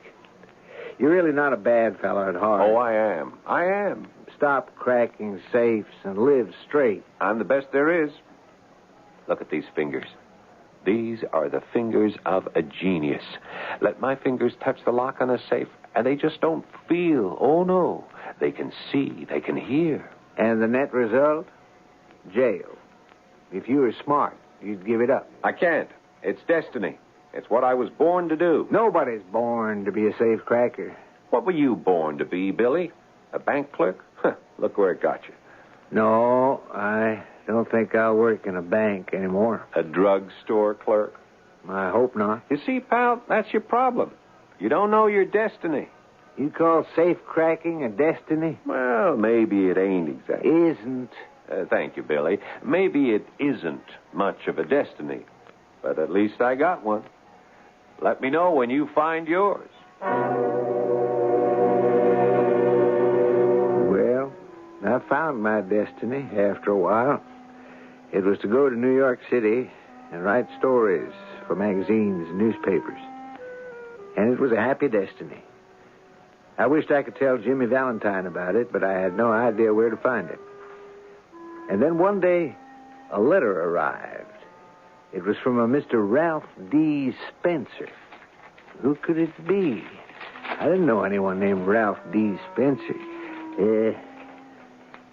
Dear Billy, Jimmy Valentine is out. Ralph D. Spencer is in. I have gone and done it. I have gone straight. I have become a rube. I have married the dearest, sweetest girl in the world. The only safe I open now is the safe in my very own shoe store. And although I feel like a fool using the combination, it's all part of my new life. I had to laugh. The very idea of Jimmy Valentine happily married and the proprietor of a shoe store in a small town. Anyhow, I returned to the letter. After he was released from jail, he went straight away to a saloon owned by one Mike Dolan. Jimmy.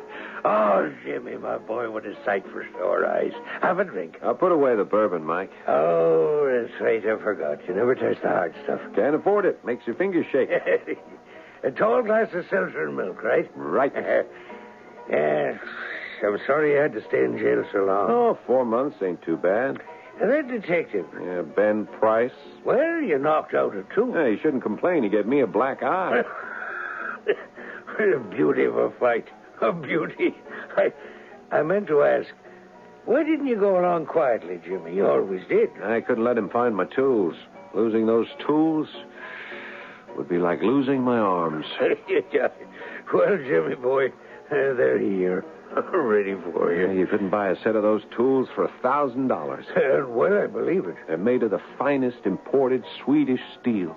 Every drill, every punch, jimmy, clamp, auger, plus those little novelties I invented myself. They're the envy of the profession.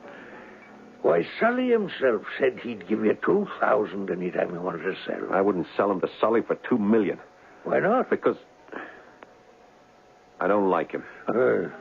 What do you got in mind? Well, first I have to pick up the tools, then, well, the world's my oyster, as they say, and watch me crack it wide open.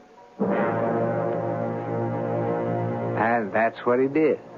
In the early evenings, say 7, 8 o'clock, he would crack open oysters at the finest restaurants in the country. And in the early morning, say 1 and 2 a.m., he'd crack open safes in some of the best guarded banks in the country. Jimmy always needed that challenge. Now, he mentioned the name Ben Price just before and identified him as a detective. Ben worked for one of the largest insurance companies in the world. I tell you, it's Valentine, Mr. Powell. Valentine? It has to be. Dandy Jimmy Valentine. It's as if he left his signature. Yeah, he is just out of jail, Price. He may have learned his lesson. Yeah, I'll tell you the lesson he learned. Small jobs, never more than a couple of thousands. Small bills, no silver, no securities. Nothing you can trace. It doesn't seem possible. Jimmy Valentine cracking safes for chicken feed? It has to be Valentine. Look at this combination knob. Jerked out as easy as pulling up a radish in wet weather. He's got the only clamps that can do it. And how clean those tumblers were punched out. He never has to drill more than one hole. Supposing it is Valentine. No supposing. He's my man. And how do you propose to get him? I'll get him. And he'll do his full bit. I'll chase him the length and breadth of these here entire United States. Can you get him, Price? This time, can you get him? And make it stick? I've got to get him. After all, he owes me a tooth. Of course, Jimmy wasn't privy to this particular conversation, but he did know that the thief catchers had been roused against him, especially Ben Price. But Jimmy depended on his luck. Long jumps, quick getaways, a taste for good society. Oh, he was a hard man to find. Well, on this particular afternoon, Jimmy got off the train at a town called Elmore, somewhere in the blackjack country of Arkansas. Elmore, of course, had a bank, an interesting bank. And so Jimmy, looking like a nice young traveling salesman, walked down the sidewalk and turned into the hotel. Anyone here? Hello? All right, I hear you. No peace, no quiet, no rest here below. Well, sir, what can I do for you? I was thinking of engaging a room. Engage in? Well, all right. Private bath? Yeah. We don't have one. Bath is down the hall. I'll take it. Without even asking how much. Well, you look like a fair and a reasonable woman. Stop pulling Agatha's hair! Them two should have been born boys, more blame trouble. A room's $1 a day. Fine. I'll get Boy to carry up your bags. Jefferson? No, thanks. The bags are sort of heavy. Just as well. He's probably off sleeping somewheres anyhow. Mind signing the register? Oh, certainly. Ralph D. Spencer. Hey, we got some Spencers over at Frog Holler. Would you be kin? No, not that I know of. Just as well. Wouldn't let you have the room if you were. It's the most shiftless, no-account tribe. Well, Mercy's my name. Magnolia Sue Mercy. Agatha! You quit trying to choke my Ellen! You planning to stay with us long? Well, that depends. On what? On the situation. Well, supper's served at 6 o'clock. Fried chicken, yams, black-eyed peas, greens, apple pie, and ice cream and coffee. Only 25 cents a day extra. Save you a place at the table? Well, I've always been a spendthrift. I'll have the drumsticks. That's 10 cents extra. Agatha! Don't you dare hit me, Ellen, on the head with that hammer! Once Jimmy had settled in at Mrs. Mercy's hotel, he decided to have a leisurely stroll down to the bank. Preparation. Painstaking, advanced preparation. That was the story of Jimmy Valentine's success. No general ever planned a military campaign more carefully. And so, bold as brass, Jimmy walked into the bank and asked to see the president. The president was a tall, stout, rather bald party who greeted Jimmy like a long-lost brother. Sit down, sir. Have a chair. Thank you, sir. Adams is the name. Rudolph Gustavus Adams. Very much your service, Mr. Spencer. Ralph D. Spencer. Oh, how may I serve you, Mr. Spencer?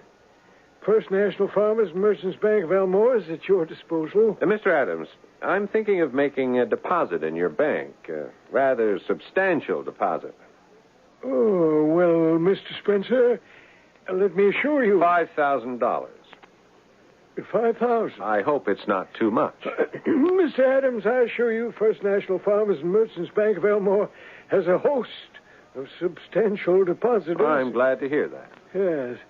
We're a most conservative institution. I am concerned with your physical safety.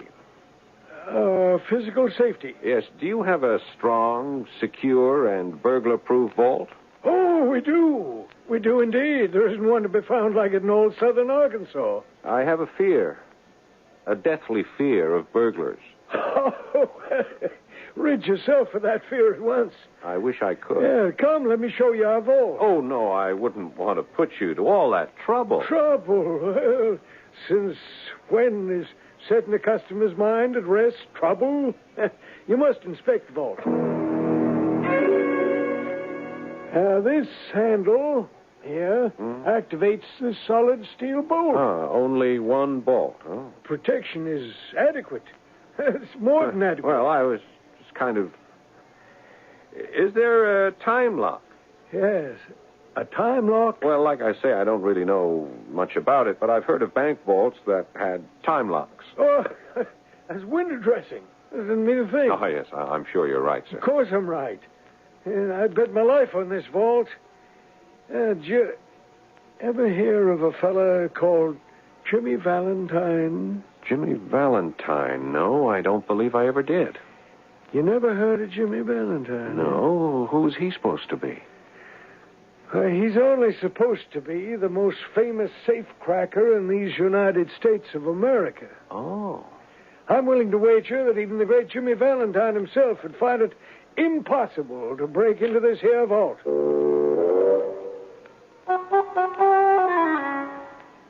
Well, now, what a thing to say in front of our Jimmy. It only goes to prove the old adage, pride goeth before a fall. This little backcountry tin can, this could stop the likes of that peerless Jimmy Valentine? Well, it is possible Mr. Adams knows something we don't. Everybody will know everything as soon as Act 2 arrives.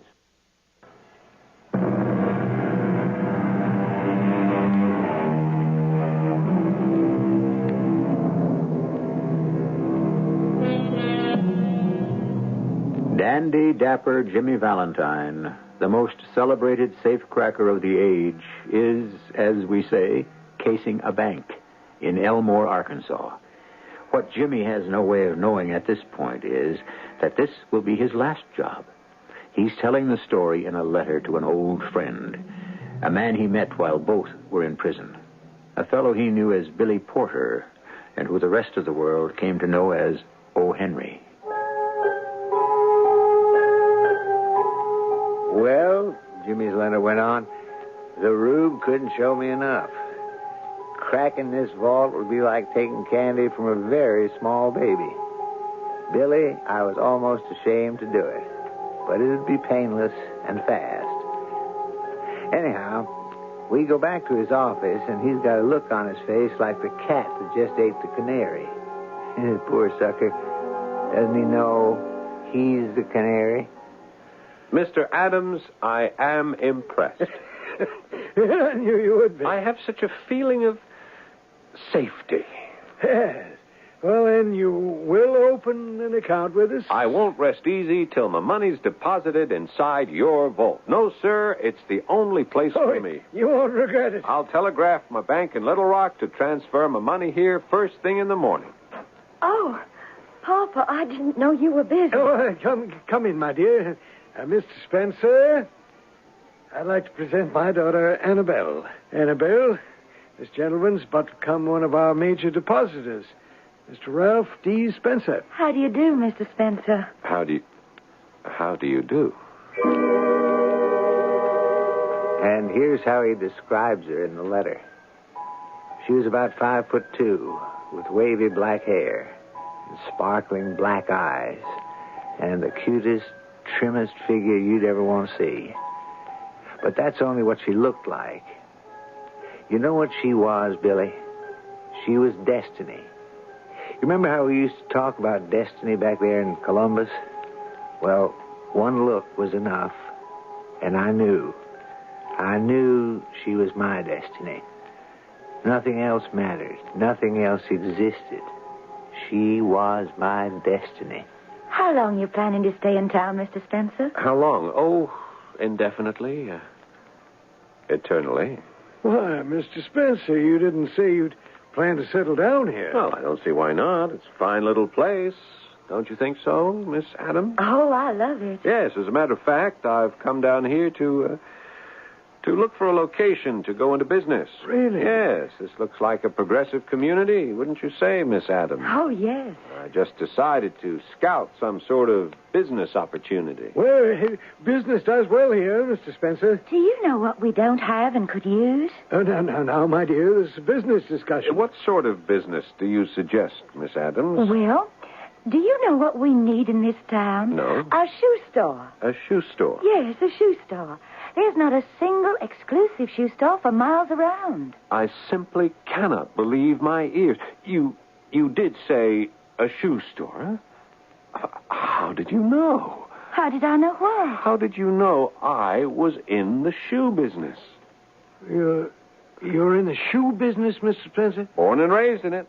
My dad owned and operated Spencer's Peerless Shoes in Chicago for 40 years. Well, if that only... Miss Adams, I wonder if I might impose... Impose? Yes, I wonder if you, that is... You see, I will require some guidance. Oh. I know enough to realize I don't know enough about my prospective customers. I'm a stranger. Now, I'm sure you know many of the ladies here. Well, Annabelle knows everybody worth knowing within 30 miles or so. Do you suppose you could tell me something about what they like? You know the styles and so forth? Well, Mr. Spencer, I'd be delighted.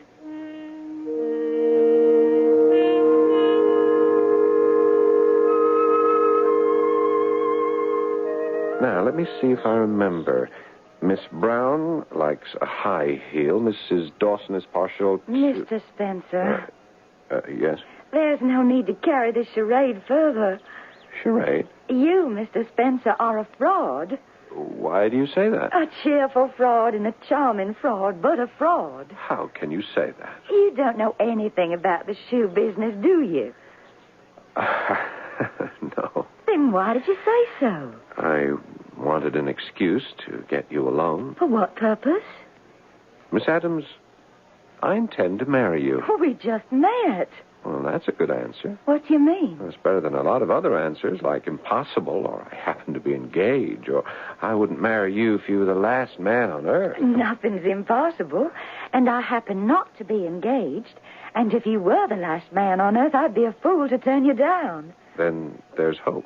You are what is known, I believe, as a fast worker. And that's because life is so short. No, life is long enough to do things properly, orderly. Oh, I'm all for that. What are you going to do about the shoe business? Go into it. Even though you know nothing about it? Oh, I don't know anything about any legitimate business at all, but I can learn. Do you know something? I believe you can. I have a little capital left to me by my grandfather. What business was he in? He sold Bibles. A most commendable calling. Yes. Now, about the other thing. What other thing? Our getting married. Oh, well, time will tell. What will time tell? How you really feel about that. I already know. Do you? I'm not sure. Why? You're something new in Elmore, Mr. Spencer. Ralph. That's new for Elmore, too. A lady does not call a gentleman by his first name the first day she's met him. Why did you come here? Well, I'm tired of the big cities. I'm tired of the pace, the pressure, the competition. The real things of life I'm missing there. The real things of life? And what are they, Mr. Spencer? Oh, friendships. There are no friendships in the city? Well, maybe there are. You can find friendship and love and everything else in the city, but there's no time to enjoy them. Your life just seems to run away from you. You have nothing to show for it. And that's why you came to Elmore? Well, I didn't know about Elmore, but I was looking for a place like it. And when the train stopped here, I said to myself, why travel further? You found it. Oh, are you sure? Positive. Why don't you try it for a while? I'm going to try it for the rest of my life. You enjoy an apple more when you take small bites. Just try it for a while.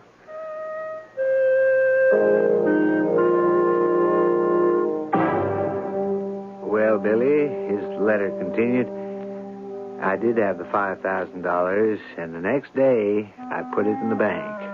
Her father's bank. It was a new experience, putting in instead of taking out. But all of a sudden, my life was full of new experiences. I'd opened a shoe store, and I'd become not just a shoe clerk, but a merchant. Can you tie that? After 3 months, I was even invited to join the Elmore Big Boosters Club. Gentlemen, I am honored to become a member of this civic-minded, progressive organization. What appeals to me most is the fact that the Big Boosters act like big brothers to youngsters who need advice and guidance and can therefore be saved from entering a life of crime.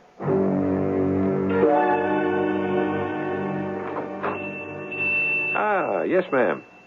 What may I sell you today? Oh, Jimmy, I heard your speech was wonderful. Well... Papa told me. And when you spoke about saving youngsters from a life of crime, well, everyone was in tears. Well, I may have laid it on a little thick. Oh, no, Jimmy. Everyone could tell you spoke from the heart. I'd like to remind you of something. Yes? It's been 6 months. The day we met, I asked you to marry me, remember? I remember. And you said, Mr. City Slicker. Oh, I said no such thing. You meant it. You said, Mr. City Slicker, try our ways here for a while and then ask me again. Well, I've tried it. And? Well, I've built a business. I've become part of the town. Part of this very small town. Yes, and I love it. Jimmy. I want to stay here for the rest of my life. With you. Jimmy, I love you. Well, Billy, that's destiny.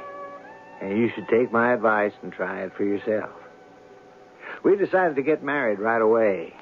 But first, I had something to do. I had one little loose end to tie off. One link with the past that had to be broken. So I made a telephone call to an old friend. Hello? Mike, it's Jimmy. Jimmy, my boy. Yeah, you all right? Fine, Mike, fine. I was worried. Haven't heard or read a word about you in 6 months. Everything's fine. You sure? Yeah, Mike, I want to give you my tools. Jimmy, why? I quit the business. You'll quit the business? Oh, no.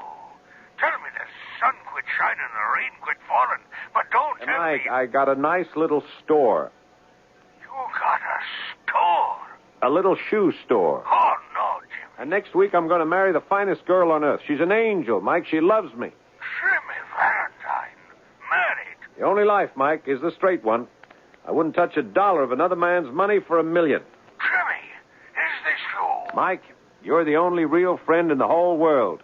Be here next Sunday. Where? It's a little town called Elmore, Arkansas. I want you to stand up for me. Will you do it, Mike? Well, sure. Great. Now, I'll make you a present of the tools. I should drop them in the river, but I can't. Oh, Jimmy, consider what you're doing. I've considered it. Can you be sure it ain't just a passing fancy? No, Mike, it's the real thing. Will you stand up for me next Sunday? Yes, but promise me you'll think it over, really think it over. After all, the good book says, can a leopard change his spots? That's a question that's puzzled the pundits since time began. Isn't it true that a man must cling to his essential nature? Yes. But what is a man's essential nature? All his life, Jimmy Valentine has been a thief. For the past 6 months, he's been honest and reputable. Which is the real Jimmy Valentine? You know you have to wait for the third act to get the answer. But you won't have to wait long.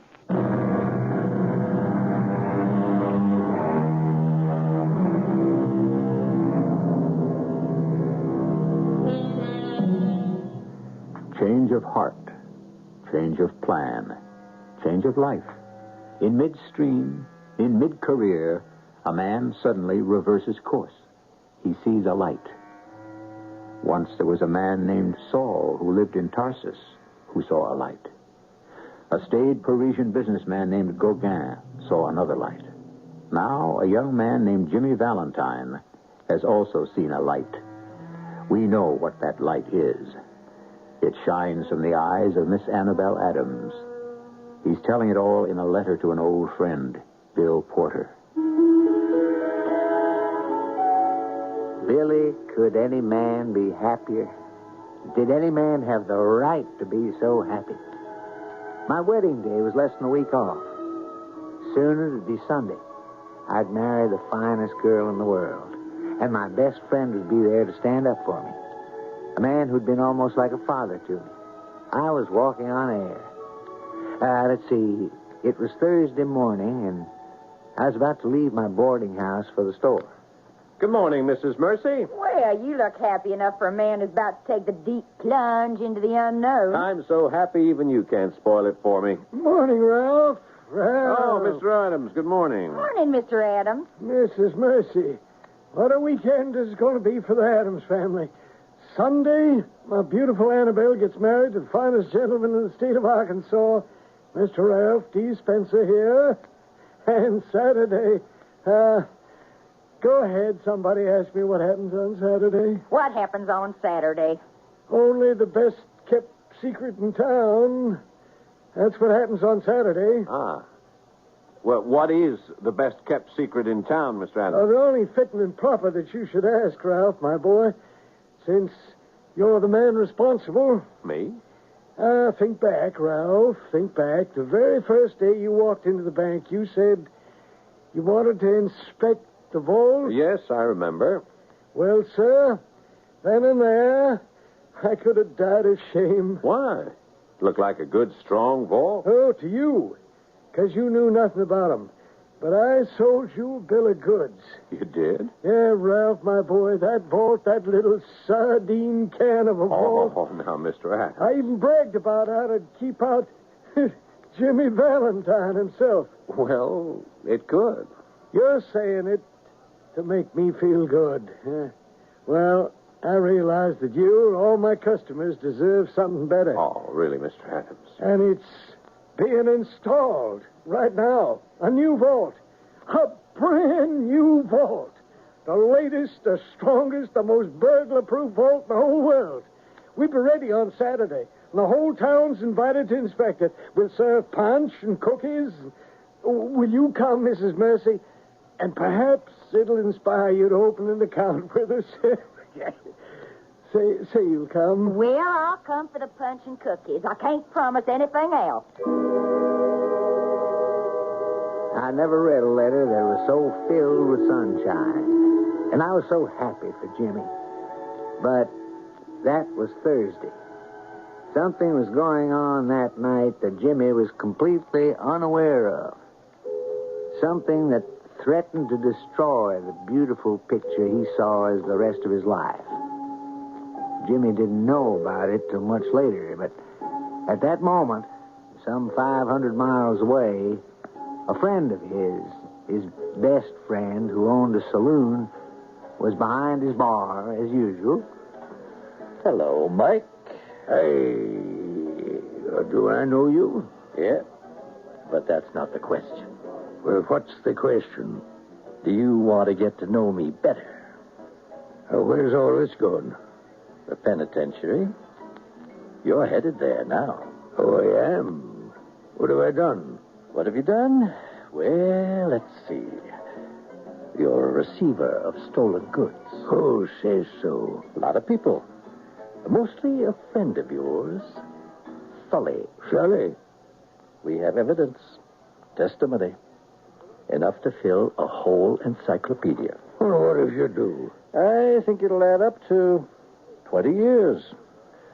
You're 46 now. Oh, you'll get out at 66.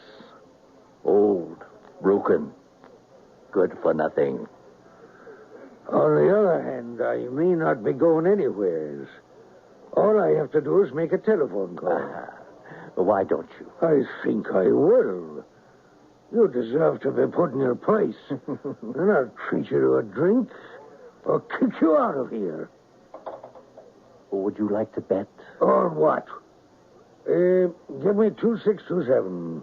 That it doesn't answer. That'll be the day. It sure will. Is it ringing? Yes, it's ringing. You still haven't taken the bet. I don't blame you.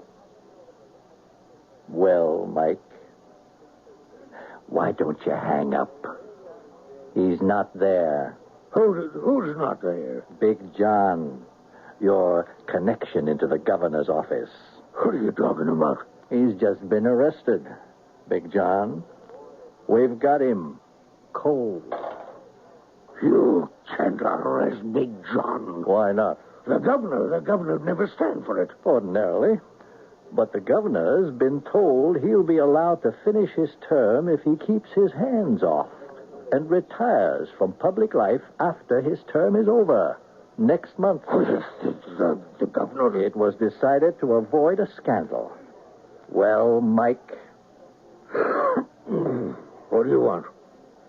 I want Jimmy Valentine. I don't know where he is. If you don't know, you don't know. So you'll just do your full 20 years like a gentleman. I'm not a squealer. All right. I understand that. We've got to start someplace. 7 years. Now listen, boy. Here's what you can expect. And it's the best deal you can get.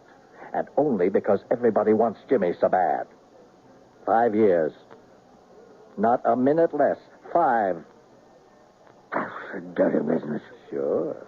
He's like my kid brother.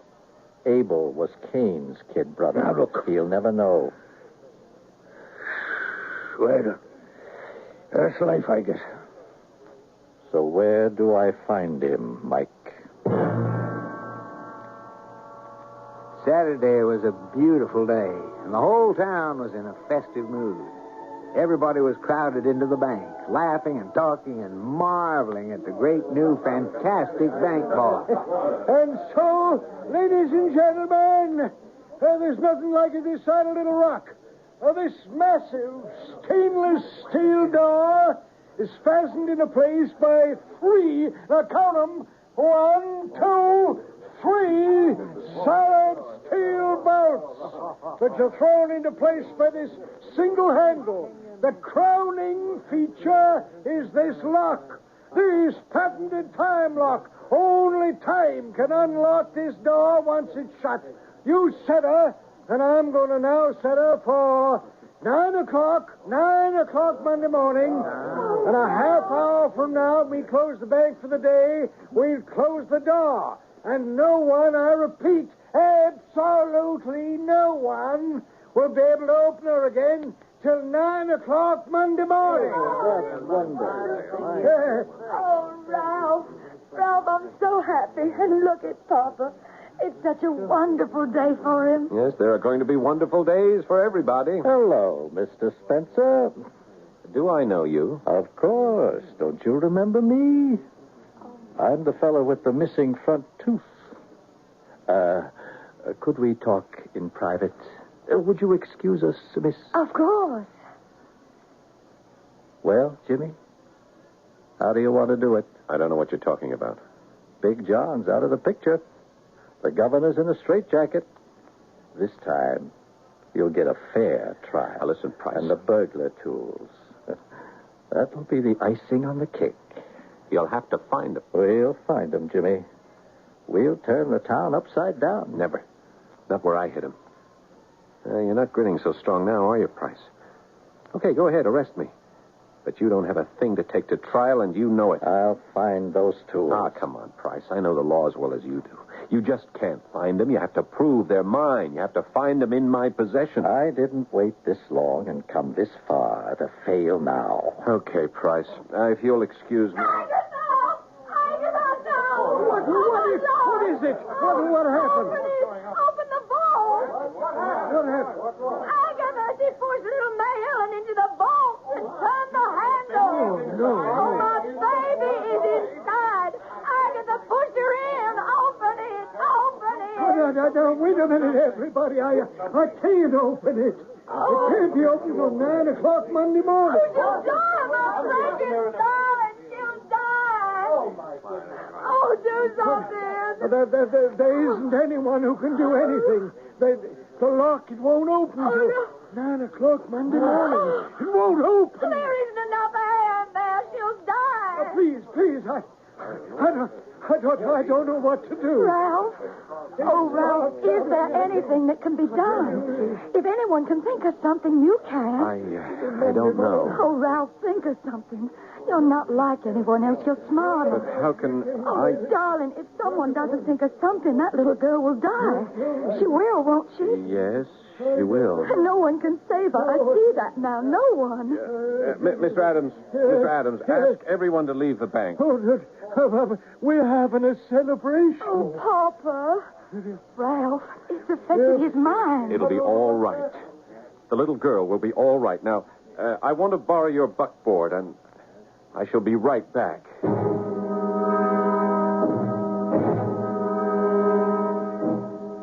What he did, he went to the secret hiding place. He returned with the hidden bag of burglar tools. There was a crowd outside the bank. I will need a gentleman to assist me. You, sir. I'll be happy to. I'll come with me, then.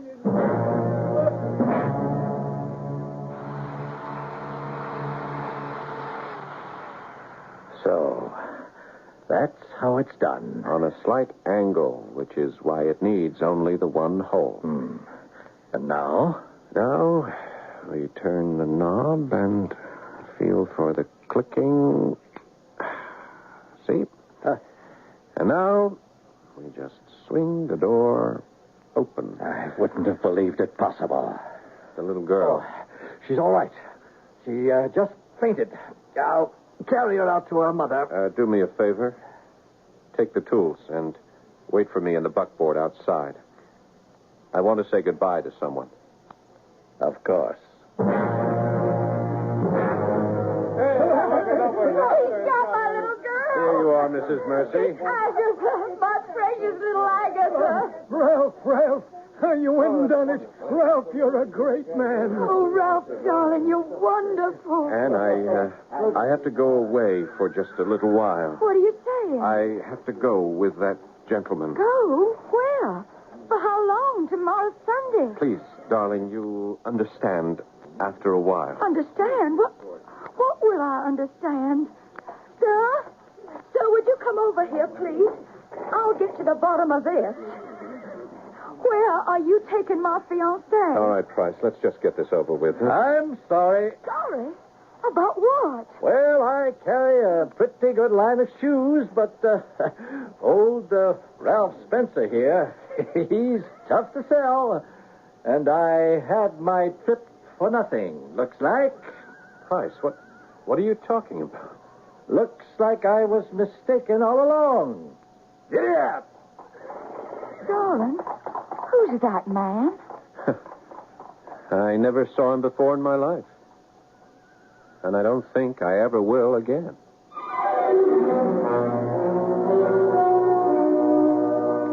And he didn't, because Detective Ben Price wasn't going to travel all the way back to Elmore, Arkansas to buy a pair of shoes. Now, don't you travel even so much as an inch, because I intend to return in just a few short minutes.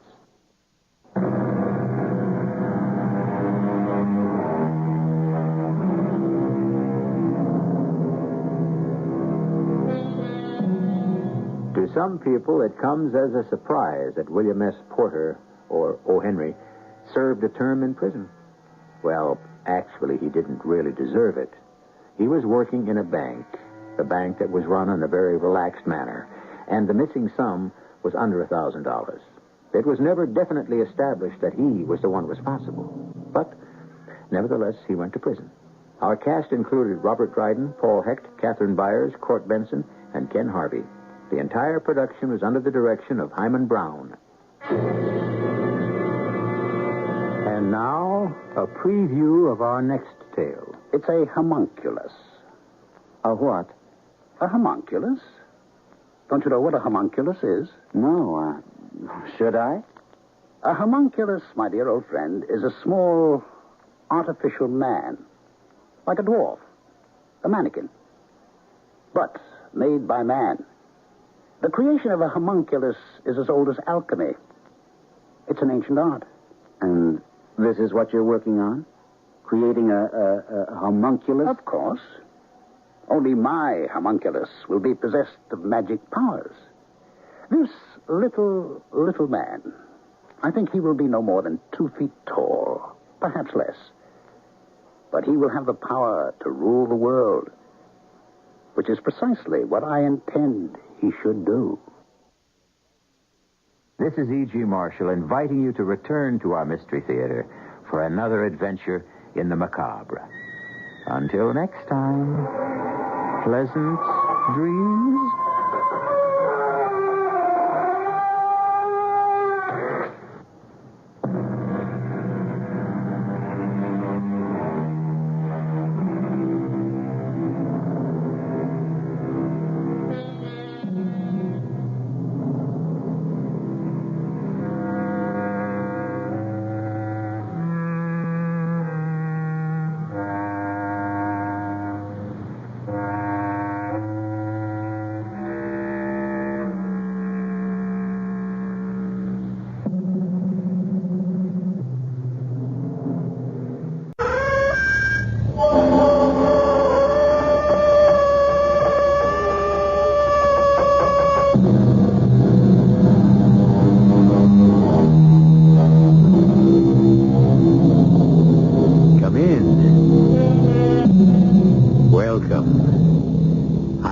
Marshall. Yeah, rather dark in here. You see, we never turn on the lights. We don't need any. At Radio Mystery Theater, all we illuminate is your imagination. But do not be concerned. Although it has been said that when one is alone, in the darkness, one hears strange things. Let those who enter these hallowed halls be cuffed. None shall look upon the mention golden cauldron of the druid. A strange voice. A voice from the moldering past. What has a sacred golden cauldron and the strange cult of the ancient druids to do with our story?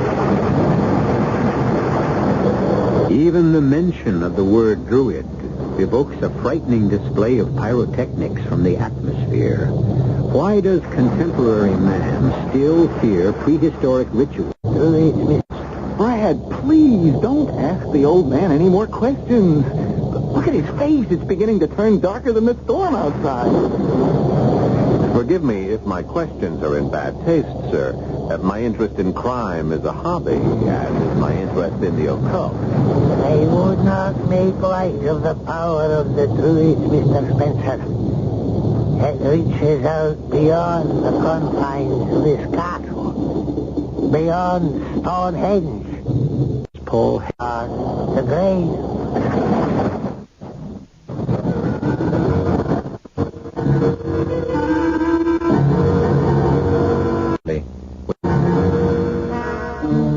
Our mystery drama, The Golden Cauldron, was written especially for the Mystery Theater by Ralph Goodman and stars Paul Hecht. It is sponsored in part by Sign-Off, the Sinus Medicines, and Anheuser-Busch Incorporated, Brewers of Budweiser. I'll be back shortly with Act One.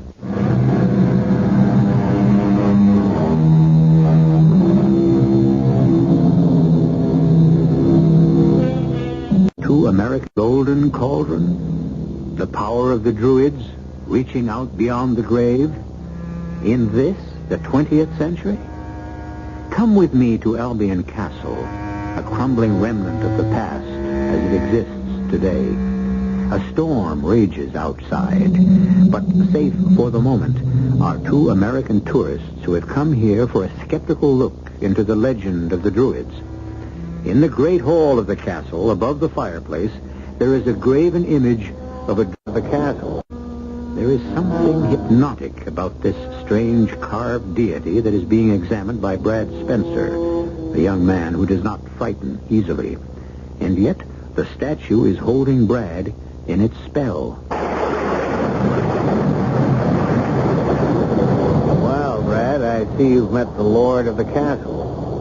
The likeness of the all-powerful Celtic god. Is that what he looked like, Peter? Well, I've never seen him, but when I guide the tour groups around Stonehenge, that's the face myself.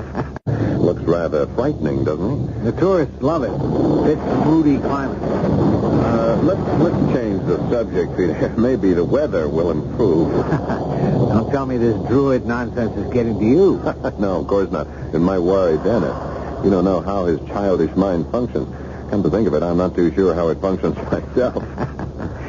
As long as he can earn enough money to afford that brand new Rolls Royce you two arrived in, I'm sure you don't care. That's true. I'm a sponge. Soak up the wealth I find around me. Never work. Can't help it. But Dennis is no worse than I am. He didn't earn his millions. He inherited them. I can't wait to meet him. How the tour's going? Jammed as usual this time of year. But I'm beginning to lose interest. Not in Stonehenge. Oh, no. That always fascinates me, just as this image of their Celtic god seems to fascinate you. You may be bored with your work, Peter, but I find this crumbling old castle an endless source of amusement. Amusement? Research, old buddy. You may be interested to know to the solution of the ancient Albion mystery. Don't tell me you're still checking out that old legend. Legend, Peter? Or fact? You must have picked up a lot of information about the Druids that could be of help in clearing up the strange legend about the tragic death of the archdruid Albion and his secret love, the beautiful Helen. I wouldn't discuss it here if I were you. It's the third. Brad, where are you? Here, Dennis. Oh, thank heaven. I thought I was alone in this spooky place. What's going on out there? An atomic blast? Relax, Mr. Wentworth. Just one of our usual summer evening showers. Oh, you know my name? I mean, you had most of it, only you left out the third. The third? Yeah, Dennis Wentworth, the third. Don't think Grandfather was happy with the first two. That's why he left his fortune to Dennis. Well, not a fortune, but it's enough. I think I'll go back to Ridiculous. We're going to have some brandy. Look, I'll be out in a minute, as soon as I change my shirt. Oh, make mine a double. Now to get back to the legend. No need to get the facts secondhand. That old car out there, the one that just pulled up in the driveway? Yeah?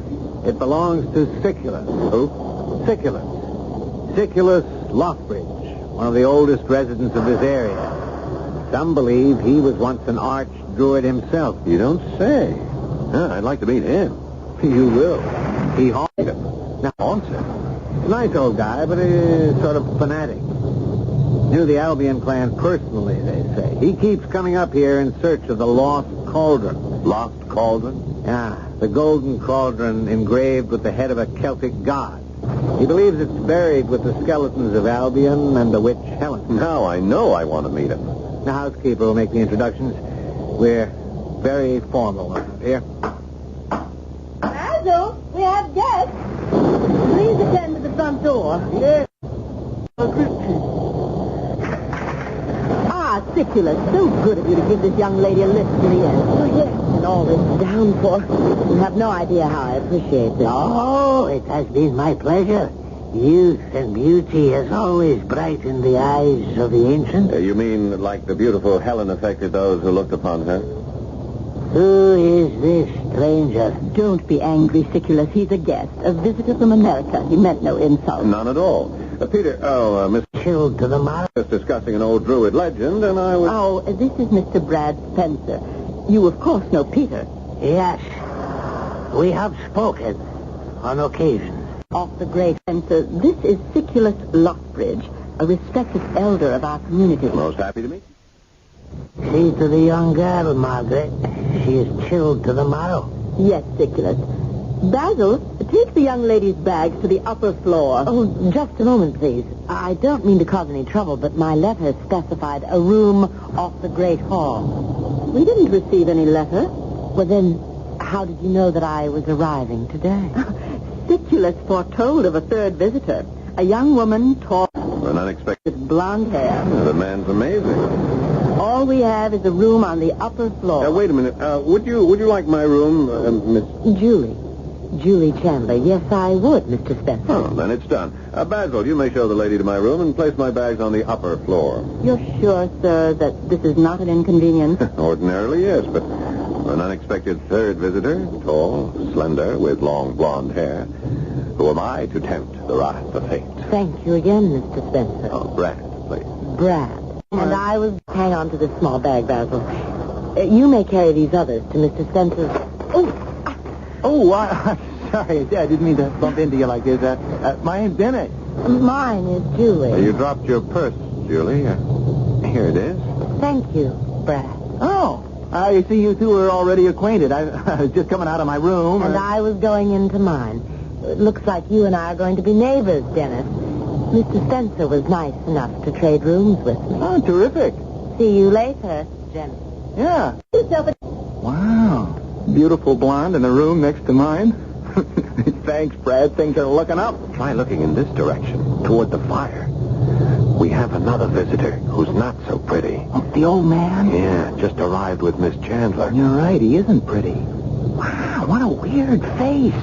Must be over 100 years old. Make yourself at home, gentlemen. And you, Siculus, of course, are always welcome here. Thank you, my lady.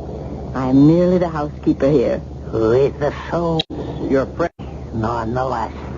Basil will bring some brandy. If you'll excuse me, I have my work to attend to. Oh, certainly. If the fire burns low, please tend to it, Peter. It's the only source of heat here. I will, Margaret. Rather attractive for a housekeeper. She's been looking after this place since Sir Lawrence left. Introduce your friend to our visitor from the village. Elaine. Mr. Lothbridge, this is Dennis Wentworth III. Pleasure to meet you, Mr. Lothbridge. What do you know of the Druids? Nothing. Peter here was telling me all about this place. It was tragic about the poor girl, her lover. You mean Lady Elaine? Lady Elaine? The recent murder of Lady Elaine and the disappearance of her husband, Sir Lawrence. No, we're referring to the tragic murder. I can't help it, murdered Albion and the beautiful witch, Helen. That happened hundreds of years ago. We speak of that no longer. Lady Elaine was murdered a few months ago. There were 3 murders in this castle? In this room. I'm leaving. Oh, come on, stop being so nervous. I can't help it. Murders, thunderstorms, old castles. They make me jumpy. A young woman was murdered here Right where your young friend, Mr. Wentworth, is standing. Thanks a lot. The police have investigated, but until they find Sir Lawrence... I don't follow. Elaine's husband, Sir Lawrence, thought his lady was cheating on him. He confronted her. An argument followed. He became enraged and shot her, point blank, through the heart. Death was instantaneous. And the murderer, Sir Lawrence, is missing? Yes, he's still at large. He could be hiding somewhere around nearby in the caves or in the village. Brad, you sure you don't want us to leave just when things are starting resting? A poor girl has been foully murdered. Why do you find this interesting? Oh, I'm in sympathy with the girl. But the thought that the murderer is at large, possibly stalking this castle, his castle... This is Archdruid Albion's castle. Yes, sir. As you say, sir. Sir Lawrence bought it for amusement. He is not from this land. He is a stranger to Stonehenge. The foreigner's presence here... You seem... the sacred memory of Albion. I gather Sir Lawrence is not liked by the local townspeople. I only blame Sir Lawrence. I have never held malice toward the poor child he tempted, wed, and then foully murdered. She was innocent. She had no other lover. You seem sure of that. When Sir Lawrence was not here, she would often send for me. I would stop by to speak with her. That tragic move sent word. She wrote, "Come tonight. I have something to tell you about Sir Lawrence. It is most urgent." And you arrived too late? Yes. Then it was you who found the body. Why do you ask all these questions? I have already told everything I know to the police. I'm sorry if my questions disturb you, sir. It is you who disturbs me. We will speak of this matter no longer. Well, as you wish. One of... Understandable. But you do not seem to be a talkative man by nature. Why have you told us this much? The evil murder has troubled my mind. As I told you, I know the girl's family. Her father was one of us. One of us? One of the townspeople. I also know her mother. The child was most beautiful. Her angelic countenance was known to all who lived. Really none of... Hallowed ground. Of course, you are referring to the hallowed grounds of the Druids. You speak of it often, as though you are privy to personal knowledge of the Celtic cult. Their rites, their rituals. I understand they practiced human sacrifice. Let's not get into that, Brad, or this murder. It's really none of our business. We just came here for a little sightseeing, right? Right.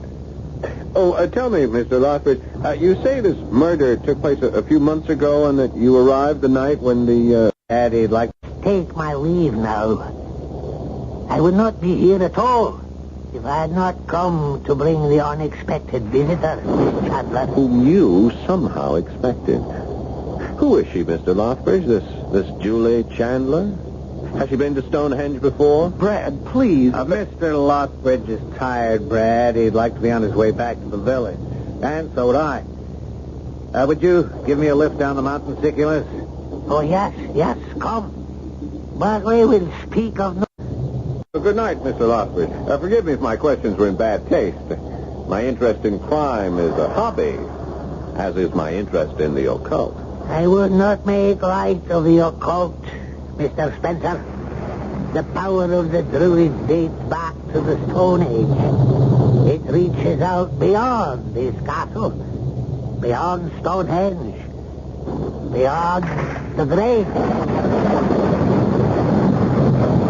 Well, Brad, another friend. We're going to need all the friends we can get.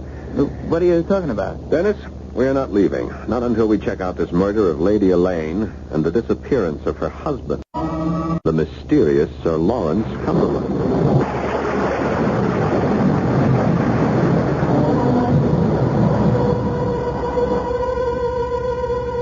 Well, what have we here? 3 skeletons that haunt the infamous Albion Castle. 2 from one century and 1 from this.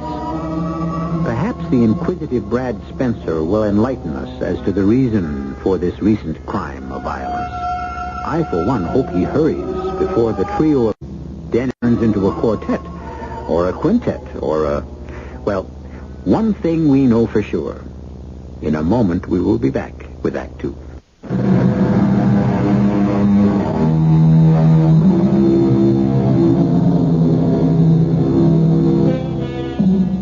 It is a few moments later. Dennis is still staring at his friend Brad in disbelief. Despite the ominous threat of death, Brad has announced his intention of staying on at the murderer to probe the recent murder of Lady Elaine. The impulsive decision has frightened Dennis. You can stay on and check out these weird people if you like, Brad, but not me. I'm too rich to die. Well put. Shall we see if Dennis has nerve enough to walk out the door into the night, knowing that the murderer, Sir Lawrence, may be lurking... Well, that's what I'm out there. You're being childish about this, Dennis. Okay, I'm being childish. I tell you, we're perfectly safe here. Yeah, so far. What does that mean? Well, I mean, I have a funny feeling we've been lucky up till now, but if you keep asking questions, These weird people, as you call them, interest me. If you don't ask questions, how do you expect to find anything out? Well, that's what I'm afraid of, finding something out. Once we know something, we're really in trouble. What was that? Oh, relax. That's just Basil with our brandy. Excuse me. Sorry, Basil, old man. I moved softly around the old place. I do not wish to disturb people. That's thoughtful of you, Basil. Oh, I see you've already poured our drinks. Yes, sir. Mistress Margaret is most particular about how I serve the guests.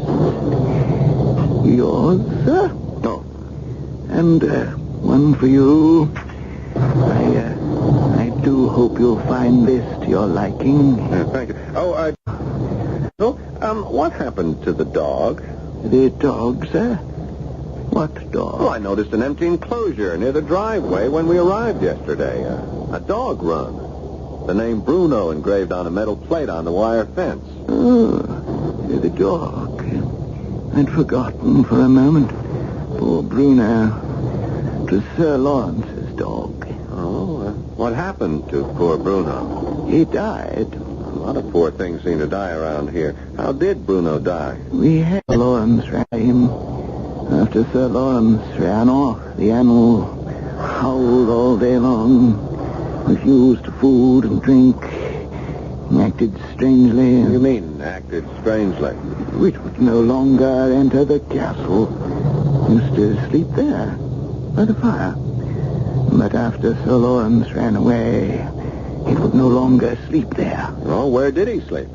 Out there, in the courtyard. Oh, it is Sim's grave. Strange behavior. Howling. Yeah. Became a nuisance. Mr. Offbridge prepared a potion. Thank you. To poison. I fed it to Bruno. I thought you said it refused food and drink. By then, it was too weak to resist. The poison was lethal. It just went off to sleep. Never woke up. If you gentlemen need anything else, please. Oh, yes, thank you. But I warned you, Brad. You ask funny questions, they serve you funny brandy. Your imagination is running away with you, Dennis. There's nothing wrong with this brandy. No, you sure needed mine first.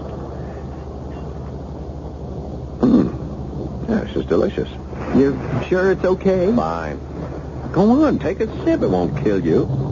Bad joke, Dennis. But drink up. You look like you need a drink. I do. Okay, here goes.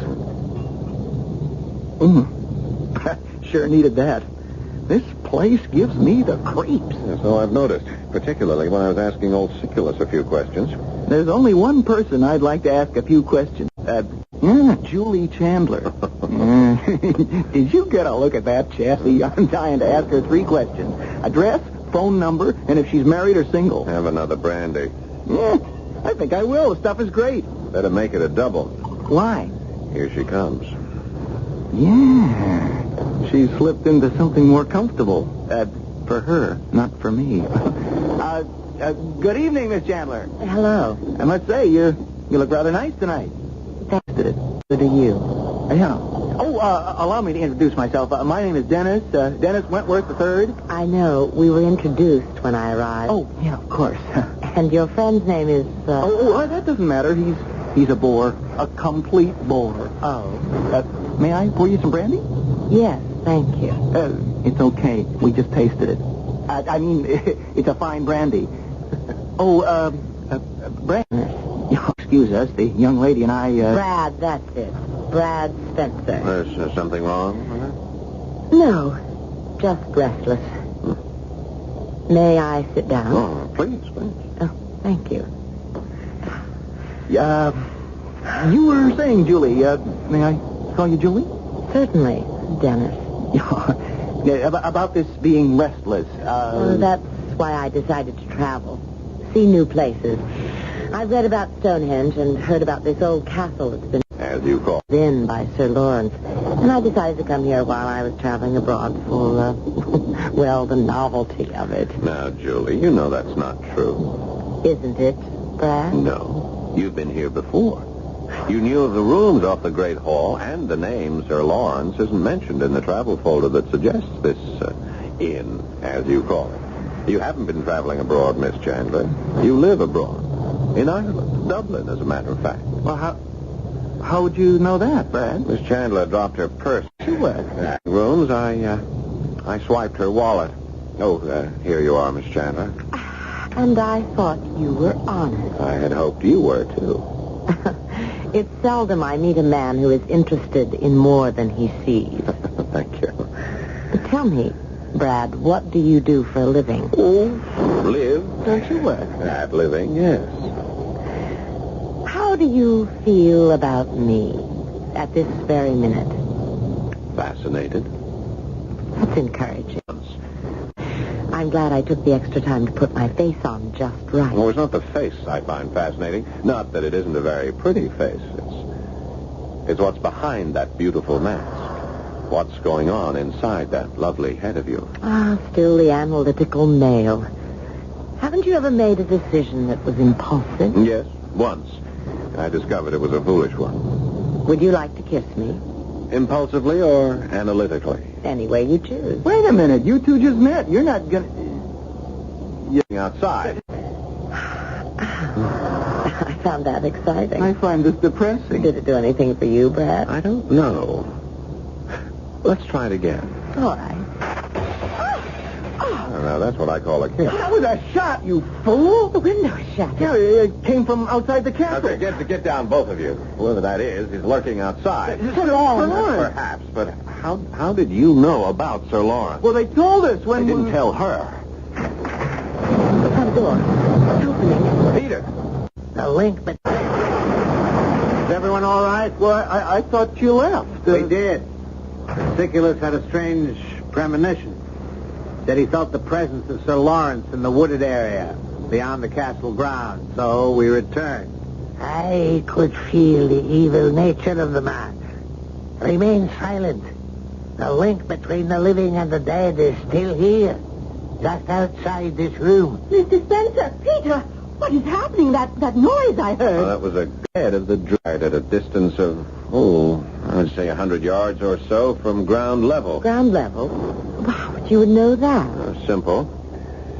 The glass was eternity here at this point of entry, just a few feet from the floor.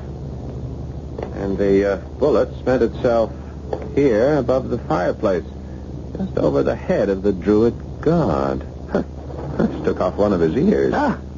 Sacrilege! May the heavens might revolve and the evil be bound by chains to eternity. Oh, man. I mean, let's call the cops and get that guy.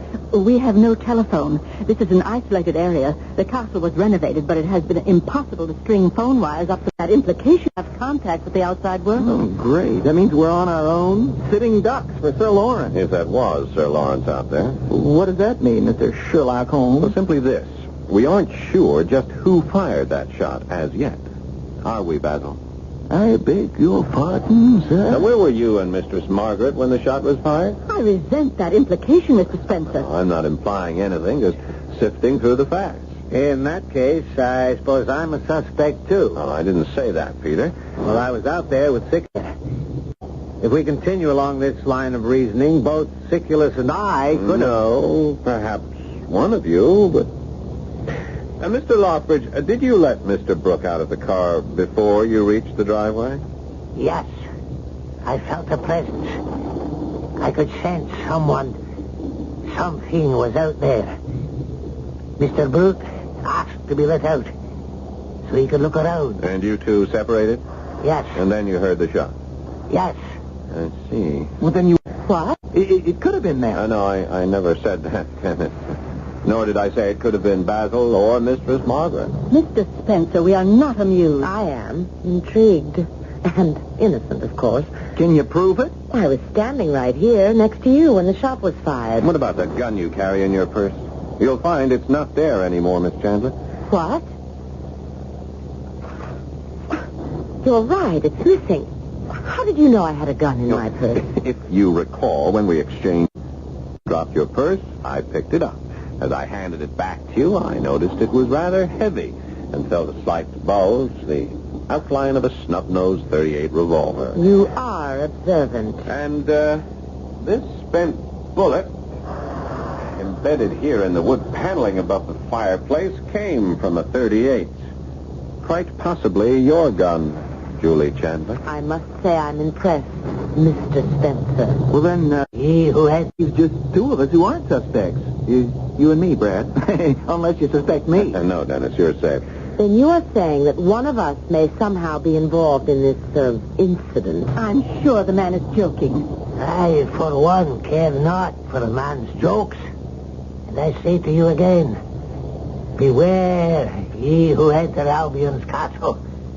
Those of you who would mock this uneasy resting place will leave immediately and these ancient stones. This is holy ground, coveted by the Celtic gods. Agreed. But in case the Druid god forgets to covet this place, I suggest we send someone for the police. He's right. We should not wait another minute. All right, then it's settled. While the others remain here in guarded silence, one of us will leave immediately and inform the authorities. One of us. Yes, Peter. But who? Good deceit.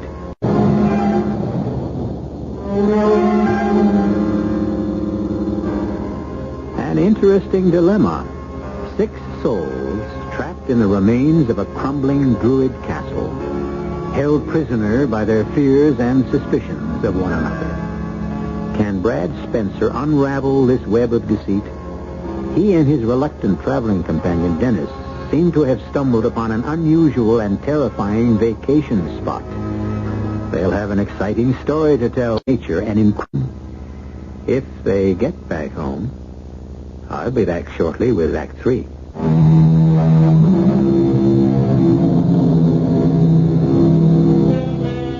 The mysterious shot fired at Brad Spencer has aroused his instinctive suspicion of those around him. It seems Brad is by nature an inquisitive man, a man who asks questions, perhaps too many questions. However, the shot that narrowly missed him and the spent bullet that into the wall does not seem to disturb Brad. Let's find out why. Did I hear you right, Brad? A shot was just fired at us by a murderer, Golden, and you say we're perfectly safe here. I didn't say perfectly, Dennis. If that shot was fired by Sir Lawrence, we are safe. But it was fired by someone in this room. I resent that accusation, Mr. Spencer. I have warned you all, but you would not listen. There is more than murder afoot in this castle. Until the golden cauldron is found and returned to the Celtic god of the Druids, none of us are safe here. Siculus, please. Most has a right to be uneasy. That shot was obviously meant for him. But it was fired by Sir Lawrence, Brad. I can vouch for these people. It had to be Sir Lawrence. If you're right, there's no need to panic. I still don't see why. That shot wasn't fired to kill anyone. It was meant to scare us. And notice how flattened out this spent bullet is? Yeah? It was fired from close range, almost as close as the shot that killed Lady Elaine. Well, maybe Sir Lawrence missed. Yeah, not likely. The light in here was bright enough for an expert marksman like Sir Lawrence. How did you know Sir Lawrence? For the police? Okay. Oh, this rifle cabinet and these marksmanship trophies belong to the master of the castle, do they not? Yes, they are his. I see. Then you were just trying to be amusing again when you accused us all. Oh, no, Peter. Just testing the ground. Yeah, well, let's stop testing while we're standing up on the ground instead of lying in it 6 feet under. But somebody go for the police. Okay, you're right, Dennis. This is no longer a game. Why don't you get into your role? Peter, Spencer does not control our destinies. I will drive you back to the village. Mr. Spencer, You must be told of Sir Lawrence's return. Are you coming, Peter? Yes, Siculus. Are you sure you'll all be all right? We have Sir Lawrence's rifles. Good. We'll be back with Inspector Heath as soon as we can.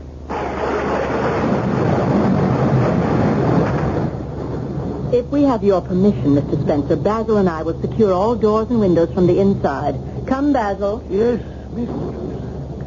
You are an interesting man. I just love the way you put two and together. Now, let's really put two and two together and see if we can come up with one. One suspect. The man who fired the shot. Then you believe it was a man and not me. Julie, you were standing here right next to me when the bullet came crashing through that window. That's right. But you're confusing me. You did say the shot came from my gun. Or another 38. But let's take one thing at a time. Consider the dog. The dog? Bruno, Lawrence's dog. Basil said it howled all day long after Sir Lawrence disappeared. They had to destroy it. That's obvious. I don't trust that, Basil. Yes, but why did it howl?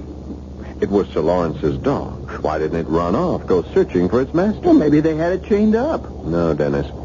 Now, if you remember, Basil said it howled all day, and at night it slept out there, in the courtyard, on Albion's grave. Oh, how gruesome. Or how refused. Obvious? Yeah. You remember that story about Greyfriars, Bobby, Julie? I'm sure you do, Dennis. They made it into a Disney movie.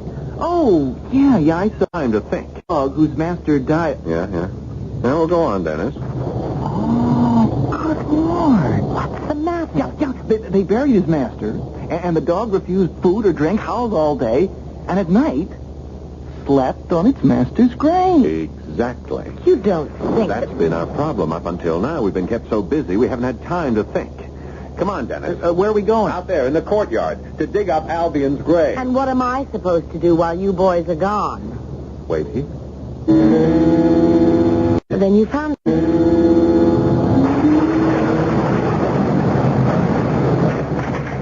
Are you all right, Julie? I am now. It's almost midnight. You've been gone a long time. What did you tell Basil and Margaret while we were gone? I didn't see Basil or Margaret. This place has been as quiet as a tomb. No, don't mention that word. Then you found something out there at Albion's grave. Yeah, we grabbed some shovels from the garage. Yeah, and, wait, Dennis. Keep your voice down. We still don't know whom we can trust around here, and that includes Julie. Me? Albion's grave. Castle. You're familiar with the rooms, the grounds, and you've met Sir Lawrence, too, haven't you? Yes. What did he look like? Did he have a rather large mustache, long sideburns, and a prominent scar on his face? Yes. Have you seen a picture of him? No, we just saw him. Him? He's buried in Albion's grave. Oh, no. Yeah, we only had to turn over a few spadefuls of soft earth, and first his hand came through, and then the arm, and then his head. Yeah, it was a hurry killing Sir Lawrence. I understand why they never moved him. You said they. Do you think there was more than one murderer? Well, there might have been. But Sir Lawrence was a rather large man. At a dead weight, it would take 2 or even 3. 3? I'm just guessing. Yeah, would you mind if we just said 2? Basil and Margaret. No motive. They'd have nothing to gain by killing Sir Lawrence or Lady Elaine. At least nothing we know of at the moment. No, whoever did it was desperate. Took a lot of nerve to bury Sir Lawrence in Albion's grave. Sir Lawrence, dig it up. Not in this town. Except 2 tourists like you and Dennis. Wait. What if Sir Lawrence didn't kill Lady Elaine? Well, it's ridiculous. Everyone said that... Everyone in this household. And the old man Siculus. But what if someone, the murderer, used a trumped-up quarrel between Sir Lawrence and the Lady Elaine to murder her and make it look like he ran away? This girl's not only beautiful, she's got brains. Then whoever it was might be watching us. Just believe, isn't that? Back to Mistress Margaret. Perhaps. Think about it.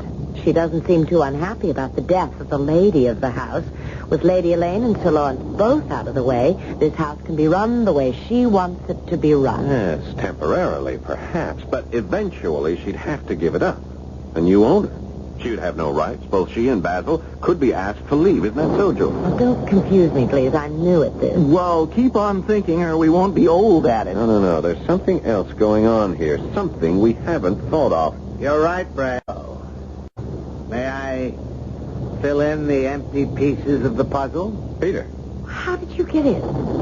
Brad just bolted the front door from the inside. I let him in through the servants' quarters. Stay where you are, please, all of you. This is her gun I have in my hand. Then you were the one who took that shot at me. I'm afraid so. And you were right. I have no intention of hurting you and have none now.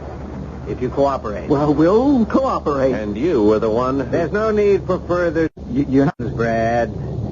You and Miss Chandler were getting so close to the answers, I don't mind telling you what happened here. Oh, well, please do.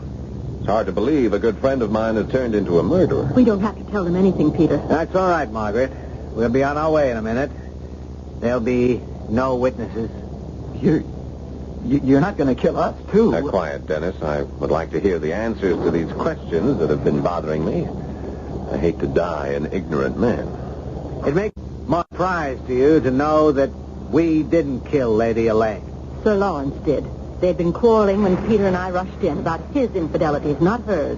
He had just shot her. She died instantly. I struggled with him for the murder weapon, a .38 like this one I'm holding. And he died in the struggle. Margaret helped me bury him. Siculus and Basil were in the village that night. They knew nothing of what went on here. I believe you. Well, I'm sure you do here when the... But you don't, Dennis. Nor do you, Miss Chandler. And a jury won't. But if Brad drugged you... You're wasting your breath, Miss Chandler. Peter and I have talked this over. We've decided to trust no one except each other. You and Margaret? It's been that way for some time. Sir Lawrence is dead, and I can't be here when the police arrive tomorrow. There'll be too many questions to answer. What have you done with Siculus and Basil? The wine cellar. After we leave, you can release them. All right, let's have the keys to your car, Dennis. The keys?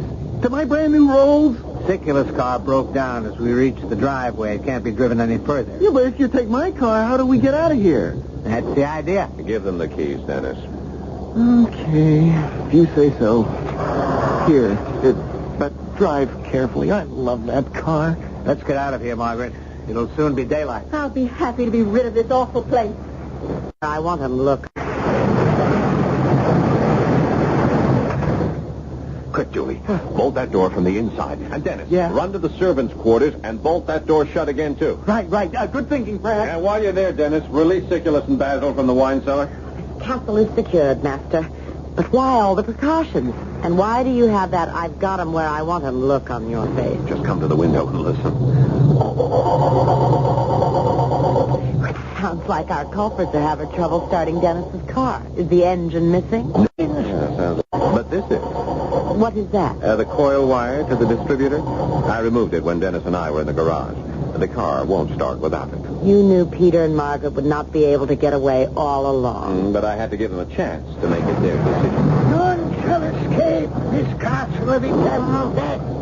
Ye shall pay for your sins. Yeah, sounds like Dennis released Siculus and Basil. This calls for a drink. Right, Julie, but keep away from the windows. Peter still has your gun, and he must be getting angry by now. I always did. Don't blame him. Margaret is beautiful, but having to spend the night in the garage until the police come is nowhere near as romantic as spending the night by the fire with you. Until the brandy goes.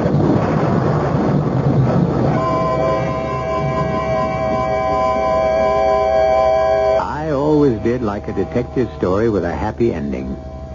And having faith in the jury system, both here in America and abroad, I am sure both Peter and Margaret will soon be memory of Albion Castle.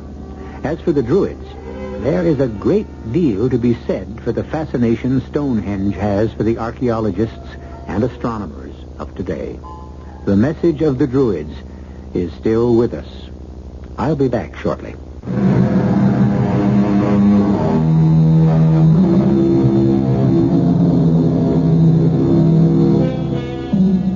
We hope the story you just heard will not cause any embarrassment for the travel agencies in your city. Hope you will control your urge to rush first thing in the morning and make reservations for a stay at Albion Castle, overlooking the magnificence of the ancient temple of Stonehenge. Don't misunderstand. Some say the castle is still there, but the price is rather high. To quote our good friend Siculus Lothbridge, "Let all who enter these hallowed halls in mockery pay for this transgression with their lives." Our cast: Paul Hecht, Patricia Elliott, Clarice Blackburn, Robert Dryden, and Russell Horton.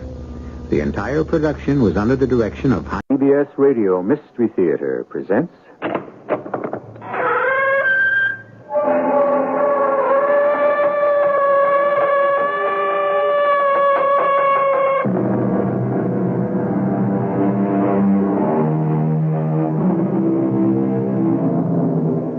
Come in. Welcome. I'm E.G. Marshall. On October 24, 1929, an earthquake rocked the foundations of Wall Street. And by October 29 of the same year, $30 billion of the American economy vanished into thin air. The Great Depression had begun, and everyone in the country was affected by the national sickness, with the exception of a few. To take one prime example, Reb Harrison Kendall, a man who was impervious to success or disaster, but hung somewhere in between, since he lived solely on his wit. The name is Reb Harrison Kendall. What's that you say? An ordained minister? Now that I never claimed to be. A natural mistake due to my name. It is spelled Reb with a B. The common mistake people make about me, just as they refer to me as doctor. I carry no degree, simply a wide scientific background. It's simply an impression I create. I am only what I am, the last, perhaps, of a dying breed.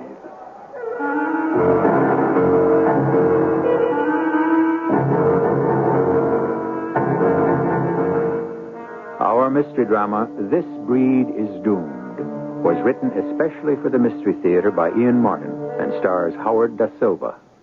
It is sponsored in part by X-Lax and Buick Motor Division. I'll be back shortly with Act One.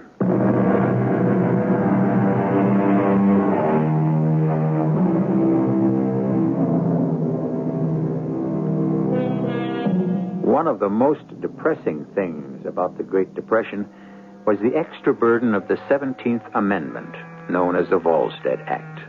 Because the law made the selling of liquor illegal, the underworld grew rich and mob violence ruled much of the land. Reb Kendall was not part of this. He was a man who deplored violence and who had a healthy respect for the law. However, as befitted a man who lived by his wits, he had his own way of subverting it. Reverend, open up, it's me, Yubi Marcus. My dear boy, my auditory faculties are excellent. There's no need to shout. Reverend, we got to get the hell out. The feds have nosed out the still and they're on the way. Government agents, and we're just beginning to distill. Well, leave the shine to them. We got to get out. Leaving them all that precious Mountain Dew. Not in your tin type, my friend. I'm telling you, we hang around, we're going to end up in the pokey. Reverend, you promised me if I stuck with you, I wouldn't get into no trouble. Have I ever gone back on my word? I deplore the inconvenience, but come on, Yubi.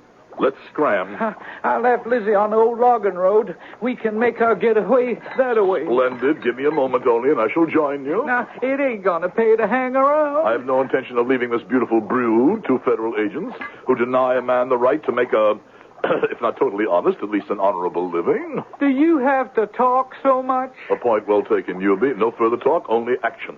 Here, you carry the drum, and we'll unroll it as we go. Well, what's the wire for? It isn't a wire, it's a fuse. Keep unrolling. Well, I I don't understand. Ours not to reason why, ours but to do or die. Or at least do. Here we are at the car, and I see the fuse is completely unrolled. You have a match, UB? Why, sure, Reb. Here you are. I thank you kindly. You gonna blow up the steel? The fortunes of war.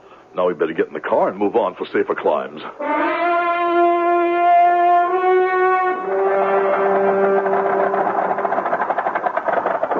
What are you stopping for? Just for a moment here on the ridge to say a long farewell. Well, not so long, perhaps, but farewell just the same. I'm loath to leave North Carolina. It's always been a favorite resting place for me. But I think under the circumstances, we had better heed Horace Greeley's sage advice. What was that? Go west, young man, go west. Or to paraphrase, if things get too hot in the kitchen, the wise man gets the hell out.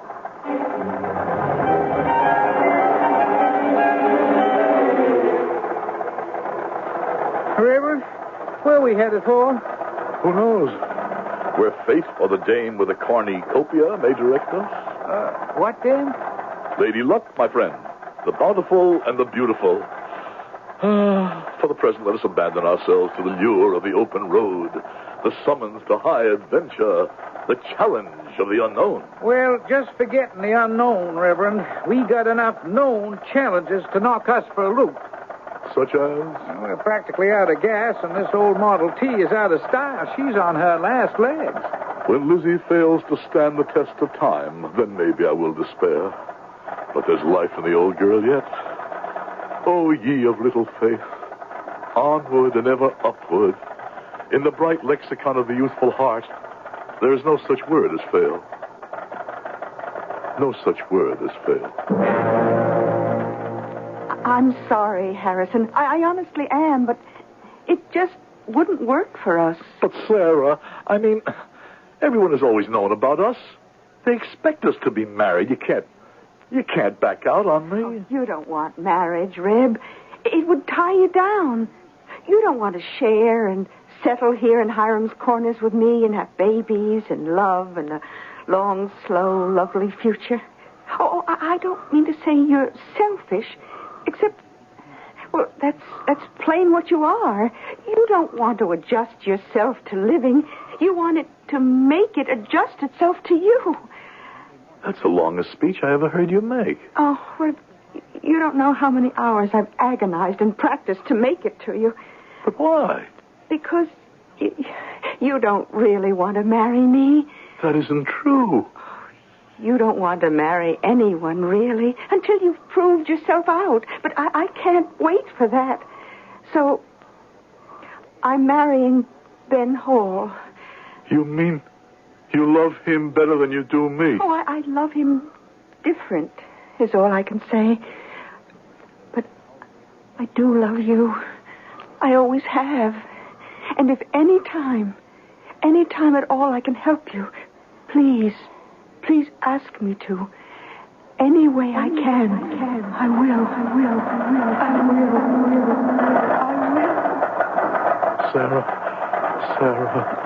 Sarah. Reverend? Hey, Reverend. What? Huh? You all right? Why? Well, just you were kind of mumbling in your sleep. Discounted as a passing dream. Where are we? Well, according to a sign we just passed, coming into a town called Adamsville. Population 8,800. Ah, excellent. How much stock do we have? Oh, one full case and a few out of a broken one. I don't know how many. I shall have to be at my very best to build ourselves a stake. You have any money, Yubi? Well, sir, I got $2 and change. You're somewhat more well endowed than I. We're going to definitely have to make a score in Haddamsville, in spite of my lapse in grammar and the split infinitive. Reverend, could I say something? I should hope between us we can always be frank. Well, Sir Reverend, it's just... I've had it. I ain't in your league. I never have been. But you and me, and I guess the whole country, are whipping dead horses. We ain't going nowhere like we are, so I want to cut out on my own. You desert a sinking ship? No, sir. It's just I can't take this kind of life. I can always go home and go on the bread line. I wouldn't be much worse off. And at least I wouldn't have no sheriff or the police on my tail. My boy, if you must go home, you need a small stake. You ain't kidding. We're running out of gas to take us where we're trying to go. Where? Adamsville, if we make it. We must trust in the Lord and my pension for good luck to see that we do. It may be the last roll of the dice, Eubie. Well, it's going to be for me. But you will stick with me till we build a small stake? Yes, sir, I will, but I don't know if old Lizzie here will. It isn't only just gas. She's plain wore out. If she quits on us, why, that's it. Oh. Now what? Well, as far as I'm concerned, I can answer that easy. How? Get out, take out of her what's worth saving, and shove her in the ditch. She's had it, and so have we. Never. Nil desperandum. As a colleague of mine that a famous writer named Dickens made famous, I echo Micawber and say, something will turn up. How far is it into the center of town? Oh, about a mile or so. Oh, well, all we need to do is somehow transport our precious remedy to a ready spot where we can draw a crowd, and once more we'll be back in business. Not me. I cannot operate without you. In the name of old friendship, you must assist me. Well, all right, but just this once. Between ourselves, let me admit it without qualification, I am a con man, as my father before me and his father before him. A distinguished tradition in its way, to live by one's wits and the gift of gab. In some ways, I am glad that I will not pass along my talent, if you indeed may consider it a talent. The one woman I desired, Sarah, did not desire me. As I say, perhaps just as well. I am not, I suppose, a family man. It is dubious that I would have made any kind of a husband. Not that I find relationships with people difficult. To the contrary, just give me a crowd, and I can bring them under my spell. I have no wish to divert your attention from the delights of a fair we are all attending, but I sound one note of warning to those who wish to listen. It needs no medicine man to tell all of you intelligent people listening to me that the basis of every man and woman's existence depends on the arterial and venous systems created by the great engineer to carry to the innermost limits of our bodies the life stream, that which we term the blood. When this is choked off or polluted, all of us are common prey for every one of man's dread diseases. So I come to offer you paracuraria. This magic elixir captured in the bottle I hold in my hand.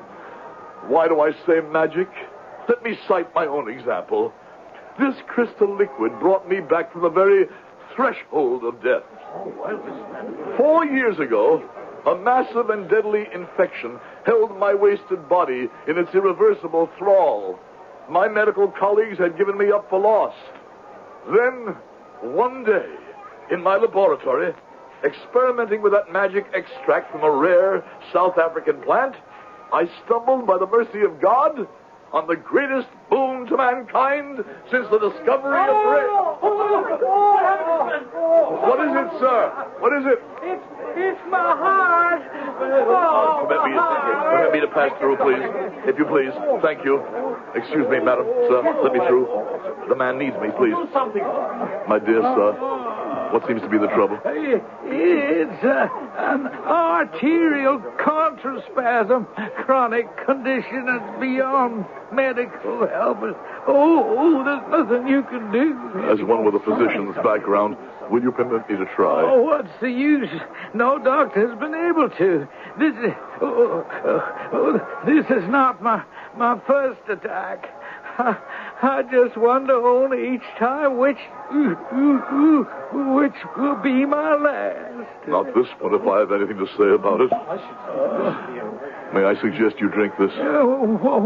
What is it? A panacea developed by myself. Well, how could it help me? How could it hurt? Try it. Oh, that band around my chest. It's like a vice choking my life away. All right. Let me try. Here, a little more. The vice about your chest is loosening? Look at that. Yeah. I can breathe easier. Naturally, of course. Inevitable. Say, that stuff you gave me to drink. Hey, how can I get some of that? Well, a limited amount is available. It is, of course, a new and highly scarce drug as yet, still waiting to be marketed. But in your case, I should say in your need, pray, let me offer you a bottle as a gift. Oh, no. I want pay. I can afford it. Oh, I can let you have a bottle for $3. A good deal less than most wonder drugs. All right. Break it up. Let's get moving here. Come on. What seems to be the trouble, officer? You are, brother. Come on. Let's all get moving. Now, this physician just saved my life. Forget it, Chill. Don't give me any malarkey. You think I don't know a con game when I see one? A con game? You heard me. Okay, now move. If you insist. Hey, now, wait a minute. Where's your partner gone? I haven't the slightest idea what you mean by that, and I have no intention of remaining here and being insulted by you. Oh, no, not you. You don't sneak out. You're under arrest. Arrest? What on earth for? I'll figure that one out at the station house. Right now, we'll call it disturbing the peace. I warn you, officer, you are obstructing the march of science. And I'll warn you, Buster, that I am instructing you in the science of marching. Now, move. A series of minor incidents mounting to a minor climax. The process of life. And yet, which one of us knows or can suspect how the smallest happenstance may shape the pattern of our fate? Who could suspect that a train of events has been set in motion which could lead to Reb's violent death? Surely a punishment that scarcely fits the crime. But that, of course, will have to wait till I return with Act 2.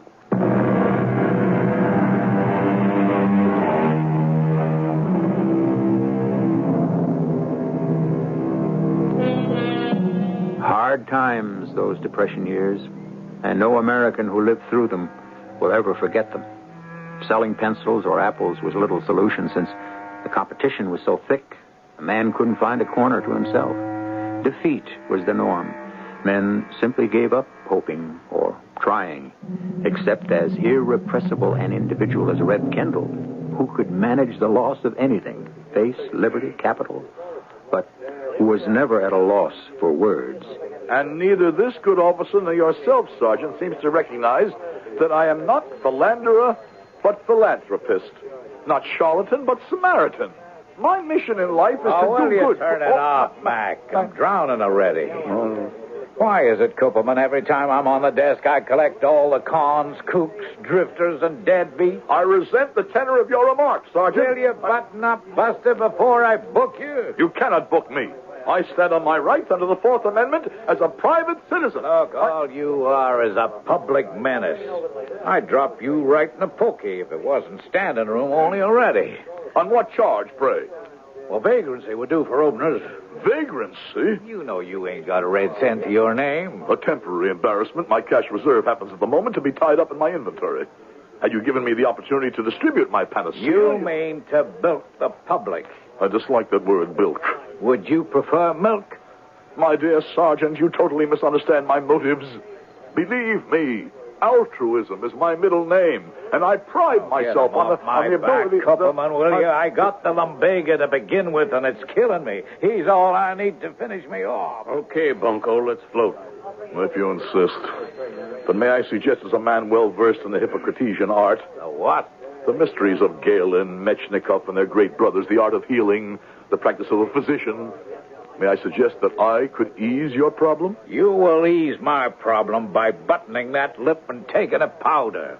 If you were to take one bottle of my miraculous paracuraria instead, it could dispel your miseries by the magic of modern science. For a nominal price of $3, you could throw off the galling yoke of unnecessary pain, and you could walk out of here... Couple, will you run him outside and point him for the city limits?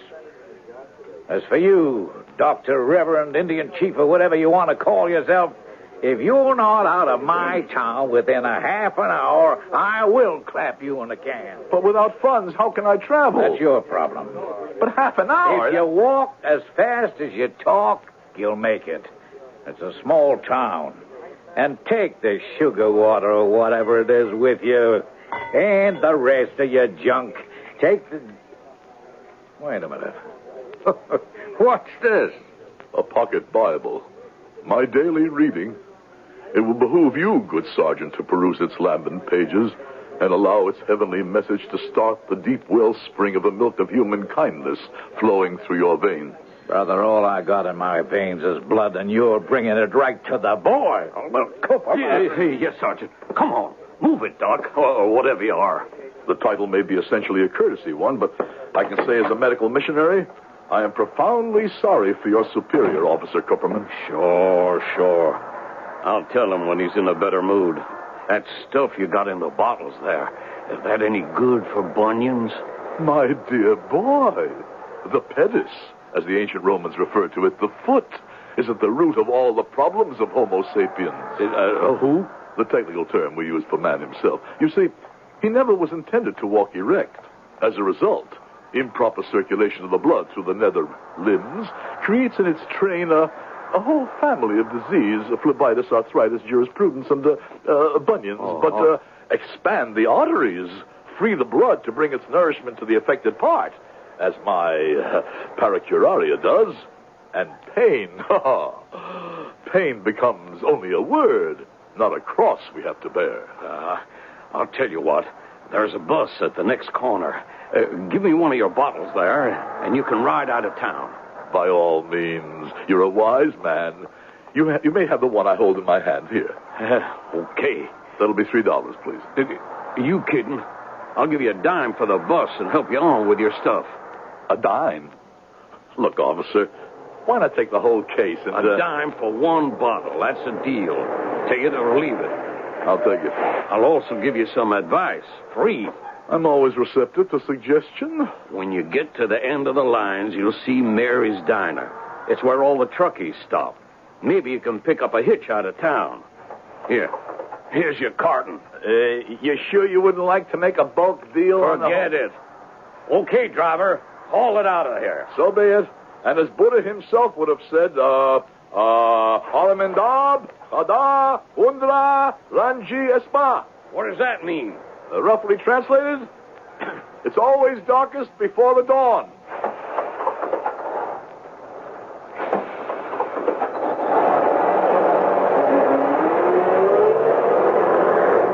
Brave words, my egotistical friend. But will they buy a brave new world? Is this the end of the line? Oh, Sarah, why didn't I listen to you so long ago? Why didn't I settle for Hiram's Corners and peace and security? Because it wouldn't have worked, Rev. You are always what your real name is, a rebel. You couldn't stay in one place. You had to be on the go, to move on, out. I wouldn't if you had married me. Oh, yes, you would. And then how sorry we both would have been. Don't you ever miss me as I do you? Of course I do. In one corner of my heart. I still pray for you, and I will always be there to help you, if I can. Then help me now, in my darkest hour. I cannot help you now. Not yet. First, you have to help yourself. Help yourself. Help yourself. All my life, I've been a confidence man, my wits against the suckers. But I have fallen upon evil times. With all my talent, my ready wit, my gift for gab, my basic acumen, I've been dealt out of the game. Even my one companion has deserted me with what little stake we had. Oh, you be, how sharper than a serpent's tooth is base ingratitude. Oh, words to that effect. But where do I go from here? Excuse me, but is this seat taken? Beg pardon? No. My profound apologies, madam. Pray allow me to move my portmanteau. Sorry to bother you, but the bus is crowded. No other seat. It's my shame that I should not have been ready to come to your assistance. Would you prefer to sit by the window? Well, how far are you going? To the end of the line. Then I'll be getting off before you, so why don't I sit on the aisle? As you prefer. There, my bag is out of the way. Would you like me to put yours on the rack? No need. It can just sit here between us. Oh. What is it? I almost sat on your book. Oh, dear me, the Holy Bible. My constant companion. I think it was open. Have I lost your place? If you had, I could find it again with my eyes closed. Such a comfort, the Bible. You know it well. I should hope so. It is the core of my life. Where were you reading? The first epistle of Paul, chapter 13. I never tire of those words. When I was a child, I spake as a child. I thought as a child. I understood as a child. But when I was a man, I put away childish things. And now there abideth these three, faith, hope, and charity. Are you a minister? A missionary, to be more exact. On a sad and most difficult assignment. Oh, well, may I ask what? May I first inquire your name? Sarah Summers. Sarah? It's quite a common name. Not in my life. But that's past history. May I ask your name? Forgive me. Kendall, ma'am. Reb Harrison Kendall. There. I just knew you were a reverend. Is there any way I can help? Oh, I doubt it. Well, I certainly don't mean to pry, but I'd like to know about this difficult assignment of yours. I truly believe you would, and it might afford me some relief. Sometimes even we must seek the blessing of confession. It all started some 10 years ago, when the charity society I am proud to represent was faced with a tragic and demanding problem, rooted as so many are in financial obligations and the need to fight to bring the money to the deserving, the afflicted, and the desperate. And the rebel government burned out your whole mission and hospital. Savagely and regrettably, yes. But there remains this one bright hope. With a change in government, it can be reestablished. But to do so will take funds, a great deal of money. Oh, you make me feel so guilty. You? I make you feel guilty? How? Because, would you believe it, right at this moment, I'm carrying $1,000 in my purse. Good heavens. What for? It's the last of my savings. The rumors are so scary. Many people think that even banks may close with this depression. So my husband and I determined we were going to make the last down payment on our house so that at least that was free and clear. $1,000? Oh, don't. Don't what? Don't say it that way. You make me feel so ashamed. All that money just for the two of us when so many others are starving. But every dollar in your bag you deserve. Surely we could spare some for a deserving cause. Oh, I wouldn't touch a penny of it. Oh, I'll take that as a sign that someone thinks you do. I want to contribute to your valiant cause. No need. There is no pressure. No, I want to, and I must. Now, will you accept $20 toward your crusade? $20? Don't try to stop me. I want you to have it. Now, I want no thanks. My duty, and my stop is coming. Oh, dear, all this rain. I've got to put my pocketbook away and gather all my packages. Allow me to help, please. Thanks.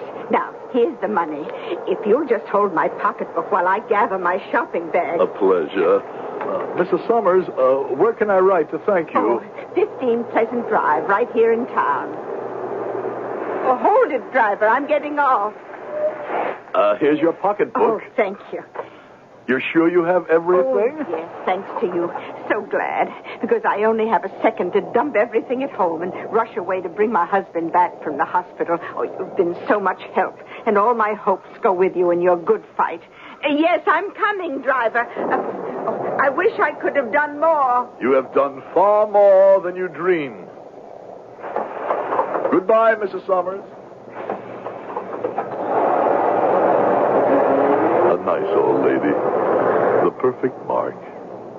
I have taken her for $20. Not much, but some getaway money. At least to get me to the next town. Only one thing clouds my new dawning horizon of optimism. I am a con man, an opportunist, a grifter. But one thing I've never done openly before. I've never stolen. I've never been a thief. By the window, pressing against my side, in my hand, where I have lifted it, is a wallet containing the last of a lifetime saving. $1,000, less 20, freely given. Given time, I could have conned her out of the total without a moment's hesitation. But to steal it, that's something else again. Can I do that? Or perhaps more important, do I think I can get away with it? Oh, what a tangled web we weave when first we practice to deceive. Sir Walter Scott is the author of that thought, but as it transpires in our story, the quote might well have been Reb Kendall's. The complications are only beginning, and the irony of a special justice is still to catch up with him when I return with the conclusion of this tale and Act 3.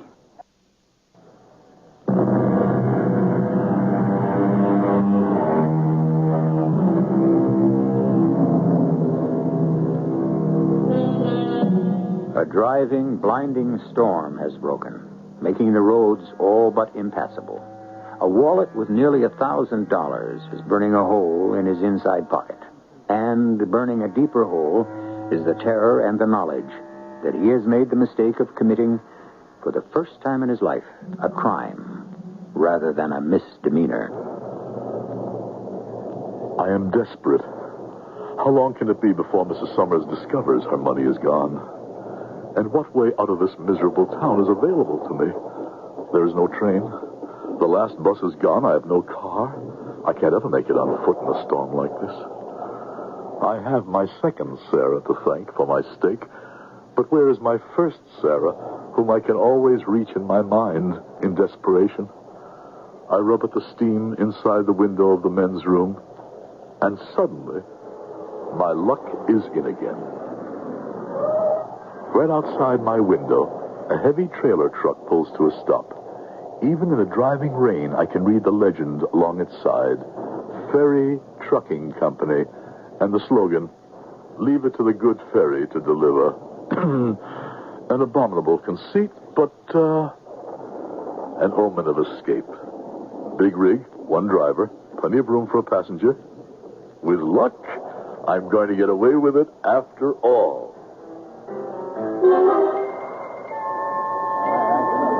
Black coffee, please. Easy on the sugar. And a slice of apple pie.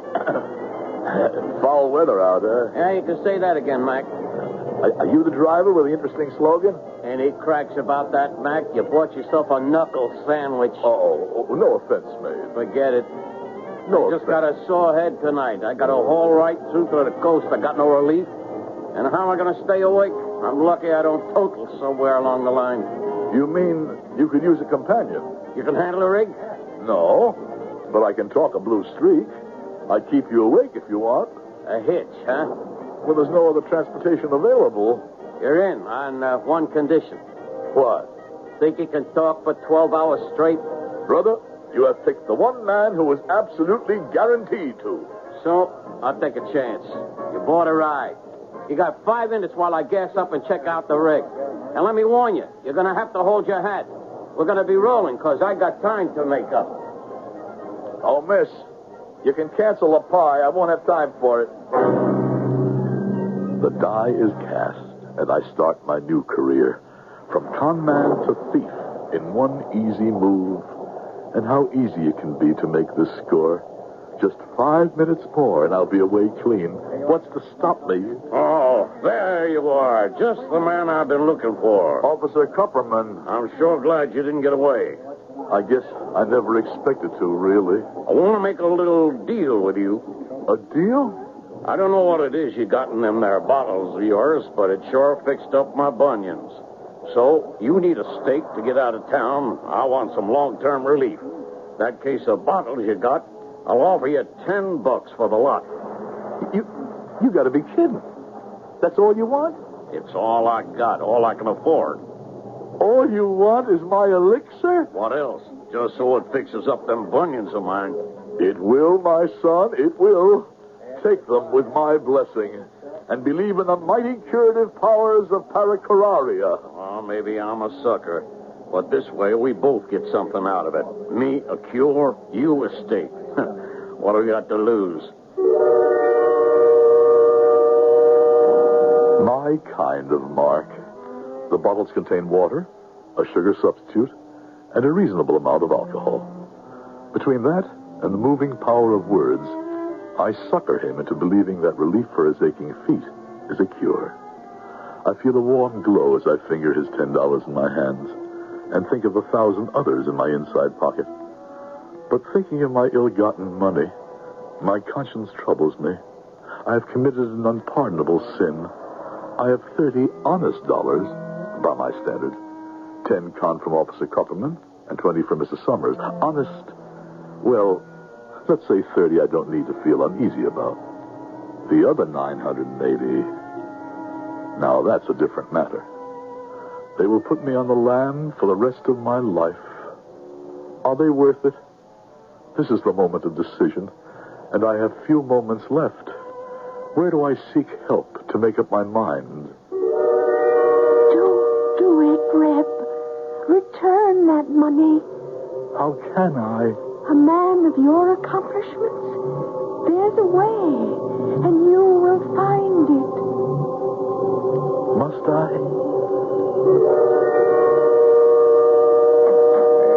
Okay, Mac, ready to roll. You want to ride? Let's go. I changed my mind. You and the good fairy will have to roll without me whilst I make a delivery of my own.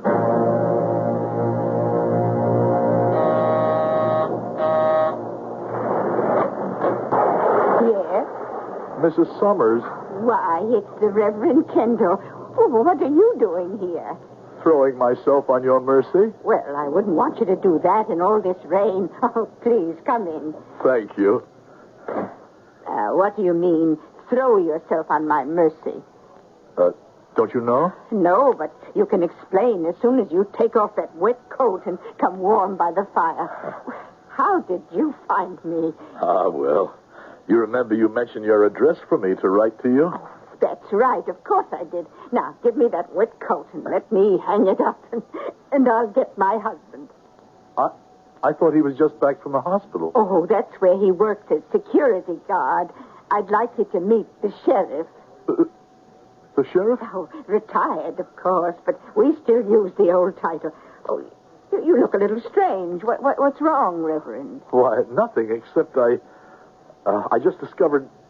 didn't you know there was a thief on the bus we were on? No. Yes. Well, thank heaven I kept my purse safe. Right there, just as I brought it from the bank. But you... Oh, poor Reverend Kendall, you were robbed. Every cent I had. Oh. I've wired my church, of course, but I had to have an address for them to send me the money, so I took the liberty of giving them yours. In a strange town, it was the only place I could think of. Well, I'm delighted you did. And, of course, you'll stay here till your money comes. Now, you just dry off at the fire, and I'll hang out your coat and get my husband and a nice cup of hot tea. A dear little old lady. Just what my own Sarah that I lost might have become with the passing years. Naive and trusting. Her pocketbook still resting beside the phone. This is your lucky day, Reb. Take the wallet and return it. Just as if you'd never been tempted. All right, mister. Just hold it right there. You drop that wallet and get your hands up over your head. Now, just a minute. Who? Sheriff Summers. I got a gun on you. My dear Sheriff. You just keep your hands up. It's better. You know, ever since Sarah told me about meeting you on the bus, I had a hunch you were up to no good. You weren't satisfied with just 20, huh? You had to have it all. My dear sir, you completely misunderstand my motives. Oh, no, I don't. You're under arrest.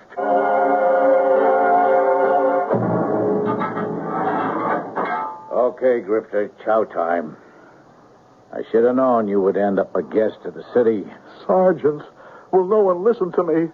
I wasn't taking the money. I was only trying to return it. Sure you were. What do you take me for, another sucker? Oh, no. After a lifetime of bilking them, I turned up the classic one myself. Who says honesty pays? Well, you ought to have given it a whirl just once. I did. Look where it got me. I'm sorry, Rip. You ought to be. Are you sure? You promised to help me. Wait until you're certain it's a promise I didn't keep. What'd you say? Nothing. I was just talking to myself. Yeah. I know how you feel. I get the same way myself. I got to put up with guys like Kupperman who ought to be here serving you supper instead of I... Kupperman, where the Sam Hill have you been? Multiple accident on the highway. Big trailer job, jackknifed at the Devil's Elbow. Driver was killed, crushed like a walnut. Yeah? Anyone else in that truck? Nope. Good thing, too. We'd had another death. What's the Rev doing here? Well, he tried to heist $1,000 from Sheriff Summers' wife. Can you figure a sucker play like that? Now we gotta jail him. It might not be a bad bargain. That wouldn't have been a ferry truck that crashed. Why, you named it. One time the good ferry didn't deliver. That may be in the point of view. What's the most I can get for whatever crime I committed? 90 days in jail? 6 months? A suspended sentence? But if I'd carried it through and tried to get away with it, I'd have ended up a mangled corpse in a jackknife trailer truck. I just want to say, thank you, Sarah. What does that mean? I don't know myself, or even which Sarah. Just this. Barnum said there's one sucker born every minute. I'm the one that's lucky even to be alive.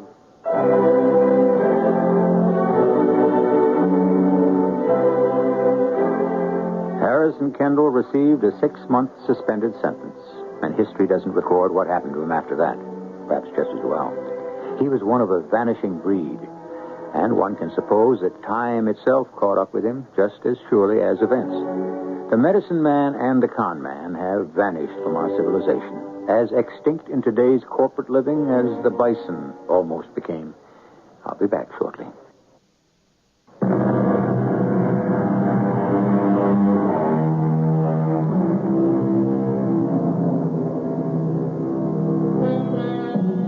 Since obviously I will get some flack from my last statement, perhaps I should define.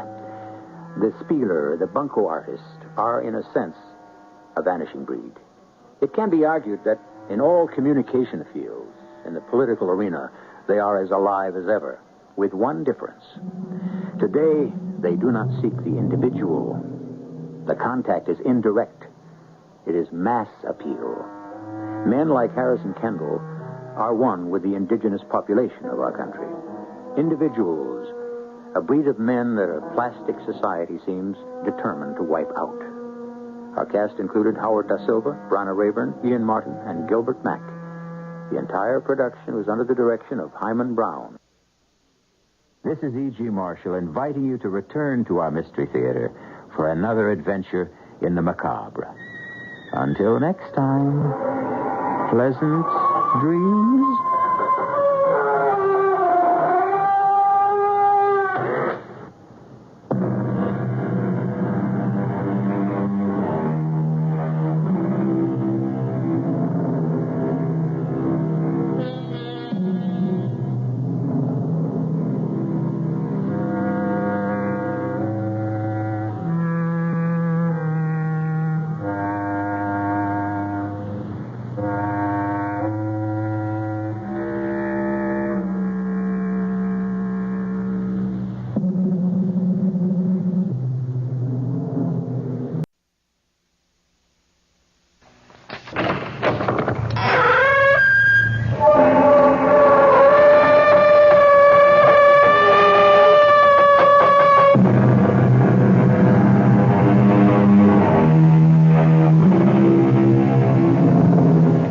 Come in.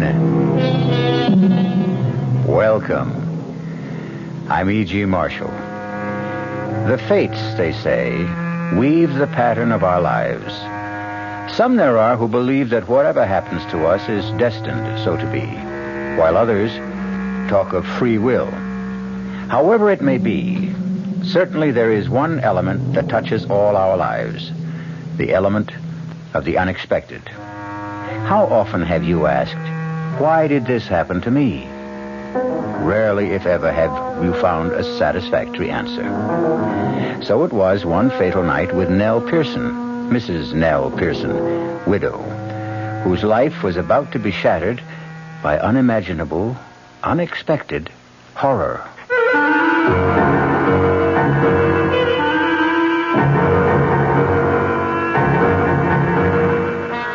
Our mystery drama, The Lodger, was written especially for the Mystery Theater by George Lothar and stars Kim Hunter. It is sponsored in part by Buick Motor Division and Anheuser-Busch Incorporated, brewers of Budweiser. I'll be back shortly with Act One. You've been hearing some pretty lavish claims recently about miles per gallon. We'd like you to consider something equally important, and that's range.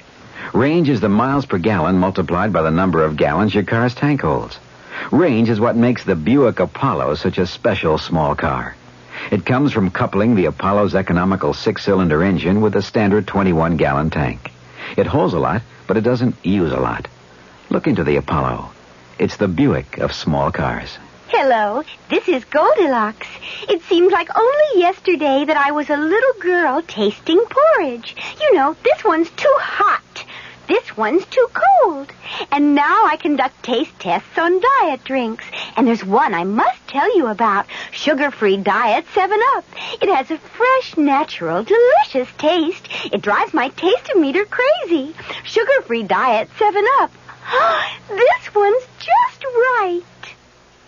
Dreaming about becoming richer? Why not wake up richer every day? At Suburban Savings in North Jersey, getting richer is an everyday reality, because Suburban has put into effect higher effective returns. Suburban's limited issue 7.50% savings certificate has an annual effective yield of 7.90%. And Suburban guarantees it from 4 to 10 years with a minimum investment of $2,500. You'll sleep a lot more soundly knowing your savings are earning more money at Suburban Savings. So sleep on Suburban's higher effective return tonight and come into any of Suburban's convenient offices tomorrow in Bayonne, Edgewater, Elmwood Park, Emerson, Hackettstown, Morris Plains, Nutley, Paramus, and Sparta. Early withdrawal prior to maturity is, according to regulations, subject to a substantial penalty.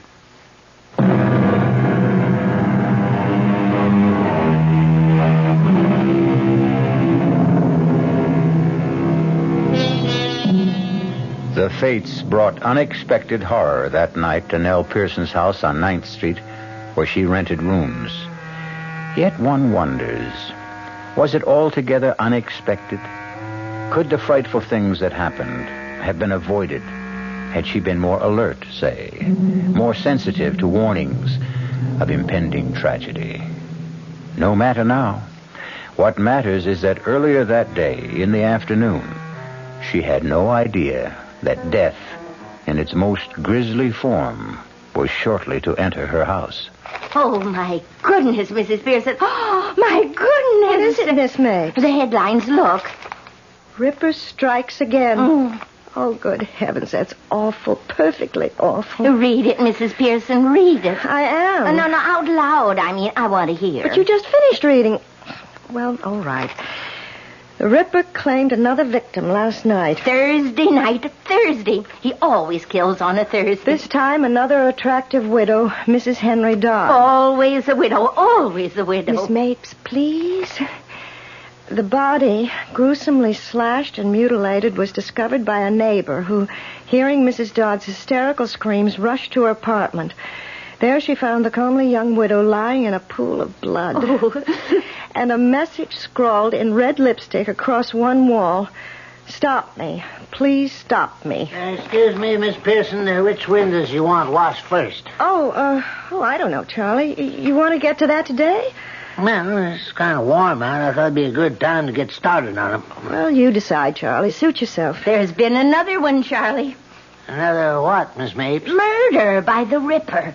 Another widow, like always. You don't say.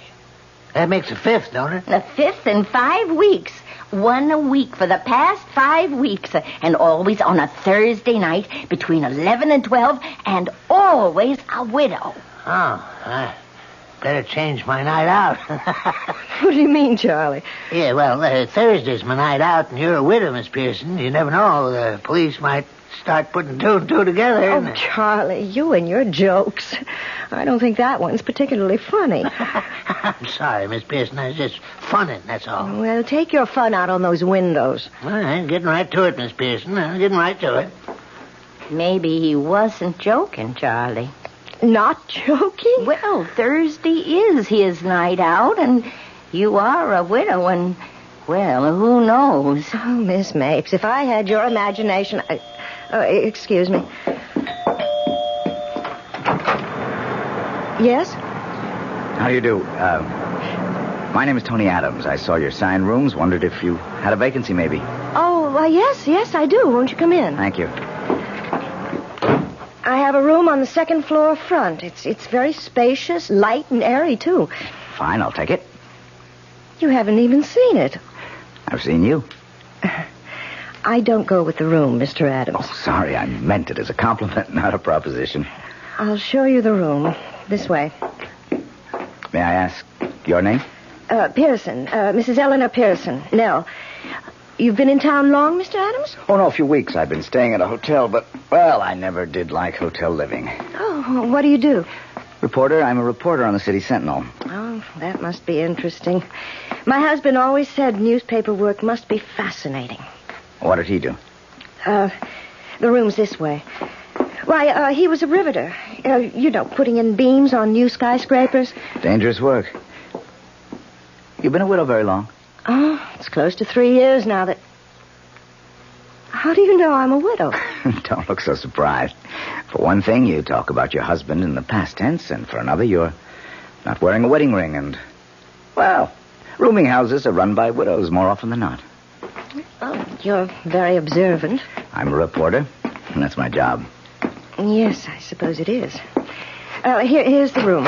Fine, just fine. You haven't seen it. You're not even looking at it. Why look at a room when I can look at you? Mr. Adams, let's get something straight. I've had more than one male boarder make a pass at me, and everyone found himself out on the street in short order, bag and baggage. Now, if you're after a room, fine. But if you're after something else... Ah, come on now, Nell. Mrs. Pearson, if you don't mind. Okay. I've got to get back to the paper. See you later. But you haven't even asked the price. It'll be okay, whatever it is. It's $80 a week, including breakfast and dinner. Whatever you say, Nell, whatever you say. Well, I never. Doesn't look at the room, doesn't care about the price, just drops his top coat on the bed and he's off. Well, I'd better hang his coat in the closet. It'll get all creased. Oh, no, what was that? Fell out of his pocket. Rolled under the bed. Would roll under the bed, of course. Make me get down on my knees and... Why, it's a lipstick. What in the world would he be doing with a lipstick?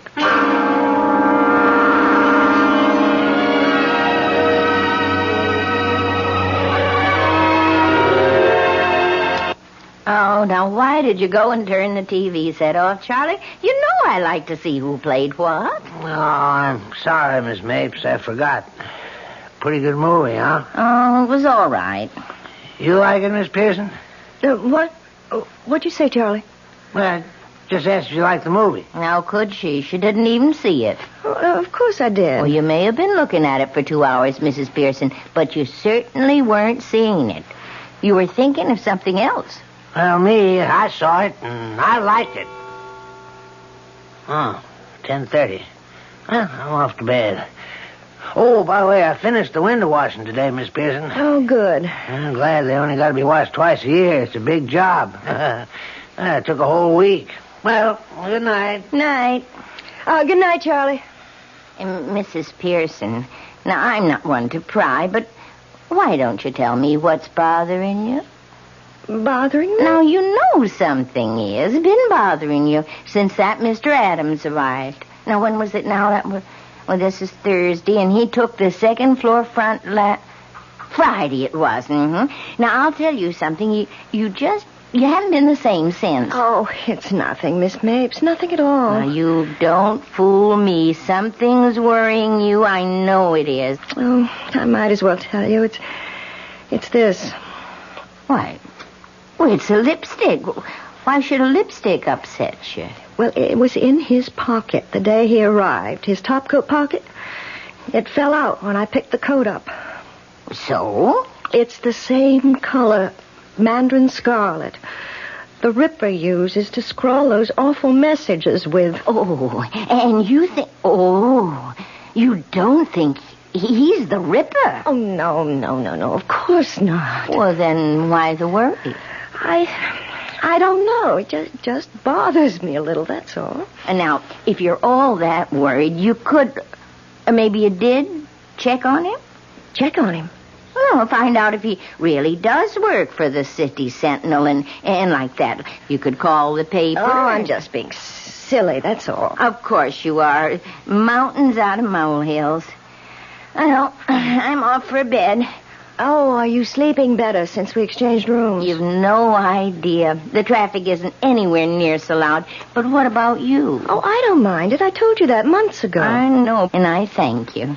Stop worrying now, and... Oh, here's the lipstick.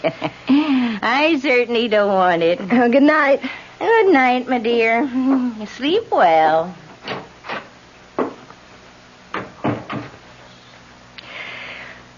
I wonder...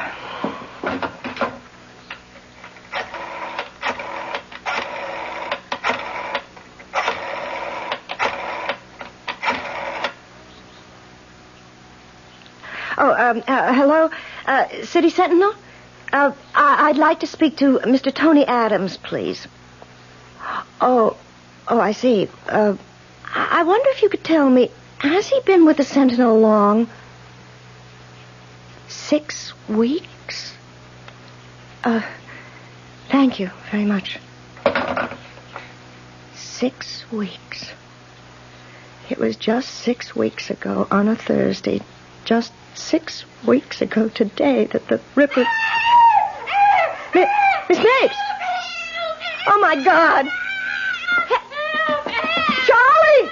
Charlie, where are you? Oh, heaven help me, I'll have to go up myself. Miss Mapes! Miss Mapes! Oh, Charlie! Good Lord, Miss Pearson, was that Miss Mapes screaming? Yes. Well, don't hear nothing now. It came from her room. Oh, Charlie, I don't dare open the door. Yeah, well, I guess I'll have to then. Yeah. Oh, no. Blood. Blood all over. Hey, Miss Mapes, look. No, don't look. Oh, God. It's the work of the Ripper. My Lord, I've never seen no one slashed up so bloody. The mirror, Charlie. Look at the mirror. Words scrawled in red. Lipstick. Mandarin scarlet lipstick. Stop me before I kill again. They must stop him. Let's get right down to the living room and phone the police. Yes. The front door at this hour? I'll go. Oh, Mr. Adams. Hello, Charlie. Sorry I bothered you. Forgot my key. Hello, Nell. Oh, excuse me, Mrs. Pearson. I know. Why the stairs? Can't be the first roomer who forgot his key. Mr. Adams. Oh, my Lord, Mr. Adams. What is it? Upstairs. Upstairs what? Oh, never mind. I'll see for myself. The police. Let's call them, Miss Pearson. Miss Pearson. Did you... Charlie, did you... Miss Pearson, what is it? The look on his face when he saw me standing here. Did you see the look on his face? Well, yeah. I couldn't figure why we were staring at him. He couldn't figure out how I could be standing here. Huh? What? She's been killed by the Ripper. Miss Mapes killed by the Ripper, and he always kills widows. Hey. Yeah, come to think of it, that don't make no sense. It does if you remember that we changed rooms. Miss Pearson. Miss Pearson, are you saying that the Ripper mistook Miss Mapes for you? Oh, I'm the only widow in this house, Charlie. Come on, let's call the cops. Yeah, operator, the police. Give me the police. Put that phone down, Charlie. Mr. Adams, what do you... Give me the phone. Charlie, no, the police. Yeah. Hello, this is Give Charlie. me that phone.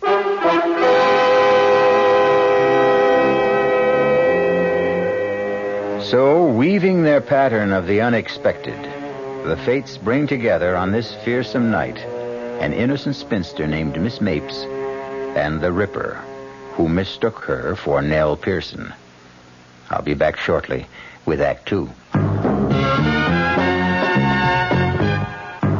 When you feel like having a cold Budweiser, do you automatically reach for a glass?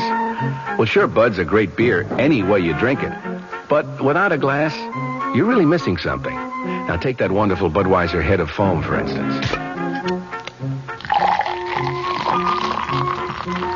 Those bubbles, tiny though they are, still amount to something pretty special at the top of your glass. Taste appeal and eye appeal. Two results of exclusive beechwood aging and natural carbonation. It takes a lot longer to brew Budweiser that way, but brewing beer right does make a difference that you can taste. That's why, when you say Budweiser, you've really said it all. Anheuser-Busch, St. Louis.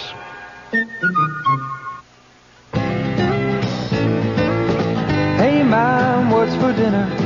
Hey, Mom, what you got? Here's ShopRite's suggestion for a delightful cookout dish. Boneless top round or sirloin tip steaks, just $1.69 a pound. Delicious cooked over the coals, just as delicious pan-broiled indoors. For a busy night, here's a quick dinner idea. Freezer Queen family-size frozen casseroles, all varieties except beef, just 99 cents for the 2-pound size at ShopRite. For dessert, Pepperidge Farm layer cake, 17-ounce box, 69 cents in ShopRite's frozen food case. Cooking out or cooking in, ShopRite has the answer. She loves the family. She wants the best. She does all that she can do. She lets ShopRite do the rest. Hey, Ma, what's for dinner? ShopRite has the answer. Guess I ought to call old Blowhard Gildersleeve to tell him about my new radio show. Wait till he hears that his old pal Fibber McGee's got a new radio program. That'll really burn him up, the old goat. When he finds out I'm going to play some great old radio shows like Ed Wynn, Mr. District Attorney, even Bob Hope, old Gildy'll bust a gasket. Fibber McGee in Part 4 of his special program, The Good Old Days of Radio, will be heard tonight at 9 o'clock right here over WOR Radio, The Talk of New York.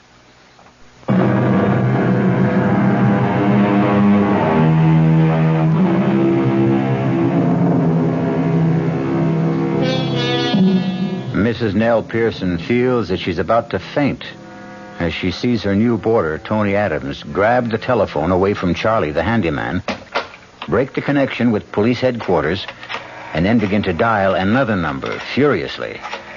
Charlie stands as if turned to stone. Nell grabs the back of a chair for support as... Give me the city desk. Hank, Adams. The Ripper is struck again. Time, 11:15. Place, 129th Street. Rooming house owned by Mrs. Eleanor Pearson, widow. What? No, not her. One of her boarders. A Miss Mapes. Well, he must have made a mistake. Hank, I know, but it isn't a widow this time. Now stop talking and take this, will you? In one of the ghastliest, bloodiest murders he's yet committed, the Ripper slashed his sixth victim.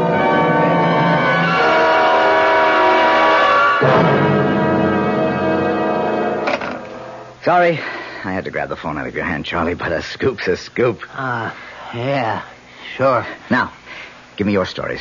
We'll start with you, Nell. Tell me, what happened? Oh, Nell, come now. Snap out of it. Stop staring at me and tell me what happened. I heard her scream. She screamed and screamed and screamed. Where were you? Here, right here.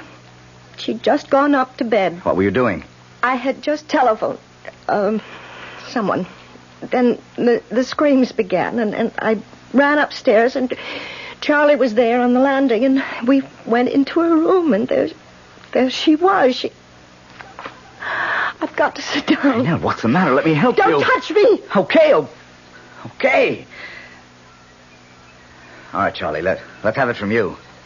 Oh, well, like Miss Pearson says, I heard Miss Mapes screaming and went running to see what was going on. You must have moved fast. Your room is in the basement, isn't it? Oh, well, I wasn't in my room. I was in Miss Pearson's room, just across Miss Mapes. What were you doing in Mrs. Pearson's room? Yes, what were you doing there? Well, you remember when you changed rooms with Miss Mapes a couple of days ago? Yes. And there was that leak in the bathroom when I fixed it? Yes. Right. Just went up to check on it, is all. I didn't know you changed rooms, Nell. No, you didn't, did you? That would account for... Why don't you say it? The Ripper mistook Miss Mapes for me because he didn't know about the change of rooms. You were lucky, Nell. Very. This time. Now, please, Mrs. Pearson, we're here to help you at police headquarters. And I understand why you're worried. It is possible the Ripper mistook Miss Mapes for you. He did. Yes, but now there seems to be something else on your mind. Something to do with, one of your boarders, you say? His name is Tony Adams. He's a reporter on the City Sentinel. Well, he rented a room at my place just a week ago today. That was the day after the last murder. Yes, I know. Well, after he rented the room, he left to go to the newspaper, and I picked up his top coat to hang it in the closet, and this fell out. A lipstick? Yes. Mandarin scarlet. The same color the Ripper uses. To scrawl those horrible messages like last night on the wall of Miss Mapes' room. Well, it seems to me you're letting your fears run away with you, building up a case in your mind. Well, what about last night? He just happened to come home minutes after the murder, he says. And you think... I think he was lying. I think he killed Miss Mapes, left by the fire escape at the end of the second-floor corridor, and then pretended he'd just arrived home. Claimed he'd forgotten his key, so he'd have a witness to prove an alibi if he needed one. Well, it's clever thinking, if that's so. He's a clever man. Believe me, he is. And I'm afraid of him, Lieutenant. Terribly afraid. Mm-hmm. Well, I'll tell you what. The managing editor of the Sentinel's a good friend of mine. Let me just give him a ring and check on this Tony Adams.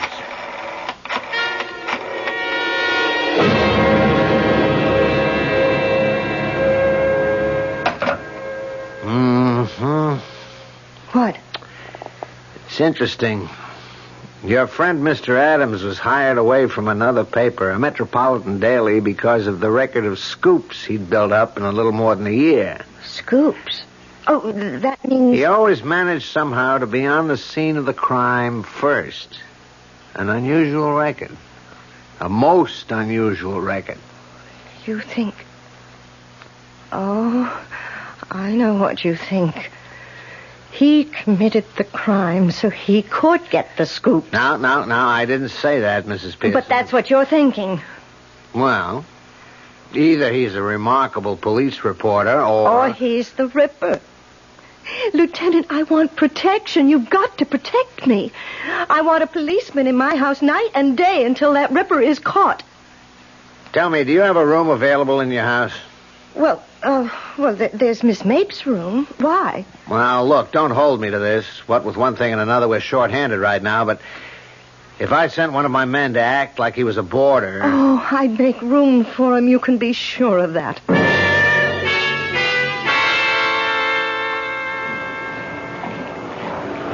Oh, Nell. Charlie said I'd find you down here in the laundry room. Oh, what is it, Mr. Adams?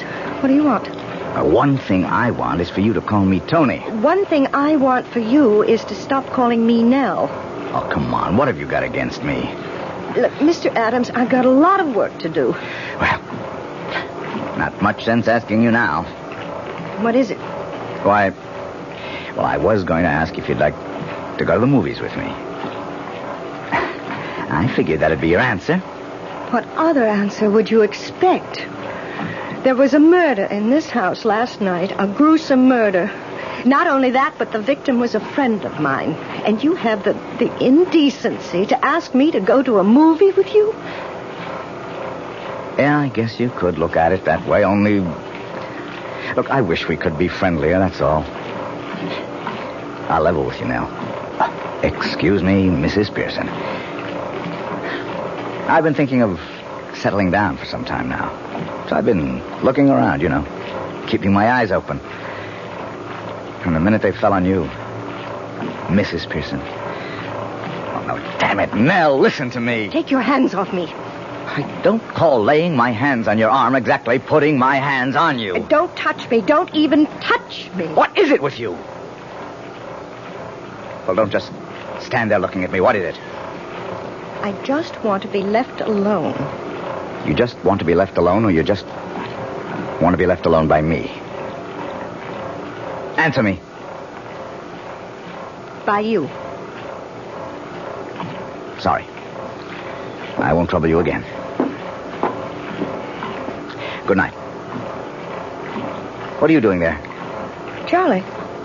I come down to tell you there's somebody upstairs looking for a room. Man or woman? Man. Oh, well, if you'll excuse me, Mr. Adams.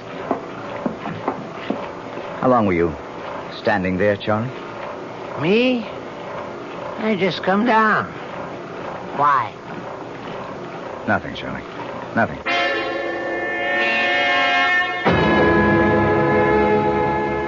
How do you do? I'm Mrs. Pearson, the landlady. My name is Bowen, Lawrence Bowen. I saw your sign out front. I wondered if you had a vacancy.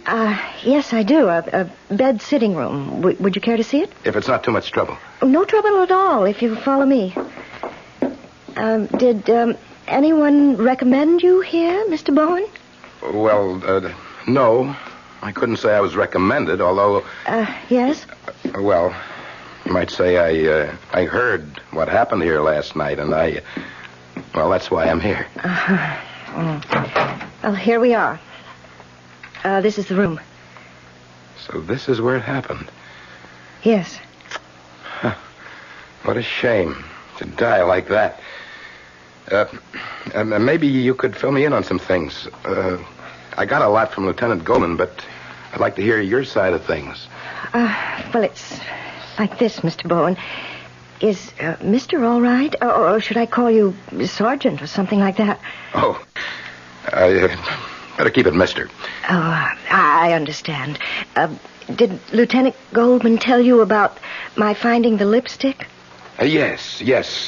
Where did you find it? Well, I didn't find it, actually. It fell out of Mr. Adams' pocket. And, of course, when I saw it was Mandarin Scarlet, my suspicions were aroused right then and there. Yeah, same shade of lipstick the Ripper uses to write his messages. You found the lipstick and that aroused your suspicions. In other words, you think he could be the Ripper. I'm practically sure he is. Which is his room? Right there, that front room at the end of the corridor. I'd like to have a look at that. Is he out of the house? Oh, he may be. Though he was downstairs just a little while ago. I wouldn't want him to find me in his room. Maybe you could check and find out. Oh, of course, I'll do that. Now, be careful. Don't say or do anything to make him suspect. Oh, I won't. I won't. Oh, Charlie, where's Mr. Adams? In the sitting room. He said he was going to write some letters. Oh. Was something wrong, Miss Pearson? You act upset. No. I'm not upset. Not in the least. Thank you, Charlie. Oh, you've finished writing your letters. Huh? Yes. How did you know I was writing letters? I noticed you're holding some letters in your hand. I assumed you'd just written them. Naturally. Naturally. And now I'm going out and naturally post them.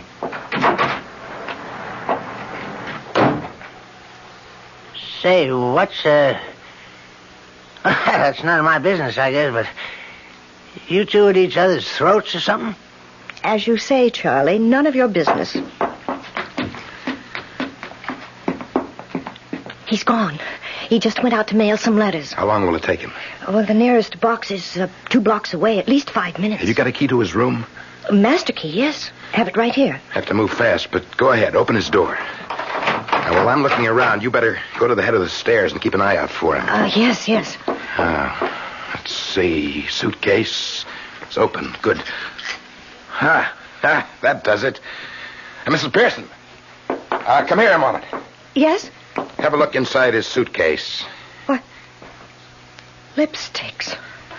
3, 4, 6 of them. And all of them mandarin scarlet. Then I was right. You were more than right. You were smack on target. And look here, under these shirts. I got a knife. A long knife. Butcher's knife, Mrs. Pearson. The knife, I'm sure, that was used on all 6 victims. Oh, Lord be with us. What are you going to do? For the moment, nothing. Nothing? You're not going to arrest him? Well, we could arrest him. But I don't think we'd be able to hold him. Evidence like this, it's purely circumstantial. When we nail this bird, we want to nail him for good. Oh, I don't know. Maybe you ought to talk to Lieutenant Goldman and get his opinion. I will. You can depend on that. And I'll do it, Mrs. Pearson, not you. Well, I don't understand. If Adams is planning to murder you, he's keeping tabs on you. So don't try to contact the lieutenant in any way. Leave all that to me. Oh, very well, I will. Oh, Mr. Bowen, I can't tell you how glad I am you're here. There's no question about it now. He is the Ripper. He was planning... is planning to kill me. Well, he won't. I'll see to that. And that's a promise.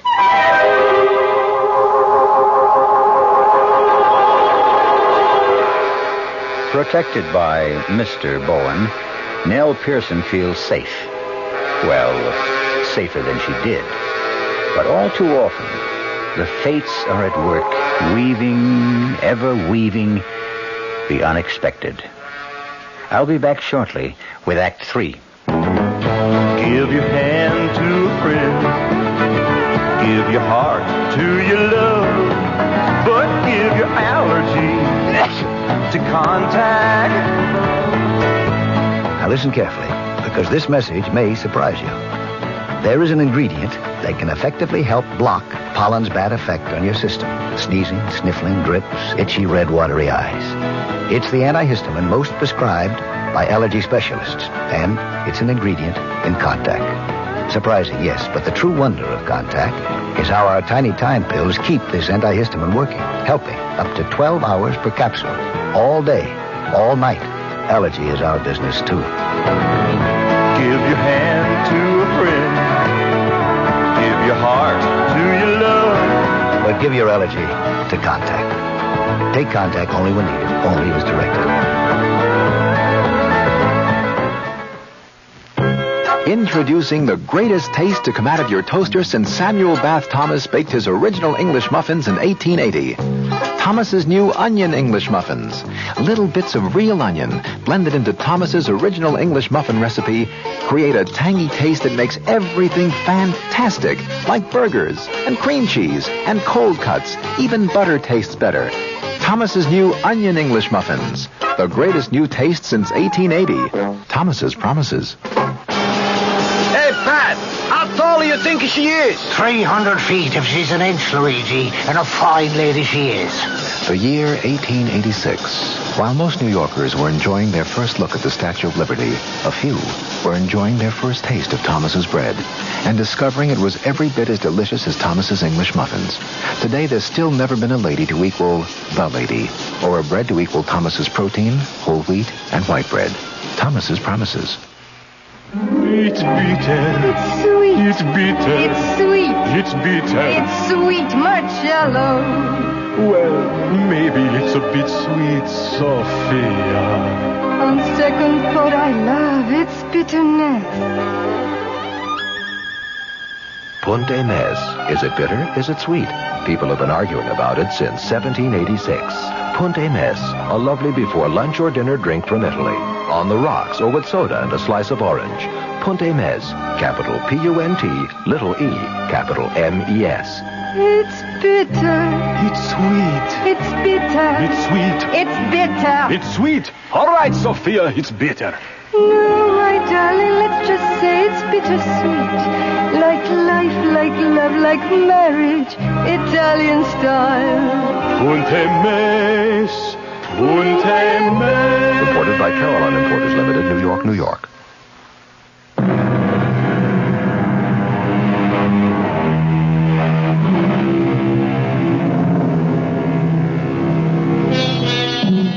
With Officer Bowen in the house to protect her, or perhaps I should say Mr. Bowen, Nell Pearson seemingly has nothing to fear.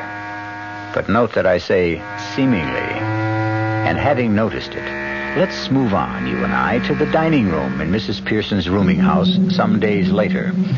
In fact, the evening of the following Thursday. Delicious meal, Mrs. Pearson. As always. Thank you, Mr. Bowen. Sure is. Oh, Mr. Bowen. Yes. I hope you won't mind my asking. I haven't had the chance before, but do you mind telling me what you do for a living? A salesman. Insurance. Oh? You sound surprised. No, not really, except I'd have thought you were in something that keeps you outdoors a lot of the time. Your ruddy complexion. Like what? Oh, I don't know. Building trades, maybe. A foreman of some kind of outdoor crew. A policeman, even. Oh, I'm sorry, it slipped. No, I'm insurance salesman, Mr. Adams. And that does get me out and around a lot, you know. I suppose it does, yeah. You're a reporter, a crime reporter, I hear. Mm-hmm. Are you involved in this Ripper business? Very much. Been involved in nothing else since I came here to join the Sentinel. Do you or do the police have any idea what he's like, the kind of man he is? What makes him commit these terrible murders? Well, we do and we don't. Well, what I mean, everything we know is conjecture, theory. No one has ever laid eyes on him, except his victims, of course, so we can't be sure that the picture we've built up is close to the truth or not. Still, it ought to be fairly accurate as far as it goes. Well, how far does it go? I mean, what is your picture of him? Well, we estimate he's between 5'11" and 6 feet. We get that from the height of his victims and the downward direction of some of the knife thrusts. Must we talk about the Ripper at the dinner table? Oh, I'm sorry, but Mr. Bowen asked. And... well, there must be something else you can talk about. After all, there has been a murder in this house, and it was the Ripper, and this is Thursday, and the night that he commits these terrible crimes, and... well, really? Oh, Nell, I am sorry. Me too, Mrs. Pearson. I'm awfully sorry. It's all right. Just stop talking about it. I certainly won't. It is Thursday night, and that means I've got to stake myself out at police headquarters. Want to be right in the scene, is that it? I'm always on the scene, Mr. Bowen. It's my job.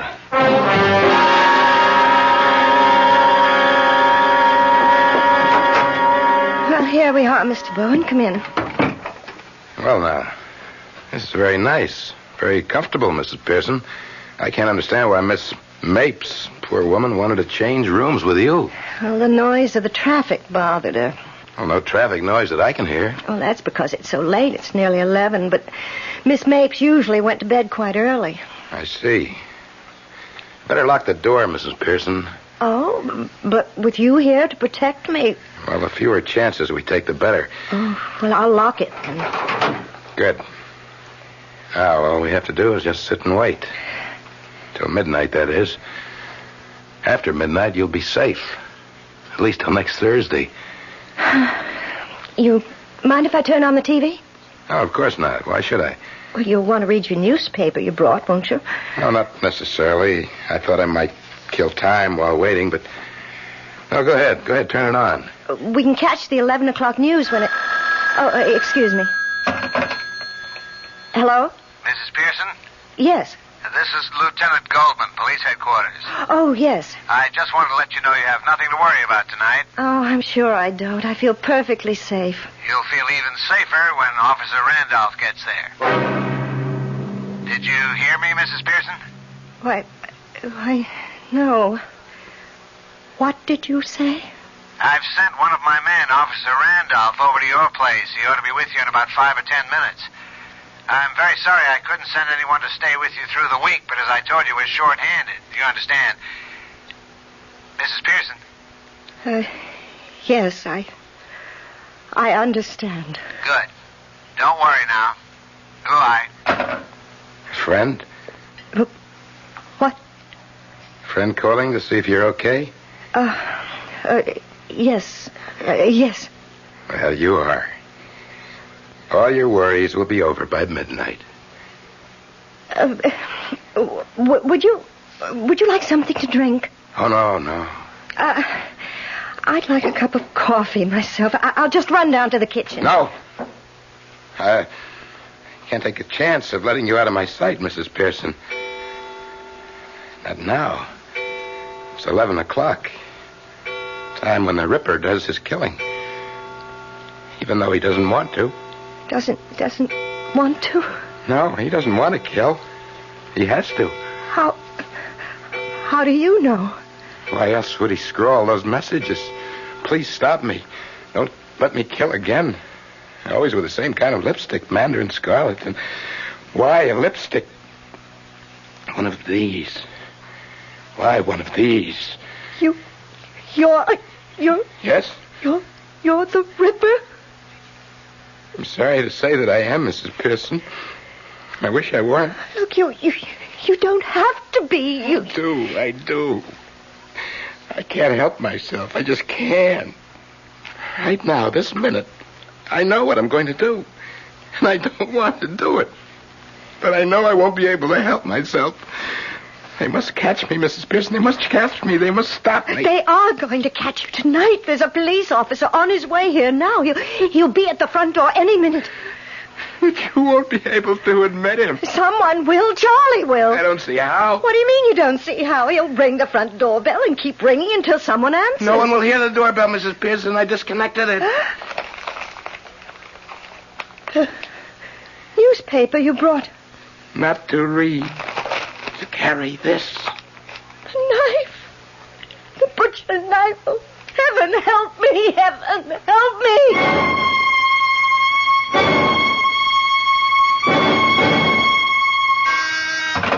Goldman. Yes, send him in. Come in, Adams. Got a message you wanted to see me when I came in.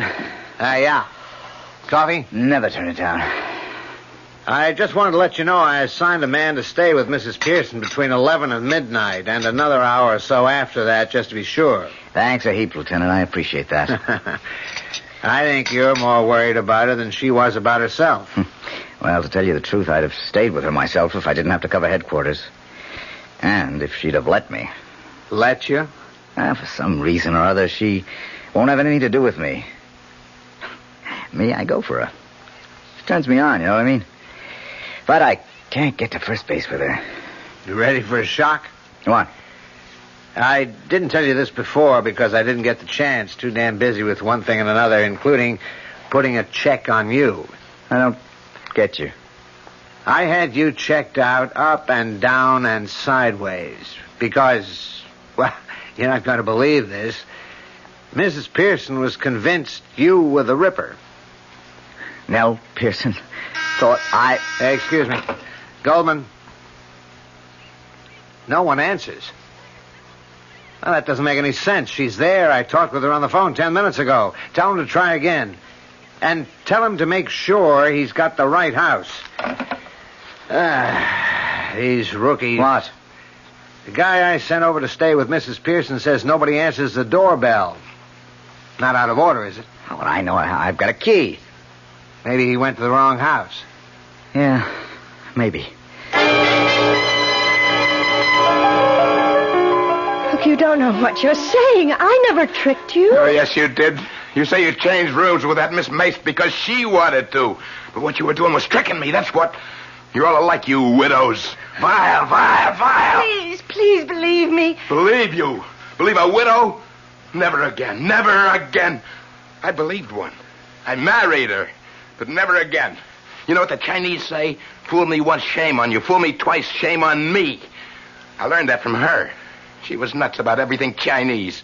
Pagodas all over the house, Chinese screens, parading around. She was always parading around with dresses slit up to here.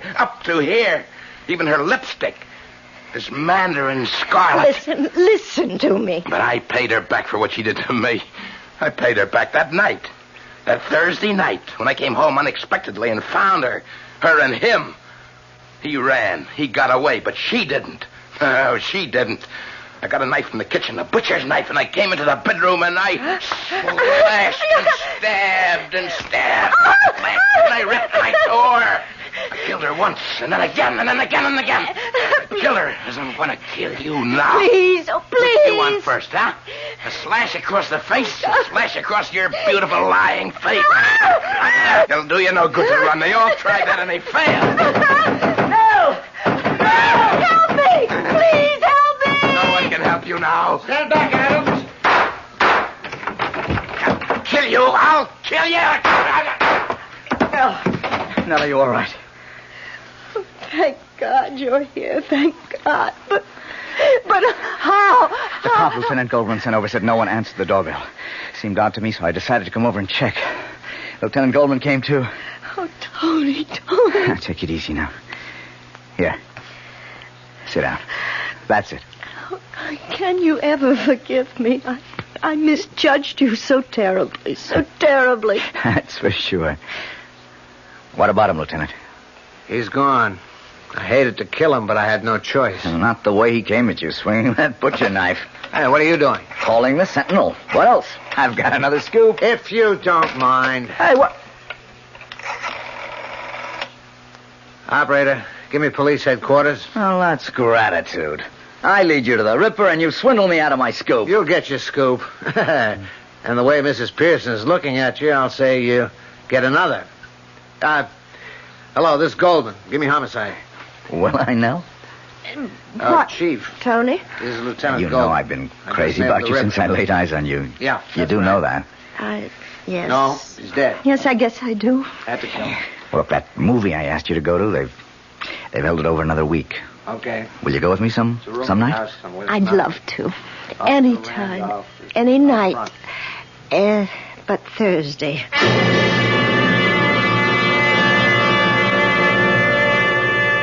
Weaving and spinning, the fates create the warp and woof of our lives.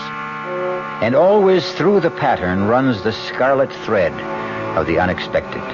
Sometimes for good, sometimes for evil. And make no mistake, as the unexpected awaited Nell Pearson, so it awaits you. Great taste in the morning. Kellogg's has that wholesome taste to get you up and grinning. This is Jerry Crawford for Kellogg's Special K. We've been having some fun in our television and radio commercials by using a ball and chain to symbolize the slight overweight problem common to so many of us. We point out that being a few pounds overweight is just a little more difficult for you. Climbing stairs, just walking around, even sitting down can feel, well, like you're wearing a ball and chain. In case you missed the message, it's this. If you really want to get rid of that extra weight, you really have to work at it by exercising and with sensible meals like the Special K breakfast. A 1-ounce bowl of Special K, America's favorite high-protein cereal, 4 ounces of skim milk, tomato juice, and coffee. Less than 240 calories. Nutritious and, by the way, delicious. So why not begin each day with a Special K breakfast and then keep up the good work? Special K can't help you lose weight all by itself, but it really is a good start. Hi, Ms. Goldilocks here. Professionally taste-testing diet drinks can be very difficult, but I've just had to bear with it. Then I found sugar-free Diet 7-Up. It doesn't taste like other diet drinks. It's fresh, light, natural, delicious. Sugar-free Diet 7-Up tastes so good that I've taste-tested it hundreds of times, and each time I've given it my seal of approval. Yes, this one's just right. Buick introduces a new concept for you to consider in light of all the concern about miles per gallon. Range. Range is what you get when you multiply the mileage your car gets per gallon by the number of gallons your car's gas tank holds. Range is one of the things that help make Buick Apollo such a special small car. It comes from coupling the Apollo's economical 6-cylinder engine with a standard 21-gallon gas tank. It holds a lot, but it doesn't use a lot. Look into the Apollo. It's the Buick of small cars. America. We're big on that. New York, Denver, Minneapolis, St. Paul, Dallas, Fort Worth. Ozarks 2/3 transcontinental, serving more than 60 cities, all very important to us, and to the millions of people we serve each year. America. We're big on that at Ozark Airlines. Now go Ozark's evening jet at 6:45 to Washington with through service to Champaign, Urbana, and Peoria.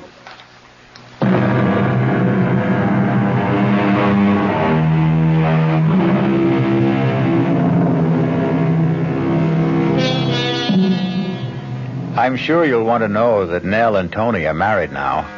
Tony's on his way to becoming managing editor of the Sentinel. And Nell on her way to becoming a mother. And so the fates weave a happy ending. For once. Our cast included Kim Hunter, Michael Wager, Robert Dryden, Mary Jane Higby, and Joe Julian. The entire production was under the direction of Hyman Brown. Radio Mystery Theater was sponsored in part by the Kellogg Company, makers of Kellogg's Special K cereal, new sugar-free diet 7-Up, and Contact, the 12-hour allergy capsule. This is E.G. Marshall inviting you to return to our Mystery Theater for another adventure in the macabre. Until next time, pleasant dreams.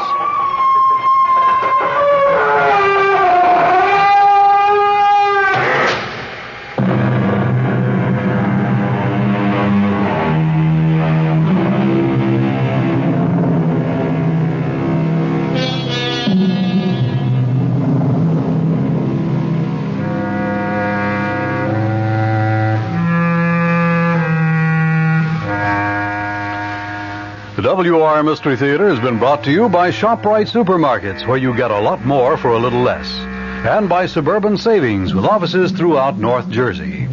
The preceding Mystery Theater program was furnished by the CBS Radio Network. At this moment in time, Jason, I'm a very friendly ghost with warm feelings toward you. Because you're going to do me a favor, Jason. You are going to kill my wife. Did you hear me, Jason? I said you were going to kill Claire. I heard you, and I say you're a murderer. I'm not a murderer. You will kill her, Jason, because this is just a sample of what can happen to you when my feelings become unfriendly. And that's our Mystery Theater program for tomorrow night. Be sure to tune in. Boy, if the old-timer, Horatio K. Boomer, and Wally Wimple could see me now. Fibber McGee, back on the radio right here from 79 Wistful Vista, with a brand-new program where I'm going to bring back the great old radio shows from way back. Shows like Mr. Keene, Lum and Abner. Well, I guess I ought to get this place straightened up a bit, though. Where's that vacuum? Oh, I left it in the hall closet. Look.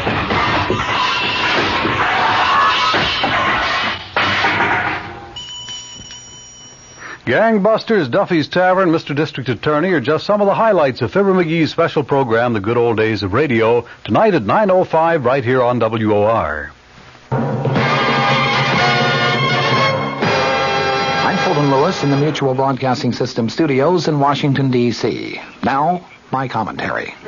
President Nixon, it appears, will continue to take his case to the public at large, thereby hoping to head off any impeachment drives that may develop on Capitol Hill. The posture of the White House, the president's official family, has been decidedly defensive these past few days. Repeatedly, White House officials have been asserting that Mr. Nixon is not going to quit.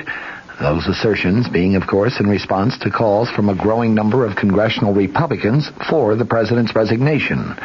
When charges of a specific nature have been leveled at Mr. Nixon, they have been answered promptly and firmly. Just today, for example, the White House charged that there has been, in its words, a concerted effort by some sources to circulate fallacious reports that the president has used ethnic slurs in private conversations.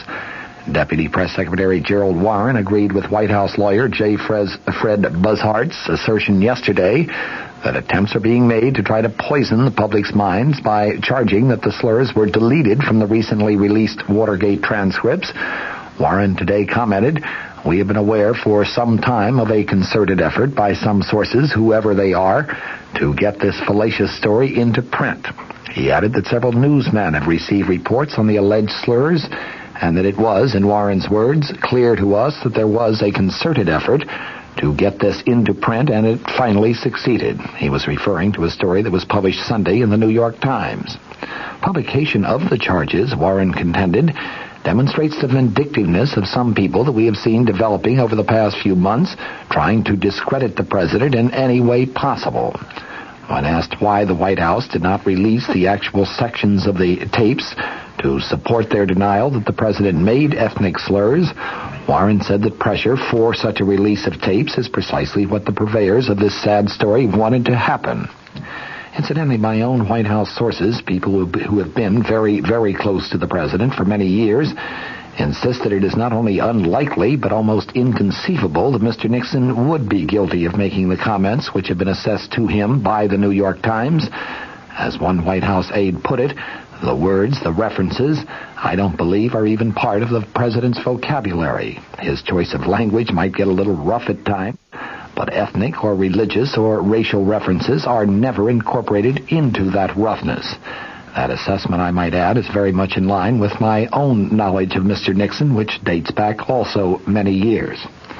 The proof of the pudding is in the eating. The proof of this pudding could well come when Peter Rodino, the chairman of the House Judiciary Committee, and Representative Hutchinson, the ranking Republican member, accept the president's invitation to personally hear the full tapes, the transcripts of which were released 2 weeks ago tomorrow. From the Mutual Studios in Washington, I'm Fulton Lewis, and that's the top of the news as it looks from here.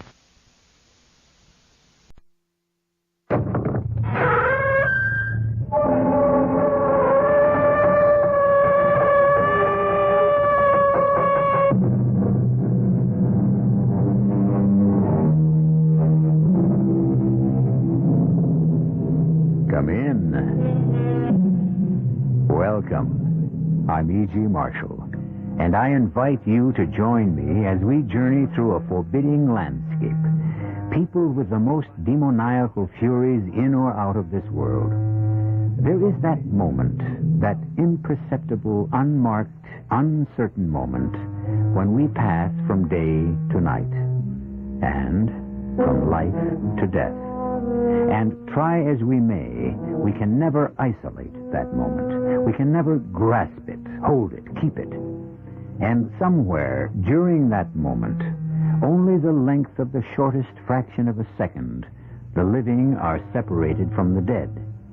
And yet, it might just as well be as long as all eternity. Who are you? You know who I am. I'm Bert. You can't be. Don't fight it. But Bert is dead. That's right. I'm dead. Then how can you be standing here talking to me? I don't know. I'm here, that's all. What do you want? I want my wife. She's my wife.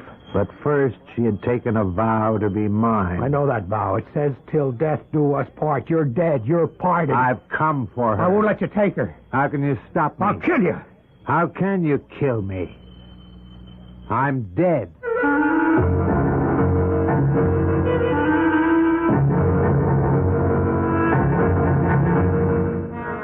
Our mystery drama, Love Me and Die, was written especially for the Mystery Theater by Sam Dan and stars Ann Shepard and Mason Adams.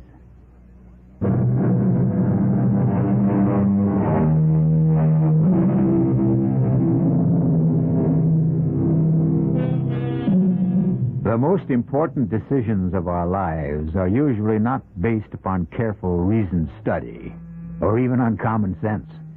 No, our most vital decisions are often arrived at suddenly, irrationally. Men and women choose each other because of mysterious music in the voice or a sparkle in the eye. You remember the saying, had the nose of the beautiful Helen of Troy sloped outward instead of inward, there never would have been a Trojan War.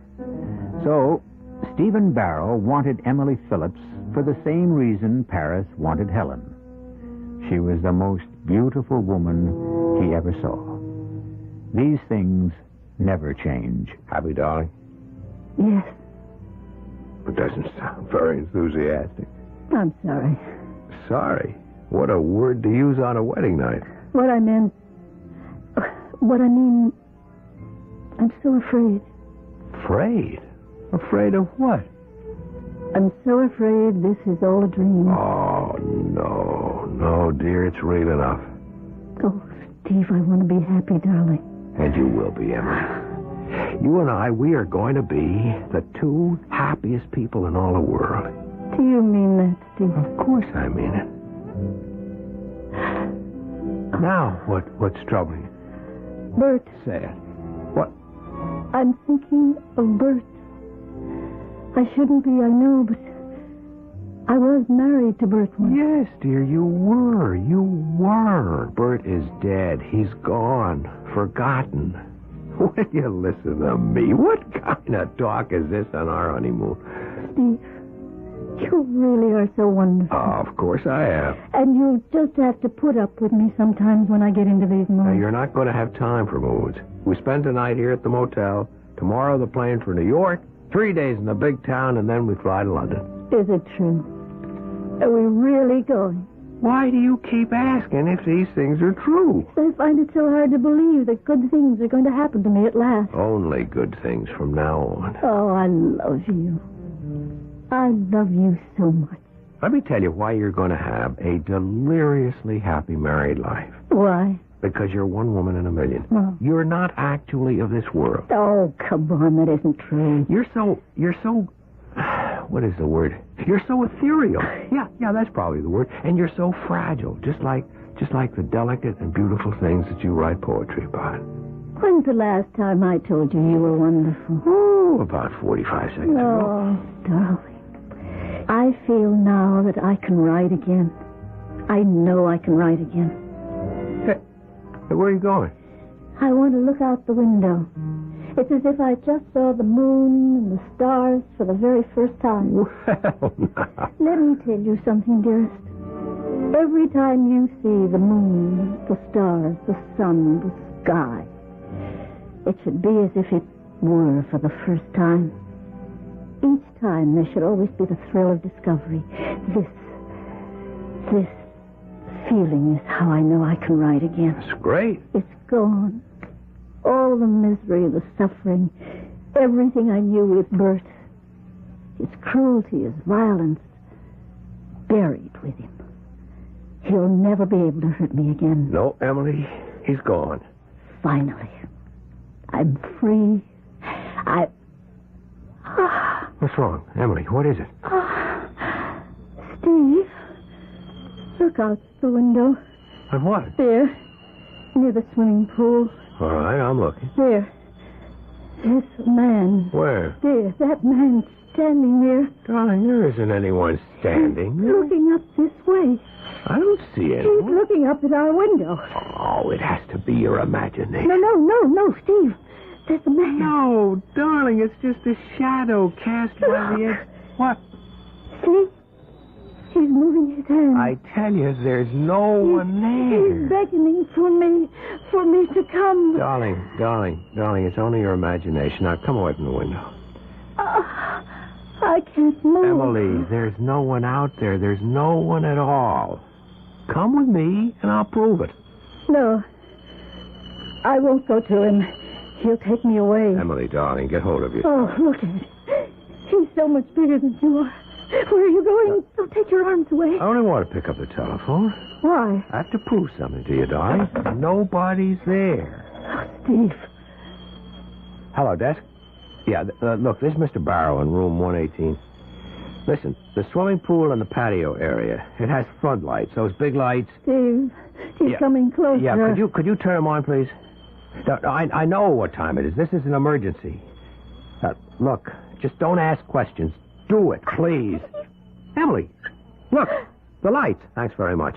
You see that? It's light all around the patio and the pool. Now, where is that man? The man that you thought you saw? Where? It's all lit up. It's as bright as day. There's nobody there. It's deserted, isn't it? So, it was all just your imagination. But I saw it. It was like I said, a shadow, and then the lights came on, and it disappeared. Yes. He disappeared.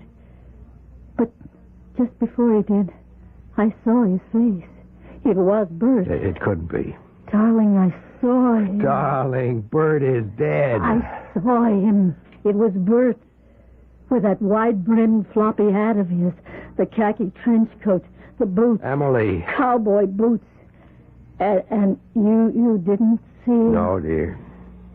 How could you miss him? You're going to see Dr. Rossman. Oh, what good will he do? Look, if it was your imagination, then we have a problem. But if Bert was actually there, then Rossman may have a problem.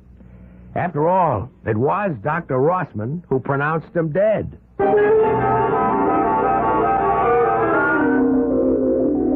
You sure you saw Bert? How could I not see him, a man of his size? Yet Steve saw no one. No one. And then, when the pool and patio were flooded with light, suddenly he disappeared? But in that instant you saw his face? And it was Bert. No, it wasn't. Because Bert is in his grave. But I tell you, I saw him. Emily, you have a guilty conscience about Bert. Guilty? Why? Because he's dead, and you're alive. But I told you how he treated me. Yes, but you keep thinking. Perhaps it was your fault. Perhaps if you'd been more patient, more understanding. Yes, perhaps. And now, once again, you are married. And on your wedding night, you fear that Bert still feels that he's the bridegroom. And that's why he beckons you to come to him. Doctor, what can I do? Place your trust in Steve. Oh, I do trust. Your full trust. Don't be afraid that this marriage will also fail. Steve loves you. He wants to protect you. Do you believe it? Yes, I believe it. If you really believe it, you don't have to be afraid of Bert anymore. I'm not afraid. I'm no longer afraid of Bert. Go on your honeymoon. Be happy with Steve. And you'll never see Bert again. How did it go? Dr. Rossman was just wonderful. Really? I suppose it's because he told me all the things I already knew myself. But deep down... Such as? Oh, it's all mixed up, but I think I understand it. Darling, let's order lunch. If you can dismiss it that easily, great. I was silly last night. Yeah. You were also very scared. Well, it was real enough, but it was an illusion. And now we both must forget it ever happened. I've already forgotten. Did you cancel the flight to New York? No, not yet. Let's not waste time here. We can eat at the airport. You mean you feel well enough to go on the trip? It's over. All the fear, all the worry. Our bags are packed. We just have to check out. New York, London, Paris, Rome, here we come. You folks checking out? I hope you found the service satisfactory. Oh, everything was fine. Just great. Name, please. What did you say the name was again? Barrow. Mr. and Mrs. Stephen Barrow. Oh, yeah. It'll be under the B's. Here we are. Oh, I got something for you. Sure, be mighty glad to see it. What is it? We found it for you. Yes, sir, we did. You found what? Didn't you the party that called death middle of the night and wanted lights turned up around the pool? Yeah, but, we turned them on. Uh-huh. So we figured you must have lost something out there and wanted to find it, right? No, the reason we wanted... So we turned on the lights, but I guess it didn't help any. As it turned out, it did. So when the maintenance fellas come on this morning, we asked them to take a sharp look. And they found it for you. Found what? It's cufflink. By what cufflink? Well, your cufflink.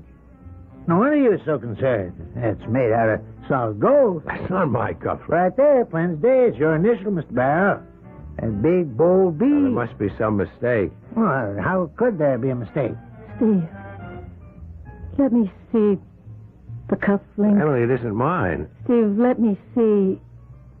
Oh. This... Emily, what's wrong? This belonged...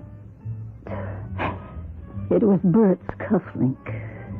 I gave it to Bert for a wedding present. Steve, he was here. Bert was here.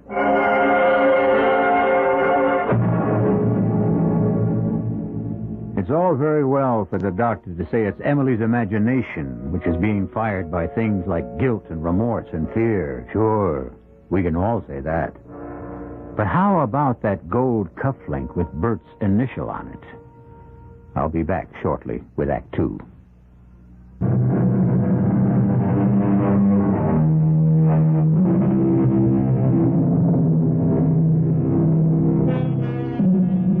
From a philosophical point of view, one may express many attitudes toward death.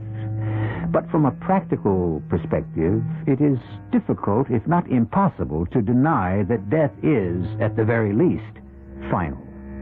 The soul may live on forever, but on one thing there has to be universal agreement. The body is gone. Well, last night, Emily Barrow saw her former husband, Bert Phillips.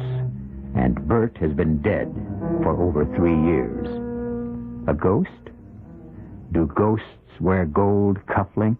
Emily, dear, maybe we better not check out just Oh, yet. no. I want to leave here right away. But the state that you're in... He's here. I know Bert's here. We've got to leave. Yeah. Yes, dear, of course. Now, let's just sit down for a minute. Quietly. That's it. Relax. Now, let's be calm. You say that this is Bert's cufflink? How can you be sure? Steve, I know. The store that sold it to you could have had dozens. I didn't buy it in a Well, store. the jeweler could have made others, and there could have been someone with the initial B. Steve, I'm terrified. Darling, there's nothing that should make you as frightened as you are now. The cufflink. I made it myself. You what? I was taking a course in jewelry making. I'd always expressed myself in words. I wanted to see if I could achieve meaning. All right, I believe you. Now, let's look for the rational explanation. This cufflink and the mates to it are the only ones of its kind in the world. I won't fight you, dear. You made it. You recognize it. It belonged to Bert. I still say that there is a rational explanation. No, not for me. Yes. And you must listen to me. Now, when is the last time that you saw this cufflink? 3 years ago. You haven't seen it in 3 years. No. So, what we must assume is that there was a burglary. The links were stolen. No. The thief may have sold them, and by a coincidence, the new owner had stopped at this very hotel. No, Steve. I remember you told me that your apartment had been broken into a few years ago. Now, why wouldn't the thief have taken the cufflinks? Because they weren't in the apartment. Where were they? I buried them. With Bert. You buried them with Bert? Why? Because they were his. They belonged to him. And he loved them. Bert was here. Emily, you must get hold of yourself. He said he'd come back for me. Who said what? Bert. He said my place was with him. Forever. He said he'd come back for me. And he's cruel enough to drag me away. I'm taking you to the doctor. I've seen the doctor. What do you want to do? Maybe it's this place. Maybe there's something about this motel. How could there be? Let's get out of here. Oh, darling, please. We can still make the plane to New York.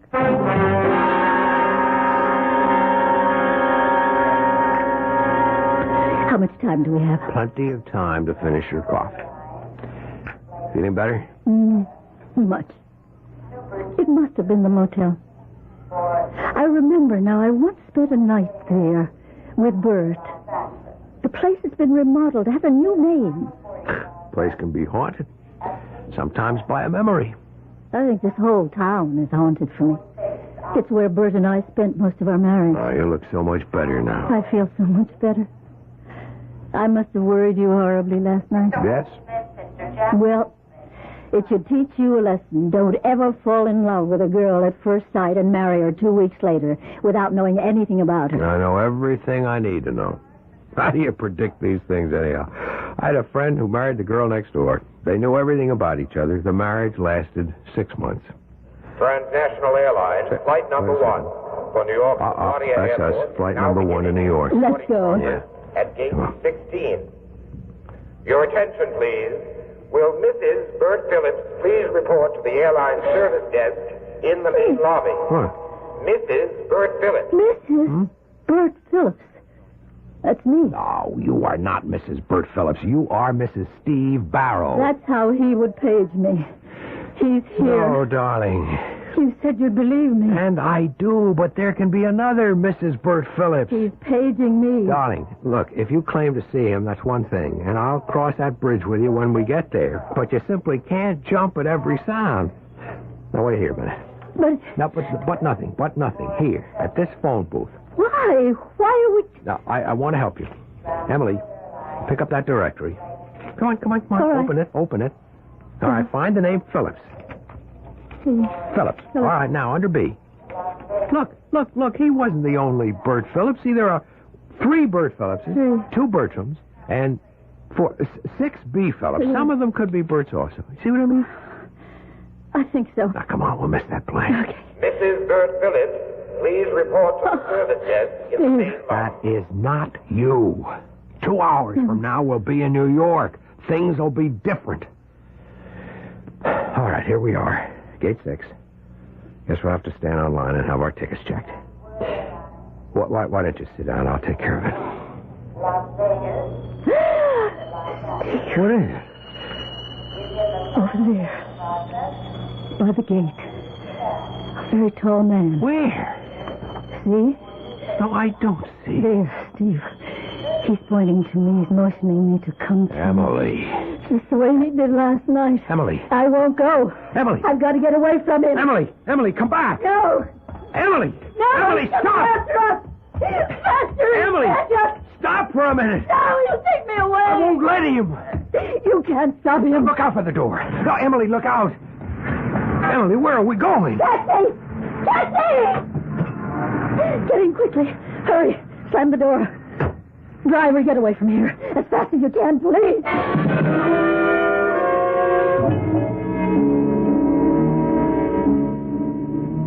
Maybe she'll sleep now.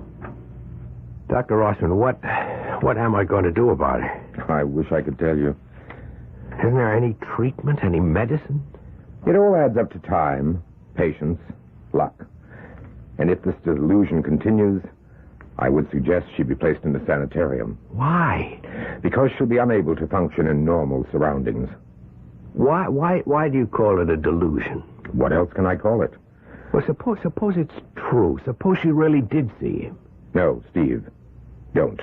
It isn't good for you to think that way, and it won't help her. But just suppose she did. Now, Steve, that's impossible. You know, you doctors, you think you know everything. We don't.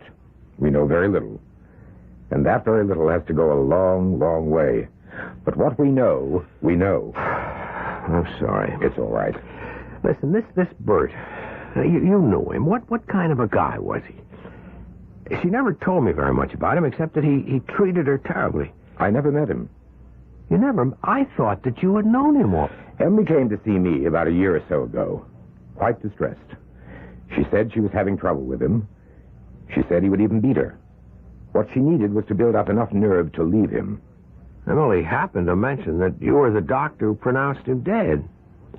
Isn't that unusual for a psychiatrist? Yes, but I was the doctor at the scene. What was the scene? Haven't you ever asked Emily? Yes, but she can't talk about it. They owned a cabin on Indian Mountain. Bert was a writer on hunting and fishing, you know. That's wild country.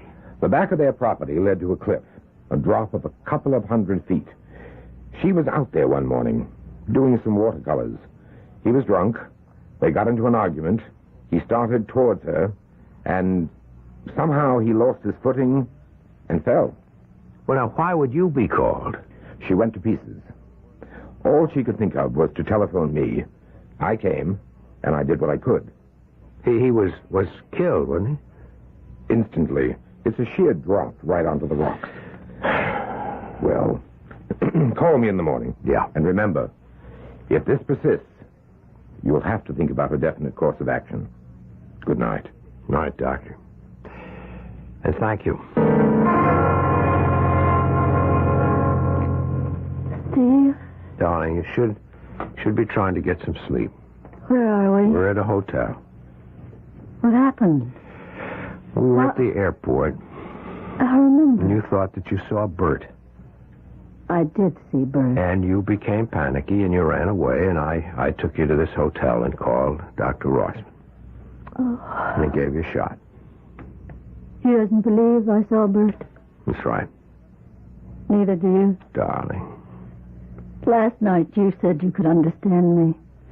I need that understanding right now. Emily, you must be calm. I don't need someone to tell me to be calm, to relax. I need someone who believes in me. I believe in you. And believe what I tell you. I saw Bert, even though you won't find a shred of evidence. A single cold, hard fact to support me. You must believe me only because you love me. You must believe me because I asked you to believe me. I would believe you. Emily. Do you? Do you believe me? Yes, darling. Oh. Yes, I believe you. Suddenly I feel so sleepy. It's as if a great weight had just been lifted off my shoulders. As if I'd been awakened from some terrible nightmares. I'm not afraid to go back to sleep, Steve. It's been such a hectic day for you, too. Won't you get to bed? Yeah. I just want to sit here for a minute. Very tired. I'm almost too tired to get up. Let me open the window. Don't stay up too late. I won't. Emily, there's one thing that bothers me. Emily? Well, never mind. We can talk about that in the morning. What? Who is it? Who is it? Just a minute. Yes? Good evening, Steve. Who are you? You know who I am. I'm Bert.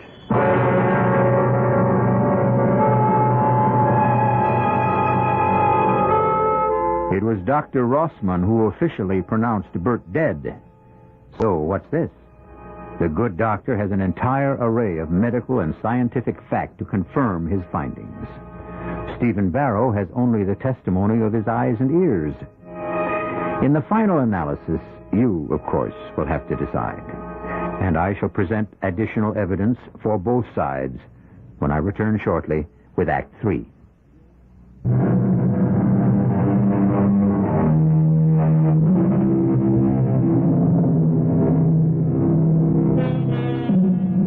There are those who say that death is the end, and those who say that death is the beginning. Now, however, it seems that we are being faced with death as a continuation. Bert Phillips was killed in an accident, a fall from a cliff. He was properly and officially buried. But here he seems to be standing at the door of the hotel room where his former wife is spending the night with her new husband. Up to now, it was only Emily, frightened and troubled Emily, who had been able to see Bert. But now, is it Steve's turn? Steve sees Bert, sees him plainly, as he stands in the doorway. Who are you? I told you. Bert. You can't be. You're dead. I'm dead. Then how can you be standing here talking to me? I don't know. It's enough for me that I'm here. What do you want? I want to talk to you. May I come in? It's a dream. That's what it is. It's a dream. It may not be. You admit you're dead. What are you doing here? You sent for me. I sent for you. What are you talking about? You'll have to figure that out for yourself. Why would I send for you? There's an idea forming in the back of your mind. You're not aware of it consciously, and you're going to resist it, but it's the truth. I still don't know what you want. I want my wife. She's my wife. She had taken a vow to be mine. That vow says till death do us part. You're dead. You're parted. That's just a technicality. But if you're dead, why do you want Emily? She belongs with me. If you're dead and she's alive, how can you be together? She won't be alive when I take her. What do you mean? I'll have to kill her. Kill her? Why not? She killed me. Yeah, but you died in an accident. That's her story. What actually happened was that I was standing at the edge of the cliff taking photographs for an article I was writing, and she just pushed me over. I don't believe it. You better believe it. Because one day, a year or two from now, she'll have to kill you, too. Oh, this is a dream. I need your help. Why should I help you? In the long run, I'll be saving your life. You have to convince her to come to the cabin. It's the only place from where I can take her. That's where she killed me. You can't be serious. Think about what I told you. Keep asking yourself, why do you see me? You might get the answer if you first ask yourself, why did she see me? Get caught, unstuck. Beginning next Monday, the KRLD Mystery Spotter will be cruising the Dallas area looking for cars displaying the free Mr. Pibb bumper sticker. Get caught, and you are an instant winner. Over 200 prizes will be awarded. Sylvania color TVs, stereo sets, AM/FM portable radios, and a host of other prizes. Stick with Mr. Pibb, and you'll have a chance to win the Mystery Spotter car itself, the 1974 Spirit of America Chevy Vega from Doran Chevrolet. It's simple, no purchase necessary, nothing to buy. Just look for complete details and free bumper stickers at participating stores where you shop for Mr. Pibb. Stickers are also available at Doran Chevrolet, LBJ at Inwood. So slap your bumper on our sticker, and you could be an instant winner. While you're sticking, stock up on cartons of Mr. Pibb. It's smooth and easy, and it goes down good. The CBS Radio Mystery Theater presents...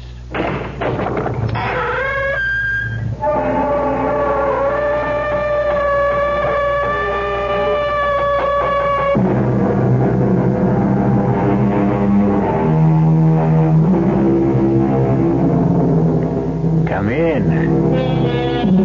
Welcome. I'm E.G. Marshall. Sorry about this door of ours.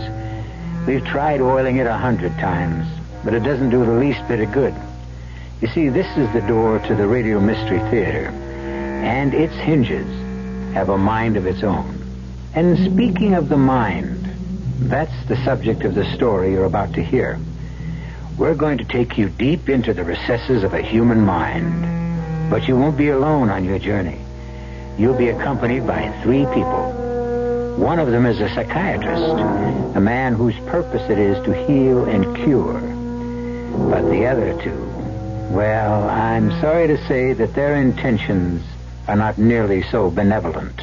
You can't do this to that man, Jimmy. He's sick. He's very sick. If we do something like this, we're liable to make him worse. Do you think I care about him? All I care about is us. But you might drive him out of his head. You might make him insane.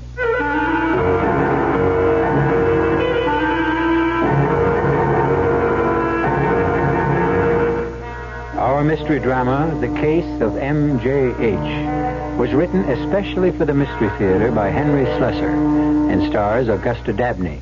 It is sponsored in part by Anheuser-Busch Incorporated, Brewers of Budweiser, and Buick Motor Division. I'll be back shortly with Act 1.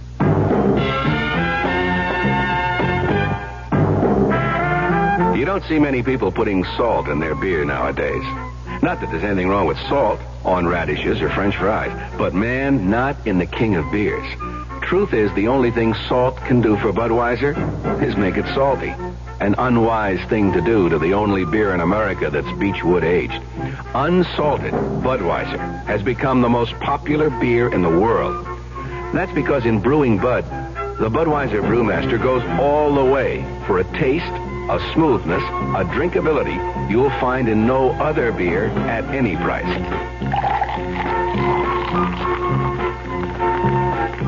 And something else you can take without a grain of salt. The fact that when you say Budweiser, you've said it all. Anheuser-Busch, St. Louis.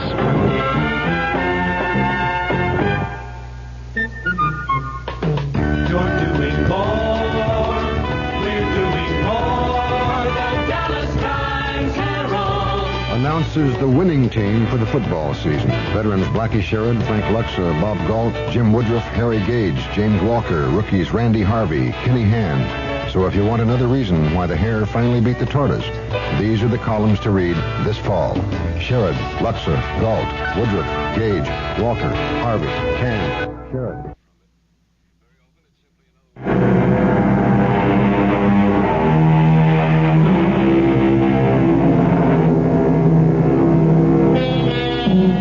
The mood of a psychiatrist's office is very special. A quiet mood, which gives no hint of the raging storms contained in the minds of those who lie on Dr. Vernon Cooper's leather couch and murmur their way through the secret fears and hidden angers of their lives. I must have been, 20 or 21, something like that. That was when I started putting on the pounds. My God, I put on weight so fast I had to get rid of a suit I'd bought only 2 months before. It was, like you said, I got myself into a spiral. I couldn't get out of it. I didn't have any friends. I didn't think any girl would look at me twice fat as I was. And the more I felt deprived, the hungrier I got. And the more I ate, and the more I ate, and... Oh, listen, I must have told you this story a dozen times, Dr. Cooper. No, it doesn't matter. It's like a waste of money, isn't it? Me coming here twice a week and telling you the same things over and over. Oh, there are differences. There are always differences in the way things are related. Those differences can be very significant. Well, maybe. Why are you looking at your watch? Oh, I count my time's up, isn't it? Yes, but why not let me tell you when the hour's up? I guess I'm just anxious to get out of here. I've got something to do this evening. Business appointment? Well, like you said, Doctor, the hour's up. I don't have to say any more, do I? All right, Mr. Harrison. We'll go on next time, then. Right. Listen, would it be all right if I didn't come in at 3 o'clock on Wednesday? I'm busy then. Could we change the time? Well, why don't you check with Miss Sheridan? Yeah, I'll do that. So long, Dr. Cooper. Bye. Miss Sheridan. Yes, Mr. Harrison? Dr. Cooper said I could ask you if there was some other time I could come on Wednesday. Well, let's see. You were scheduled for 3. Oh! Wait a minute. I see that Dr. Cooper has a free hour at 10. If you can make it that early? Yes, that'll be okay. 10 o'clock. Thanks. Bye, Mr. Harrison. So long. Dr. Cooper's office. Hi, Maddie. It's Judy. Oh, hello, Judy. How are you? Okay. Listen, what are you doing tonight? Usual, I suppose. Eating dinner and watching television. Who knows? I might vary the routine by washing my hair. You wouldn't like to go to that party with me? What party? Oh, Judy, you don't mean that dancing school thing? Yeah, that one. Judy, why do you talk about those things as if they're really parties? Nobody gets invited. You pay to be there. Oh, it's better than nothing, isn't it? Not for me, it isn't. Well, what choice do we have? There's got to be some way to meet a man in this town. Well, all we ever met there are dancing instructors. And all they want is to sign us up for a 5,000-lesson dance course, payable for the rest of our lives. Yeah, I guess you're right. What did you say was on TV tonight? Maddie? Oh, excuse me, Judy, you have to go. Oh, okay. I'll call you later. Mm-hmm. Yes, Dr. Cooper? You might as well run along home. I have some notes to transcribe, and I'm not expecting any more patients. I'm not in any hurry, Doctor. No, you run along and enjoy your evening. Oh, did I say something wrong? I beg your pardon? That was quite a face you made when I said that. Oh, I'm sorry. My evening was just under discussion. Doesn't look that enjoyable. Oh, well, whatever happened to that young man you were seeing a while back? Freddie something? You're just a little bit behind schedule, Dr. Cooper. Freddie was gone with the wind just about a year ago. Huh? Is it that long? There never was much there to begin with. Oh, well, I'm sorry to hear that. Well, see you in the morning as usual. As usual. That's the phrase, all right. So,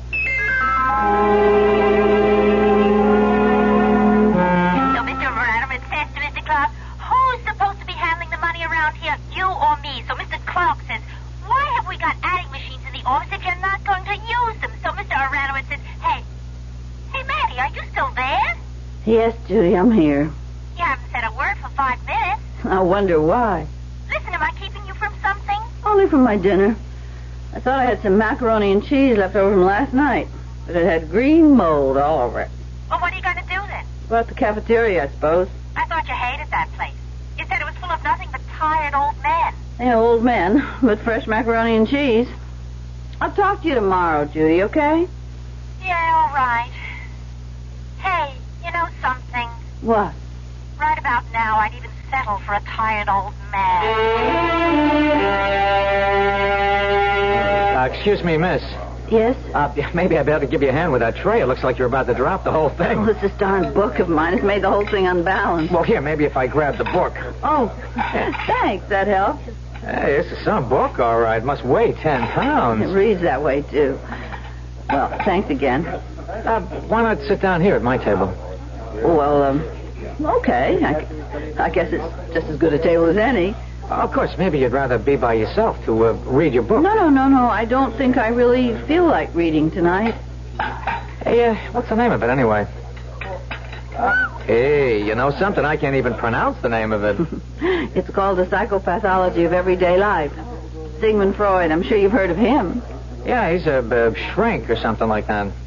Well, he was just about the first shrink, I guess. No kidding. Hey, you must be a pretty brainy type reading stuff like this.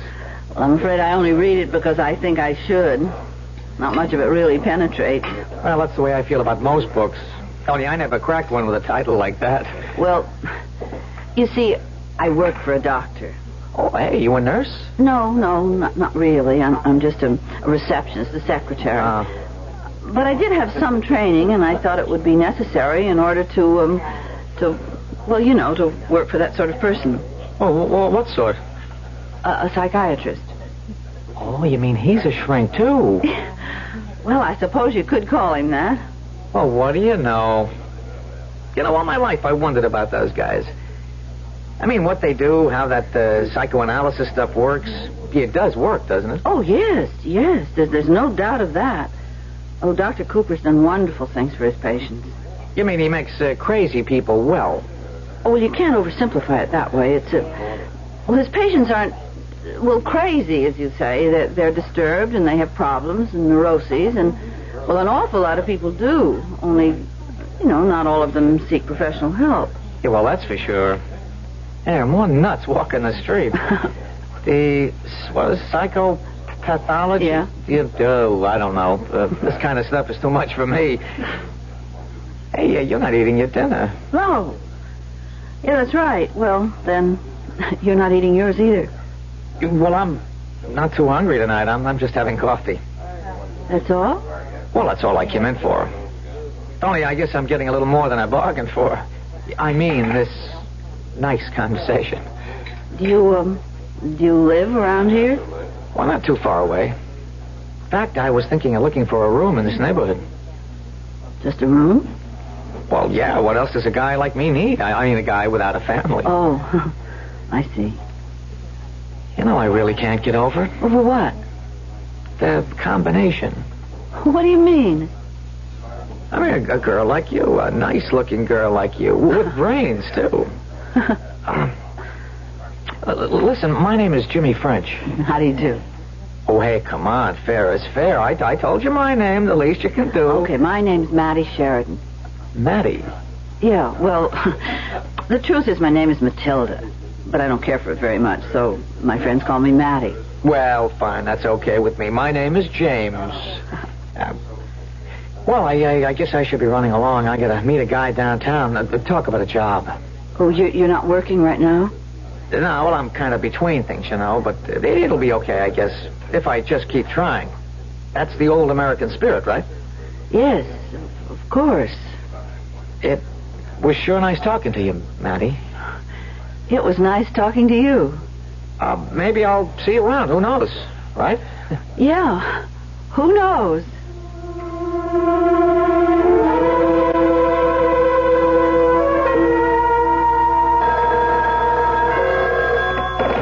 Dr. Cooper's office. Oh, yes, Mr. Harrison. No, the doctor hasn't come back from lunch yet. Oh, I'm sorry. Well, I'll tell the doctor that when he arrives. Now, will you be able to make your next appointment? Fine. I'll tell him, Mr. Harrison. Oh, Dr. Cooper. Sorry I'm back so late, Matilda. Mr. Harrison isn't here yet, is he? No, he just called this minute. He said he wasn't feeling very well, and he won't be able to make it today. Oh, yeah, I was afraid of that. Did he say what was bothering him? No, that's all he said. But he promised that he'd be here for his next appointment. You look worried, Doctor. Yeah, I am. Worried about that man. Sometimes I almost feel I should arrange another doctor for him. He just isn't making the progress I hoped for.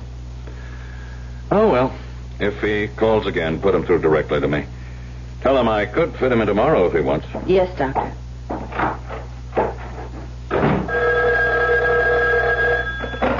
Dr. Cooper's office. Hi, is this Matty? Yes? Who's this? Hi, Matty, it's Jimmy French. Remember me? Yes, I remember. Hey, how did you know where to reach me? Well, I remembered what you said about this Dr. Cooper. I just looked you up. Oh. Listen, I hope you don't think I'm fresh or anything, but I was wondering if maybe you'd see me sometime. Like tonight. Well, I really don't know. It's sort of short notice. Yeah, I guess it is. I don't blame you for saying no. Oh, well, I didn't say no. I just meant that I was going to stay home and do some ironing, but I guess that can wait. Hey, you mean it? Yeah, of course I do. Do you think you can pick me up at my apartment? Well, sure. Well, where is it? It's 915 Southern Avenue on the first floor. Apartment 2A. Is 7:30 okay? 7:30's fine. Oh, great. I'll see you then, Matty.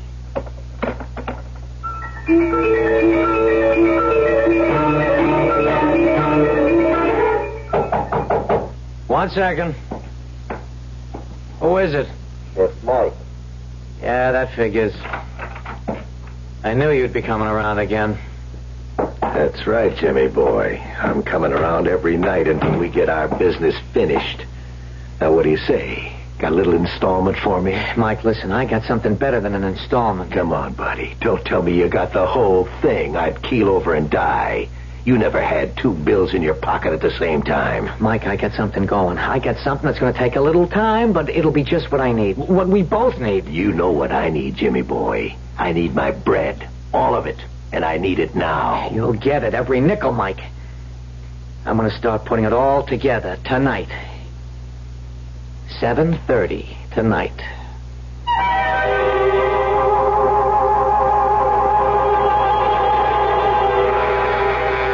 Something tells me that Jimmy French isn't the best person that Matty Sheridan could have met in the cafeteria that night. Of course, I might be wrong. He might be a very fine, upstanding young man whose only interest is getting somewhere in this world. Or is the phrase, getting someone? We'll find out more when I return shortly with Act 2. Say, do you know what happens this time of year? The swallows come back to Capistrano. Nope. The buzzards come back to Hinkley Ridge, Ohio? No. Bulldogs all over the world begin to shed? Not even close. Oh. This, my friend, is the time of year when you can get a super little deal on the practical but elegant Buick Apollo. And just between you and me, it may very well be the best chance you'll ever have to buy a Buick. I could have sworn this was Buzzard Day in Hinkley. This can make your blood pressure go up. And Madame wish? Oh, I'd like pate to start, I think. Oui, Madame. And Darling. vichyssoise. Darling. Chateaubriand, yes, and petit pois. Darling. Yes, dear. I forgot my wallet. What, again? Oh, monsieur. Yes, your blood pressure can go up, but usually it will come back down again. If it doesn't, you may have hypertension. But hypertension can be controlled. Your heart association... is an unusual animal marked with a number of odd characteristics. And...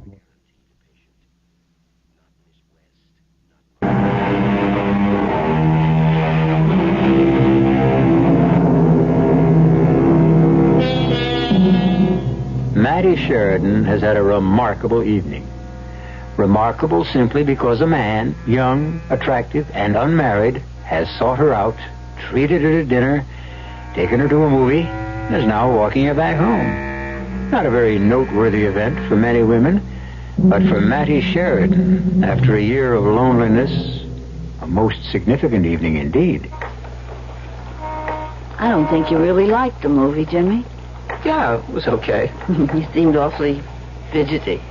Well, I get that way sometimes, fidgety.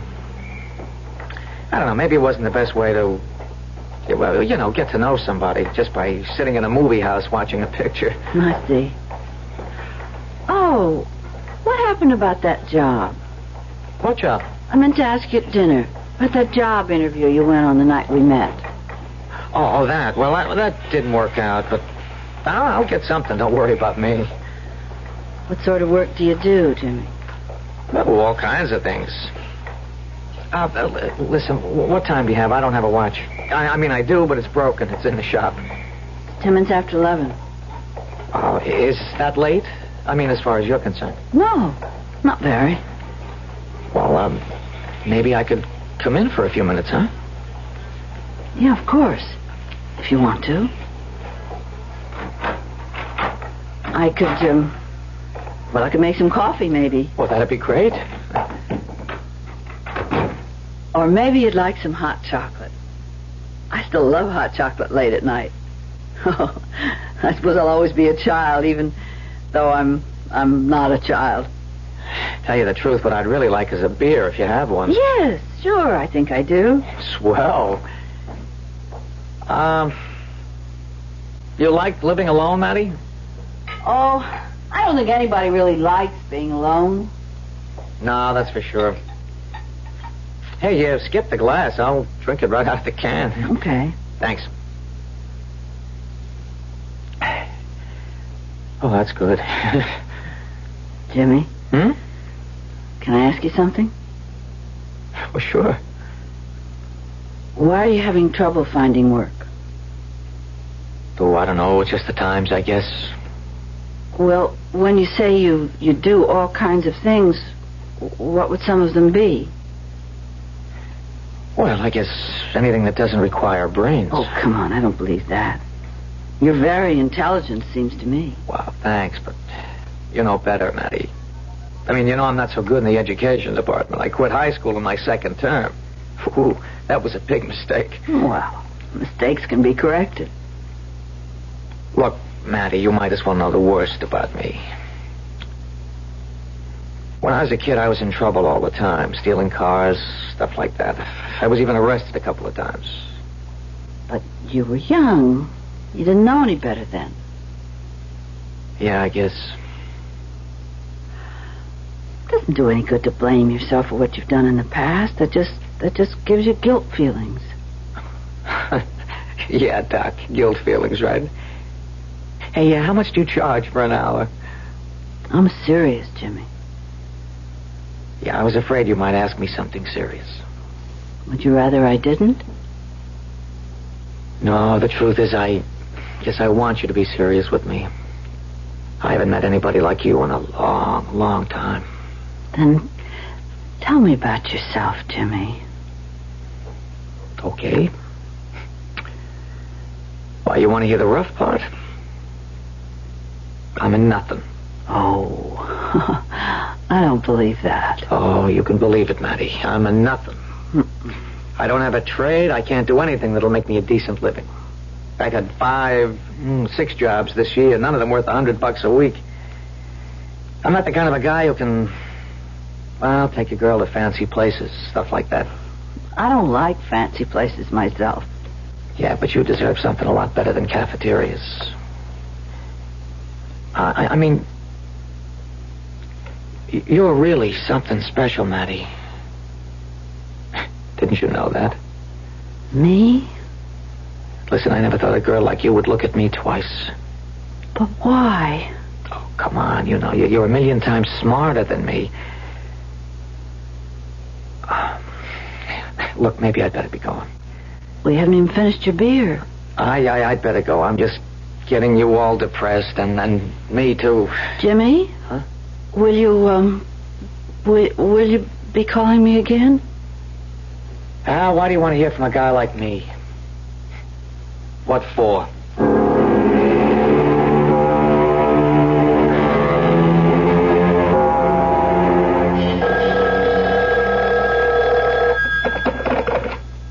Hello? Matty? Who is it? Look, I'm sorry to be calling so late. I guess you must have been fast asleep. Oh, well, I did go to bed right after you left. Yeah, I shouldn't have done it, but I just had to talk to you again, Matty. I hated to see things left the way they were. I don't know how things were left. Matty, would you see me again? Of course I would. You wouldn't be just saying that, Matty. Don't be silly. Because now you know what kind of a bum I am. I don't know anything of the kind. Listen, this is crazy, but would you see me tomorrow night, too? Yes, Jimmy. Sure, I'd be happy to see you tomorrow night.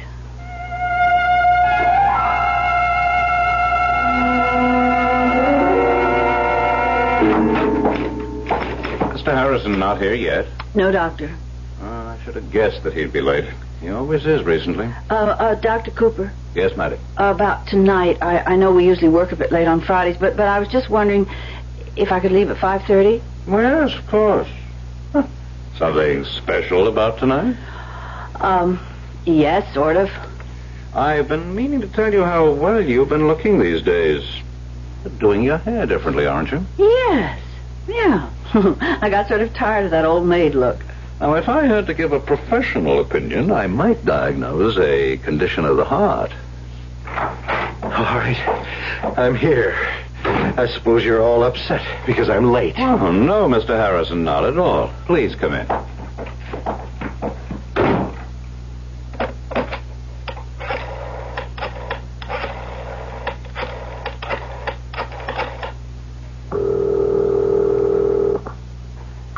Hello? Jimmy, it's all right. My place at 7, darling.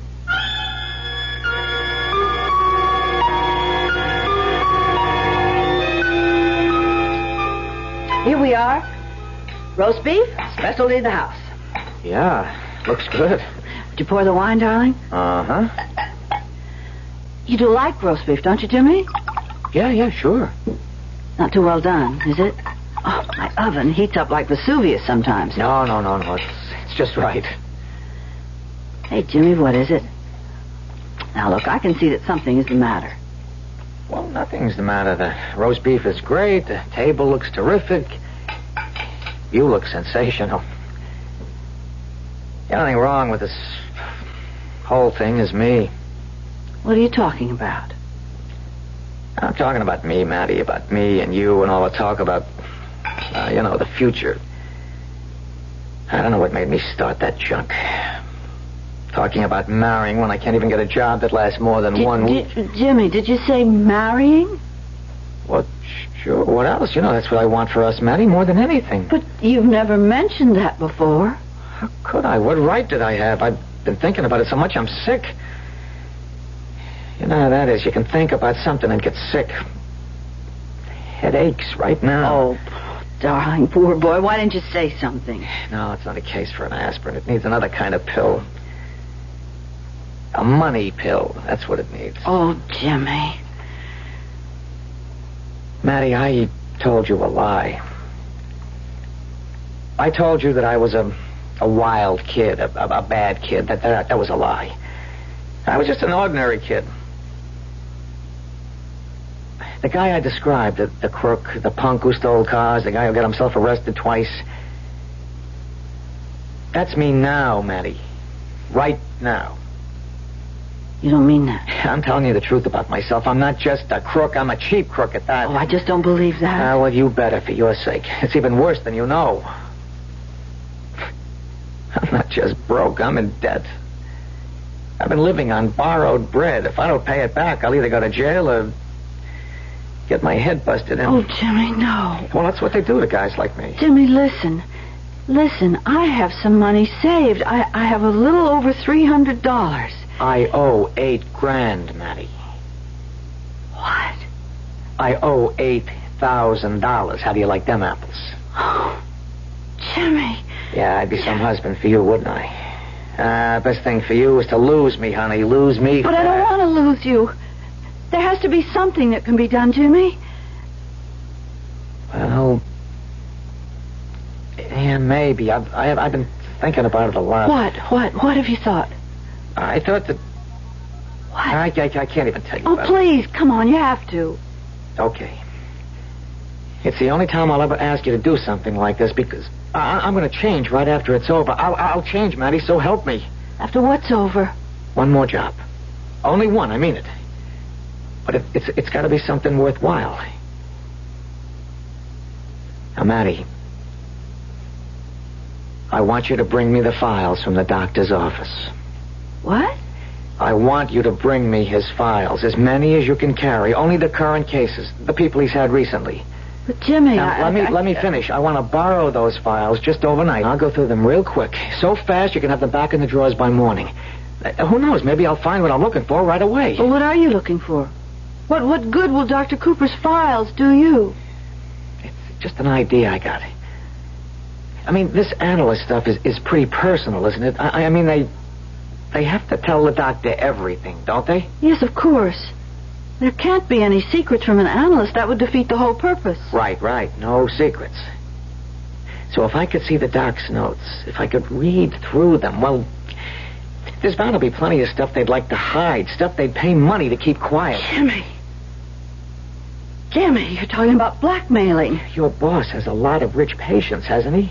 Now, you told me how much this analysis stuff costs. I mean, $60 an hour. They're going to be loaded, Jimmy, right? please don't ask me to do this. Honey, they can afford a few grand. It wouldn't hurt them to part with a few grand. If I could just get enough to pay off the loan and maybe a little extra for us to get started. No, I won't, Jimmy. I can't, I won't. You won't even listen to me. You won't even give me a chance. I couldn't do such a thing. I just couldn't. Not even for me? For us? No. All right.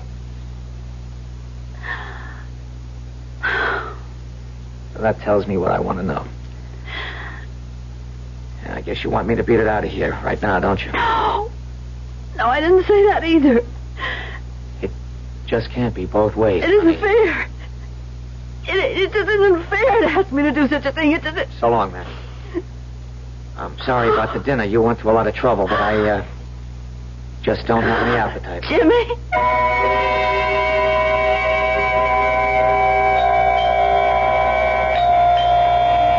Who is it?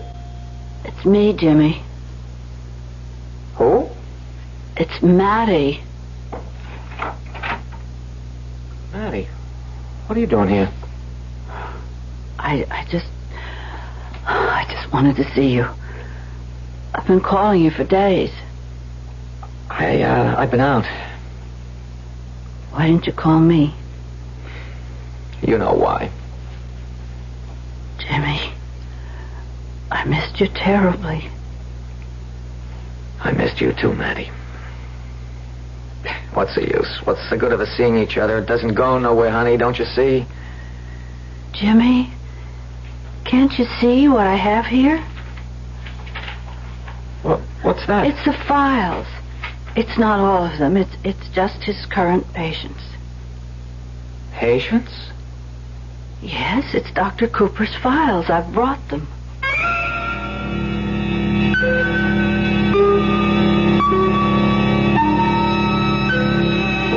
Well.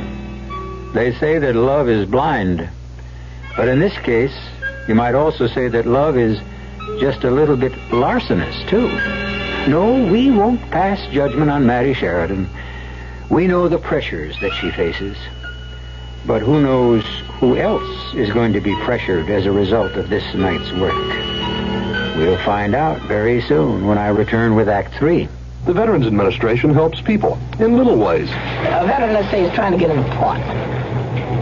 He's filed to go to school under the GI Bill. He's not getting any money, but he's entitled. Well, what's wrong with writing a letter saying that under the law, this man is entitled to receive $220 a month for attending school on a full-time basis? Believe it or not, he can take that letter with the little job, take it to the real estate people, and because he has an additional income of $220, although he isn't receiving it, it makes his chances of getting that apartment much better. And this is what I mean about the little things. Going beyond the duty every once in a while. Just go a little bit out of your way to help someone. That's my philosophy. To me, these are little things, but big things to that person. A big thing to that person. At VA, we try a little harder to help. Right now, you can get True Value Hardware Store's own True Test Standard Latex Paint at special low prices. Hi, Frank Lieber here to tell you that you can take your pick, house paint or interior paint, just $4.99 a gallon. True Test Standard Latex House Paint resists fumes, alkali, blistering, and fading. It comes in white or ready-mix colors. True Test Standard Interior Latex normally covers in just one coat. It comes in pastels or white. Take your pick. Just $4.99 a gallon. Or get True Test Woodsman Solid Color Latex Stain. It resists fading and blistering. It lasts twice as long as conventional oil stain, and it cleans up in soap and water. 21 rustic flat colors, just $5.88 a gallon. True Value Hardware Stores make True Test paint in their own paint factories. Their reputation as paint specialists rests on the quality of that paint. Get True Test paints at special low prices now during the Labor Day paint sale exclusively at True Value Hardware Stores.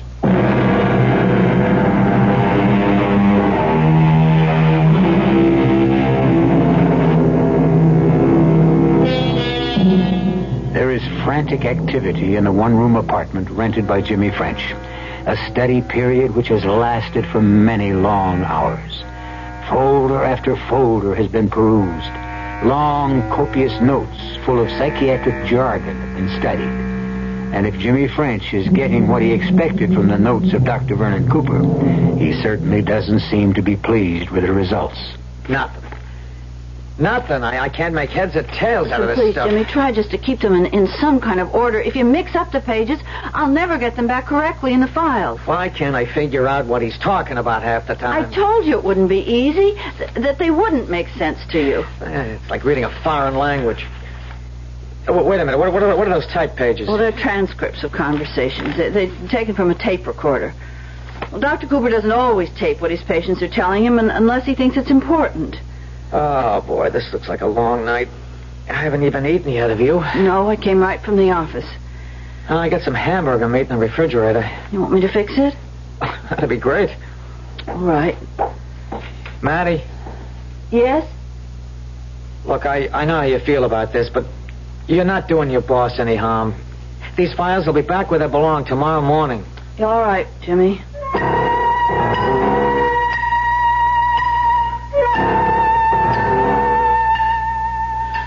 Well, it's all set.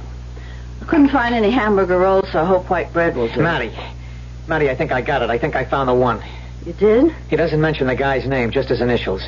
MJH. Who is he? Do you know? Who's MJH? MJ... Oh, Jimmy.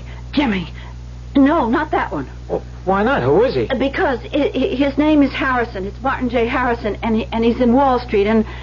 Oh, I suppose he's very wealthy, but he's such an unhappy man. Jimmy, don't make it any worse. He doesn't sound so unhappy to me. You read the stuff about him? No, I don't know anything about him. Dr. Cooper types his own notes. They're confidential. Well, I'll tell you one thing about the guy. He's got a girlfriend. He does? How old a guy would you say he is? Oh, I don't know. I suppose he's close to 60. Well, guess how old Diana is. That's her name, Diana. She's 18 years old. How about that? 18 years old. And, of course, he's married, isn't he? Yes, he's married. Diana. 18-year-old Diana. Boy, you should read the way he talks about her. You put the stuff in a book, you'd have a bestseller. Maddie, tell me more about this guy. I don't know any more about him. All I know is that Dr. Cooper worries about him a lot. He says he's one of his most difficult patients. Yeah, I can see that. Sometimes he said that he shouldn't be treating Mr. Harrison, that he isn't helping him enough. Well, maybe we can help him. Maybe we can help ourselves. Oh, Jimmy. All this is so horrible. His wife doesn't know about Diana, of course. He talks about that a lot. You know, the fact that his wife doesn't know, that it would kill her if she knew. He's worried sick about that. I mean, he's crazy about his wife, but he can't give up this 18-year-old stuff either. Can you imagine that? Please, Jimmy, stop it. You can't feel sorry for a guy like this, can you? Yes, of course I can feel sorry. Whatever's wrong with the man, he can't help himself. He just can't. That's why he's going to Dr. Cooper in the first place. Yeah, and that's why I'm going to him. Now, where's that phone book? Jimmy, I can't let you do this. What? You don't understand about Mr. Harrison. If you could just see the man, the way he looks when he comes into the office, he's so unhappy. Look, you expect me to be sorry for this guy? Yeah. I bet he's had it soft all of his life. I bet he's never had to kick around the street like a stray cat. All right, so now he's having himself a fling and he needs a shrink to make excuses for himself. Yeah, I'm sorry, baby. My heart doesn't bleed for Mr. MJH. It bleeds for me, Jimmy French. Oh, Jimmy! Hey, come on, cut that out, huh? Come on. I can't help it. Oh, come on, don't cry. You can't do this to this man, Jimmy. He's sick. He's very sick. If we do something like this, we're liable to make it worse. You think I care about that? All I care about is us. But you might drive him out of his head. You might make him insane. No, baby, no. I'm just going to make him a little bit poorer.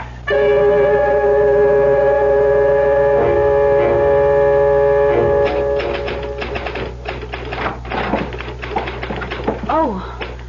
Morning, Mr. Harrison. Morning. I'm glad you were able to keep the appointment.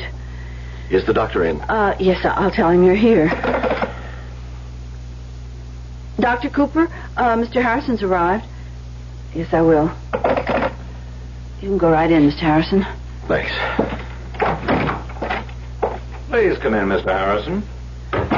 I suppose you've got a few nasty things to say to me today? Well, why would you think that? Because of the appointments I've missed. Or maybe it doesn't matter to you. You get paid no matter what, right? Probably a relief to you when your patients don't show up. Please lie down, Mr. Harrison. All right. Well, is it true?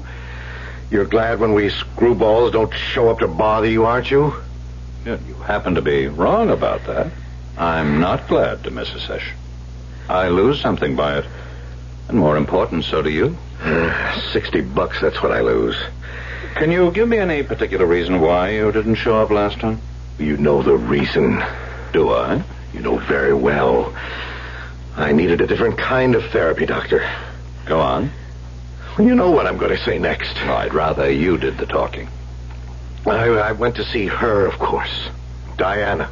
I see. Took me a whole day to figure out how to get to Diana's place and stay a while. Without my wife finding out, of course.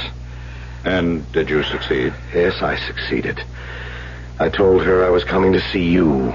That's always a good excuse, of course, going to see my analyst. So you see, you do come in handy sometimes, Dr. Cooper. You're worth $60 an hour even when I'm not here lying on your couch. I'm on somebody else's couch. You don't really consider me an excuse, do you, Mr. Harrison? No, that's not what I meant, Doctor. You know what I meant. Please continue. Anyway, I made sure that Elizabeth didn't know where I was. I always have to make sure of it, that she doesn't suspect anything.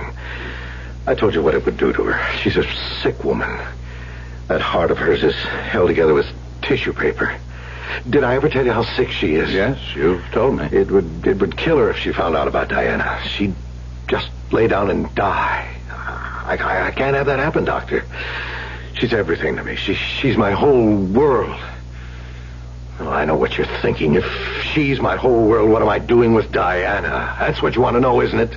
If you can answer the question, please do. That's just the thing. I can't answer it. I don't know every time I see that rotten little 18-year-old tramp. Tramp, that's all she is. Jailbait. And yet you continue to see her. I've got to. I can't help it. I've got to go on seeing her, Dr. Cooper. She's had a spell on me. A hex of some kind, I swear it. And yet, oh God, if Elizabeth ever knew, if she ever found out, it would kill her. My wife would die. And then I'd die too.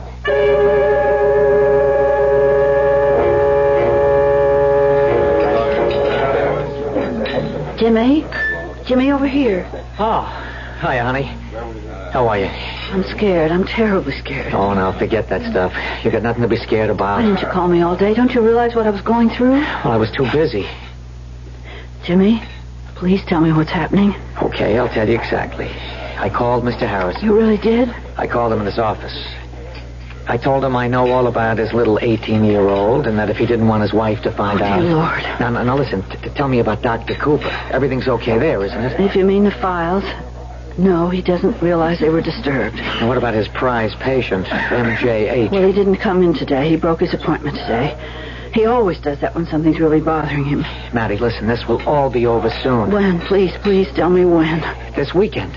So soon? Well, there's no use putting it off. I set the price high, so he's liable to bargain. I'm ready for that. I know how to compromise. Maddie, don't look like that. I can't help it, Jimmy. I feel so dirty. I'm doing this for both of us, honey. You know that. Tell me you know it. Yes, I suppose I know it. And you love me too, don't you? Say it, Maddie.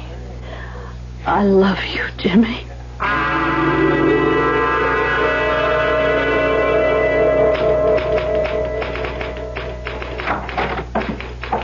Morning, Maddie. Morning, Dr. Cooper. How are you? Oh, not very well this morning, I'm afraid. Why? What's wrong? Well, I gather you haven't heard the bad news. No, I haven't. It appears that I've lost a patient. Who is it? My problem patient. Oh, I should have known better. I should have realized that he needed more help than I was able to give him. Then this might not have happened.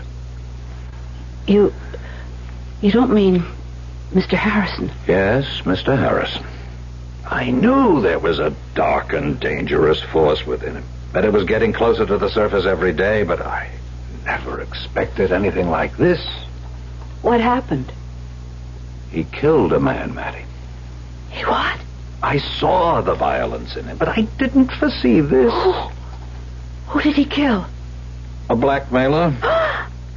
Man's name was French, James French. He was threatening to tell Harrison's wife about a young girl Harrison was in love with. Harrison wasn't going to pay him.